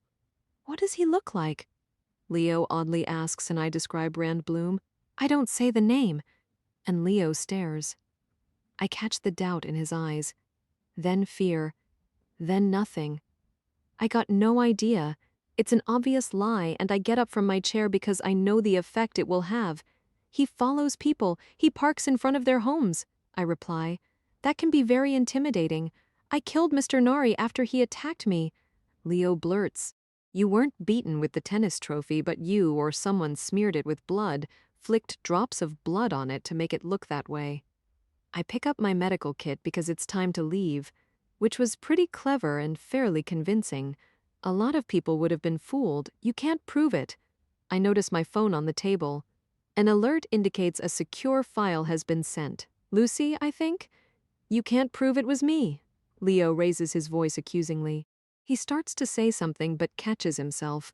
He starts rocking in his chair. I'm about to go and he shows he's scared. They'll get me. His eyes are huge and he's begging. If I walk out of here, they'll get me. The door opens and Marino is there. Nobody's going to get you, he says to Leo, but I need to know who you're talking about. Leo shakes his head. He refuses. I can't protect you if you don't tell me. It blazes in my thoughts. If you don't tell me, there's nothing I can do, Marino says. They? It doesn't sound as if he means his father. Okay, fine. Have it your way. Marino bluffs. I'm cutting you loose. You can go home and think about it. When you want to tell the truth for once, give me a call. You said I'm going to the hospital. Leo stares at me as if I'm the biggest traitor on earth. I walk out of the small room. You said it. You said you wanted to help me. When I'm inside the open area with all of its cubicles, he screams obscenities, and then I look back at another sound. He's jumped up from the table, and he violently kicks his chair. It rolls across the room and slams into the wall at the same instant. Marino is on top of him. Get off me! Get off me! Leo is shrieking and struggling, his cap knocked off. Marino clamps his arms around him from behind and lifts him off the floor as if he weighs nothing. Chapter 34. Birch trees flash bright white in the Audi's headlights. Tall, slender trunks with papery bark lean toward the highway from rock piles that dissolve into dark, hilly woods. It's almost 9:30 and traffic moves steadily as we head north to Marblehead Neck, the sky impenetrable with ominous clouds, the wind gusting hard. Distant thunder cracks. Leo Gantz's story about the attack with a tennis trophy was an afterthought that occurred to him once he had the convenience of a genuine injury. He went so far as to smear blood on the trophy and assume the edges of the square base would account for the pattern of the wounds to the side of his head. He's quick thinking, extremely bright, and I've come up with a theory that I believe is right. He wasn't shoved into a doorframe because he falsely confessed to murder. It was the other way around. He fabricated a public spectacle after he was assaulted while preparing to take a shower. Leo's tweeting, his calling the police and the FBI, was his way of punishing the devil he'd made a deal with and thought he knew. His father, years of pent-up hurt and anger, I say. His father probably hurt him earlier today and not for the first time. Far from it. Leo's not going to admit it. But he found a way to get him back and at the same time keep himself safe. Caught in a cycle he can't break, hating who he loves and loving who he hates. Benton typically weaves in and out of traffic like a slalom skier, but for some reason he's holding steady in the far right lane. Then he's overwhelmed by remorse and the need to punish at the same time. He desperately seeks attention. And fear, I reply. At least he's out of harm's way for now. What happens to him later isn't promising. He's a bigger danger to himself than anyone else might be. Leo is in the Cambridge Police Department lockup under the watchful eye of an on-call matron, one of their female crime scene techs. In the morning, he'll be transferred to McLean. It's been going on for a while and escalating, building to combustion, Benton adds. The murder of Joanna's husband and whatever happened in Leo's house this afternoon lit the match. The fire was set. That's the way it works. One last thing and all hell breaks loose. Added to this fuel load were severe money pressures with no escape in sight until Bloom entered the scene, we believe. All he had to do was his usual spying to see that Joanna Cather was spending time with Leo and cared about him, and their relationship intensified when he started getting in trouble. Adjustment disorders? Breakdowns aren't uncommon when kids change schools. His eyes move from mirror to mirror. Leo began high school last fall. He went from a public school to having a full scholarship at a prestigious private academy and quickly began undergoing behavioral changes. Beyond silvery guardrails, houses are tucked back, some of them big and from an era when land wasn't subdivided and highways were cowpaths. Benton continues checking his mirrors without turning his head, and it's not traffic he's monitoring. Compounded by his dysfunctional home, he says. A submissive, unsupportive mother, a father whose alcohol abuse has reached the point where he's out of work and in serious debt. Headlights in the lanes opposite and behind us are blindingly bright. I watch Benton watching his mirrors as I look at what Lucy has sent. I continue to ponder it. I continue to think how things get broken with no hope of being fixed. Law enforcement can be one of them, and corruption in the Department of Justice isn't new to us. Rand Bloom used to work for DOJ. That's what he did before he went to work for TBP insurers. Are you worried we're being followed? I ask, as Benton checks his side mirror now, both hands on the wheel, his index fingers on the paddle shifters.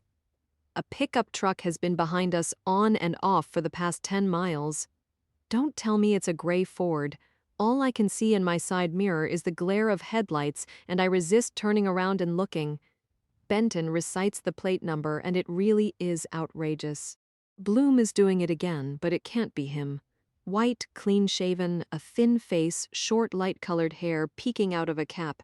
Benton is describing someone else, and he's disappointed. Glasses. Not dark glasses, regular glasses, tailgating. I could call him in for reckless driving, but that's about it. If it was Bloom, we could trump up something to have him pulled over, but I don't know who this is. But it's Bloom's truck. It doesn't matter. I wish it did. We have to do something, Benton. I don't make traffic stops. Even if I did, I'm driving my personal car. But we're being harassed. That's not provable, Benton replies. And then I think of what Leo said. Get hold of Marino and let him know if he wants to get the state police involved. It's up to him, but I seriously doubt he will, Benton says.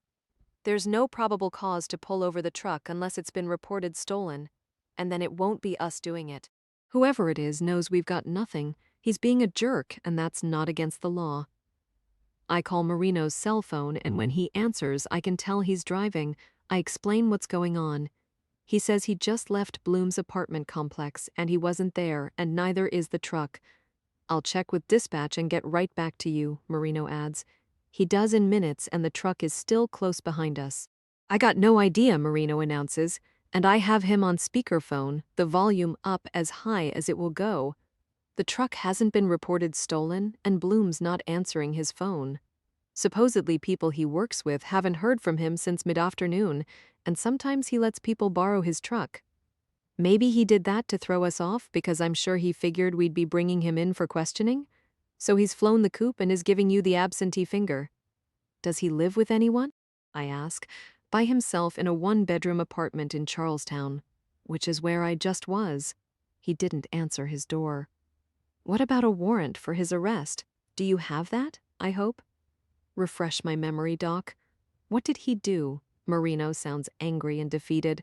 When he feels that way, he's sarcastic. And you said it's not him in the truck anyway. We got no probable cause at this point. All I can do is question him when he turns up. Can the state police check to see who's driving his truck? There's no probable cause, he repeats.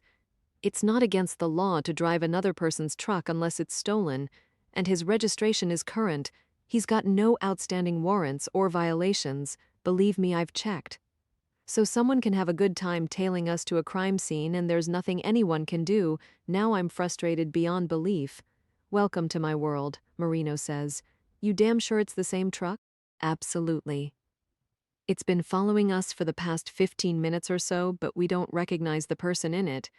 It's probably some dirtbag Bloom works with, Marino decides.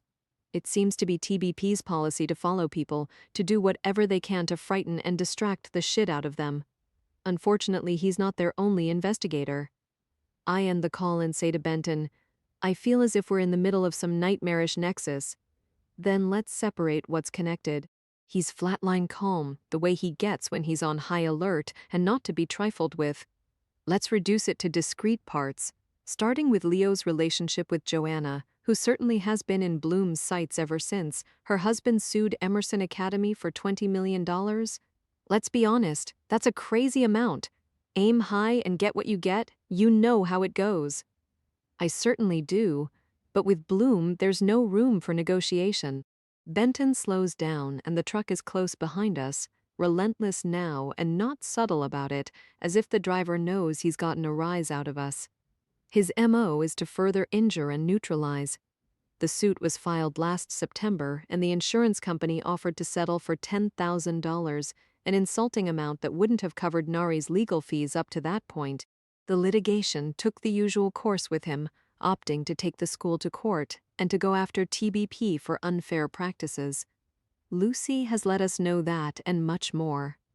Joanna's friendship with Leo presented Bloom with a perfect opportunity for extortion, Benton adds, and the high cab of the truck on the rear of his low-slung car makes me feel we are about to get run over.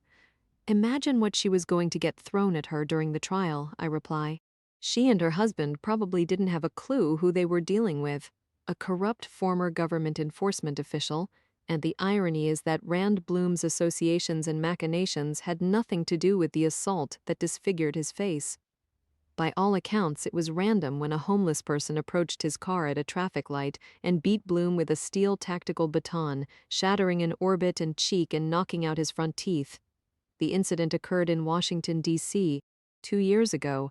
Assailant unknown, and I don't believe that part at all. Bloom was uncharacteristically sketchy and passive when questioned about it. Lucy let us know, and I have a feeling that in someone's mind a message was sent and Bloom wasn't going to argue with it. At the time, he was a lawyer for the Department of Justice's Public Integrity Section and embroiled in a contentious investigation that has me reeling. TBP had been reported for alleged campaign violations in Congressman Bob Rosado's 2008 re-election, and a grand jury had been convened. There was no indictment, not even a fine with the Federal Election Commission, even though it wasn't the first time TBP had been accused of illegal campaign contributions and bribery. Last summer, Bloom left DOJ and TBP hired him. Benton watches his mirrors, slowing down more, well below the speed limit now. The underside of the rotten log that no one wants to talk about, he says in the same flat tone that belies what he really feels. Public integrity, white-collar crime, what we're trained to investigate and prosecute offers the opportunity to abuse power and cozy up to bad guys. Criminal intelligence analysts become hired guns for murderers, and sleazes like Bloom manipulate the system and make a hell of a lot more money in the private sector. I have no doubt he ensured the outcomes of investigations through promises and backroom deals with influential special interest groups, which I suspect is the insurance company's SOP, I reply. And maybe Congressman Rosado's too, and here we are on the way to his house and Bloom's damn truck is tailing us. And I've had enough, Benton says. Just ignore it. I'll show you how I ignore things. He suddenly cuts into the left lane, downshifts, and the speed drops with whiplash abruptness before he swoops in behind the gray Ford's shiny chrome rear bumper, menacingly close, in a low gear, the RPMs high, the engine roaring. Then he floors it, back into the left lane, staying parallel with the truck's driver's door for a second, maybe two. Fuck you, Benton says, and we scream ahead. At 110 the highway opens up as if we are the only ones on it, and he downshifts, suddenly slowing, the engine rumbling and spitting. The truck doesn't try to catch up, and it couldn't possibly. We can't see it anymore, and I barely got a glimpse of the driver. Someone small and fair with oversized square-rimmed glasses, the person seemed to be smiling, and an unsettled feeling stirs. I'm not sure of gender. The driver might not be a man. I made my point, Benton says, but who? We should know who the hell that is. I'm startled by what Benton just did and also by what Joanna Cather said to Marino and me. Months leading up to his murder, her husband claimed a pickup truck had begun following him after dark, the driver wearing glasses and a cap. Someone had appeared at the bathroom window in their apartment, and they began keeping the shades down. Jamal Nari wasn't being paranoid, and I no longer believe the person spying was Rand Bloom, or at least he wasn't the only one. More harassment, giving us the finger. I think Marino's right. Benton is explaining what isn't logical, because if that's how he really felt, he wouldn't be acting this way. His sudden flare of threatening behavior on the highway isn't typical of his discipline, which borders on stony, and I look at his sharp profile illuminated by headlights of oncoming traffic at the hard set of his mouth. I feel his coiled aggression. For a flicker, I detect his fury. We drive deeper into the rugged North Shore, winding east to Revere Beach and its former amusement park called Wonderland, now a rapid transit station for the Blue Line. I think out loud about individual cases, about discrete parts we need to isolate. Patty Marsico, Johnny Angiers, Jamal Nari, Leo Gantz, I spell it out, and now 14-year-old Gracie Smithers murdered at Bob Rosado's house. I try to fit the pieces together, looking at every angle, revisiting every detail, and next I think of the 2 homicides in New Jersey and the tweets we can't trace. Everything that's happening can't simply be about money. There's got to be more to it than insurance claims, extortion, or a wealthy congressman protecting his power and position. And I unlock my phone and log on to the CFC database. I find Patty Marsico's case. I skim through the police report, the scene photographs, refreshing my memory as I think back to her autopsy and what I was deposed about. 61 years old, a cancer survivor in the midst of a divorce, she was checking on an unfurnished oceanfront home after a nor'easter, and TBP's attorneys argued that the brutal homicide was the work of someone she knew. It was personal, and the implication was her estranged husband let himself into the house and beat and drowned her, then took his time drinking beer and cleaning up with bleach. I enlarge a photograph of the nude body suspended by electrical cords tied around the wrists and looped over a ceiling pipe in the flooded basement. I remember standing in the water, feeling its coldness through my rubber boots. I remember sensing evil.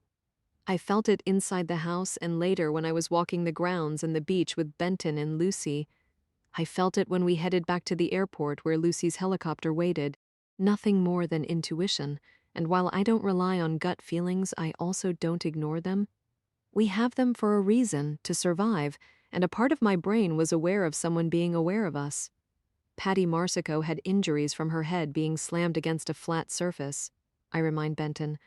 Fingertip bruises on her upper arms and shoulders from being grabbed and held down as the person drowned her in 3 inches of water. Her clothing was blood-stained and soaking wet, indicating it was removed after she was dead. And the killer folded it and placed it inside a kayak that was floating aimlessly when we got there, Benton says. A gesture that was mocking. Chapter 35. I can see it vividly. Water had poured in from flood-level tides, and when I waded closer to the colorful sea kayak, it rocked and drifted away from me like a riderless horse, like a ghost ship. The killer had placed Patty Marsico's coat, linen pants, blouse, and undergarments on top of the cushioned seat, and I remember her pocketbook and keys were upstairs on a table in the foyer, her loafers scattered nearby. She had just entered the house when someone terrified her right out of her shoes. Mockery and a total indifference to life, Benton says. Sexual pleasure from terrorizing and imagining how people will react. There was no sign of sexual assault, I remind him. The sexual gratification came from the violence. He studied the scene when he was there, taking in every detail silently, oddly, like a peculiar savant. But that doesn't mean there wasn't a motive, he says. I've always felt there was that Patty Marsico was a problem for someone. Her husband? He wanted to collect insurance money that he wouldn't be entitled to after the divorce, and he staged her death to look like a sexual homicide. That's what TBP wants everyone to think.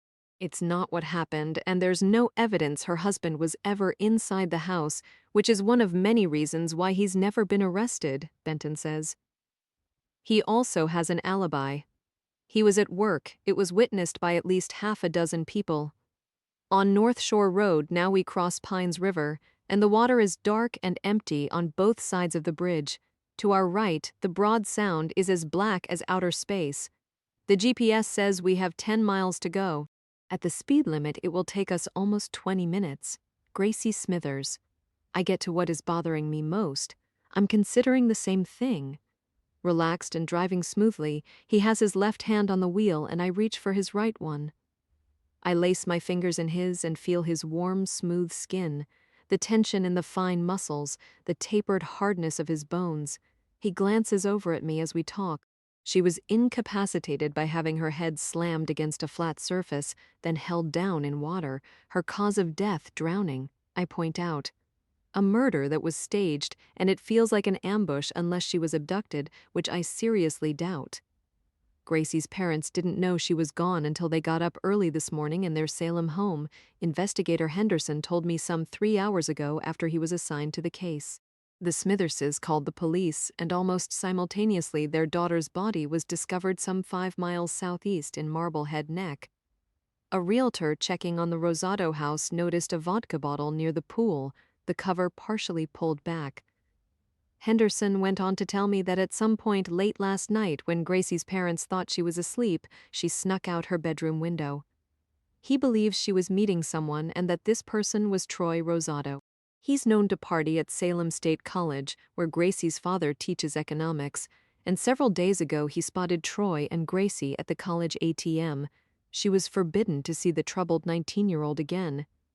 Conveniently, the congressman's son is now nowhere to be found, it seems. Henderson contacted Troy's mother, who claimed he's supposed to fly to Florida early tomorrow morning for a weekend of scuba diving with the family.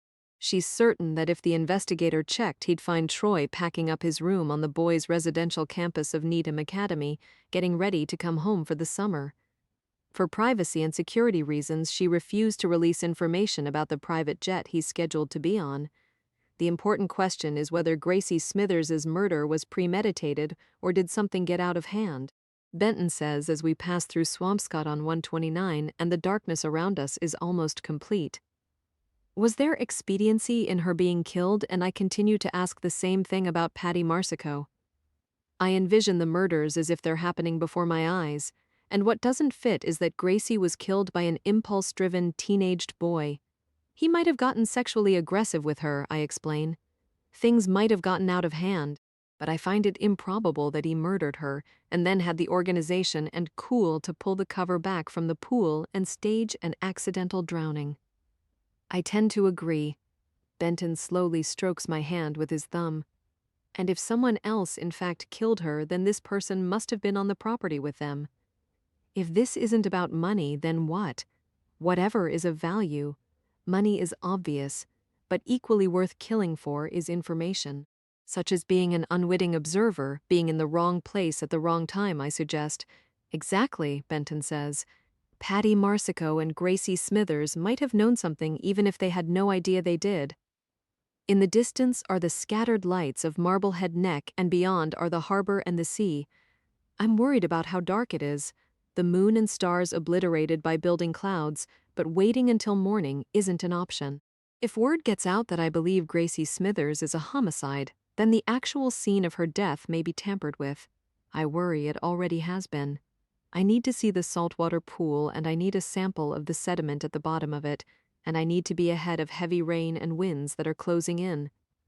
Moments ago, big drops spattered the windshield, and then we drove out of it. But advancing thunderstorms will catch up with us soon. I check my phone with growing concern. Joe Henderson is supposed to meet us, and he said to let him know when we were an hour out. I've texted him 3 times and left voicemails twice, and there is no response. I call the police department's investigative unit, and the man who answers says that Henderson marked off duty at 6 p.m. which is about the time I talked to him, I reply. He agreed to meet me, on his own time as a courtesy. It's not a friendly thing to say. I wonder if you have a way to reach him. Special Agent Benton, Wesley, and I are maybe 20 minutes out. This is in reference. Yes, ma'am. I know what it's in reference to, and you have an FBI agent with you? I'm wondering when the FBI got involved and why no one bothered to mention it. He's not hostile or rude, but he's not warm either. He happens to be with me. I don't offer that Special Agent Wesley as my husband. Hold on and let me see if Joe's at home. You're aware that we're expecting severe weather? That's why I'm doing this now. I hear him calling a landline and I catch that his last name is Friedman, and he's a detective sergeant. He has a brief exchange with someone, and I overhear that Joe Henderson was meeting the medical examiner at the congressman's house where the girl drowned. Sure, I know. My thought too, and that was about, 1900 hours when you talked last and he planned to come home after he was done? Okay. Sure, makes sense. Sergeant Friedman says to whomever he has on the landline. He was buying a coffee at that time, and since that was more than 2 hours ago, chances are he's been back and forth to Starbucks buying more coffee. Addict that he is, how he sleeps at night, I'll never know. He laughs. That and babies, I get it. Thanks again. Sorry to bother you. Next, Friedman is back with me, and I'm told that cell reception can be bad on the neck, possibly explaining why I can't reach Investigator Henderson. He also might be getting coffee somewhere, maybe grabbing a sandwich while he's at it. Something could have come up, and then Friedman offers that maybe Henderson forgot? Forgot? I repeat. He's got a full plate. Not only on the job, but he coaches soccer, and he and his wife have 3-month-old twins. Let me put it this way. Joe's a great guy, one of our best investigators, but sometimes he's got the attention span of a gnat. Just so we're clear, I answer. If he's not there, we'd like to check out the pool area and the grounds, but we don't want to alarm the neighbors. Not much to worry about. The nearest neighbor's about 10 acres away. I was out there this morning when the body was found. It's pretty desolate. Not sure why you're doing this in the pitch dark. That far out on the neck, and it can be a black hole. And if we get lightning, you don't want to be anywhere near it. Time is of the essence. I'll make sure dispatch is reminded again so no one confuses you with a prowler. He's halfway joking, but what registers is the word again. Joe Henderson let his sergeant know about the plans, and information has gone out over the radio. The latter is unfortunate, and I think of Bloom's pickup truck tailing us. I think of the handheld scanner that was inside it earlier today. If Investigator Henderson's not there when we arrive, I would like another unit as quickly as possible. I inform Friedman, and I'm completely professional. Hey, I'll show up myself. Thank you. There's nothing light in my tone. I end the call, and Benton says, they don't seem to take this very seriously. Most people would think that what I have in mind could wait until daylight, assuming it's necessary at all. Then they don't know you. Not every investigator in the world thinks my vigilance is a good thing. I'm no stranger to the gossip. It gets back to me, usually passed along by Bryce. I'm obsessive. I'm a pit bull who doesn't know when to let go. I overextend police resources and wear out my welcome. I'm Dr. Death. I'm a pain in the ass. Not to mention once manner has been established and then I overrule it, that doesn't always set well either, I reply. The police in this case were comfortable that Gracie Smithers is an accidental drowning. They don't understand that Dr. Cato is inexperienced. She's not board certified, and I won't keep her once. Her fellowship is complete, and I can't say that anyway. I've just made everybody's life a lot harder. Doing what's right always does, Benton says. For the next 10 minutes, we wind in and out of narrow roads with different names that lead to large waterfront estates. Lighted windows glow in the dark, but don't begin to dispel it, and Benton brings up Julie Eastman, the New Jersey woman shot to death at the Edgewater Ferry this past April. He wants to know what Marino has told me about her. Only that he used to date her mother in high school, I reply. Beth Eastman, the mother, still lives in Bayonne. She and Marino communicate on and off through Twitter. He downshifts, and the engine growls loudly in a lower octave. I assume this is from Lucy, but it matters why exactly. If somebody wanted to know who Marino knows, it wouldn't be hard? Do Marino and his former high school sweetheart communicate through direct messages or through tweets? Because if it's direct messages, that's not public. I worry about hacking, Benton says. I worry we're dealing with someone who has extreme cyber skills, explaining the tweets we can't trace, and possibly explaining your credit card fraud. That's been recent, just the past few months, and it's happening repeatedly. Every time you get a new card, it happens again. And while I've not wanted to plant unfounded fears in your mind, I've been concerned that there might be a breach in security. You blew it off this morning when I brought it up. I didn't want to ruin our vacation. Well, it's ruined, so go ahead and ruin it some more. Lucy claims it's impossible anyone could be getting past the CFC firewalls, but I don't share her confidence, Benton says. When did you start thinking this way? It's entered my mind in recent weeks. As the day has worn on, my suspicions have intensified. Well, I do share Lucy's confidence. I'm not sure the NSA could get past her firewalls, Benton. I'm not exaggerating. By the time Lucy was a teenager, she was interning for the FBI and was instrumental in developing their criminal artificial intelligence network, CAIN. Creating machine language from source code comes as naturally to her as handling powerful machines, and protecting her domain from viruses and malware is automatic and unrelenting. A breach of computer security is something my niece would take extremely personally. It would be a fatal error. She wouldn't let it happen. It's easy to get complacent, Benton says. You feel Lucy has gotten complacent? She doesn't lack confidence, he repeats. So much confidence that sometimes she isn't objective. That's the problem with narcissists. Now she's a narcissist, a sociopath, and a narcissist. How fortunate for her that she has someone close who can profile her. Come on, Kay, he says quietly. She is what she is, but that doesn't mean she's bad. It just means that she could be, everybody could be. That's absolutely true. Are you having misgivings about her that you haven't shared with me? I think of her aloofness, her paranoia, and her reason for why she's no longer wearing Janet's family ring. I don't know. I think you do. I don't take my eyes off him.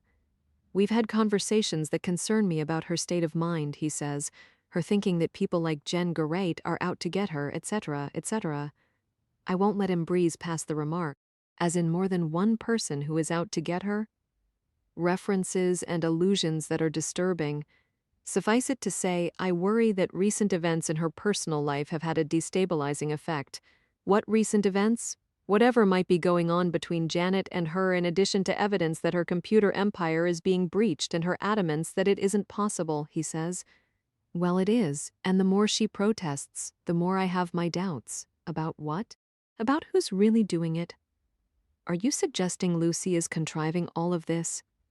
The untraceable tweets to me, the credit card fraud? I stare at him stunned. Are you thinking that Lucy might be shooting people too? Contriving is a good word for it, he replies evasively. Someone is contriving something. And the motive of whoever might be contriving what's been happening of late?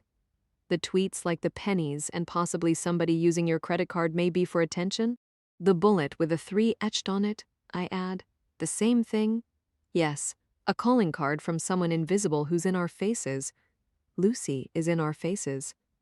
My eyes are locked on his sharp, unsmiling profile as he hints at a hypothesis that for me is out of the question. I'm not ready to go that far. I don't ever want to go that far, Kay. But put it this way, somebody is way too interested in us. Is this why you were so angry back there that you practically blew the pickup truck off the road? I don't like it. Benton's jaw is set hard again. I'm not nice when we're messed with no matter who the hell is doing it. And the other New Jersey victim? How might that person fit? Jack Siegel, Benton replies, and the Rosado property is up ahead. The driveway hooks sharply to the right and is unlighted, but I notice there are lights on inside the house. He was opening his restaurant, in back of it unlocking the door when he was shot, Benton says. Does Marino have some link to him too? No, Benton says. But you do. I do. His son was Dick Siegel. I have no idea. But the name touches some buried place. When you were with the OCME in Manhattan, Jack Siegel's son, Dick, allegedly committed suicide. This was about 5 years ago. He supposedly jumped off the GW bridge and the family protested the autopsy for religious reasons, Benton says. and the case comes back to me.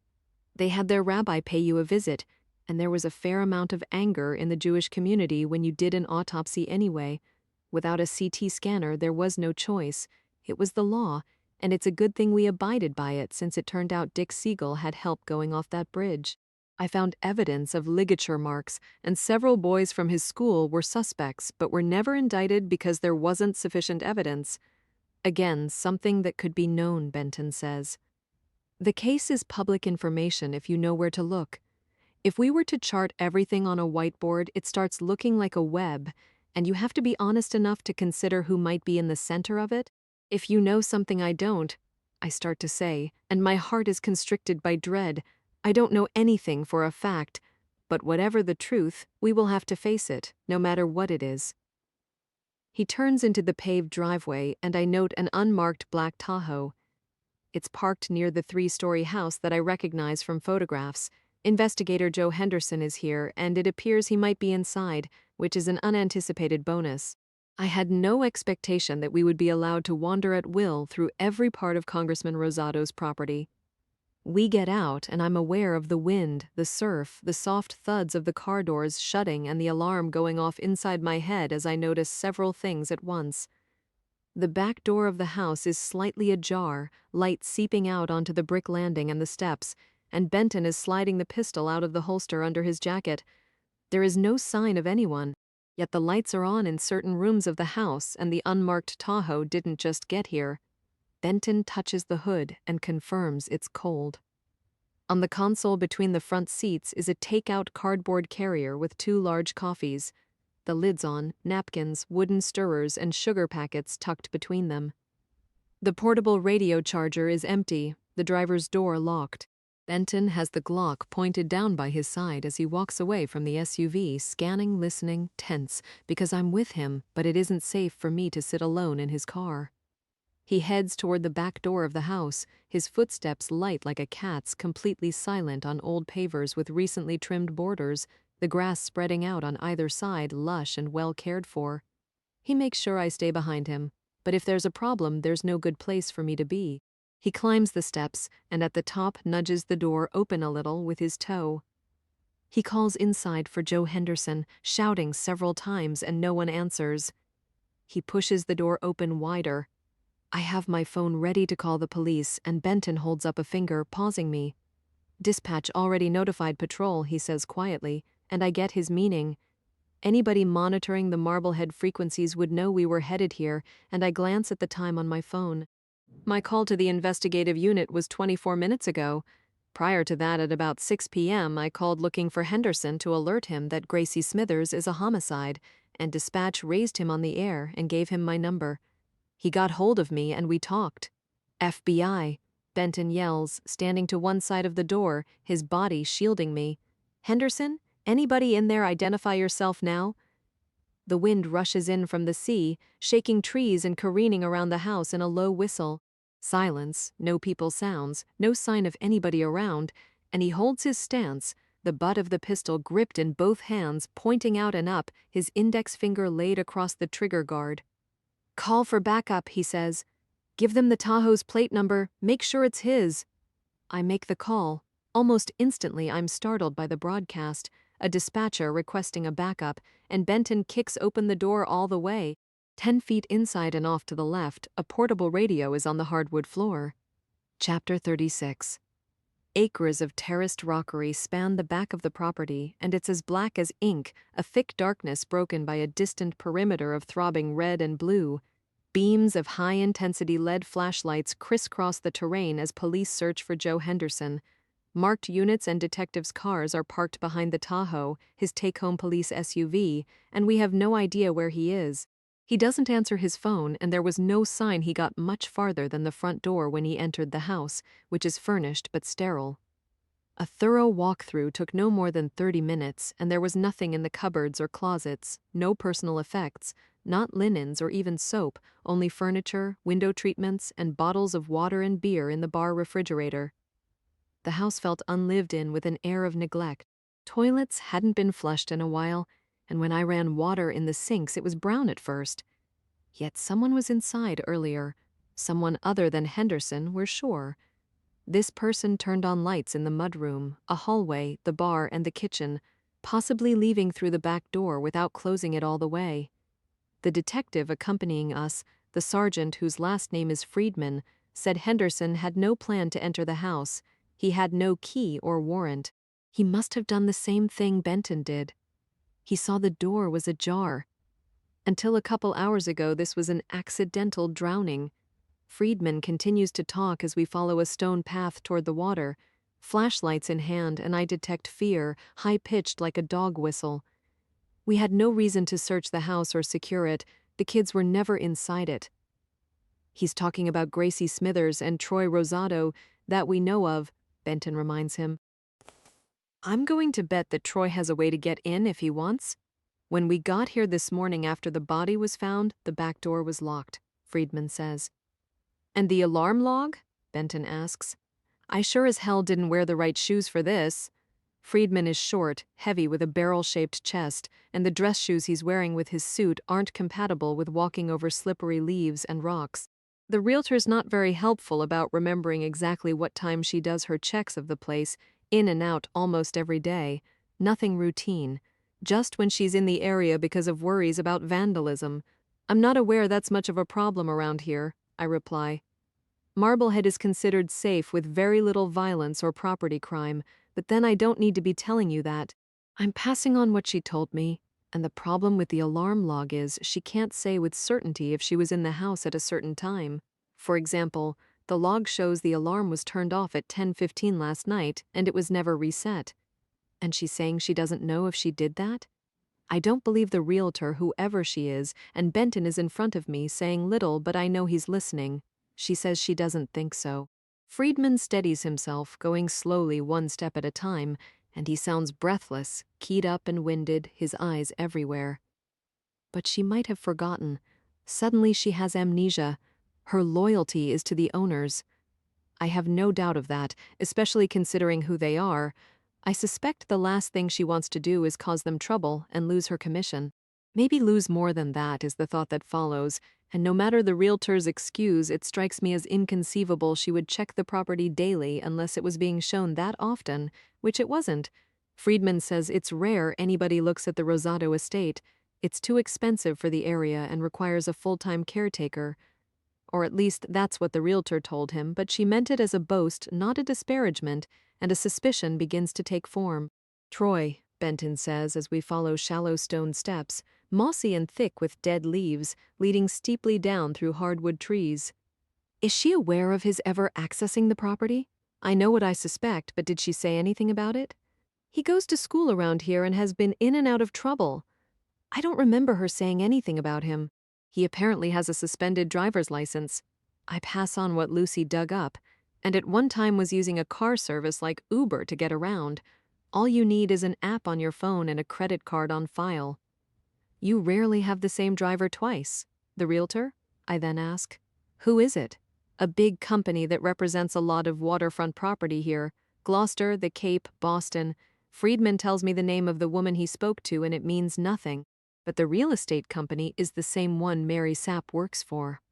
I suggest we find out who the owner is behind any shells and LLCs. I remind them that Bob Rosado is a real estate investor who made a fortune from buying devalued properties and flipping them. Then he went into politics and right out of the box won his congressional seat.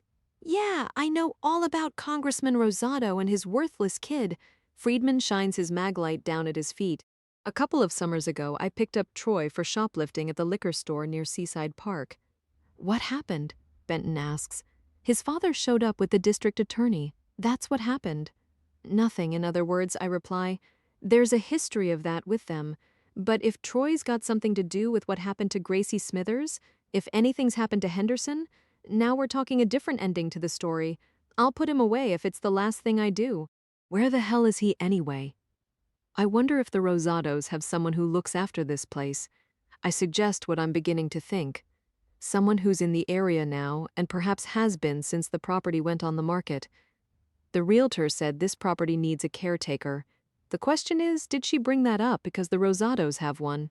She didn't mention it specifically, and I got the impression she's the one looking after things. Friedman is getting more upset. I don't understand. Where the hell could he be? He's talking about Henderson. What made him drop his damn radio? There's no sign of a struggle. It's like he just vanished in thin air. It doesn't make sense he'd get out of his car and leave his coffee in it for that matter. On either side of the steps is a wall built of the same rough gray stone. The walls get higher the farther down the hillside we go, higher than Benton's head as the earth levels out. I smell pungent decaying leaves and dead wood, and the wind carries the clean saltiness of the sea rushing against a rocky beach about 50 feet ahead where the trees and vegetation end. Pebbles clatter and twigs snap as we spread out away from the walled-in steps, shining our lights, searching for any sign of Joe Henderson, for any sign of what might have happened to Gracie Smithers before someone dumped her body in the swimming pool. Ahead and to my right are the ruins of more walls, perhaps an outbuilding in the property's long-ago past, and then I detect another odor. I move downwind and it gets stronger. Charred wood, and the narrow beam of my flashlight licks over cinders and partially burned logs in a small clearing where coarse sand surrounds a fire pit that has been used recently. I note that the sand on one side of the pit is disturbed. Impressions shaped like hands, shoes, indentations, and swaths where people may have been sitting, moving around a lot, and a struggle comes to mind.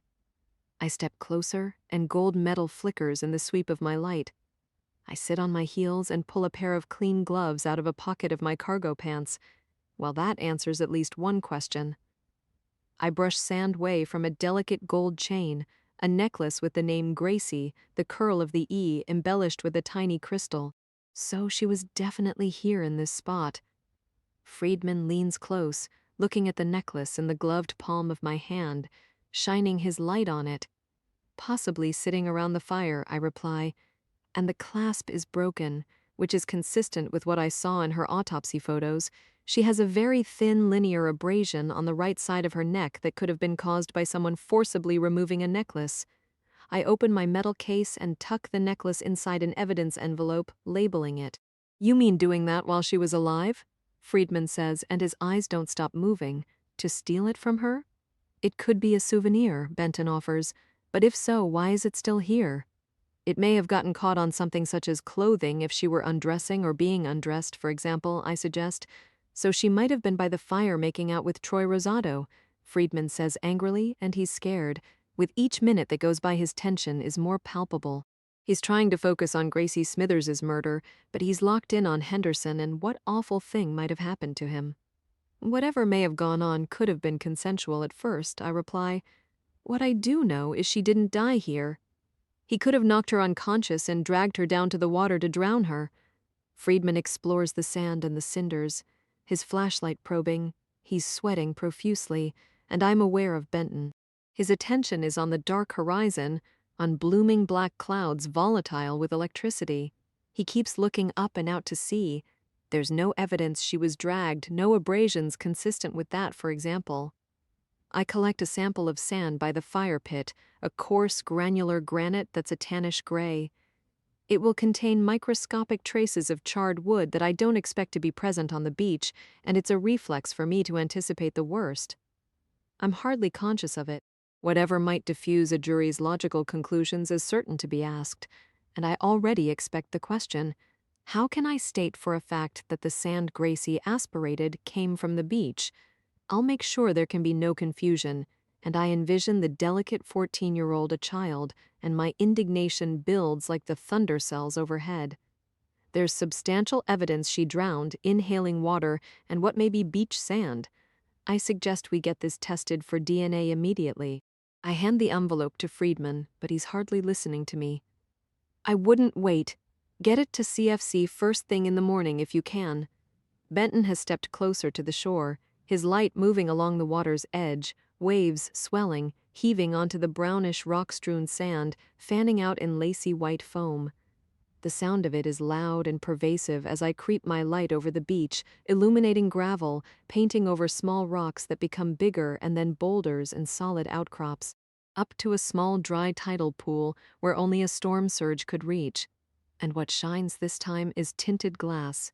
Beer bottles perfectly upright in a shallow crevice, the labels facing exactly the same way, and I'm grateful for my nylon boots with their thick tread as I climb massive granite worn smooth. There are 4 green St. Pauli Girl bottles, the same beer that was in the bar refrigerator, and a spread-out towel and a faux leather jacket with inlays shaped like flowers.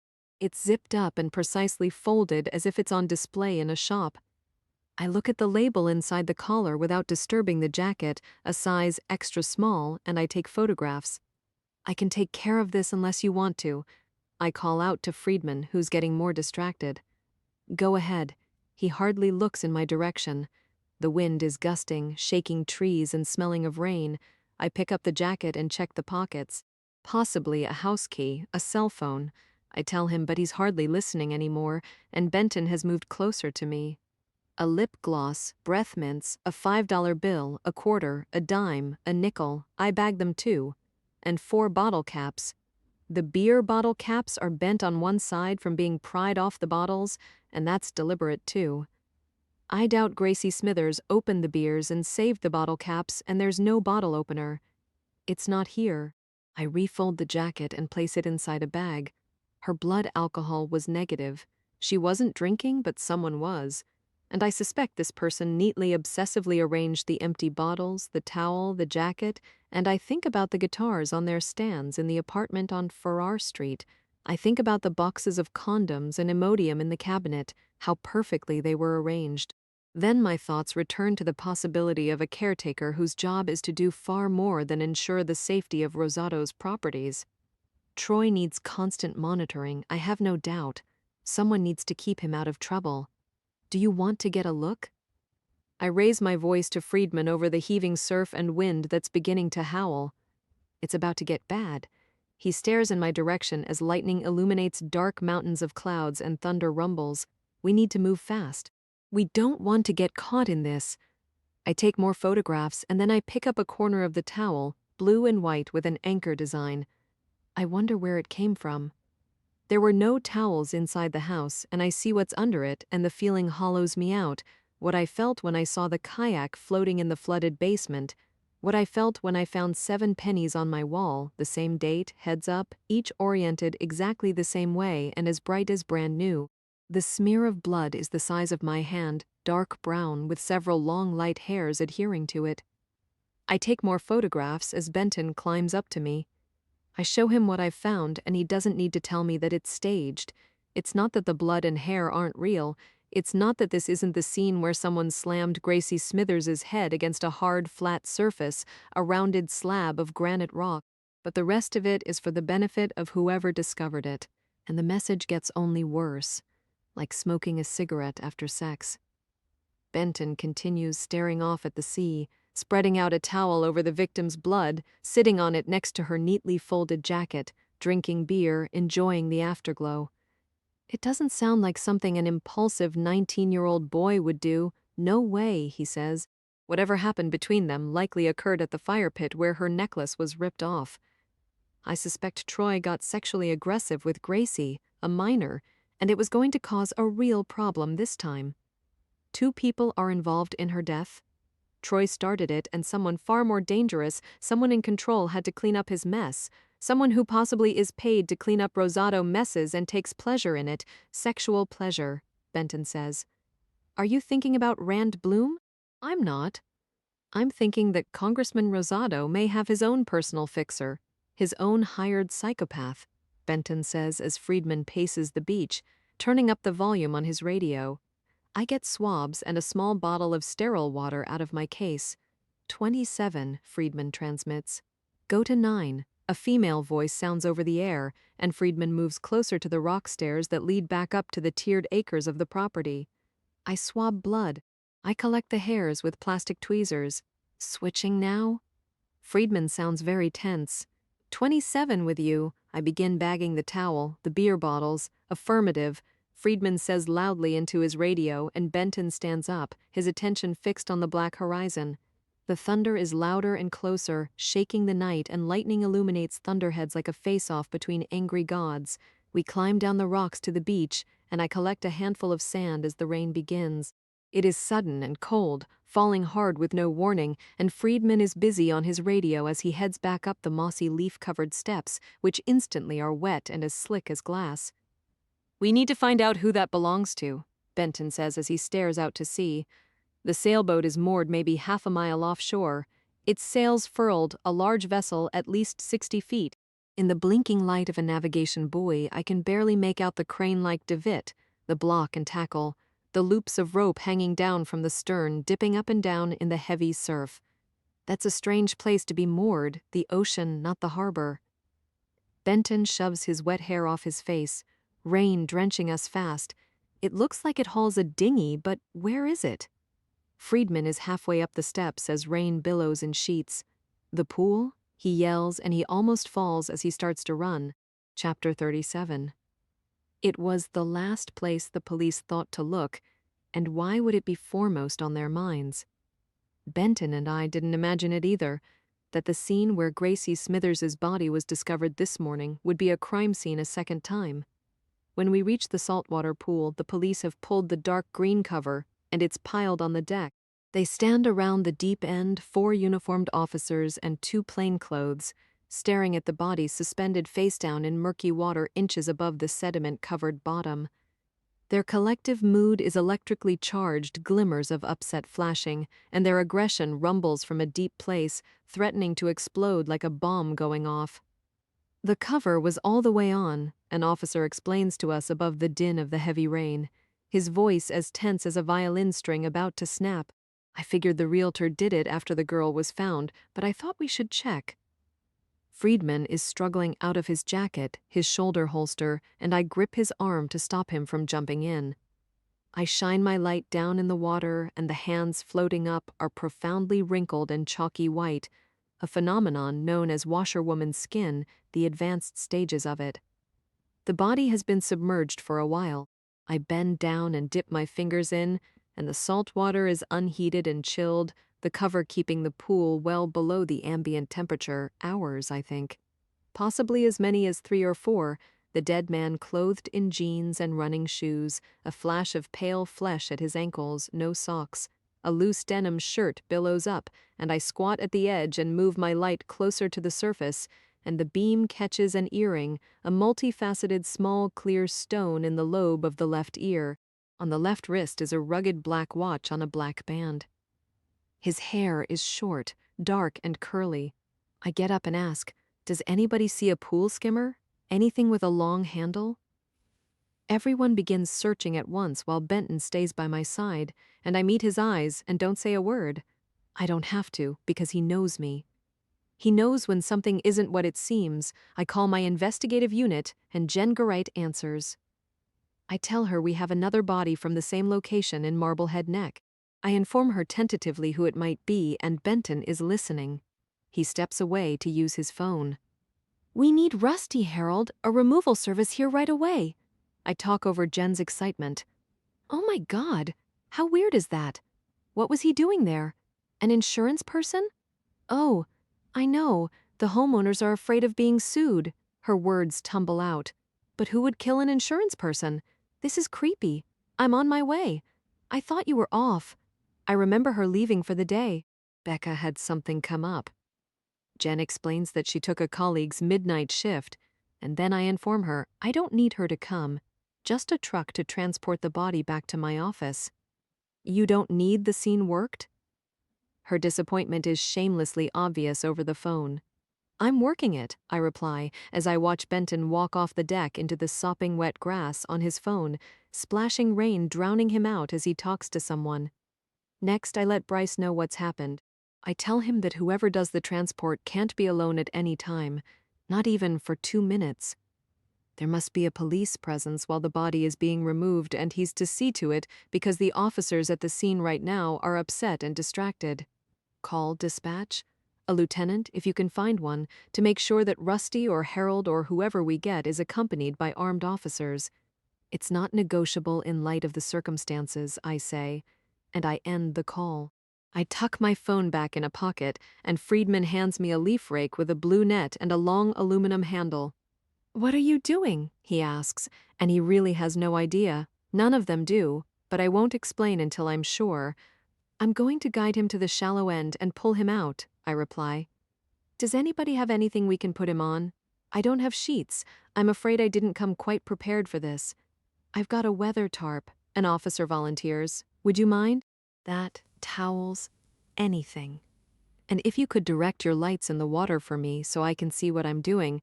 I drop in the rake and the silver handle seems to bend in the refracted light, and I touch the body with the frame of the net. I maneuver it flatly against the waist and nudge gently, and the body moves easily, inching my way along the ledge. I guide the body toward the shallow end and it stops at the steps, the left shoulder barely brushing the rough concrete. From there, Rand Bloom is within reach, and I refrain from saying who he is until we are turning him over and pulling him out. What? Someone says. Who the hell? Says another. It's not Joe. Then where is he? That's his car. I don't understand. I don't know what Joe Henderson looks like or why his car is here, I answer. I just know this isn't him. Benton returns to the pool deck, the rain pounding all around us, the wind tearing at our soaking wet hair and clothing, and I catch the lights peripherally before I turn to look. An orange rigid-hulled Coast Guard boat races through the darkness, blue lights strobing, charging toward the dark sailboat heaving on the angry sea. Water pours from under the body as we ease it onto the spread-out orange weather tarp. Friedman hands me cloths he got from somewhere, microfiber, probably car chamois that are useless. I let the rain rinse the salt water off my hands and clothes. There are no lights in the pool or on the deck, only our flashlights, and in the glare of them Rand Bloom's dead face looks more deformed, more grotesque. The small vertical slit in the front of the denim shirt lines up with the stab wound I find mid-chest after undoing several buttons, a single-edged blade that was twisted. His assailant was facing him, and I envision a tactical kill, the knife thrust under the breastplate into soft tissue, angled up into the heart, and I open my medical case. I get out thermometers, a ruler for scale, and the temperature of the body is barely 10 degrees warmer than the water. I take photographs, aware that the Coast Guard boat is alongside the sailboat, blue lights sparking. Then I get Luke Zenner on the phone. I hear music in the background over the splashing rain. I realize you're not on call, I say right off, and I can see flashlights in the distance as guardsmen board the sailboat. Not a problem. What Luke means is he's not been drinking and is fit for service, and I explain where I am and why. I need you to come in for this, Luke. I hope you're headed to the airport and down to Florida. We're not. But you want me to do the case tonight? Yes, and I'm recusing myself. Of course. Whatever you need. It's best I'm not there at all, not even as a witness. I say, and Benton is on his phone again, his back to everyone. I can see him staring out to sea as he talks. That's fine. Luke is moving away from the music. Do you mind if I ask why? I met Rand Bloom earlier today. And you're certain that's who it is? We'll verify his ID, but yes, I've had brushes with him in the past, adversarial ones, I reply. I can't be objective. Can you hold, Kay? It's Marino. Probably about this? I hold as I watch Benton in the dark yard, in the pouring rain, both of us drenched to the skin, and I can't help but think about how this day began and how it's about to end, from bad to worse, and what will be next. It's almost midnight, and something else occurs to me as I look around at the thick darkness, the rain splashing on the pool and the pulled-back cover and the granite deck. We were inside the house earlier, and I ask Friedman why no one turned on the outside lights. We tried. He hugs himself against the billowing rain. It appears all of the exterior bulbs have been removed. Removed? I assumed because no one's living here and the grounds probably aren't shown after dark. Well, I'm sure as hell not assuming anything now, he says, and then Luke is back in my earpiece. I guess Benton got hold of him, he says of Marino. You definitely want this done now. Since it's the third death today that seems to be connected somehow, I reply. Yes, I ask because Marino wants to come in after he goes through Rand Bloom's apartment. He wants me to give him a couple hours. He needs to look for sources of DNA, a toothbrush, for example, and he shouldn't witness the autopsy either, I reply. He can't be objective. Neither of us can. He almost got into a fight with Bloom this afternoon. I don't want you to wait for him, and I don't want him present, I emphasize. Is there something personal I should know about? I don't mean to be presumptuous, but if there is, it will come up, and it's better that I prepare. I didn't know Rand Bloom personally. I'm not going to admit that I didn't like him. In fact, I might have hated him. And I watch Benton end his call and look directly at me. I have a feeling this is fairly straightforward, I say to Luke. A stab wound midline to the center chest, posterior to the sternum. The water temp is 51 degrees, ambient air 78. Now, because it's a lot warmer than it was this afternoon, the body temp is 76. He would have cooled quickly in cold-covered water, and I estimate he's been submerged 4 or 5 hours at least. Witnesses will help with when he was last seen alive. Marino and I saw him drive off this afternoon about 4. I'm wondering if he left us and came straight here. Rigor, he asks, delayed by the cold water and just beginning to form. A wound like that, and I suspect he bled out internally, Luke says. I'll measure how much blood is in his chest cavity and check carefully for any signs of drowning. If the blade penetrated his heart or a major vessel, his survival time would have been minutes. If there's any sign of drowning, then that likely means he was stabbed very near the pool, possibly on the deck. He would have taken some agonal breaths, and that's about it. What about blood around the pool? If there was, it's gone now, I reply as the rain boils on the deck, and Benton is by my side, the blue lights flashing by the sailboat. It's a monsoon here, I end the call and meet Benton's eyes. Please don't tell me there's another one, the sailboat, he says. Who, I ask. Joe Henderson, he answers. He's been found alive. The same person we saw in the gray pickup truck, Benton says, and we're trotting back to his car, splashing through puddles in the pitch dark. Based on what Henderson says, I don't see how there can be any doubt. At around 7 p.m., Joe Henderson pulled up to the Rosado house where a gray pickup truck was parked, but he saw no sign of the driver. He got out of his Tahoe and noticed the back door ajar the same way we did, and the instant he pushed it open all the way while calling out if anyone was home, he was pepper sprayed.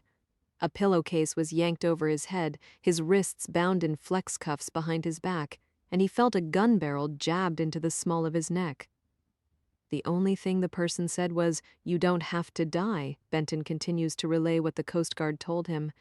Male or female? He told the Coast Guard he doesn't know but assumes male, based on his impression, an easy one since he was overpowered. So he assumes it had to be a man. I agree. Benton digs into his pocket, turning it inside out because it's soaking wet. How did this person get him down to the beach? I can't imagine being able to navigate the steep stone steps if I couldn't see. It wasn't raining then, and it wasn't dark. Benton points the remote and the Audi's locks click free. The pillowcase didn't have holes for his eyes, but it was left open at the bottom so he could breathe and he was able to look down and see his feet. What about the other person's feet? They were behind him. He had no further details except that this person took his phone.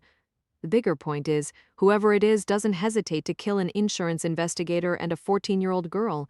He may have picked off 3 unsuspecting people with a high-power rifle, but he didn't kill a cop. Why? I grab open my door and duck inside. Does Henderson have any idea? No. He was forced into a dinghy with an outboard motor and taken to the sailboat where he was locked inside the salon. He heard the dinghy leave and managed to get the pillowcase off his head.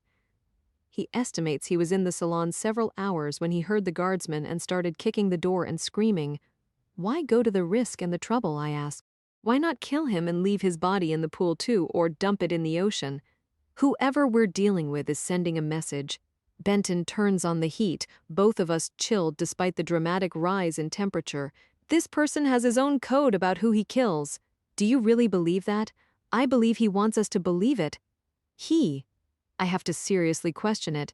The person in the cap and glasses who was tailgating us earlier, I couldn't tell the gender. I couldn't either, he admits. And then we say nothing as water drums the undercarriage of the car, the earth cooler than the air which moils with fog. A woman. And I don't want to think it. Not for a moment do I believe Lucy could have transformed into such a monster, but I worry what she knows. I keep my troubled thoughts to myself. Back on the highway now, the wipers pumping hard. My phone rings. I glance at caller ID. Bryce Clark. I think you need to hear this from me, he says instantly, and with self-importance that's supposed to come across as somber. What is it, Bryce? You sound as if you're inside a metal drum being beaten with sticks. Go ahead, the scrubs. What scrubs? That Lucy found on the roof. You know, at the Academy of Arts and Sciences? What about them, I ask. Well, due to the urgency of the situation that someone may have been spying on you and maybe it was the same person who shot Jamal Nari. Anyway, we had the jacket and cap worked up ASAP and ran the profile through the database. I interrupt. What profile? From swabbing inside the cap, there was DNA and we got a single donor profile. I don't know how to tell you this, Dr. Scarpetta. For God's sake, Bryce, of all times for his drama, and I have no patience left. Before you jump to conclusions, Lucy knows how to handle evidence without contaminating it. Her DNA was on the clothing she found on the roof. My troubled thoughts begin to throb deep inside my psyche, and my chest feels tight. Yes and no. Low copy number DNA, and she could have breathed on the clothing, and that would explain it. I reply in a steady voice I have to force. What do you mean, yes and no? Skin cells on the band inside the cap, and Lucy says it's impossible they came from her, Bryce says. Then the simple way to resolve this is to get a buccal swab and do the comparison that way, instead of using a database match. We did, and it's not hers, he replies. That's what I mean by yes and no. Now I'm really confused. It matches in our computer, but not when you do a direct comparison in our lab. Are you suggesting that something's wrong in CODIS? We didn't get as far as the FBI's database. I'm talking about ours. Everyone who works here has their DNA in our database for exclusionary purposes, he says. We do that so. I know why we do it. I almost snap at him. Lucy's DNA profile in our database is wrong, he says. Do you understand what I'm getting at? It can't be a corrupted data file because that would assume a false positive, a false match with evidence turned in. I know exactly what he's getting at. A corrupted file wouldn't have gotten a match with the clothing found on the roof, or with anything else for that matter. Corrupted data result in a non-match and not a false one. And there's another thought that begins to nag at me. If someone's agenda is to sabotage or frame Lucy, then this person isn't trying very hard. You're implying our database has been tampered with, I say to Bryce, and Lucy swears nobody could do that. It sounds like somebody did, she says, with all of the encryption. Well, I can't explain it the way she does. I mean, hello Greek? Half the time I've got no idea what she's talking about, but she swears the only person who would know how to access those DNA files and alter them the way it was done is her. That's probably not a smart thing to say, I reply, and I'd appreciate it if you wouldn't start a rumor like that. Me start rumors? I mean it, Bryce. Are you coming in tomorrow? It depends on if we can get out. I checked earlier, he interrupts much too cheerfully, and the weather's perfect in Florida, and nothing has been canceled out of Logan. You can still make it for your birthday on the 7 a.m. flight. I mean a tad late, but you know what they say, better late than never. Not Miami, not my birthday. I'm talking about getting out on Lucy's helicopter. My God, does he have no EQ at all? We're meeting with Jack Custer at the Morris County Sheriff's Department, a firearms expert. We've got to figure out exactly how the killer is doing it. If you don't mind my saying it, all the screwy stuff with Lucy, maybe she shouldn't. I do mind you saying it, I reply. Chapter 38. 2 days later, Morristown, New Jersey, rotor wash agitates the green canopies of trees, their heavy limbs thrashing beneath our skids. The pale undersides of leaves flash like the palms of upset hands, and the wooded hillside abruptly opens, leveling into the airfield. It's Saturday, June 14th. The late afternoon is clear and hot, the storm front having finally moved out around 2 p.m. We got delayed because of weather and reasons I don't trust and silently obsess about. My mind is caught on the search of Rand Bloom's apartment, and what turned up?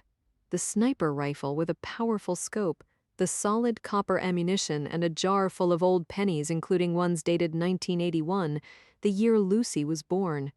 The cartridges weren't hand-loaded, they weren't polished, neither were the pennies, and there was no sign of a tumbler.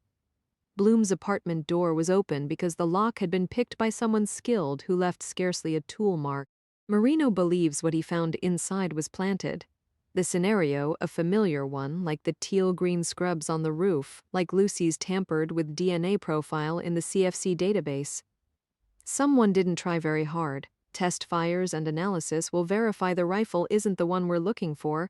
Marino is quite sure, and that's not the bigger problem. The manipulations are relentless now, and although no one is offering it outright, there are darkening suspicions about Lucy. She hasn't been herself of late. Even Benton says it, and we're not the only ones aware that she's been acting oddly and in secret, her whereabouts unaccounted for much of the time. Janet has confirmed it. When I got her on the phone several hours ago, she told me that Lucy has been gone often in recent months with no explanation and making large purchases without discussion.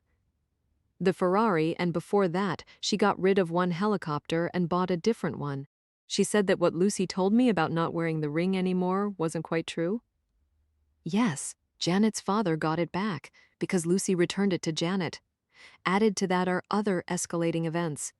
Someone figured out a way to send tweets that couldn't be traced, committed fraud with my credit card hacked into the CFC computer.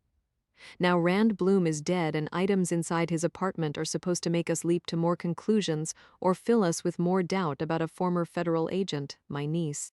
I look over at her. She's the master of her own ship, her fine motor skills impeccable, her focus keen and unflinching. I don't know what I would do if her seat were empty. If wherever I looked, I didn't see her anymore. Should something happen? I don't finish the thought. I'll tell them we're overnighting. A top-off with Jet A no prist. I say into my mic and Lucy doesn't answer. We hover taxi over frantic grass, an orange windsock twitching wildly as we churn lower and slower toward runways that intersect in an irregular X. There is no wind except ours. The afternoon is hot and dead calm in Morristown, where I've been many times before, never imagining one day it would be for this, but you should have imagined it. The sotto voce that comes from some deep part of me intrudes upon my consciousness again. If someone wants to get you badly enough, it will happen. I imagine a weapon trained on us, even as I'm thinking this, ready to shoot us out of the sky with no qualms or regrets as I lightly hold the grip of the cyclic, what most people call the stick.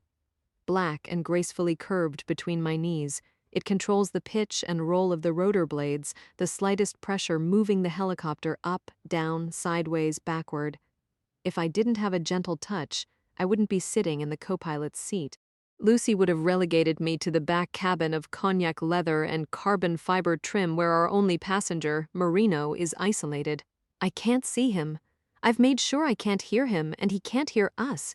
He's done nothing intentional to piss me off, but I no longer pretend when I don't have the emotional fortitude to listen to him anymore. Now of all times I don't, speculating, hypothesizing nonstop since we took off from Boston.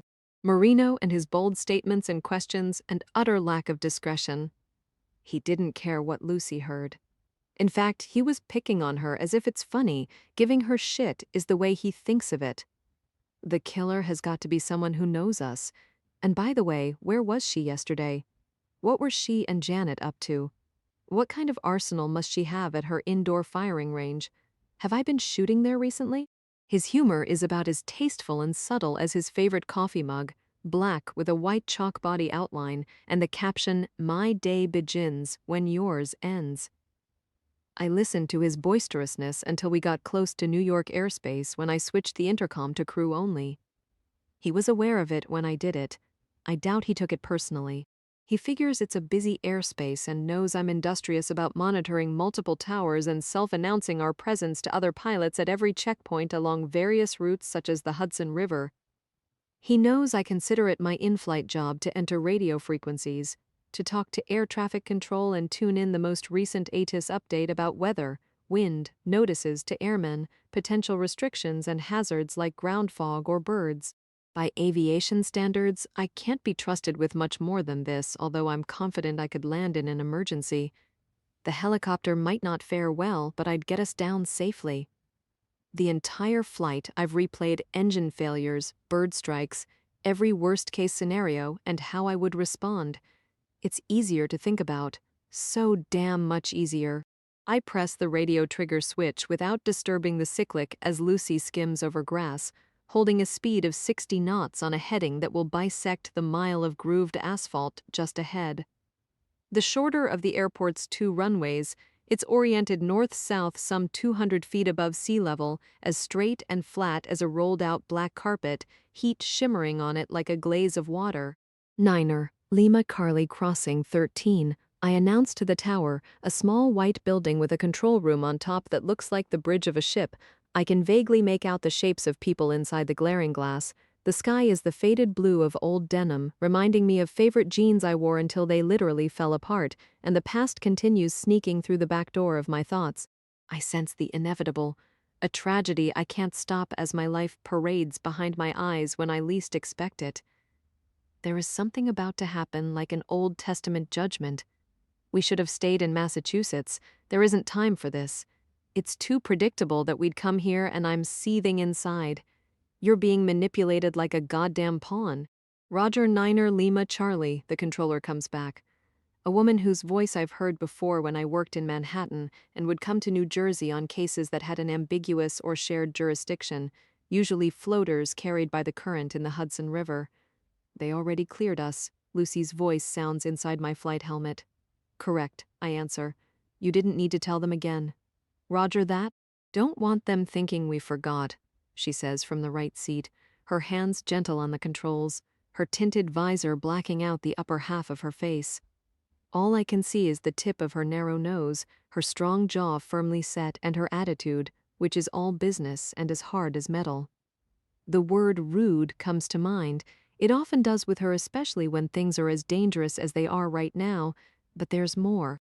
She's self-absorbed and distant, and something else is there that I can't access. Redundancy, I say into the mic against my lips. Never hurts. Does when controllers are busy, then they can disregard. If there's another thing I'm an expert at, it's not letting her outwardly rile me, especially when she's right, and in this instance she is. There are no aircraft taking off, there's no traffic in the pattern, nothing moving out here except shimmering heat. The tower granted permission minutes ago for us to enter its Class D airspace, cross the active runway and land on the ramp near Signature Flight Service. In summary, my radio call wasn't necessary and Lucy is chiding me. I let it go. I don't trust my mood. I don't want to lose my temper with her or anyone, and it occurs to me that beneath anger is fear. I should get in touch with my fear so I'm not angry. I'm going to find out this is all my fault.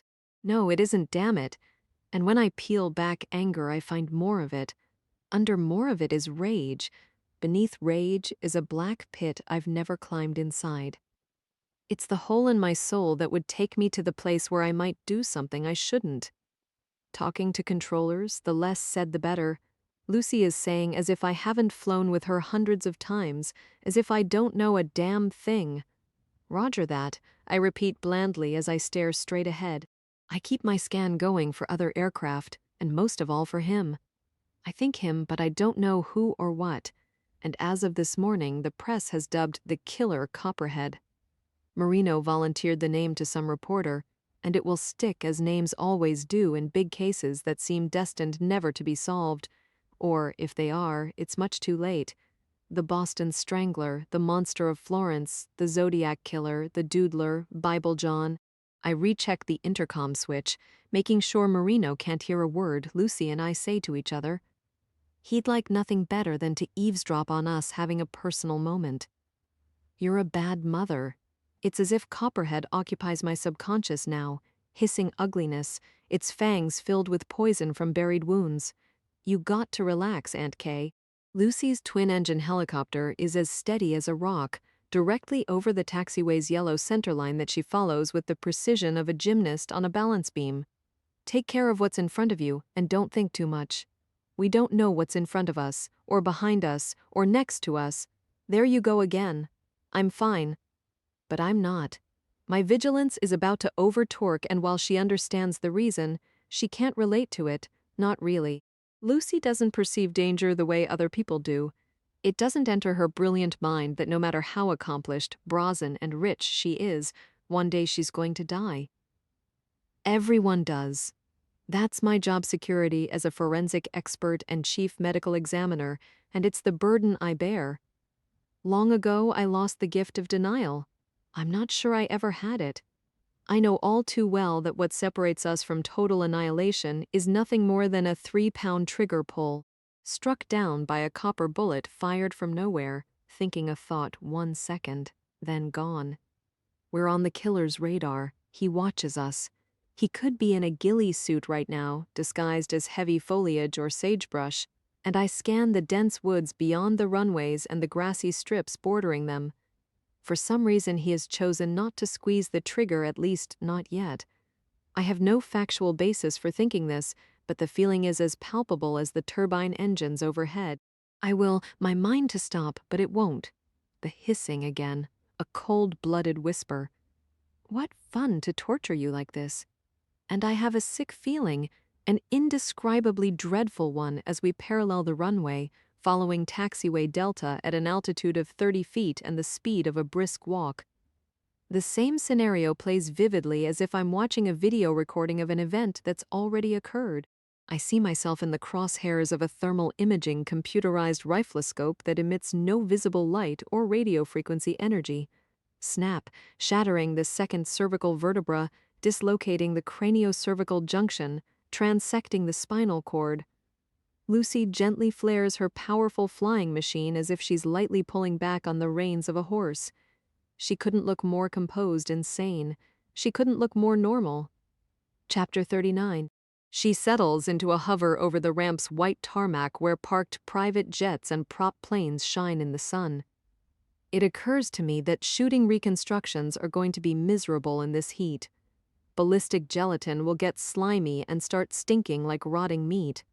Flies, sweat, stench, and Jack Custer, who I've never met, a macho man, a former Marine sniper, 103 kills in Iraq, Marino has continued to brag. I wonder who was counting. I scan gauges and instrument lights, barely feeling the wheels touch down. I don't bother saying nice landing. Lucy's always are. They're close to perfect, rather much the same way she executes everything in life. I'm not feeling charitable. Niner Lima Charlie down and secure. I let the tower know as Lucy ground taxis the helicopter, steering with her toes on the pedals as if she's easing one of her supercars into a parking place. Welcome back, Dr. Scarpetta. The familiar controller is slow-speaking and unflappable. And if I met her, I could identify her by voice. Thanks. Nice to be here. I continue in my typically truncated radio language, and my attention shifts to the passenger's cabin, where I imagine Marino about to open his door while the blades are still turning. How many times have I told him to wait until we're completely shut down? I envision him in back, headset on, seatbelt off as usual, looking out at the woods and hills of New Jersey. I give him 5 minutes before he starts joking around, talking like the Sopranos, drawing out his vowels and sounding ridiculous. I forgot, or fuck dat, or he's a douchebag. I switch the intercom to all. Stay put until the blades are stopped, I remind him. Nah, I'm gonna get a haircut. His big voice is loud in my helmet. You don't have any hair and sound retarded, Lucy says. Uh-oh. Not supposed to use that word. You'll lose your allowance. What's this Pavlovian thing with you?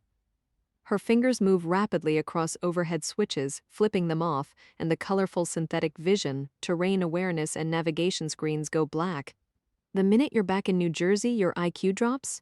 People here are smart as shit. I'm not talking about people. I'm talking about you, she says as the engines get quiet, and she begins jotting the flight time and other information in a small notebook. I don't know why I ever left. You shouldn't have. Then maybe we wouldn't know you. She flips off the avionics master switch before he can insult her back. Shadows of the turning blades slow overhead in the cockpit's roof windows, and I pull down the rotor brake, take off my flight helmet, and hang it by the chin strap on a hook. Releasing my harness, I arrange it neatly under me on the sheepskin-covered seat so it doesn't dangle out the door and scratch the paint. In the distance beyond miles of dense woods, and on the other side of the Hudson, One World Trade Center rises high above the Manhattan skyline, which I can't see from here. All I can make out is the top of the skyscraper and its spire, a reminder that if you hurt us, we'll strike back only harder. We'll rebuild only bigger. As I've watched the construction over the years, I'm reminded of the new enemy I face, Hate-filled bombers and shooters who know nothing about the people they massacre in a skyscraper, a movie theater, a school building, at a marathon, or out by their cars. I think of what John Briggs said to me the other day about the Homeland Security alert. It's suddenly foremost in my mind again.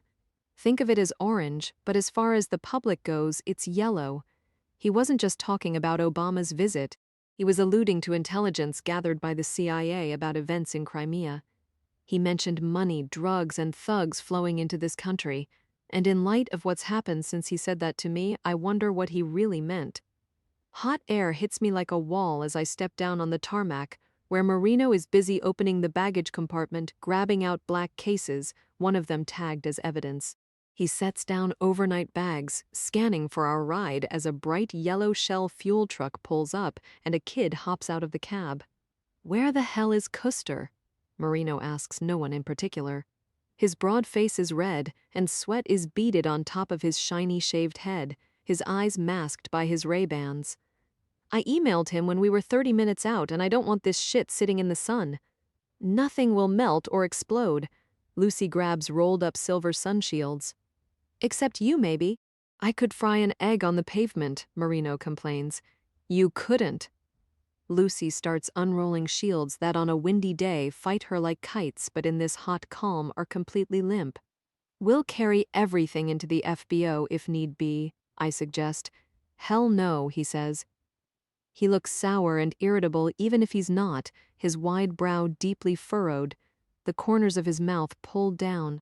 He parks his sunglasses on top of his head, squinting in the shade under the tail boom to type on his phone's display as Lucy opens the fuel cap.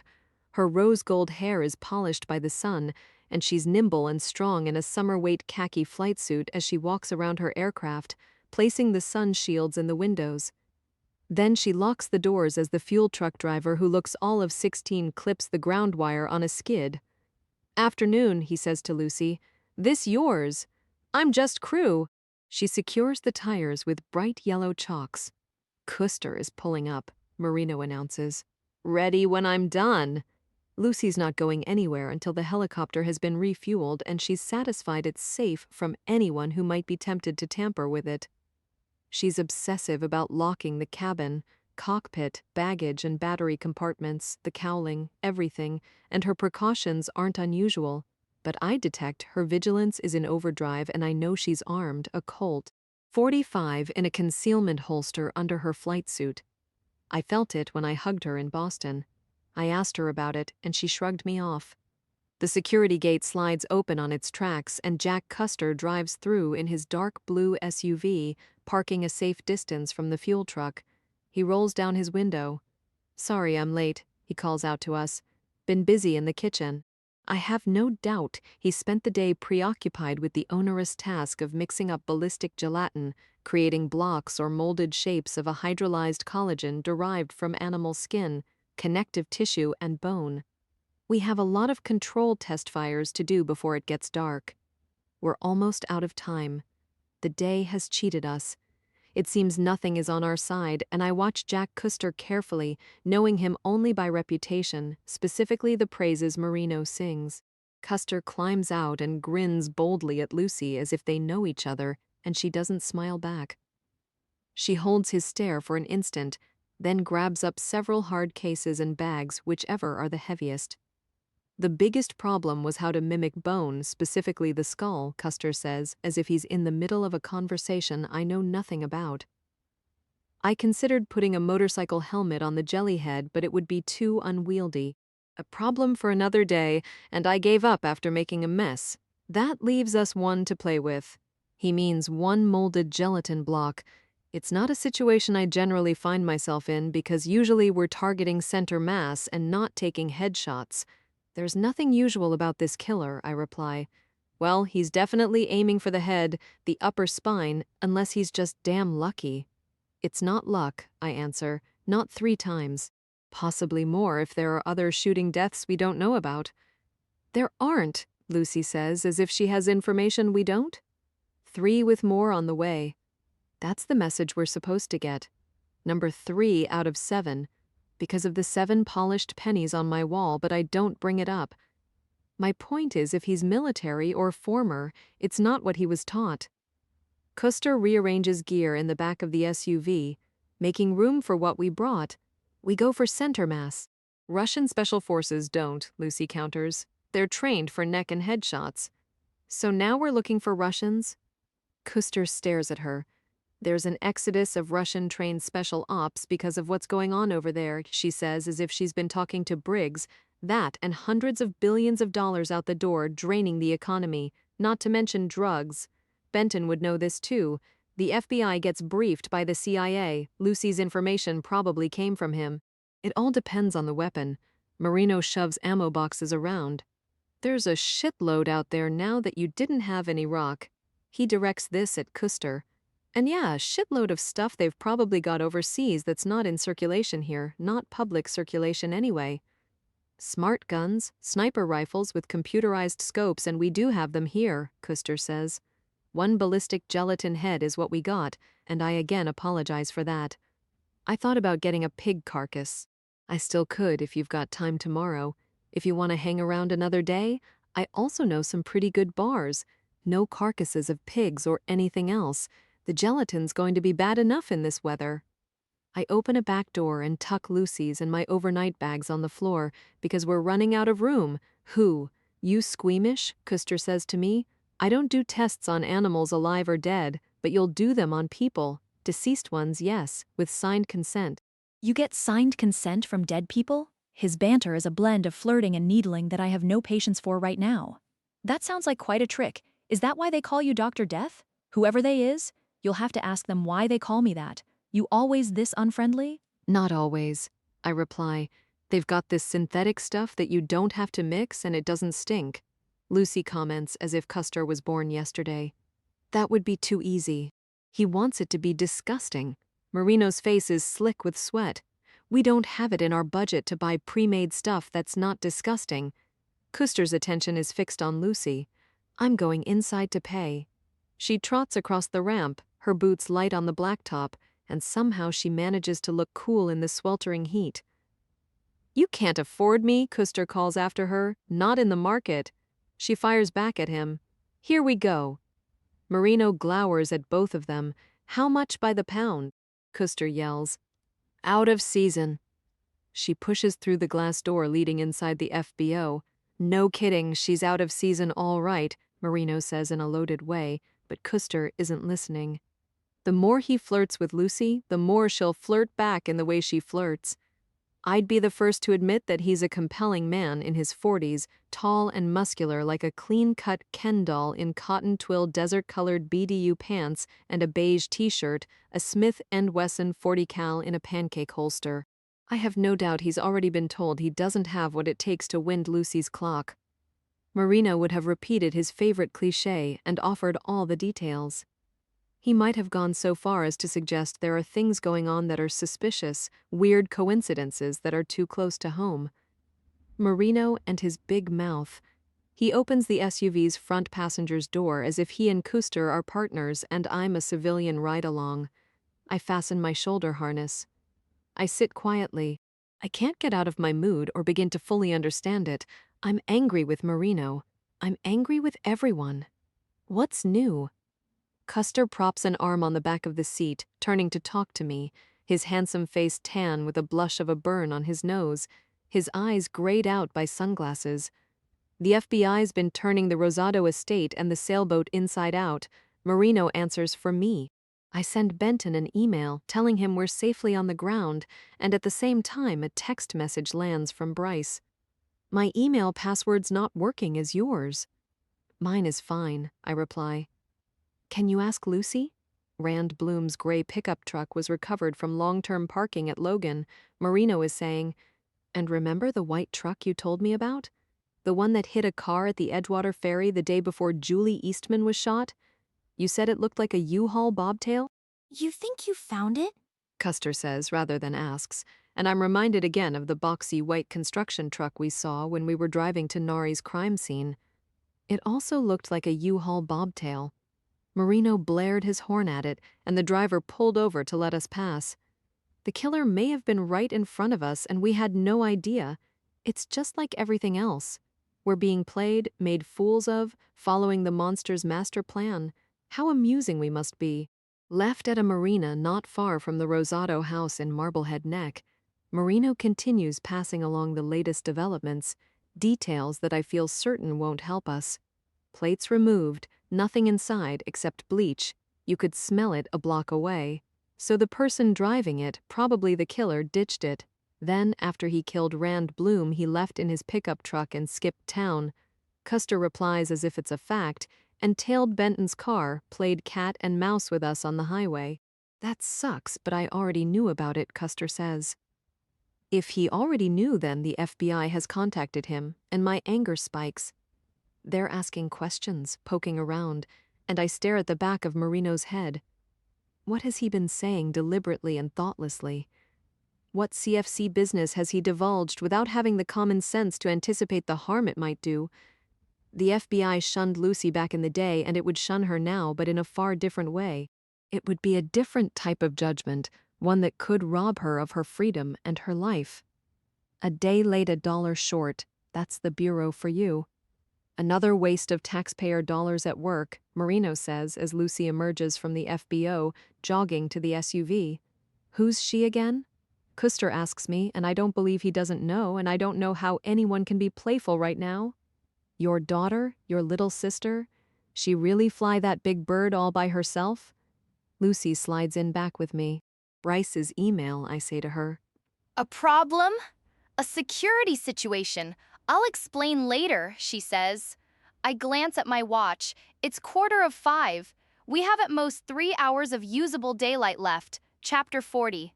The drive to the Morris County Sheriff's Department Training Center and firing range is 30 minutes in the late afternoon traffic. I feel time. It's tangible, like a strong headwind pushing us back into a past that yawns forbidden and immutable.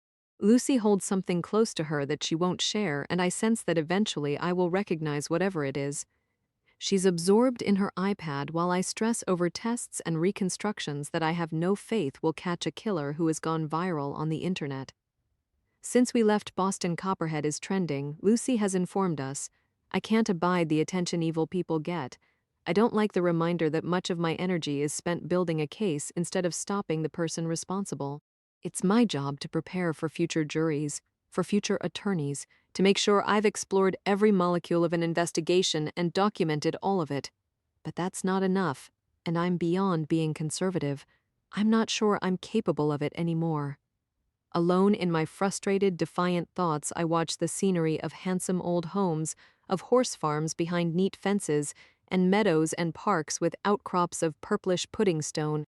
Foliage is lush and shadows dapple the roads on West Hanover Avenue now, in and out of brightness that hurts my eyes. Lucy is busy on the internet, and I have my back to her as I stare out the window. You're making this too personal. I keep telling myself that, but it does no good, and for an instant I'm sentimental. Hand-painted signs advertise homegrown produce, the Garden State is famous for, and I swallow hard. I feel choked up with emotions I didn't expect. If only life were different. I'd like to pick out sweet corn, tomatoes, herbs, and apples. I long to smell their freshness and feel their potential. Instead, what's around me is like a noxious fog. Deceit. Lucy has her own agenda, and she and Benton have been talking. She's lying to me, and so is he. Custer slows the SUV as the sprawling complex comes into sight. The brick and glass crime labs back up to the training academy, a vast tarmac surrounded by shot-up and burned-out buildings, and cars and overturned buses used for simulated scene investigation, for firefighting, K9 and SWAT. Beyond are miles of rolling empty grassland with berms and range towers, and momentarily we're bumping over a dirt road not much wider than a path, thick dust clouding up. Recent violent storms hit here first, but you'd never know it. The earth has been baked bone dry by the sudden heat, still oppressive at this hour, hovering at almost 90 degrees. Tomorrow will be hotter. We park behind one of many elevated wooden structures with corrugated green metal roofs, nothing under them but concrete pads, unpainted wooden shooting benches, sandbags, folding chairs. We get out and begin gathering our gear, and Custer grabs a large black case, a precision-guided firearm, a PGF that implements the drone technology of a tracking scope and guided trigger. SWAT's latest greatest, he continues to explain as we haul equipment through the hammering heat, setting it on the concrete pad, on the sturdy wooden benches. I'm not saying the killer is using a PGF, but he could be. Where does one get them, I ask? The market's mostly wealthy big game hunters and some law enforcement and the military, but not many yet. It's new technology, $20,000, $30,000 a pop, and you're on a list. It's a relatively small clientele with no good place to hide if you're a proud owner. Is anybody looking at these lists? Here come the feds. Their specialty is pencils and lists. Marino is typically snide. I wanted you to see what's possible, Custer says to me as he continues checking out Lucy and ignoring Marino's bluster. A bull's eye at 1,000 yards is easy as pie. A novice could hit it, even Lucy could. Where's the soft bullet trap you dreamed up? Marino snaps open the gun case that is tagged as evidence. Right there, he points, in a weed-infested area of grass below, and to the left of where we're setting up is another concrete pad, this one with no roof. At the edge of it and pointing downrange is a section of steel pipe approximately 4 inches in diameter and 6 feet long. It's wrapped in a thick foam material typically used for winterizing and packed with fiberfill real tight, Custer describes. And I got some special loaded subsonic rounds for low velocity, he adds. 300 Win Mags, 190 grain, LRX, Magnum primer, 10 grains of Alliant unique powder. It's not what was used, but it will tell us something. If you don't think it's what was used then, why bother? Lucy asks. For one thing, nobody's got to go downrange and try to find it. And for another, the bullet remains intact, its open tip doesn't pedal, and I get to see the rifling picture perfect, and how about you make yourself useful? He's turned up the flame on his flirting. In the back of the SUV are a headless mannequin and an ice chest. Be a good doobie and bring my friend Ichabod and the jellyhead here, plus the toolbox. She doesn't budge. It's as if she didn't hear him, and that's one of the ways she flirts back. Lucy likes him. What that might mean, I don't know, and for an instant my thoughts return to the missing ring. Janet has left Lucy before, and I hope she's not going to do it again. In summary, Custer has turned his attention to me. We can fire test bullets with very little damage, collect them on the spot, and get a clear look at the twist, the lands, and grooves. All this to say that we can use photos from the ballistics labs and do a prelim comparison with the bullet fired into the trap as we stand out here sweating, and maybe spare ourselves losing hours on distant shots with a rifle we probably already know isn't the one killing people. The rifle's bullshit. Marino is especially full of himself and seems much too happy. The question is, where the hell did it come from? Somebody bought it factory prepped and planted it, Lucy says. There's nothing customized about it, in other words, over the counter. You should be careful talking like you know so much, Custer tells her. Inside the case, tagged as evidence, is the Remington 308 Merino found inside Rand Bloom's apartment, a stainless steel barrel, a green and black spiderweb finished stock. He picks it up, a 5R mil-spec barrel with a muzzle brake, he says, and a real nice Leupold Mark IV scope, but there's no fouling. I agree that the damn thing is brand new. I don't think it's ever been fired. Someone knew we'd figure that out in 2 seconds. Lucy has wandered to the back of the SUV, reaching inside the open tailgate, pulling the mannequin out. Someone. I can't get away from the sensation that she might have an idea who. It's not our gun, I can tell you that already, Custer says. The barrel's not going to be the same, but for court purposes you need more than my word for it. I'll give you a nice chunk of copper that the jury can pass around. His gray-tinted glasses watch Lucy lifting out the ice chest, and suddenly he lobs a pair of hearing protectors, and she catches them with one hand. She clamps them above her ears, and Custer takes the Remington. He reaches into a foam-lined Pelican case and hands me a video camera. I need you to record this, he says. One thing I know is juries. They like pictures and they like movies. We'll show them the lengths we've gone to, that we didn't just do the dope in an air-conditioned lab. I train the camera on him and begin to record as he steps off the raised pad, down to the one at ground level. He slides open the rifle's bolt, drops in a round, a blue polymer-tipped copper projectile seated in a shiny brass cartridge case. Pushing the bolt home with a sharp click, he lies prone on the grass, resting the butt on a rear sandbag, inserting the opening of the barrel into the end of the pipe closest to him. Eyes and ears.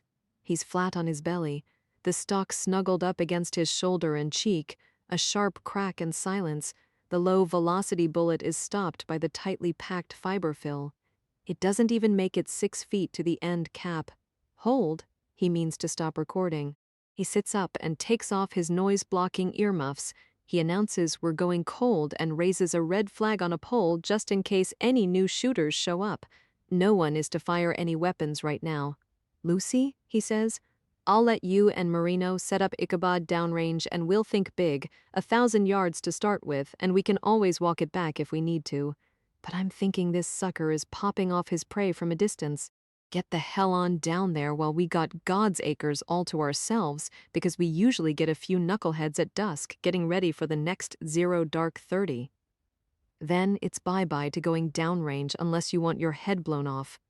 He says to me, You didn't record that, right? Jack Custer unscrews the end cap from the section of pipe and begins pulling out white filler, what looks like a cloud of cotton. I watch him from a folding chair, the heat pressing down heavily as if I'm under hot water. My khaki field clothes seem glued to my skin, my sleeves rolled up and sweat trickles coolly down my arms, chest and back. A big wad of filler and the bullet shines like a new penny, a little soot at the rear from the fast-burning powder, and Custer says, Well, hello, pretty much what I expected. I turn my attention to Marino, Lucy, and the mannequin, a flesh-colored plastic male torso impaled by a shiny rod that at one time was attached to a head and a stand. They grab the ice chest, the large toolbox, hearing protectors parked above their ears. They start moving downrange along the dusty dry path. The sun burns low behind power lines blackly crisscrossing the horizon. No one around, all quiet except the static of traffic we can't see, and then Custer is standing over me with his hand outstretched. In his palm is a large copper bullet completely intact, including the blue tip as if it's never been fired. But lands and grooves are deeply etched. Kind of tangles your antennas, right? Like it plays a trick on your eyes, he says. Yes, it does. He slides an iPad out of a backpack, types for a minute, and an enlarged photograph appears on the screen, the copper bullet with its 4 razor-sharp petals recovered under the skin of Jamal Nari's chest. For a long beat, Custer looks at the image on the display, and he uses a 10x loop to study the bullet he recovered from the trap, picking white fibers off it. He gives the bullet to me, and it feels warm and weighty. Not even close, he says. This one here that you're holding?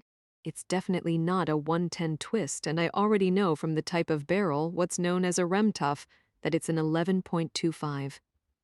The upshot, no pun intended, is the firearm we're looking for isn't a Remington 700 unless the barrel was swapped out with something like a Krieger. Not to mention the rounds Marino recovered from Bloom's apartment. They're not Barnes cases. I'll write up my report, but unless you or Marino have more questions about this particular rifle, I'm satisfied.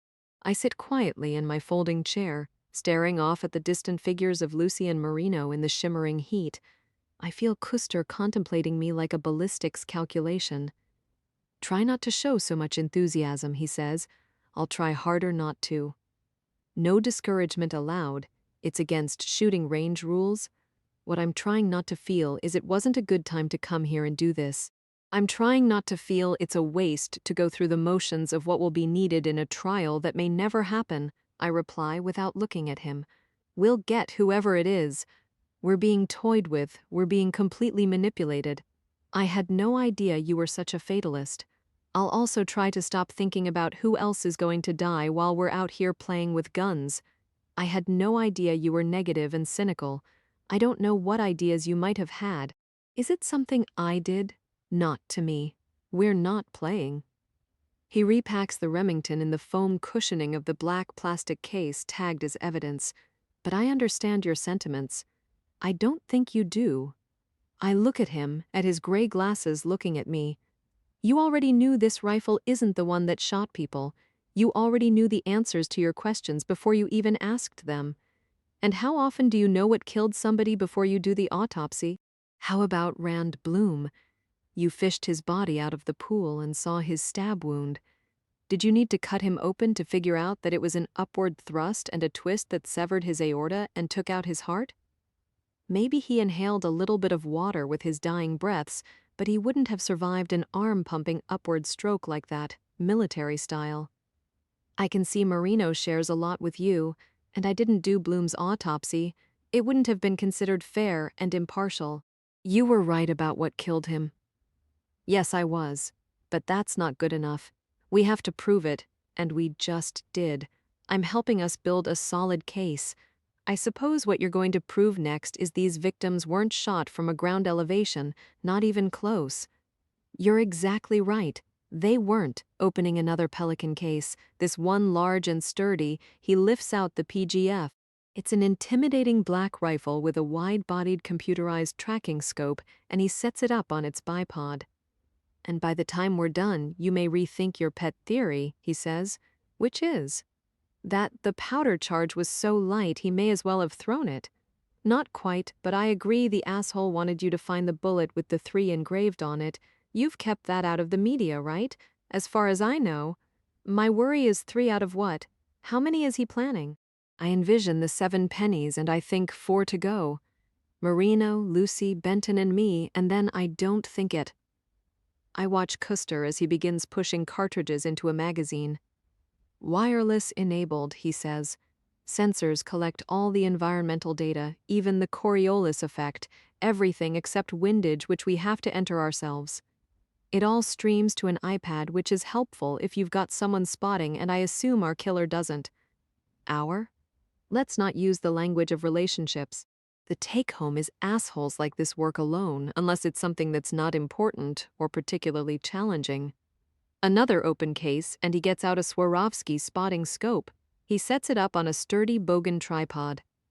So you can get a good look at what's going on at 60x. He stares off at Lucy and Marino far downrange, getting smaller in the low sun, shadows spreading from distant trees. Although I realize you think we're wasting our time out here playing with guns. Of course, if you really thought that, there's no way in hell you'd be here, am I right? I hope you are. You're really pissed. I don't blame you. Maybe I blame myself. Yes. What could you have done to better anticipate? What preventive measures should you have thought of that might protect you and yours? He loads another magazine with 5 solid copper rounds.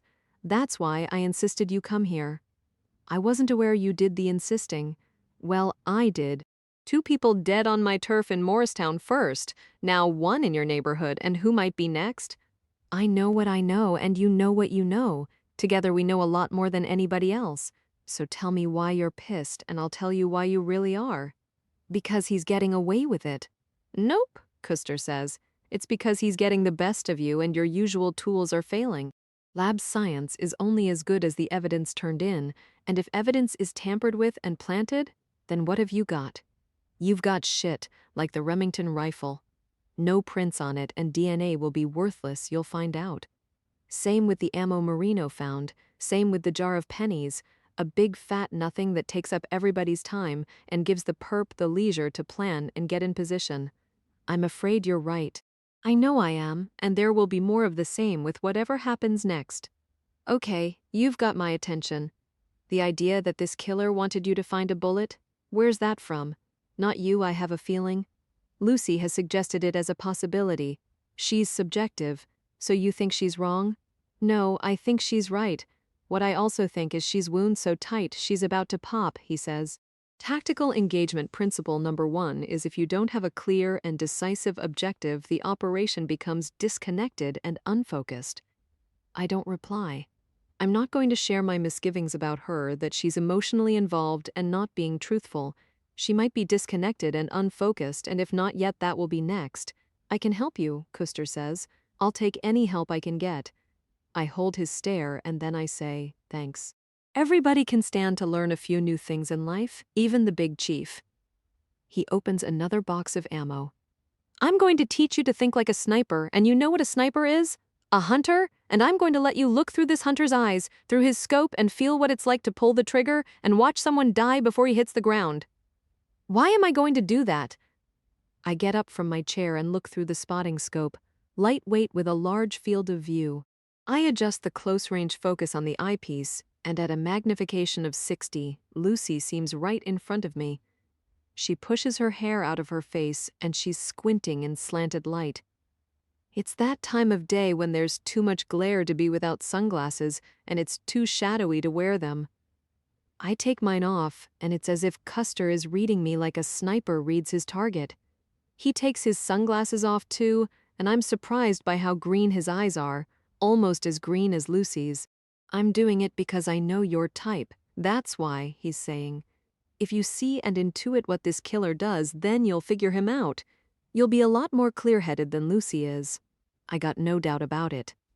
I follow her with the scope as she tears off a strip of silver duct tape that she attaches to the torso's chest, running it over the top of the ballistic gelatin head, translucent like an ice cube and slippery-looking, oval with the vague molded features of a male face. I can tell the tape isn't sticking to it, and she tries another strip, constantly looking around as if someone is looking back. The gelatin is beginning to melt. It won't be long before it's viscous like putrid glue. Don't worry, Custer is reading me again. This one's mostly for the effect because you're correct. I have a pretty good expectation about what's going to happen, but again, I'm thinking about the jury. We'll take out Jelly Man on video. Well, actually, it will be me who does. I'll set up the camera on a tripod downrange. 2 shots at 1,000 yards, 10 football fields, 1 reduced velocity round, 1 normal. I'm going to get him right here. He touches the back of his neck at the base of his skull, and we'll see what shape the bullets are in and if they exit the gelatin, he says. That's about as much abuse as Ichabod's going to be good for. Any other shots we do, and that includes you, we'll simply go after steel targets, see how the PGF calculates the flight paths. Distance isn't my big concern. I'm going to warn you right off that based on this. He indicates the image of the bullet on the iPad, what seems to suggest as much as a 70-degree downward angle. We're talking about a BC that has disturbing implications. That's the problem we've got to solve.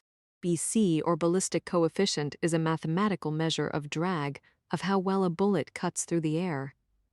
Implications of a flight path, he adds, that we probably can't simulate out here unless Lucy is in a mood to let us shoot from her helicopter. We could do that with this thing. He pats the PGF. We wouldn't even need a gyro stabilizer.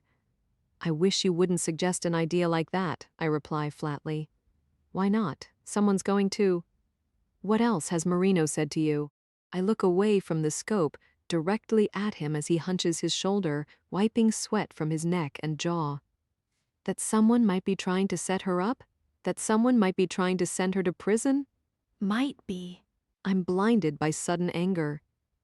Chapter 41. He leans against the edge of the bench, digging his sweaty hands into his pockets, looking down at me. I'm not the enemy, Custer says. I'm on your side. I wasn't aware there were sides. I push down fury I don't want to feel. Let's just put it this way. If I thought Lucy was a bad guy, she wouldn't be out here on the range with us. But it's not what I think. It's what the feds think, and you know what they say in my line of work. A lot of people get caught because they're obvious and easy. It doesn't mean they did it. Your line of work? The heat of my mood begins to simmer down from scalding to a low rolling boil. I remember the power of my will. I focus on it. I must stay calm. Military, cops, the school of hard knocks, he says. I know you're married to the FBI. Just to one of them, and he's not who you need to worry about, I assume. Has the FBI been in contact with you? I want to hear him say it. Of course. You'd expect that. Benton Wesley, did you talk to my husband about my niece? Custer slides his hands out of his pockets, sweat dripping off his chin, his eyes like emeralds against his shiny tan skin. Look, there's a lot of backstory here that you don't necessarily know about. Marino's from Bayonne and I grew up in Trenton. We've known each other for a while and have been spending a lot of time together the past 6 or 7 months. You're probably aware that he reconnected with his high school sweetheart, Beth Eastman. They started dating, and then her daughter was shot to death as she was getting out of her car at the Edgewater Ferry. Julie was 28.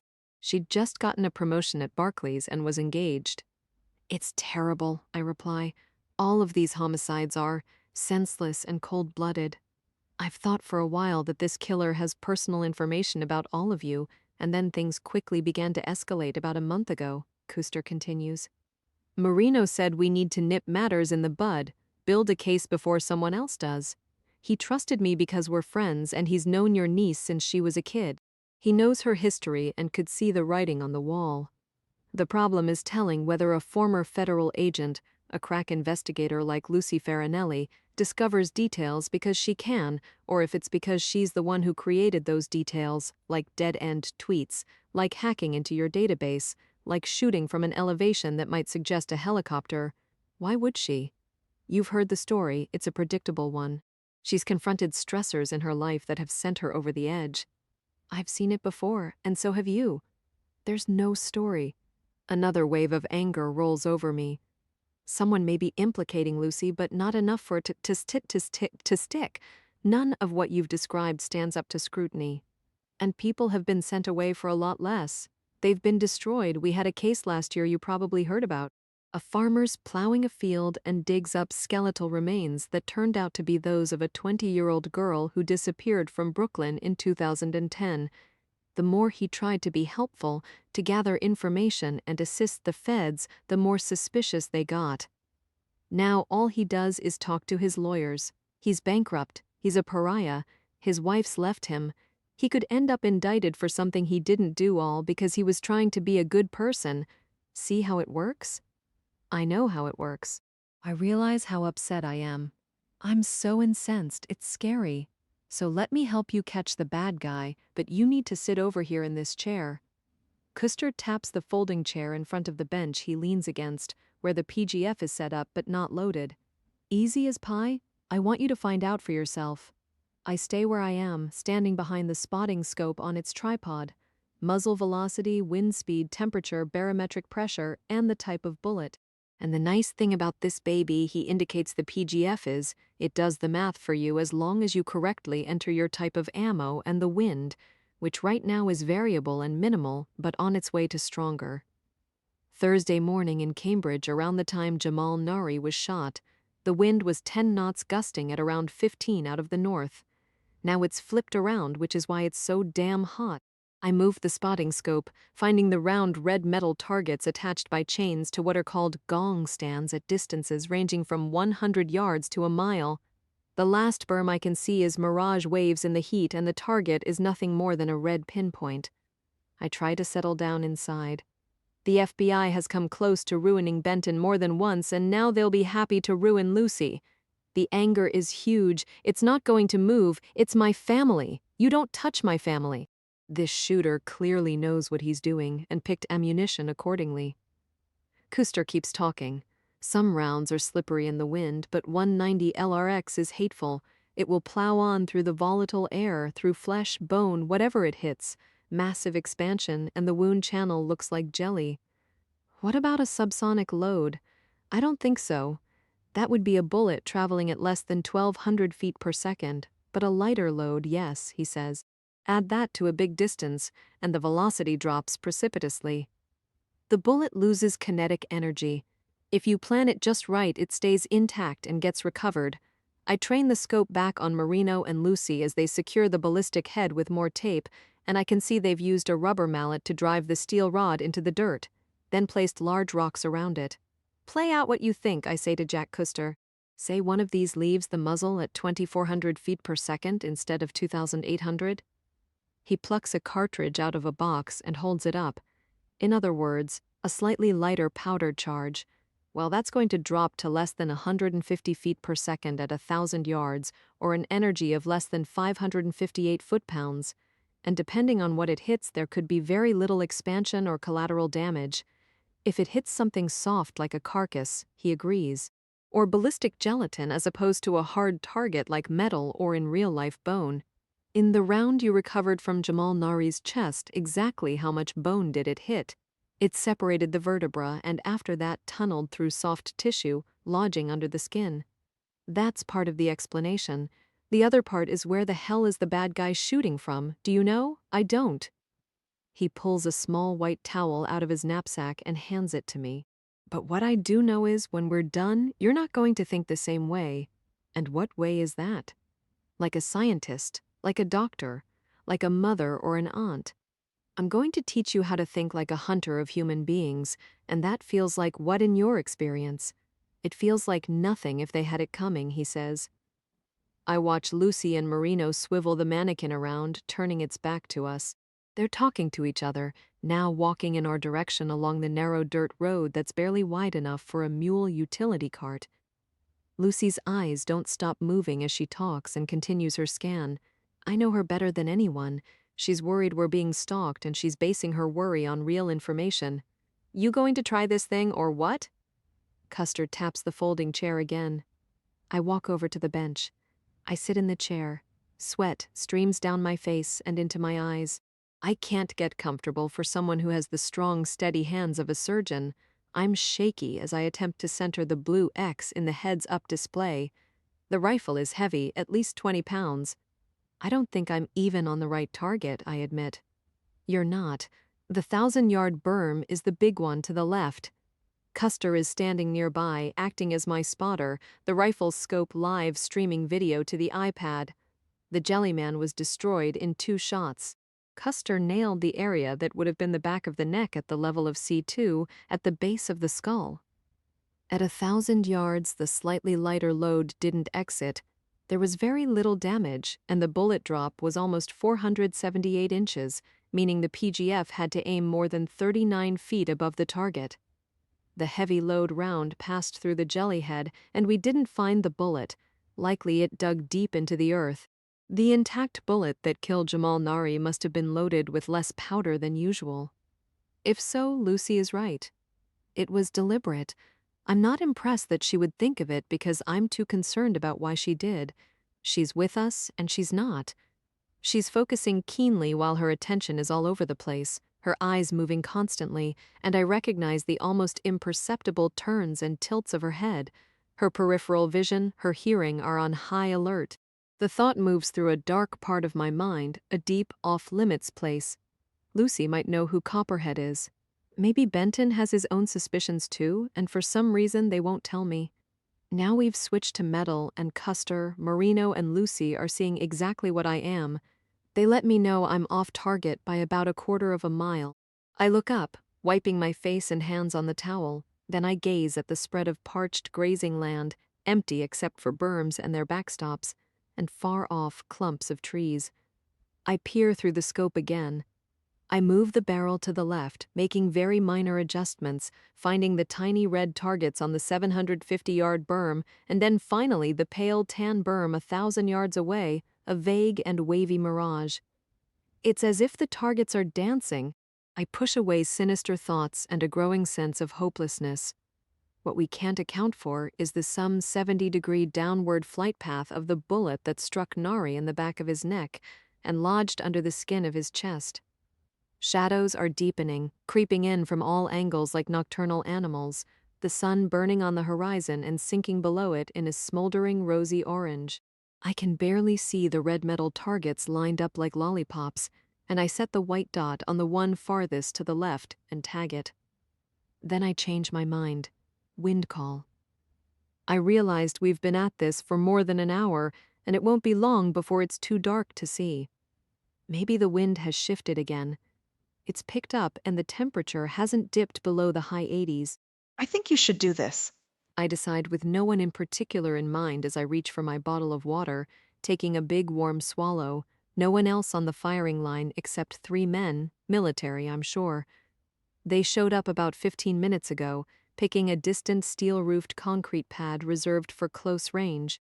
The crisp tap-taps of their M4s are a constant bright peppering, and now and then I catch them staring at us, 2 men, 2 women with a weapon that may very well change everything we've ever thought about guns. If you don't experience it, you can't appreciate what's happening. Custer has said this repeatedly. You can't appreciate the reality of a weapon system like this. I press my cheek against the stock, squeezing the rear bag, but the rifle seems heavier the more I try. I'm fatigued and I'm struggling. The more I force things, the worse they'll get. If he's using one of these, it's not exactly doing all of the work for him, Marino speaks up. That's the point. A point I get all too well, I reply. 5 miles per hour, right to left, Kuster says. I press a switch, toggling in the wind speed and direction. The gyroscopes and accelerometer will compensate for barrel movement, and the computerized scope will handle distance, temperature, atmospheric pressure, and elevation. I fight with the white dot again, doing a poor job of tagging the target. If you don't like it, clear it and take another one, Lucy says. Even my heartbeat bounces the white dot around, and then I get it right and press the button on the side of the trigger guard. Nice tag. Kuster stares at the iPad. Back a little out. I try again. A little more, move forward on the bench, triangulate with your left arm and try to get comfortable. Get really tucked in. Nope. Clear that. Try again. I tag the target yet again, and I'm shaky and my vision is getting blurry. I hold the white dot on the center of the target and push the button. Beautiful, Kuster says. I line up the crosshairs. They go from blue to red as I press the trigger, but the rifle doesn't fire. It's calculating the conditions and any movement a target might make. Then a loud crack and a recoil kicks into my shoulder. Center mass about 5 o'clock. Good enough to get the job done. Kuster shows me on the iPad. Congratulations, Doc. You just killed someone at 1,000 yards. Chapter 42. It isn't true that a novice could get hold of a PGF and hit the bullseye every time. Jack Custer demonstrated with excruciating clarity that the killer didn't simply acquire the latest technology and start on a murderous spree that includes hitting nearly impossible targets. The person we're after is experienced, highly skilled, and could be using a smart rifle, a weapon that's a lot smarter than I am, I've decided. I learned the hard way that tagging the target isn't easy as pie. Typically, when I managed to get the white dot just right, I moved the rifle and lost the tag. And then there's the problem, the seemingly insurmountable problem of the flight path. After several hours of firing rounds at gong stands and hearing the faint clinks of copper hitting steel, Custer verified what I didn't want to be true. There are no areas of the range, including its towers, that are elevated enough to simulate the Jamal Nari shooting. In conditions like the ones Thursday morning, Kuster estimates the sniper had to have been as much as 300 feet above the target. At that distance, the most anybody would have heard is a snap of the bullet hitting. He snapped his fingers to show us. Snap. I keep hearing it.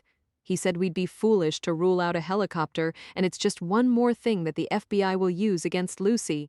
A sharpshooter and gun expert, she was flying the Thursday morning Nori was killed. And I feel an undercurrent of urgency as I slide my magnetic card into the lock of my hotel room and open the door. I walk in and drop my bags on the perfectly made bed. I turn on lights and find the desk and a bottle of water, distractedly aware of formal furniture and striped upholstery as I plug in my laptop and sit. I open a satellite map of Cambridge that was updated 11 minutes ago at 8:50 p.m. and find the Victorian house on Farrar Street, lit up, tall iron lamps glowing. I recognize the big porch, the bicycles and a scooter chained to pillars, parked cars, the yellow ribbon of crime scene tape still encircling the yard. I zoom out and move due north to the construction site where a tower crane operator allegedly fell to his death early Wednesday morning. Across the line in Somerville, a tall building, concrete, glass, and scaffolding, and not much else. I search for information. A 20-story luxury apartment complex construction began last summer, and the site is exactly 0.6 miles as the crow flies, or approximately 1,000 yards from where Nari dropped to the pavement, bags of groceries spilling everywhere. As is typical of most high-rise construction, there's a tower crane for aerial lifting, 250 feet tall, I estimate. The operator cab is tucked in the right angle of the tower and the jib, and the only way up is to climb the fixed ladder, caged inside steel framework that wouldn't prevent someone from falling, especially if the person were ambushed. I can't imagine starting my workday climbing up such a thing, wearing a backpack or carrying a rucksack with basic necessities, and I log in to the CFC database and find the case from 3 days ago, June 11. Art Ruiz, 41 years old, with the blunt force trauma and deceleration injuries I expect in a fall from a significant height, and I study photographs of him at the scene and on the autopsy table, noting his lacerated right ear, his open skull fractures, his crushed pelvis and lower legs. Then I get interested in the cuts and ripped nails of his hands. They aren't consistent with someone who suffered a major cardiac event while climbing a ladder, someone unconscious who dropped to his death. I read Jen Garate's report and noticed that Sil Machado was the investigator. Discovered by coworkers at approximately 8 o'clock on the morning of June 11th, Ruiz was on his back at the base of the tower crane. His jeans and shirt bloody and disarrayed, one boot and his hard hat off, his backpack on, but the straps were down around his elbows and his arms were badly abraded. I notice from the CT scan that both of his shoulders were dislocated, and a close-up photograph of the right side of his face and forehead tell a different story. They showed discrete areas of contusion, very faint, a pinkish purple, a parallel pattern that I associate with shoe tread. I call Luke Zenner's cell phone. It's hard to know exactly what he hit on his way down. That's one of the reasons I pended his case, he says to me when I ask him about the marks on the crane operator's face. As you can see, he has a lot of non-lethal injuries from hitting the rungs of the steel ladder, and it's caging as he fell, and he also has narrowing of his vessels, apparently asymptomatic cardiovascular disease, but that doesn't mean he didn't get dizzy or faint. Climbing up 200-something feet of ladder would be strenuous. He also could have been kicked. I open another map on my computer, this one of Edgewater, New Jersey. If someone were already inside the cab, all this person had to do was open the door when Ruiz reached the top. Swift hard kicks to the head and he slams back against metalwork and loses his grip, which might explain his dislocated shoulders. His backpack got snagged, possibly repeatedly, and the injuries to his hands indicate he may have attempted to grab hold of rungs and the caging as he fell. What does Machado think? I guess you haven't heard. As of late this afternoon, he's no longer with Cambridge. I understand he's taken a job with the state police. I'm sorry to hear that. But Marino's better off, and that means all of us are.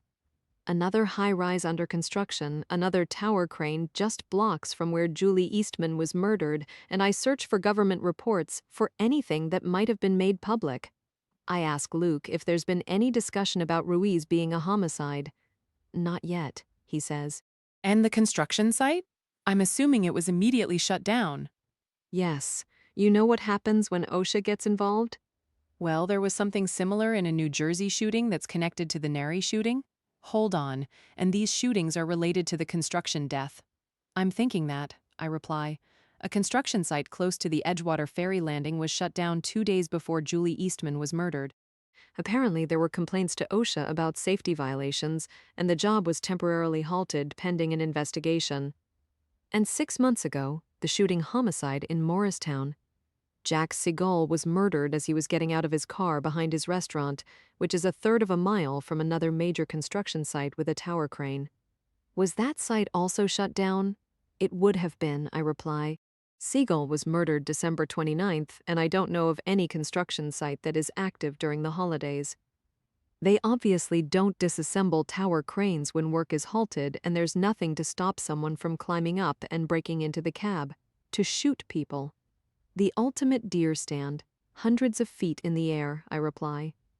The question is, who the hell would think of something like that? Someone who's been doing very bad things for a while and has no fear, I reply. A trained killer, in other words, the worst rogue imaginable, and hour later in the bar downstairs I squeeze lime into a gin and tonic while Lucy drinks beer. Are you still convinced Copperhead? I start to ask. It's a stupid name, she interrupts. A stunt for attention. The killer is the one who chose it, not the media. Right. Hijacked the Twitter account of a dead plumber, picking a name that would fuck with us. How did this person do it? I follow Lucy's lead. I avoid using pronouns or any reference to gender.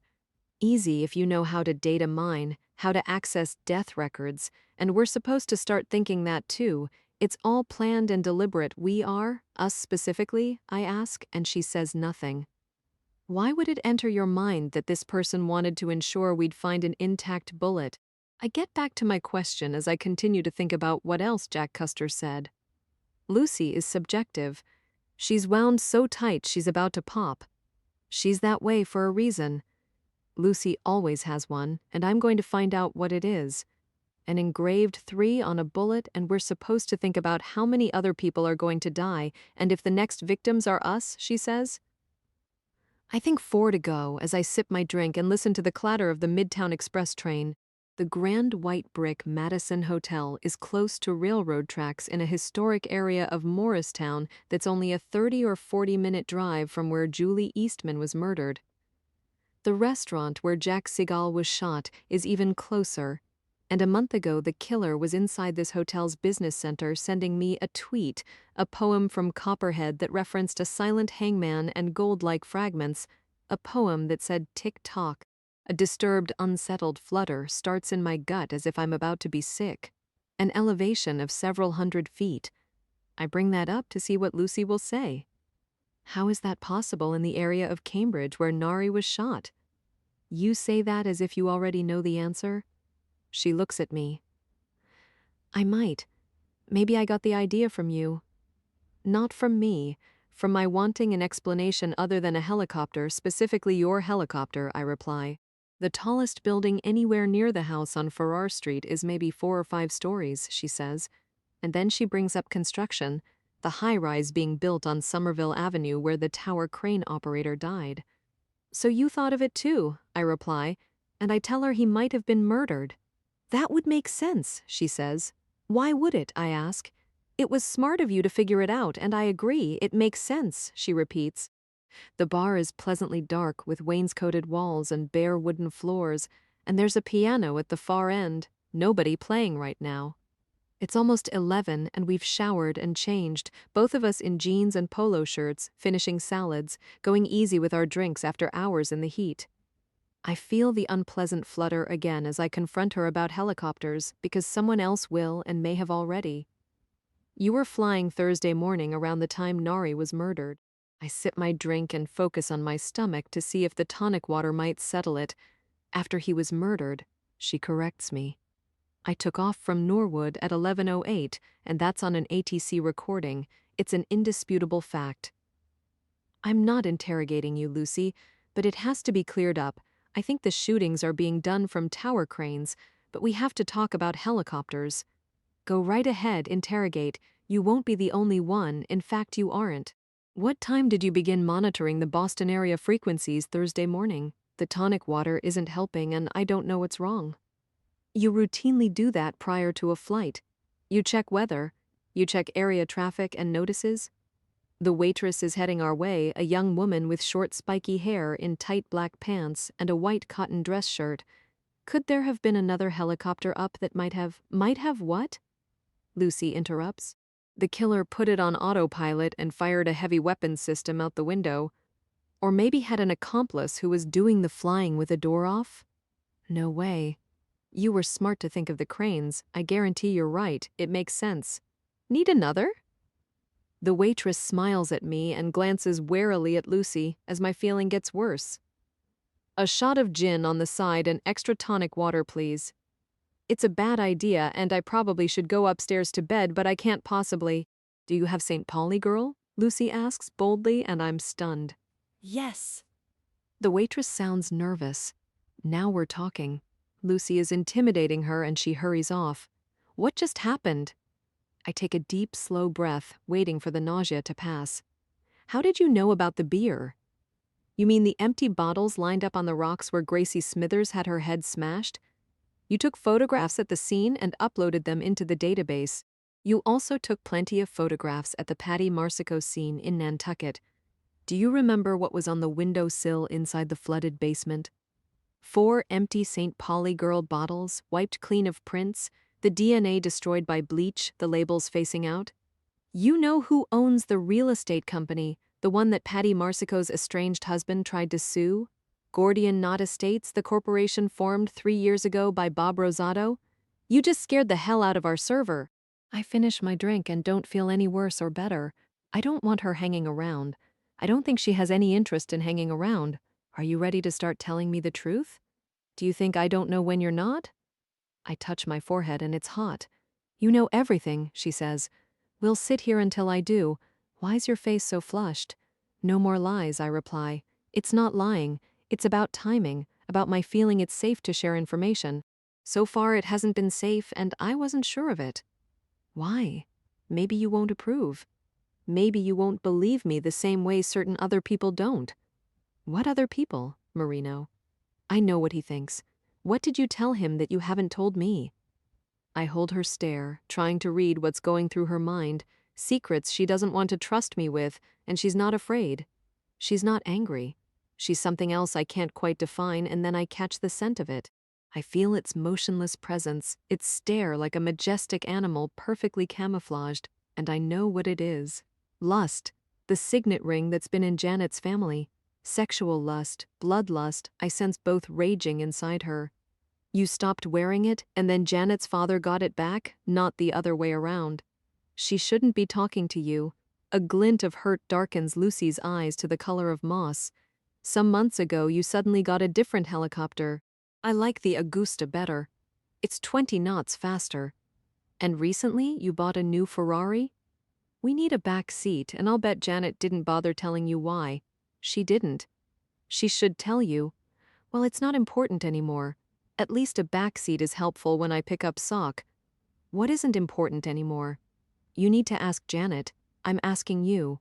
Her sister has stage 4 pancreatic cancer. I'm so sorry. Christ, I'm so sorry. What can I do to help? I've met Natalie, and what races through my mind is the rest of the story. She's a single mother with a 7-year-old son. Janet promised to take Desi, Lucy says, and I'm not surprised. Of course Janet would, and even if it weren't the right thing to do, I also know she wants children. She's not coy about it. Former FBI, an environmental lawyer now, she's gentle, settled down, and would be an excellent mother. Lucy worries she'd be a bad one. She's always said she couldn't deal with kids. Of course I'll help. I'll do anything you need. I repeat. I can't do it, she says. Desai adores you. He's great, but no. You would let him end up in social services? I can't believe she would be so selfish and cold. Well, that's never going to happen. I'll take him before that happens. And you, of all people, know I don't finish. I'm not going to say that if it hadn't been for me stepping in and being a surrogate mother to her, there's no telling what would have happened. Natalie was diagnosed a few months ago, Lucy says, her eyes bright with tears for an instant. At least she feels bad about it. At least she feels something. It had already spread to the lymph nodes, her liver. She looks around the bar, and she doesn't look at me. It's stage 4, and all of us have prepared for the worst. I got the car. I've done everything I can, and it was fine until last month when I decided no. I told Janet no, I can't. She should do what she needs to do, but I can't. Of course you can. No, it's not possible, last month. It occurs to me. Why did you decide this last month? Lucy takes the last swallow of her beer. I've told her she shouldn't be with me, especially if there's a kid. Neither of them should be with me, but she won't listen, and I can't tell her the reason. That's why you stopped wearing her ring. You want to break up? Are you seeing someone? Yes, I want to break up. Yet you and Janet were flying Thursday morning and buzzed my house. You're clearly very hurt. I know you love her. You never stopped loving her all the years you were apart. You found each other again, and now you do this? The past is the problem. It's anything but past, and that's a problem as big as one could ever get, she says. And I feel it again, the huge beast I can't see, and then the sensation, the flutter in my gut. It doesn't sound to me that you really want to break up. I hear my own voice, and it isn't convincing or strong as I try to push down nausea. She needs to move out. She should have already. I told her I'll give her whatever she wants, but she needs to get as far away from all of us as she possibly can. Lucy's face is stony, and beneath her hard, cool surface is a desire too hot to touch, molten and flowing like the core of the earth. You just said all of us. I was with Janet when it began. First Quantico, and then we were living together in D.C. Lucy says what seems to be a non sequitur, but Janet wasn't on the radar, and now she is. On whose radar? Janet would be on it now, and it's incredibly dangerous. It couldn't be more dangerous with only one way it can end. Anything I care about, she wants me to lose. Janet doesn't want to take anything from you. I'm not talking about her. Then who? I'm suddenly chilled and sick. I put my jacket on. I press my hands against my face, and they're so cold, my fingernails are blue. I think about rushing to the ladies' room. I sit still and breathe slowly. I wait without speaking until the attack passes, and I see it again. I see it move. Chapter 43. The beer, the St. Pauli girl, Lucy says, and the great beast is as big as the Rockies. I feel its unblinking stare, and its smell is strongly sour. You don't find it everywhere, and this bar doesn't have many people who ask for it. You know someone who drinks it, I reply.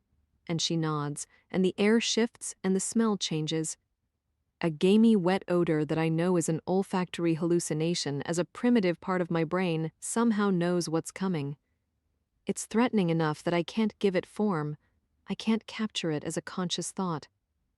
On the night of May 11th, Sunday, Mother's Day, at 11:39 p.m., to be exact, this particular server, Lucy looks across the room at her, waited on a woman who sat at that table over there near the bar. She indicates a corner table that is occupied by a heavy-set man in a suit, drinking whiskey. This woman ordered St. Pauli girl, 4 of them over a period of 2 hours, and when she ordered the third one at exactly 11:22 p.m., she got up to use the ladies' room. But that's not the only place she went. She stopped by the business center. I can see where this is headed, and I feel myself resisting as the flutter comes back powerfully and moves up my throat. Yes, Lucy says, and our waitress returns with a St. Pauli girl, my extra shot, and a large carafe of tonic water, cold with tiny gas bubbles suspended in it. She sets them down and doesn't linger. She thinks I'm going to cause her trouble, but I'm not. Lucy picks up her beer. Why would she be in trouble? I pour the gin into my melted ice and fill the glass from the carafe. Because the beers were comped. Maybe one would have been okay, but not all 4 of them. She says she did it because the woman scared her. She was, quote, weird with creepy eyes, and after she was finished drinking each beer, she placed the empty bottle in her tote bag. She didn't use a glass, and she wiped off the table and her chair. Why? Why do you think? She didn't want anyone to have access to her DNA or fingerprints. Did the waitress tell you this? The gin and tonic helps wash down the bile sneaking up. And when did you have this conversation? After we checked into the hotel, I was busy on my computer. I made phone calls to Luke and then to Benton, who's not answering, and I showered and changed, meeting Lucy here at 10:15. She got to the bar before I did and gathered the information she needed, and it's no wonder the waitress is avoiding her. She's seen what's all over the news about the shootings here and in Cambridge, Lucy says. I made it clear she would be wise not to hold anything back from me, and if she keeps her mouth shut, so will I. 4 free beers, and Carrie, who came on to her, gave her a $100 bill for a tip, tucked it in the front of her pants. Carrie? The beast steps out of the brush, and it's unbelievably noisy, and I smell how old it is. Carrie? I repeat, and Lucy smiles thinly, coldly. This time she loses for good hatred, and that's not all. I won't allow collateral damage. Not Janet, not a kid, not anyone. I lean forward in my chair, and everything that's happened crashes through my mind, charging right at me. The shootings, the tweets, the pennies, Patty Marsico, Gracie Smithers, and the sailboat, the corrupted DNA profile and apparent planted evidence, and now the beer, Carrie Grethen. Lucy's matter-of-factness is more terrifying than the name itself. The beer, the beer, the beer. My inner voice isn't quiet anymore, in this very bar. Lucy picked the Madison Hotel, not me, and she doesn't see what's happening. A buried plague like an ancient virus waking up in thawing permafrost, and she's as bloodthirsty as she's lustful. She'll be infected and probably is and always was. Hey Doc, tick-tock, Lucy, Lucy, Lucy, and we. Another poem sent to me, this one from Ward's Island, New York, the women's ward of Kirby Forensic Psychiatric Center, where Carrie Grethen was committed because she was too dangerous to be contained in any other facility.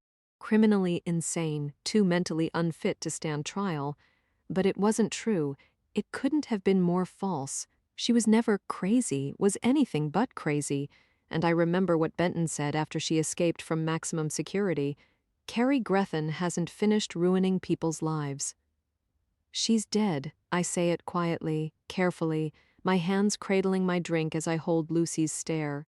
We saw her helicopter blow up midair and crash into the ocean after you fired an AR-15 at it through your open door.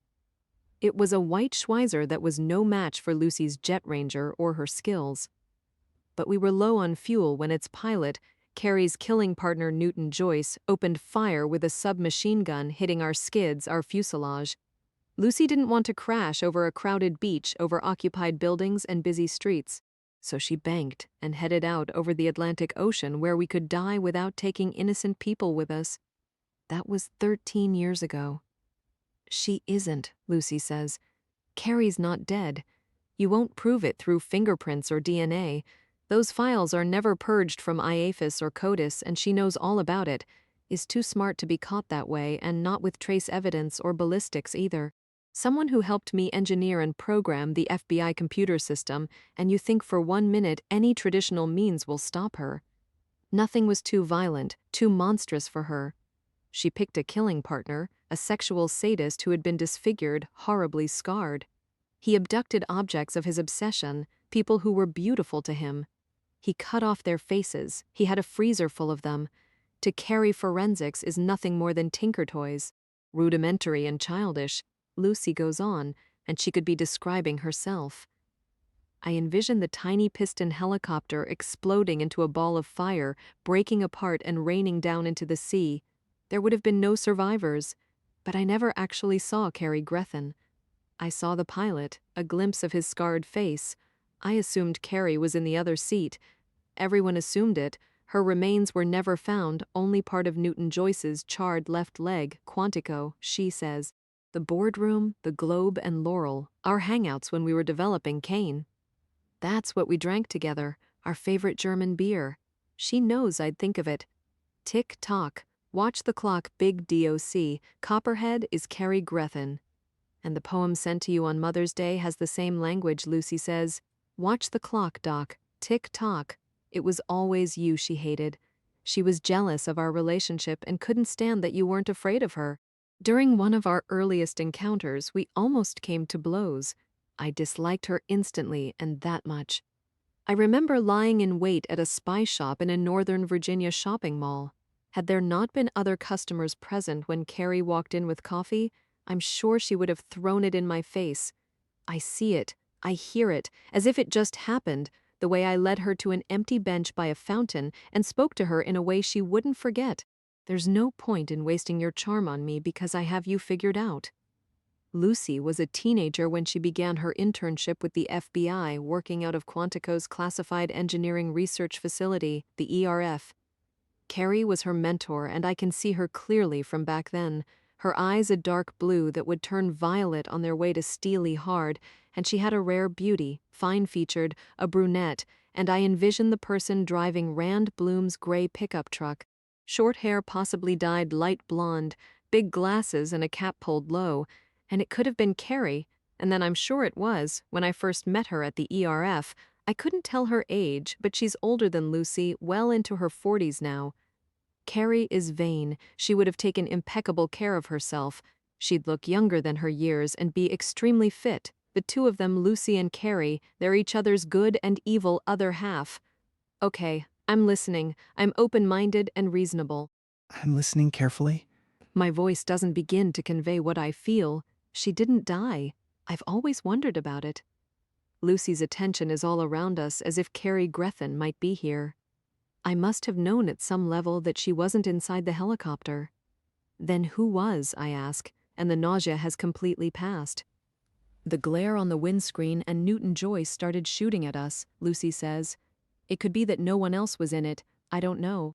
But Cary wasn't, and she's not dead. That was a long time ago. Where's she been, and why now? I want to argue it away, but I know better, and my focus couldn't be keener. She used to tell me how much she hated America.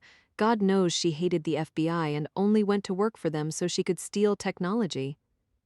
Lucy has lost interest in her beer and her eyes are everywhere. She used to talk about moving to Russia and working with military intelligence. She was an admirer of the old Soviet Union the same way Putin is, and felt that the demise of the USSR was a tragedy. And you didn't think it was unusual for an American who worked at Quantico to talk like that? I'm careful not to sound like I'm blaming her. I notice our waitress gathering her belongings from behind the bar. I motion for her to bring the check. I was in college, Lucy says. She was very persuasive and manipulative, and I admit it, I thought she was really cool. Maybe I just didn't think, period. And I was a rebel. I hated rules. Some things never change. What I say is, let's focus on what happened after we assumed she died in a helicopter crash. Then silence as the waitress leaves the check in front of me and walks off swiftly. Carrie may not have gone to Russia immediately. Lucy resumes talking quietly, intensely. But she was there for at least the past decade and probably longer. Part of a Russian intelligence service notorious for its expert marksmen who wear hoods and have no identifying insignias on their camouflage. Until early last fall, Carrie was in Kiev. How can you possibly... When you began having the problem with credit card fraud, I became suspicious that our server was compromised, Lucy says. The breach happened through your bank. Specifically, a hacker exploited the Heartbleed bug in OpenSSL encryption software that's widely used to secure websites and internet transactions, such as making purchases online. Bryce, she says. It began after he used your personal bank card to purchase a new laptop in March, and Carrie captured his password. Only at first I didn't know who it was, but I knew it was someone sophisticated, and the ongoing fraudulent charges on my card, they weren't for large amounts, not as much as they could have been, and I found it odd. Bait, she says. Carrie wanted to see if I'd change Bryce's password, and as long as I didn't, she assumed I wasn't aware that the CFC security had been breached. I continued to suggest openly that you were using your physical card and someone was getting the information that way to commit fraud. I said it to Bryce in emails. I said it to Benton because you wanted her to see them, because you know how she thinks. It works both ways. Someone who once was your teacher, I say. I had to be very careful she didn't realize I was on to her, that every time she was in our server I was tracking her. And you let it continue? You didn't change Bryce's password until today. I couldn't, not if I was going to figure out who was doing it. But you knew it before now, Lucy. I had to track her, and pretty soon I was in Carrie's email, in everything, she says. And I don't believe her. She's obsessed. She's addicted to a game that only Carrie knows how to play with her. And she was in everything of ours. I point out what Lucy doesn't seem to see. She was able to access extremely confidential documents that might include social security numbers, social media accounts, personal effects and addresses that would make it simple for her to show up after a death and steal something the person won't need anymore, such as a license plate or a Twitter account. Pieces fit together just like that. The tweets I've gotten from the hijacked account of someone who died, the stolen tag of another deceased person on a truck that was spotted at the Edgewater ferry, landing the day before Julie Eastman was murdered, and now possibly recovered at a marina in Marblehead Neck. Things stolen from dead people with Massachusetts ties. How could you allow her into our server? Why would you even chance her corrupting information? It would be an incomprehensible disaster enough to shut me down. Bryce doesn't have the level of user privileges that allows him to alter anything on our server, she says. He can view certain data, but he can't change or delete them, and I've kept our server backed up. I've made sure we're safe. Your DNA profile was changed. That required more than view-only privileges. Carrie's locked out now, and I've restored the database to what it was. So she found a way, and that could have been massively destructive. It sounds like you got so caught up in your cyber war that you underestimated her. Lucy meets my eyes. She doesn't answer because she can't. And where was she when all this started? I ask. The mutual spying. The game of tag in cloud computing that let her into our back door. She was in Kiev until last fall. What prompted her after all these years? I repeat. She knew it was time to leave, that Yanukovych would flee Kiev and Ukraine, and she wouldn't want to be around when he did. That's what Carrie does. She plays whatever side of the net suits her at the moment. She allies herself with powerful males, powerful patriarchs, powerful predators, powerful politicians. Like Congressman Rosado, I ask. Money laundering drugs, she says. Hundreds of millions out of Russia that he launders mainly through real estate. Carrie didn't connect with him in the US. She connected with him over there 3 years ago. Rosado's got quite the crisis manager in her. Someone with a tremendous ability to manipulate the internet and take care of problems, to do whatever's required, but she has her same flaw. She's not independent. She's a parasite. She always has been. She's weak and eventually breaks her own rules. No matter Lucy's disparagements, it sounds like she's bragging. It sounds like she's impressed all over again. I assume she's changed her name. I study Lucy's face for visible signs of what I suspect. No one's looking for her anymore and hasn't been, but she has plenty of aliases and I've given all of them to Benton. Then he's aware. Now he is. I wouldn't know. It's the first I've heard about any of this, and that shouldn't be the case. Before she murdered Jamal Nari and Gracie Smithers, it never entered my mind she was the shooter who took out Julie Eastman and Jack Sagal, Lucy explains. Then you got the tweet on Mother's Day and I traced it to this hotel. Tick-tock-dock. The same language in the poem Carrie Grethen mailed to me from Kirby 13 years ago. Troy Rosado took Gracie Smithers to his family house in Marblehead Neck after she sneaked out a window. Lucy goes on to give me details she didn't get honestly. He picked her up using a car service he charged to his credit card. It's in emails Carrie deleted, but as you know, nothing's ever really gone. And she knows that too, doesn't she? Carrie knows all of the same things you do. Gracie had no idea what a little shit Troy really is until things got out of hand when she was alone with him on the deserted estate, and then Carrie stepped in, as she always does. Lucy is much too animated and much too sure of details she can't know for a fact. She killed Gracie, and then she killed Rand Bloom and abducted Joe Henderson. Carrie's the monster she's always been, only I'm deciding that now she's much worse, and Lucy is more vulnerable to her than ever. As you probably know, the sailboat was stolen, she says. I didn't know? I reply as something else occurs to me. Carrie can't be traced through it, and Gracie won't be talking, Lucy says, and the question looms large.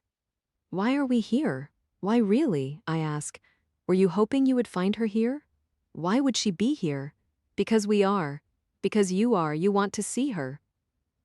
Lucy takes the bill, covers it with cash, and I push back my chair. Don't you see what you're doing? I start to ask, but she's staring at the TV over the bar, transfixed by it. Jesus Christ, she says. Are you believing this? I can't hear what the news correspondent is saying, but I see the aerial footage of a sleek, white super yacht before a backdrop of what I recognize as the South Florida shoreline. Then, quick clips of Bob Rosado in the Oval Office, the Rose Garden at his congressional desk in D.C., and the soaring iron gates of his estate in West Palm Beach. He's a smarmy man, balding and heavyset in handmade suits that are too shiny and a gold watch that's gaudy. Congressman Bob Rosado has died. The crawl slowly goes by at the bottom of the screen. He was scuba diving with family in Fort Lauderdale late afternoon. Officials haven't released cause of death, but a source has suggested possible equipment failure. Chapter 44. Inside my room, I sit on the bed and call Benton again. He doesn't answer our home phone and his cell phone goes straight to voicemail. I write an email and decide against it. Lucy claims Carrie has been locked out of the CFC server, but I can't help it. I don't trust anything right now. I send an email that simply says, "Call me please." And then I worry that the IP will come back to this hotel.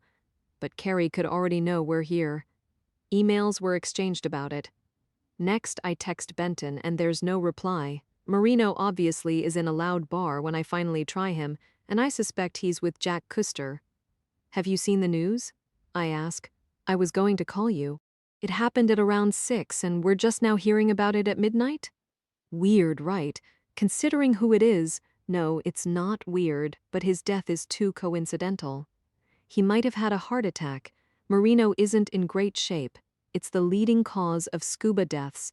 It's not true, but I'm not going to argue. Sure, hit me with another one, he says to someone else. Sorry. He's back to me. You should be here with us. They got this karaoke thing going and the prize is up to $500. I hope you're not going to sing. You never heard me in the shower. He's drunk. Another theory? His tank?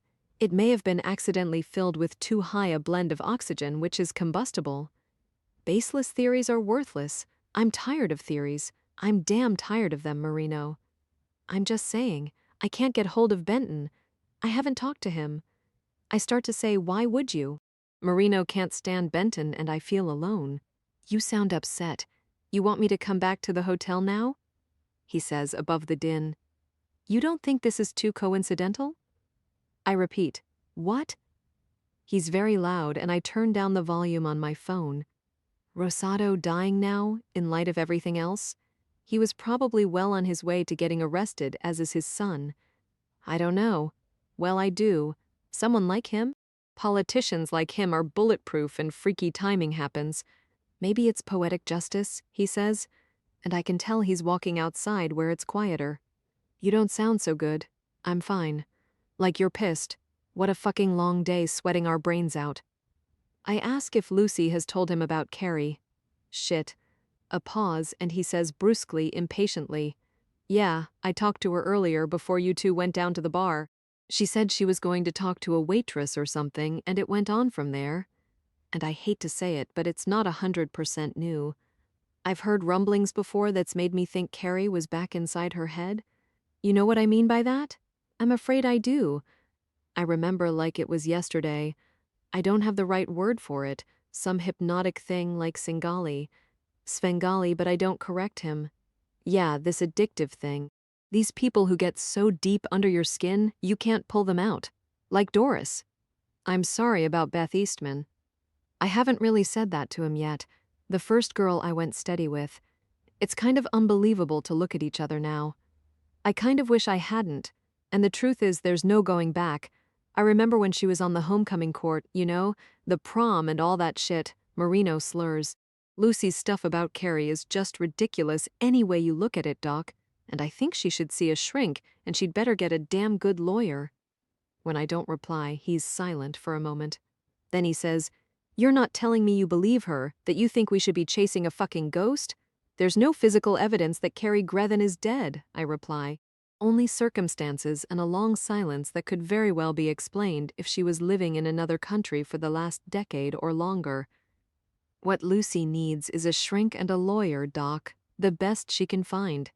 I know the friggin' FBI's sniffing around her. Some suit called me asking questions, but I didn't give him shit. I hear the spurt of a lighter. There's a lot going on at home, and maybe she's not thinking right, says Marino, the de facto big brother, the de facto uncle who taught Lucy how to shoot, how to drive his truck and ride a motorcycle while she taught him how to be tolerant. You know, the stuff with Janet's nephew? They've already fixed up a room for him and Lucy doesn't want a kid. Let's be honest, she'd probably suck at it. Tears sting my eyes, he knew before I did, and I hear him smoking. I tell him to be safe and not stay up all night. I sit on the edge of the bed staring down at my phone until my vision is swimming, and what I see is the dark road dividing FBI field offices from firing ranges, and then a clearing, barbecues and picnic tables beneath the dense shapes of trees. The wind is humid and smells like summer. As the wind moves through leaves, it sounds like rain, and their voices drift toward me. I hear the spurt of a match being struck. I can't hear what they're saying as I get closer in the dark, and a lit cigarette glows as it's passed back and forth. The FBI Academy when Lucy was barely more than a child, and her voice was wounded and filled with longing. Carrie's was soothing and in command as they shared a cigarette, and it was then I knew. Why did it have to be you? Why did it have to be you? I remember what I sensed and what happened when I said it. I saw you in the picnic area the other night. I brought it up in normal conversation as if it was nothing. So now you're spying on me, Lucy said it as if she hated me. Don't waste your sermons. I'm not judging. Help me understand. The child I had helped raise was gone. I didn't know this Lucy and I agonized over what I'd done wrong. What had I done to make this happen, to make her choose something so damaging and dangerous? You can't possibly make me anything, she said, and it wasn't what I meant. What I meant is the same thing I would mean if I were saying those words to her now. Her first taste of solid food shouldn't have been poison, and all these years and what I've felt, and I would eradicate Carrie Grethen from the face of the earth easily. It dismays me how little I'd care if I could make her dead, really dead and forgotten. Maybe I should be ashamed that I loathe anyone that much, but it's true of human nature. People are more alike than they're not. I'm sorry to bother you. This is Dr. Scarpetta. I have Benton's field office on the line. How can I help you, ma'am? I'm looking for my husband. Who's your husband, ma'am? Some young agent working the desk on midnight shift, the usual wooden demeanor that makes me want to touch him with a cattle prod. I'm Dr. Scarpetta, Benton Wesley's wife. What can I do for you? He says, and my anger burns colder, harder like frostbite. I'm trying to reach him. It's important, and please stop saying ma'am. I'm not allowed to give out information. I'm the chief medical examiner. I'm his wife and it's urgent I get hold of him. Have you tried leaving a message? No, I'm too stupid to think of that. No offense intended, ma'am. I'll pass along the message. I believe he's tied up right now. You believe? It's all I can do not to yell at him. When he checks in next, I'll make sure he knows you called. Checks in from where? I'm sorry, but I hang up on him and throw my phone on the bed, and it bounces. I go to the minibar and open the door. I find another gin, but put it back. I grab a bottle of water and turn off the lights. I wait for it all to go away like an awful dream, but it can't. Chapter 45. I snap on a lamp and imagine distant gunfire, not an explosive noise or a sharp crack, but more like the dull snap of a raw carrot, a celery stalk, a green pepper I break in my bare hands. I envision my kitchen, and remember I'm not home. I turn off the alarm on my phone after a poor night's sleep. It seems I was awake every hour, speculating, working out problems, worrying about Lucy as Carrie Grethen ranged back and forth through my mind like a rabid animal. I saw her eyes and the way she used to pierce me with her stare. I know she wanted to hurt me. I know she wanted me dead. I sit up in bed. Soft light illuminates antique furniture, cut glass fixtures with ivory shades, the wallpaper creamy damask. I remember where I am. The Madison Hotel, on the 4th floor, a corner room facing the courtyard, and my attention finds a space between the floral-drawn drapes, complete darkness showing through. I feel a tug of impatience and my awareness kicks up a notch.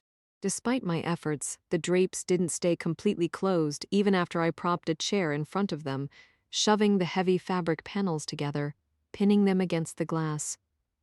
At some point they crept open, and as I stare at the black vacuum in the gap, I'm reminded of what Nietzsche said. When you look into the abyss, it also looks into you. I lower my feet to the floor and rearrange the chair. I'm not afraid of the dark, but have no intention of making it easy for someone to spy on me as I read or work on my laptop with lights off or worse as I sleep. All it would take is a high-resolution night vision scope, and then Carrie is there. I feel her inescapable presence. I turn to see her and she steps around me. Whichever way I look, she's behind me like a long shadow when the sun is in my face. Predators watch their quarry. It starts with the eyes. Benton penned those words in sepia ink on a sheet of watermarked stationery, his initials BW engraved in an understated script. No address, phone number, or personal information. I still have the letter, the first one he wrote to me more than 20 years ago when he was married to someone else. I feel empty from missing him, but at least he's safe, texting me at 3 a.m. to say he'd call. He hasn't yet. I point the remote at the TV to catch the news. The usual economic woes, local crimes, and disasters. A small plane crash, 4 killed. A fire, 2 hospitalized with smoke inhalation. I remove my bags from the closet and set them on the bed as the anchorwoman begins an update on Bob Rosado. His body was transported to the Broward County Medical Examiner's office last night, but still no details about what might have caused the congressman's death while he was scuba diving off his yacht late yesterday, she reports. Let's go to Sue Lander and see what she has for us. Sue? Good morning. The dark back parking lot of the medical examiner's office materializes. White scene vehicles and palm trees are barely visible in the glow of sodium vapor lights, and the correspondent named Sue grips a microphone, a blank look on her face, then recognition that she's on the air. She says, "Good morning?" "Sue? What's happening at this early hour in South Florida? Have there been any updates?" There was quite a media presence here most of the night, but now you can see how quiet it is. What we do know is Dr. Rain drove out of this parking lot about 2 hours ago and hasn't come back. More footage, this time the silhouette of the flat-roofed, one-story stucco complex, the bay door loudly cranking open and the sound of a rumbling engine as a white SUV drives out, headlights blazing on hibiscus bushes. A pack of correspondents and a constellation of shoulder-mounted lighted cameras surge forward, and through the driver's window, Abe Rain's face is resolute. He won't look at anyone, and that's not like him. Young, energetic, a former quarterback for Notre Dame, he's not the sort to duck a confrontation with journalists or anyone else. Dr. Rain? Dr. Rain, can you tell us what's going on with... Do you know what killed Congressman Rosado? Any suggestion of foul play? Their answer is ruby red taillights as the chief medical examiner drives slowly through the parking lot, past the void of an artificial lake, then gone, and we're back to the Morristown news desk. So he was there all night, Sue? That's a little unusual. He was inside the building until just 2 hours ago, as I've mentioned, her voice says off camera. And the most recent statement released by his office confirms that the autopsy will be finished today. Finished, I think? That's a strange way to put it. I take off the loose cotton scrubs I slept in and find clothes I brought for my idea of yoga, which is mostly stretching, staying limber. My personal time, as I call it. I do it alone in my room. Spandex shorts, a sleeveless top with a built-in bra. Then it's definitely not been done yet. Maybe they're waiting for special tests? The anchorwoman suggests, and that can't be the reason. Knowing Rain as well as I do, I don't accept that he wouldn't do the autopsy immediately in such a high-profile fatality, and certainly the delay has nothing to do with any types of tests he might order. The longer he waits, the more he'll be swarmed by the media, and the rumors will get legs, which is what's already happening, assuming the jurisdiction is his, and probably isn't anymore. I revisit the same suspicion I began to entertain late last night when the news first broke, only now I feel a certainty, an inevitability. I envision Rain sequestered in his office on the phone making arrangements, discussing strategies, taking directions and orders. I'm betting he's handed off the case like a hot potato, and there's at least one good reason for him to do that. Florida's Sunshine Law makes state government records accessible to the public, including photographs, reports, and any other documented information related to a medical legal investigation. If Rain wanted absolute discretion, there's a way to ensure it. All he had to do is request assistance from the Armed Forces Medical Examiner, AFME, and the FBI. He can legitimately claim that Rosado was a federal government official and therefore not Florida's problem. He could have called me, but the proper protocol was to go straight to my boss, John Briggs, and I suspect that both of them have an inkling about other disturbing factors. Rosado died suddenly when it was only a matter of time, perhaps only hours or days away before he would be publicly sullied by serious crimes. Gracie Smithers's murder and his son Troy's part in it.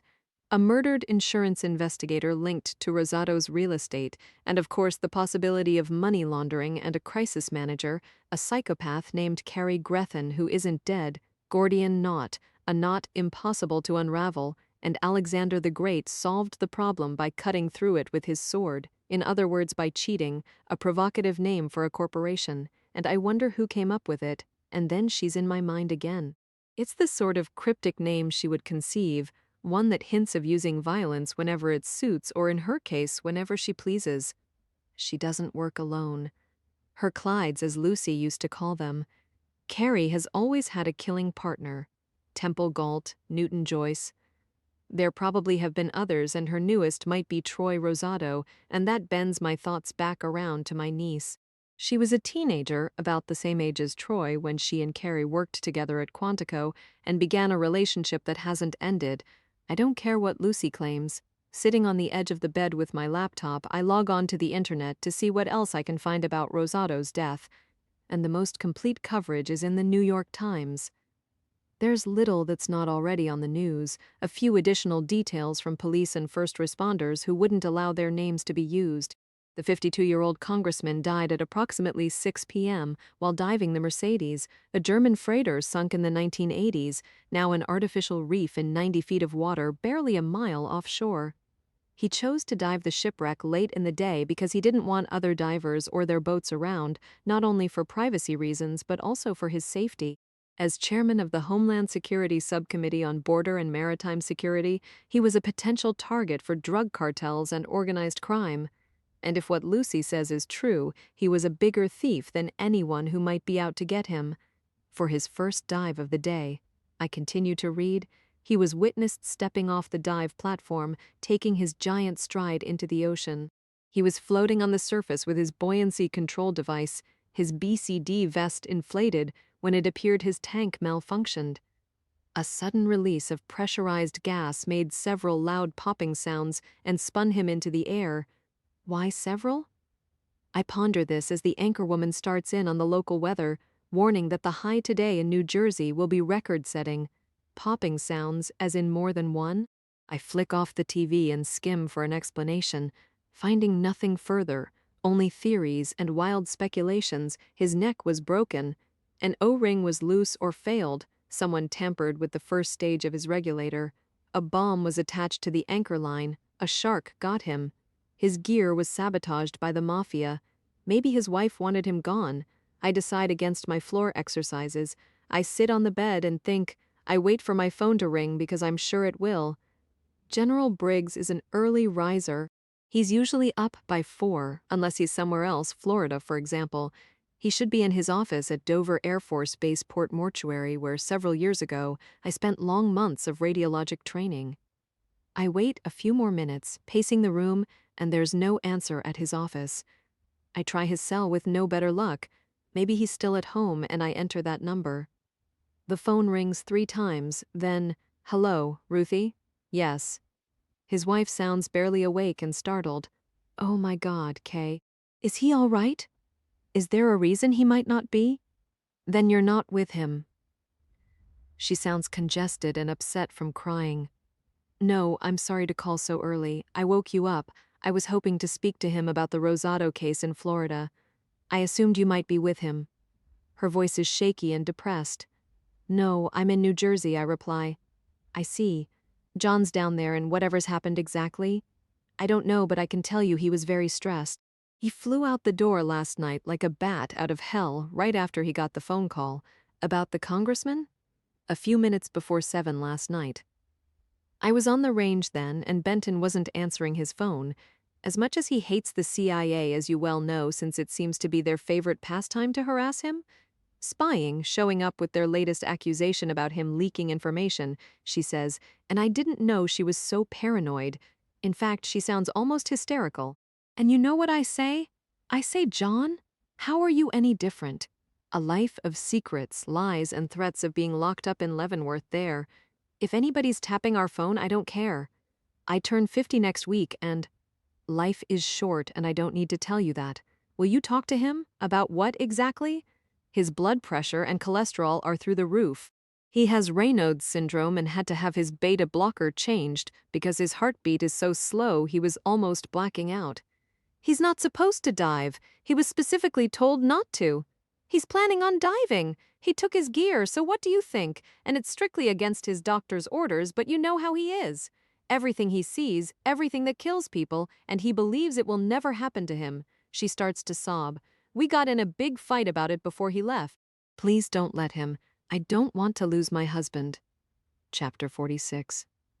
Moving the chair away from the sliding doors, I step out onto the balcony, the concrete warm and dry beneath my bare feet. I know how stubborn Briggs can be, and scuba diving is out of the question right now, especially if strenuous underwater searching is involved. Hard-boiled army, he's fearless. He thinks he's invincible. He's ungracious about aging and fiercely proud. He'll kill himself if he's not careful. I will have to outmaneuver him. Stagnant air settles over me as I check the weather app on my phone. It's already 86 degrees at 5 a.m., hotter than South Florida, which is a balmy 73 with afternoon thunderstorms expected.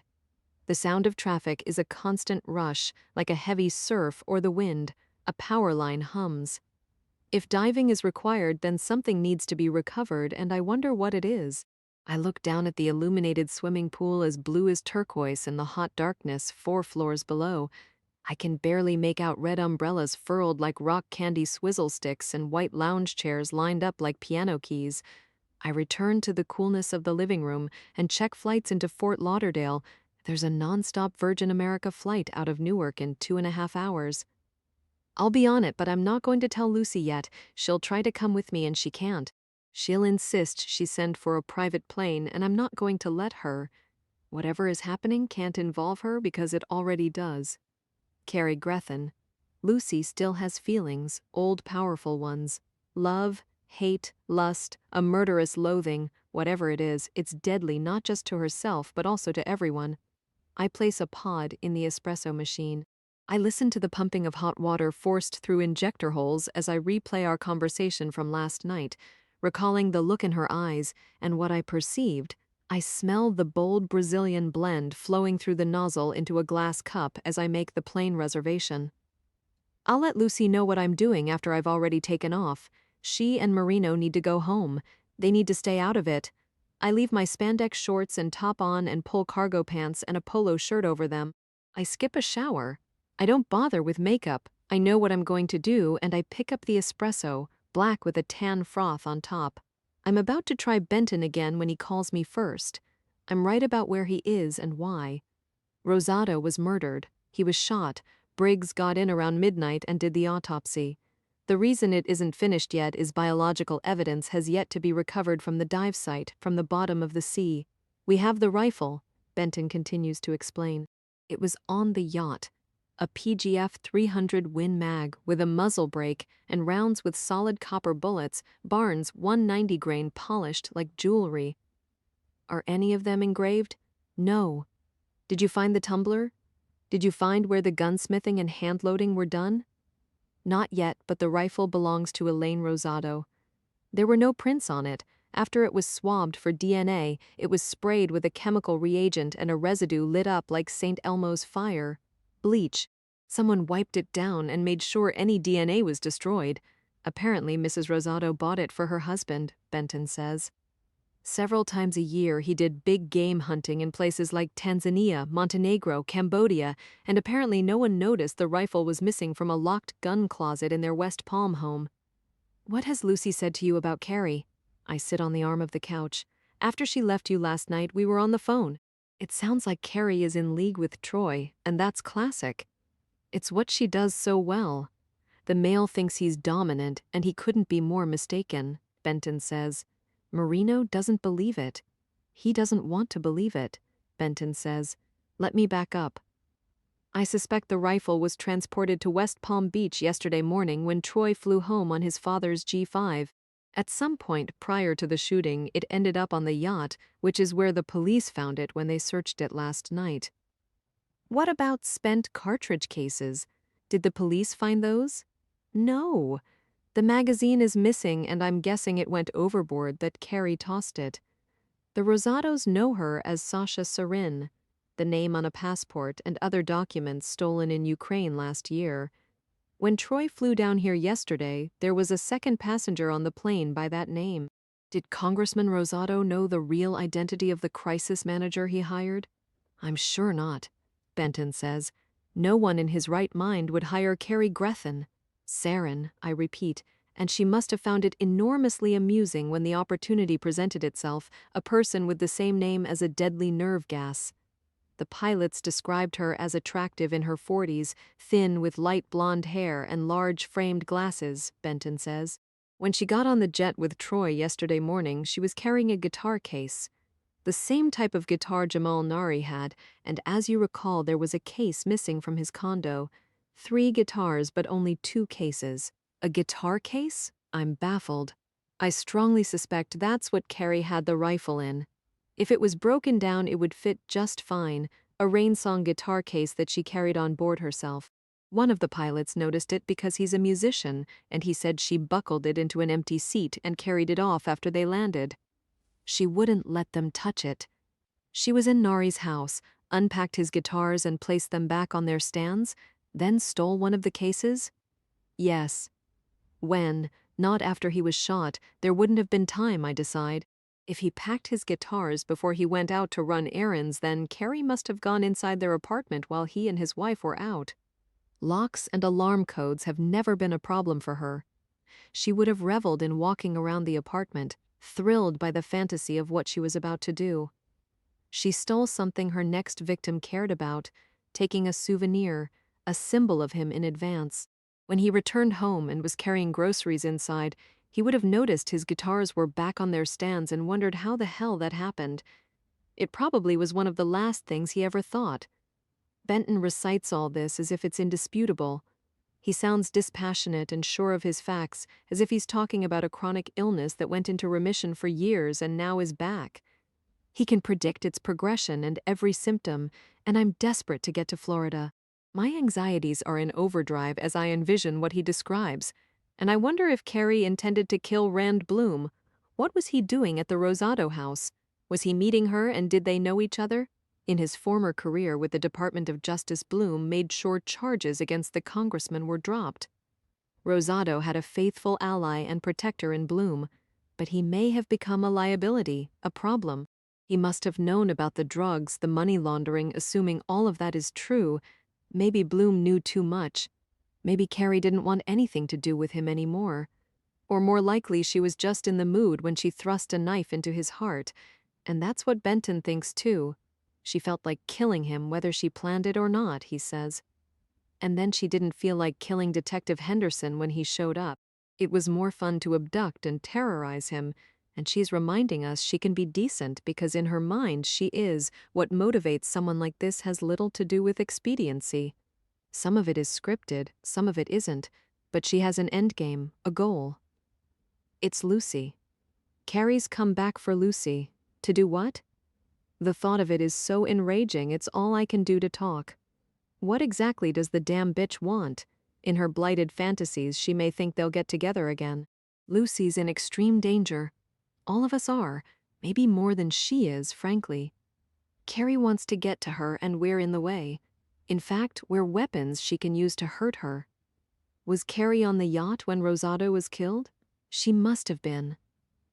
I walk into the bathroom to pack up my cosmetic bag as Benton goes on to describe the aftermath of the shooting. There was so much panic and chaos it wasn't discovered right away that Troy was gone and most likely Carrie was with him. The yacht has a rigid inflatable tender, a 20-foot rib which also was gone, Benton says as I zip up an overnight bag. It's presumed he took off in it. The crew was in the wheelhouse and the main galley at the time of the shooting, and they couldn't have seen anyone on the uppermost deck unless they were specifically monitoring that part of the yacht, which they weren't. Positioning on the helipad would have placed the shooter 36 feet above the water and some 60 yards from where Rosado was killed. It must be a very big yacht, 170 feet. Why the helipad? What makes anybody think the shots were fired from up there? That's where the rifle was found, in a deck hatch where aviation equipment is kept, life vests, extra headsets, things like that. I just sent you CT images from the morgue and the video clip his wife took. She was filming her husband's dive. It's only about 2 minutes. When she realized something bad had happened, she turned the camera off. I look while we talk. The empty ocean, a ruffled dark blue, a red dive flag on a yellow float moving with the chop, and I overhear voices in the background talking about cutting up another cantaloupe. A woman, Elaine Rosado, I assume, tells a member of the crew that the cantaloupe isn't cold enough and she wants another martini. She points the camera at her husband, the recording herky-jerky at first, and then steadier. I see his image in high resolution, his scant dark hair plastered to his balding head, his heavy jowls and chin tan and stubbly. The amber lenses of his dive mask are looking directly at the camera as he holds up the BCD's power inflator until he's comfortable with his buoyancy. It's a stiff chop and the regulator is in his mouth. "You all right, hun?" his wife calls out. "It looks rough." "Maybe you should just come back in and have a drink," she laughs. He forms a circle over his head with both gloved hands, giving the universal dive signal that he's okay. Everything is fine, and he floats on the surface, waiting to descend the mooring line. I press pause. Who was he diving with? I ask. The dive master had gone down first to make sure everything was clear around the wreck, making sure there were no other divers, specifically spear fishermen.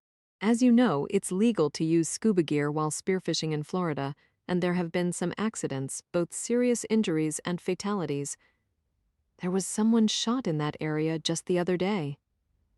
90 feet is a long way to go to do a recon, I reply. Rosado would have to wait on the surface for at least 10 minutes, and that's a long time too, especially when he's already got the regulator in his mouth. He's going to suck in a lot of air in 10 minutes. It occurs to me that the dive master may not have wanted to be anywhere near him. Maybe he was involved in the homicide. I suggest this to Benton. There's no evidence of it, and I don't think so, he says. Apparently it was SOP for him to check out a site first to make sure no one else was diving it, and that everything seemed safe, the visibility adequate, etc. An Australian guy who works on the yacht full-time, he'd filled the tanks the day before, checked all the gear. How much air was in Rosado's tank? He started out with 3,300 psi. And when he died? We don't know, and in a few minutes you'll see why. I resume the video and Rosado is floating alone. He looks at the dive computer on his wrist, his head jerks slightly forward and to the right, and next he's face down in the water. He's just been shot. I back up, watching that part of it again and again as I remember what Jack Custer said about starting out test fires at 1,000 yards. If it was too far, we could always walk it in. Sniper terminology. When a shooter is attempting to hit a target, he might fire multiple times, recalculating the dope, each shot landing closer, and I look for water splashing. I scrutinize the rolling swells around Rosado, the dark blue water rising and falling, lifting and settling smoothly as he bobs with his mask on, his regulator in his mouth, waiting, leaning his head back, looking around. There. A tiny splash, like a small fish breaking the surface. I back up and play it again, a splash, as if someone threw a rock. About 10 feet from Rosado, and I see another splash, this one closer, and he seems to sense it. He turns to the left, and instantly he's face down. 3 seconds later, there are 2 loud pops. He's lifted completely out of the water and spun through the air like a limp frog. And I study this for a while, zooming in, detecting the spray of blood in the bright blueness as his body is propelled by pressurized gas blasting. The regulator is out of his mouth, its hoses whipping around as he pirouettes before his mask and BCD rip-off. He sinks into the water, his head caved in, one side of it gone. Bob, oh my God, Bob, what's happening? His wife screams, and then there are no images, no sounds, and I open another file, this one a CT scan from the Broward County Medical Examiner's office. The entrance wound is in the back of the skull, just to the right of the lambdoidal suture, a small tangential hole. The solid copper open-tip bullet expanded on impact, its 4 petals causing devastating damage as they buzz-sawed through the occipital, temporal, and frontal lobes. The bullet exited through the left side of the mandible, which is missing as are most of the teeth and part of the skull. The flight path is downward from right to left, I say to Benton. It required at least 4 shots. If you replay the video clip and look closely, you can see the shooter walking the bullets in closer until Rosado is hit, then 2 more rapid shots struck the tank. That doesn't sound like the other cases. Granted, Rosado was a moving target, bobbing in a heavy surf, but it doesn't seem the same. I don't believe it is. Troy, Benton says, someone who's not experienced or skilled with a PGF or firearms in general, a shooting gallery, I decide. Almost an entire magazine at only 60 feet. I suspect taking out the scuba tank was deliberate, intended to horrify those watching and to mock and degrade the victim. Carrie would have found it entertaining watching him lift it up and twirling in the air. She probably told Troy to do it. Well, I don't think it was her who fired those shots at that distance, and with a tracking scope it was someone who didn't know what he was doing. Someone who was even worse than I was yesterday. Why kill him? Why kill any of them? Are you going to dive? I then ask. We'll be looking for a number of things. His mask, his BCD and tank, the magazine missing from the rifle and any cartridge cases. The Marine unit's moose boat is going to pick us up as soon as it's light. On your way out, did you grab everything? I envision our bags of dive gear, our luggage by the front door where we left them early Thursday morning. I thought we'd leave it down here in the condo, so I grabbed yours too. Why? Take mine on the boat with you. No, Kay. You can't let John dive. At his most recent physical, he wasn't given a clean bill of health. Benton, far from it. We don't want anything happening to him, and we don't want further complications with this case if he has an unfortunate episode while he's helping collect evidence. Good luck stopping him. I'm going to call him, but you need to tell him too. I'm fine to handle what needs to be done. You don't need to come down here. I don't want you to. Teeth and bone are somewhere down there, I can look. Benton says. You don't need to. Biological evidence is my jurisdiction. Are you giving me orders now? Yes. You really think you're going to find anything? Christ, almost 100 feet down. I'm going to try, I reply. I'm heading to the airport. I'll see you early afternoon. Chapter 47. 2 p.m. Fort Lauderdale. His silver hair is pushed off his forehead, dry and messy. He's slightly sunburned and the impression in his skin made by his dive mask has faded. He's been out of the water for hours when I step inside the cabin of the moose boat, drop my bags, and kiss Benton. Hello. His lips are salty from the sea. Behind him is the electronics display, including a GPS plotter that shows where we are off the coast of Fort Lauderdale, almost a mile out. He's sitting in a pilot's seat, the twin engines turned off, and the boat rocks gently. I hear water softly lapping. I feel like I've really inconvenienced everyone. I open my bag on the fiberglass floor, but I had no idea you'd be done this fast. It's not a good thing that we are. I know, but we have the boat you're always worth waiting for. We'll give it one more try.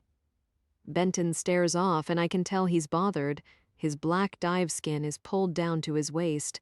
The sleeves are tied around him, what he always does during surface intervals, and this has been a long one, outside on the bow. 2 police divers are drinking water and eating fruit. I already know they've found nothing so far, not one damn thing, and I also know this is unexpected, if not inexplicable. How does a 40-pound tank disappear? I sit on a bench and pull out a wet suit, dive socks and fins. You're talking about tons of rusting iron at the bottom. He watches me take off my cargo pants, my shirt. Underneath are the spandex yoga clothes. I came here straight from the airport. I dig around some more and find my mask. We obviously can't get near it with a metal detector. The V's is maybe 30 feet, but I agree with you. 3 of us spent the morning doing a circular search, doing sweeps out from the wreck, shifting the center point and starting again until we were well beyond where I would expect anything to be. There's a lot of silt and sand that could have covered things. I reach behind me to grab the long tab, zipping up my wet suit, and then I pull on the socks. What about sonar? We found all sorts of crap with the side scan, but nothing we're looking for. He works his arms back into the sleeves of his dive skin. We got here around 8 this morning and gave up by noon. It's crossed my mind that someone might have gotten here first, either earlier or even last night. Searching after dark? I say dubiously as the police divers get ready to go back in. With the right equipment. Sure, in a perfect world a dive team would have been deployed right away, but there was so much pandemonium and confusion. It wouldn't have occurred to anyone until after Briggs and I showed up. So here we are, or at least I am. Benton's eyes smile at me. Whatever you said scared him back to Delaware. He wasn't scared. But I reminded him that the Pentagon wouldn't be pleased if he conducted an underwater search and recovery on a high-profile case when he doesn't meet the physical fitness standards. In fact, he admitted his Army doc ordered him not to even think about diving unless he gets a pacemaker. I follow Benton out of the cabin as the 2 police divers take their giant strides off the dive platform, one of them holding a lift bag in case he gets lucky and finds Rosado's missing BDU and the perforated tank, which would have filled with water. It would be quite heavy and less likely to have been relocated by the current, and I squirt defog in my mask. I check the inspection stickers on a filled tank clamped into the side of the boat, and I remove the valve cap and release a quick hiss of air. Well, it's sounding pretty hopeless, but I have to say I tried.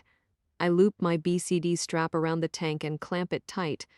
As usual, we have to worry about the trial and some dream team focusing on the missing pieces of skull, the mandible and teeth, and how finding them would have changed the interpretation of things. It's such bullshit. Benton swishes his mask in a drum of clean water. Unfortunately, it's not. If I were a defense attorney, it's exactly what I'd ask. I line up the top of my vest with the upper rim of the scuba tank, and then I sit down on the bench. The question will be distance. By the time they're done, the jury will doubt the shot could have been fired from the yacht, that instead it was a sniper a great distance away on another boat, possibly from the top of a high-rise on shore. They'll compare it to the other cases and say it couldn't have been Troy. Or they'll blame it on the person who's supposed to be dead. Carrie? I scan the sparkling blueness all around us, and the closest boat I can make out is maybe a mile south of us. I notice it's moving very slowly in our direction. A shark could have eaten the bones, I guess. Benton fastens his BCD and pulls the straps tight. I doubt it. I lean over to slip my feet into the fins.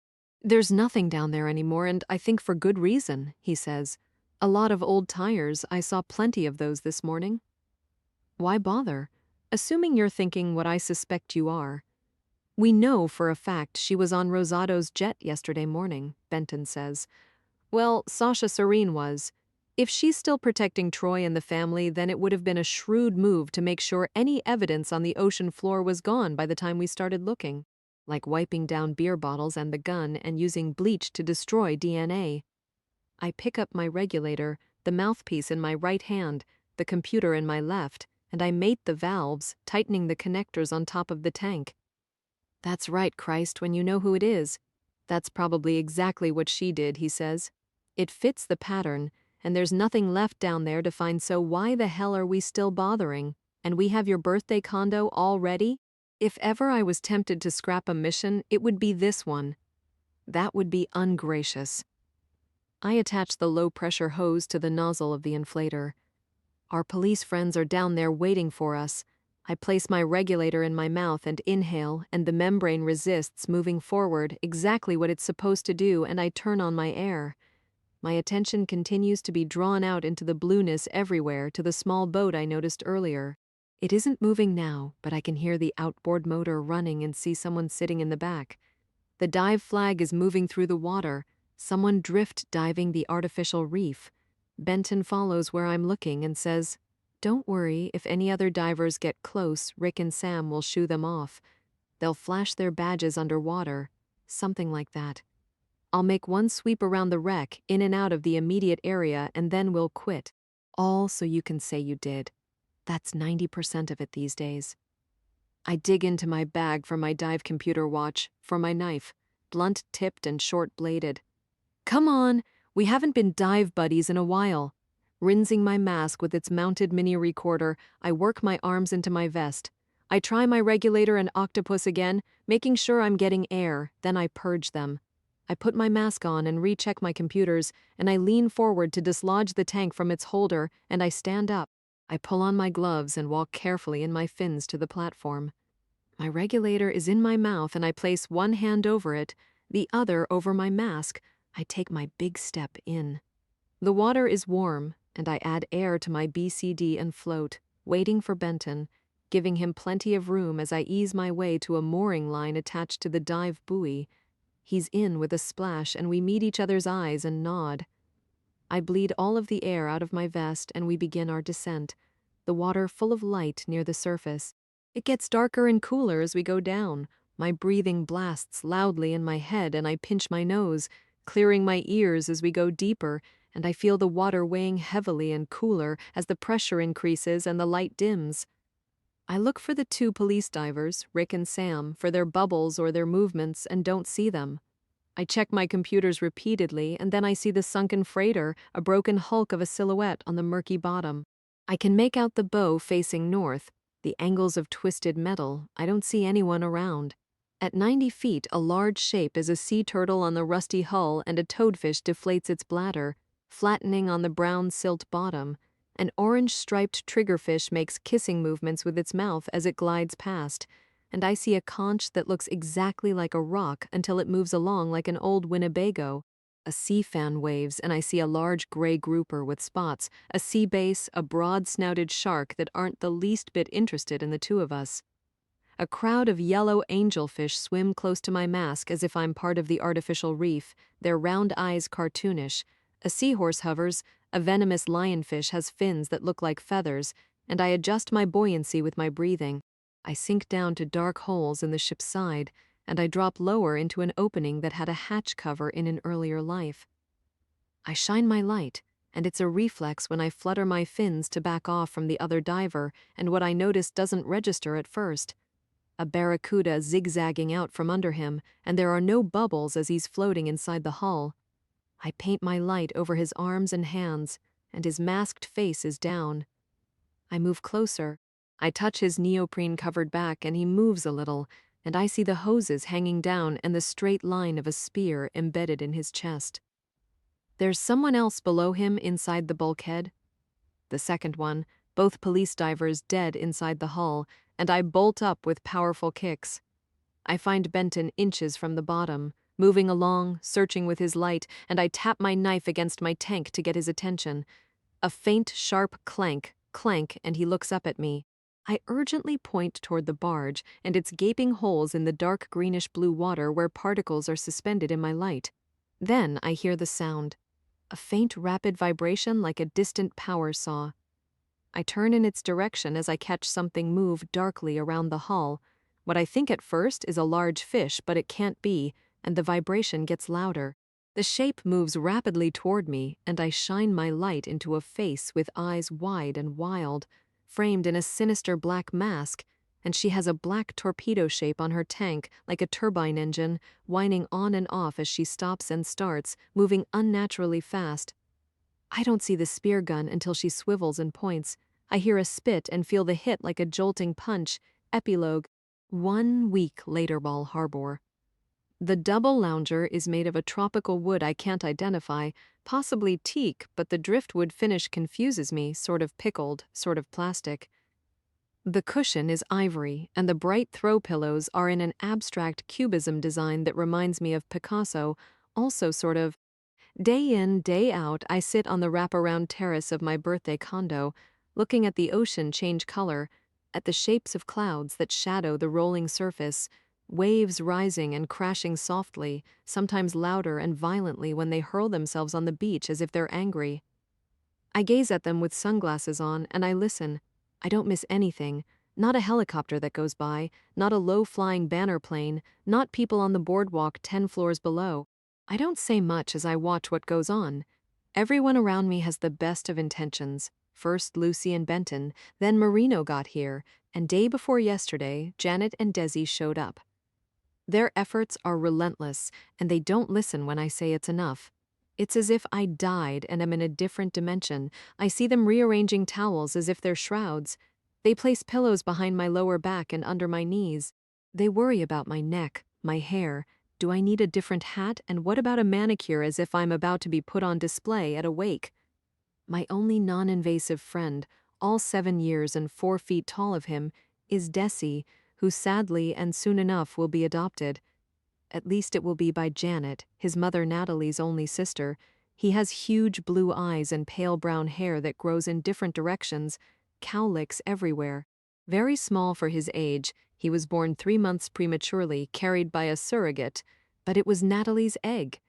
She's dying of pancreatic cancer. In hospice in Virginia, it's a matter of weeks, and she doesn't want Desi to see her like this. Janet and Lucy don't push back about it, and they should. He should see his mother. He should be with her when it happens, and already I can imagine how things will go. Lucy and Janet will need my help until I give it. Then they'll say I interfere. It will be true. I'll interfere on a regular basis, and they'll have to get used to it. Quiz time, I say from my lounger, and as usual Desi is perched on the edge of it. He doesn't take up much room, and the sun is giving him freckles all over the place.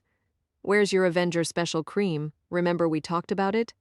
I nudge up one of his sleeves to remind him as I reach for the lotion for babies, SPF 50 on the small square pickled-looking table. What happens if you get sunburned? Cancer like Mommy has. His back feels narrow and bony, pressed up against me. She has a different type of cancer, but too much sun exposure isn't good. You're right about that. I can't remember who you are this minute. Is it Hawkeye or Iron Man? That's silly, but he loves it. It's not silly. We have to help people, don't we? We can't save the world, you know. He's very wise all of a sudden. I know, but we have to try, don't we? You tried and got shot. I'm afraid it's the thanks I got. It must have hurt. He says the same thing on and off all the time, and my answer isn't enough. What did it feel like? Nobody ever really says what it feels like, and it's not the same as a movie. No, it isn't. Maybe it's like getting stuck with an arrow. That would seem right, but it didn't. We continue to have this conversation because it's important to him. It's not really about me. What then? He presses against me like sock. I try to think of a different description and come up with one. It felt like I was punched by an iron fist. I rub his back and it's very warm because of the sun, because he's a little boy with so much life in him. Were you scared of dying, Aunt Kay? He already calls me that, and of course he can, and he uses the scared word a lot, and it's not a new question. Both of us look at the ocean, at a squadron of pelicans flying past our terrace, so close I can see their eyes as they spy for fish. What do you think dying is? I ask him what I have before, and no discussion will take away the sadness. Going away, he says. That's a good way to think of it. I don't want my mommy to. Going away like on a trip, but that doesn't mean she's not around anymore? It just means she's not where everybody else is right now, I reply. But I don't want her to. None of us do. I rub lotion on an arm he holds straight out like a stick. It would be lonely. Maybe it isn't for the person who left. I start on the other arm. Wouldn't that be a good thought? It's lonely for us, but not for them. I would have been scared if someone shot me under the water, he says, and there's little I remember, but what I don't doubt is that I knew exactly what was happening at the time. I heard the spit and the spear as it hit my scuba tank, glancing off, and I couldn't get away as she placed the butt of the gun against her hip, jamming another shaft into the barrel. Then I was slammed in my right thigh, and she was rushing on top of me, and the vibration was loud. The propulsion vehicle like a lightweight jetpack mounted on her tank, battery charged, controlled by a handheld switch. What I remember most vividly is Benton's face, the water pressing his cheeks flat. He was unnaturally pale as death. I don't remember struggling.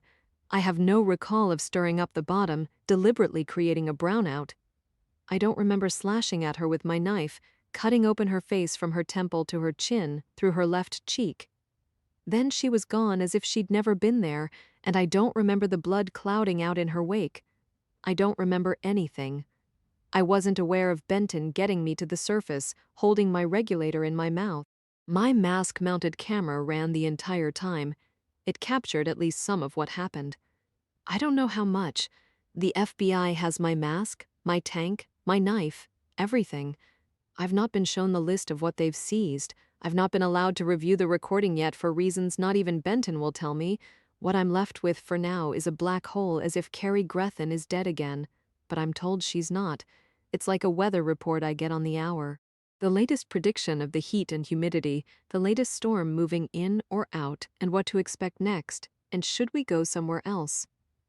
I look for her as I convalesce, taking an inventory of how I feel and what I've been through, details I won't share with Desi until he's much older, maybe as old as Lucy was when I began talking openly about life's ugliness. In truth, it's been awful. A punctured quadriceps above the knee and a debridement surgery, not to mention decompression sickness as gases came out of solution, migrating to areas of my body where bubbles don't belong. Severe joint pain as if I didn't hurt enough, and hyperbaric oxygen therapy in a recompression chamber, which I have no idea about. Except I have vague impressions, ephemeral like gauze, and that's probably the origin of my comic book theme with Desi. I think I believed I was in a space warp or on a Galactus ship. Since he got here, he rarely leaves my side. He reminds me of Lucy at his age, a hovercraft constantly staring at me and asking the same questions repeatedly that are hard to answer honestly. How about you roll the Ferrari over here? I say to him. It's not really a Ferrari and pretty soon you won't need it. He trots to get it. When my leg is better, you're in big trouble. Why? Because I can catch you, I reply. He rolls it over to the lounger, and the walker isn't bad for such a thing, racing red with black swivel wheels and handbrakes. It's like an old person. He teases yet again, and he's enormously amused by himself. It's not like a cripple person. What would be a nicer word, Desi? An old cripple person, he shrieks somewhere in the range of 2 octaves above high C. You owe me another quarter. When we had a dog, he got hit by a car and couldn't walk anymore. He had to be put to sleep. He follows me through the open slider. I push the walker along, moving my wrapped-up right leg without bending it much. That bad lady should be put to sleep, he says. What if she comes here? The living room with its earth-tone furniture is empty and quiet. Benton, Marino, Lucy, and Janet went to the Taco Beach shack to pick up dinner, and after that they picked up my mother, and I'm annoyed. Take out food every night, and it depresses me. I look for Sock. He's probably snoozing on the bed again. When everyone gets back, Benton needs to take him out. You may not know this about me yet, but I'm a very good cook. I roll the walker to the kitchen and open the refrigerator door, then I maneuver myself to the pantry. What would you think of spaghetti with tomato and basil, a little red wine, olive oil, and some garlic with a dash of crushed red pepper? No thanks, I'll write your name on the plate with a noodle. I don't want it. So it's tacos again, and that root beer you like so much? When I was your age, they had birch beer. Have you ever heard of it? I get a root beer out of the refrigerator and twist off the cap. In a glass, no thanks. I didn't think so, but it's nice to ask. I hand it to him. They had a place down here called Royal Castle. There might still be one on Dixie Highway near Shorty's Barbecue. I'm going to have to find you a birch beer somewhere. We have birch trees in New England. Lucy has a lot of them on her property. They have peeling bark like white paint peeling off. Am I going back to Virginia? Do you want to? I don't know, he says. Mommy's sleeping, I think. It would be fun if all of us lived closer, wouldn't it? Were you ever 7, Aunt Kay? He lifts the bottle and takes a sip as I hear a key in the front door. My mother tells me I was, you know her. The notorious Grands. What's notorious? You'll find out soon enough. Then what happened? When I was your age? Yes. I grew up to be disappointed that you don't want my spaghetti. Oh, don't worry, I'll eat it. That laugh again as he runs to the door. I smell Mexican food as everybody walks in, and I take off my tactical gun pouch. I tuck it in a cabinet out of reach for a little boy. Benton and I are alone, both of us in the lounger for two. The low sun smolders over the ocean in hot pinks and oranges, diffusing over deepening shades of blue that heave languidly. Soon it will be as dark as velvet. The latest isn't much better, and maybe as good as it's going to get. Benton holds my hand and drinks red wine as he explains the update as of half an hour ago. If she received medical treatment, we can't find any hospital or private practice that might have treated her. She's vain enough to want a plastic surgeon, but we can't find it out. We probably won't. She could be anywhere now. At least we know the rib we recovered is the boat you saw that we're sure of. The drift divers were the two of them, right there, right under our noses as usual. I reach for the bottle and he beats me to it. Troy was in the rib and we know where she was. Well, we know she was the one diving and that it was a ruse so she could take us out, leaving Lucy by herself. That would have made Carrie very happy. Benton fills my glass. I should have asked about the damn rib when I saw it out there. Why didn't I? What's wrong with me? Anybody seeing the dive float moving would assume it was normal, Benton says. Just people drift diving the reef and that the person in the boat would eventually follow and pick up whoever it is. She did that because she knew we'd be looking. And obviously she abandoned the float and line attached to it, so we'd have no idea how close she was to us. The wine is nice and I'm getting sleepy. She knew we'd see the rib and the float some distance away and think exactly what we did. It was meticulously planned, as I would expect from her, he agrees. And the rib's registration was painted over, which is why it wasn't noticed by police, the Coast Guard, or us. After the incident, it appears she ditched it in a marina in Pompano Beach. That's where it was found this afternoon. No sign of Troy, no, he says. I'm sure he's with her somewhere, her new partner. And more people will be hurt or killed. It's my fault. I saw the damn rib. I should have asked about it. You shouldn't be hard on yourself about any of this, Kay. You need to stop. I wonder how long it had been there in the marina, one more thing under everybody's nose. I don't know. It was docked right there in the open, but again the number had been spray painted over and a new one applied with a stencil. An expensive boat, a Scorpion. If it wasn't for that, we'd still be looking. I suspect she ditched it there soon after the incident. Maybe we can come up with something besides the incident? I feel as if my life has been reduced to a police report. What are we supposed to do now exactly? I went easy on the tacos and can really feel the wine. She managed for 13 years and no one was the wiser. If she wants to disappear, she certainly knows how. She's smarter than we are.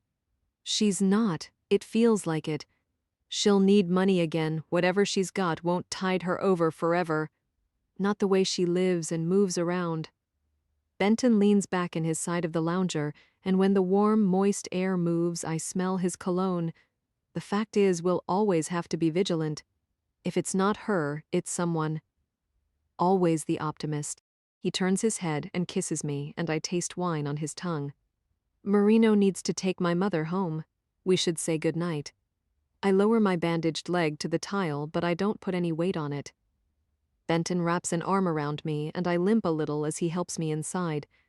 The damn walker is parked just inside the open slider where Sock is snoozing on the cool marble floor. I place my hands on the grips and roll it in the direction of Desi shrieking again, his small feet galloping, and he screams around a corner, just as Lucy snatches him up and lifts him over her head, his arms and legs pumping. She hates children, I say to Marino. He's in baggy shorts, a Hawaiian shirt, and flip-flops. He hasn't shaved in days. Being a designated driver sucks. He's holding the car key, nothing subtle about it.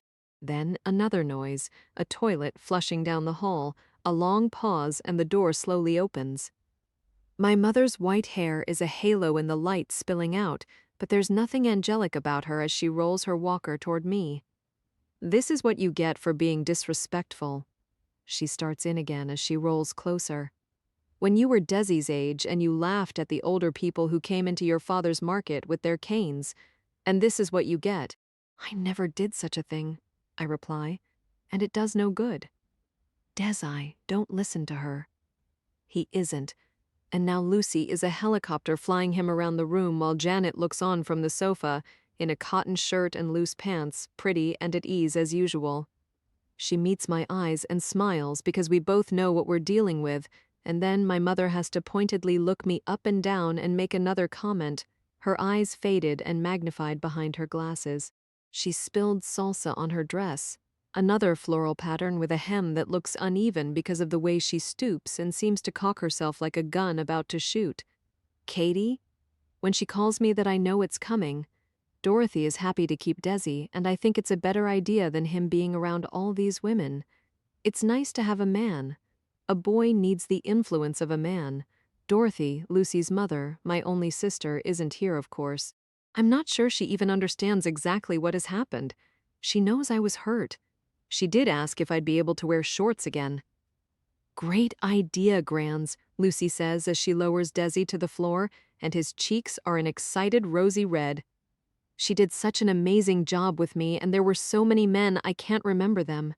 That's not nice, Lucy. My mother rolls closer to her, and if it's one thing I've learned from witnessing all this night after night is I'll never use a walker as a weapon. You should be ashamed of yourself wearing no more clothes than that. Those skin-tight shorts are indecent. Are you wearing a bra? Lucy pretends she's going to lift her shirt to check and Marino guffaws. Are you ready to go home, Mother? Marino is happy to take you. Well, all right then. That's only the third time everyone has asked. I know when I'm not wanted. I don't know why you even bother having me over. She slides her feet, rolling her walker to the door where Marino can't wait to open it for her. Come on, Grands. I'm your chauffeur. I hope you don't expect me to wear one of those fucking prissy caps. I'll wash your mouth out. I've heard you do your share of cussing. He holds the door for her, and then they're in the entranceway, and he pushes the elevator button. Sock has gotten up and is cowering. My walker scares him. I don't even know such filthy words as that, my mother says. Then how do you know what it was? See? That's why I'm such a good detective. I wait until they're gone before I shut the door, and Lucy and Janet tell Desi it's time for him to brush his teeth. He bolts over and hugs me. He stares up at Benton rather dubiously. Good night, Mr. Bentley, he says. I'm going to be an FBI agent someday. They head down the hall. I think we should take the rest of the wine to bed, Mr. Bentley. I push the walker and envision my mother pushing hers. I start laughing. I laugh so hard I can't go anywhere quite yet. Then Benton helps me down the hall to the master suite, where the slider is open all the way, the warm breeze blowing in. A huge moon is low and reflected in the swells of the waves. Boats are out, some of them like small cities on the water. Lights wink red and white on distant planes flying in and out of Miami. I listen to the rhythm of the surf. It sighs loudly and sounds like breathing. Sock cowers again when I park the walker out of the way. He flattens himself on the floor. "Oh, I'm not going to hurt you for Crummy's sake. Don't be so dramatic," I say to him. "I'm sorry I didn't handle it better." I say to Benton as I lower myself to the bed and Sock jumps up. Benton unbuttons his shirt, arranging pillows behind me as if I'm back where I started, in the double lounger again. "I'm ashamed I didn't," I say to him. "No matter what you say, the fact is she was right there and I let her get the best of me." "You didn't. You sliced open her face and probably saved both of us." He says the same thing as he sits next to me in his boxer shorts. "You're the most perfect person I've ever known, and you don't panic." "You didn't. And that's the difference between you and almost everybody else. Don't ever forget it. I didn't fix it. Nothing's fixed, Benton. We never fixed it. No one did. It's not just you. Maybe we never fix anything. I don't know what's gotten into Sock tonight. He's sticking to me like shrink wrap. Probably because Lucy was horsing around like she's 10 years old again. Sock isn't used to so much commotion. He's used to being around two stick-in-the-muds. I won't mention names. "I love you, Kay." I reach for the lamp. I switch it off, and I hear it. Snap.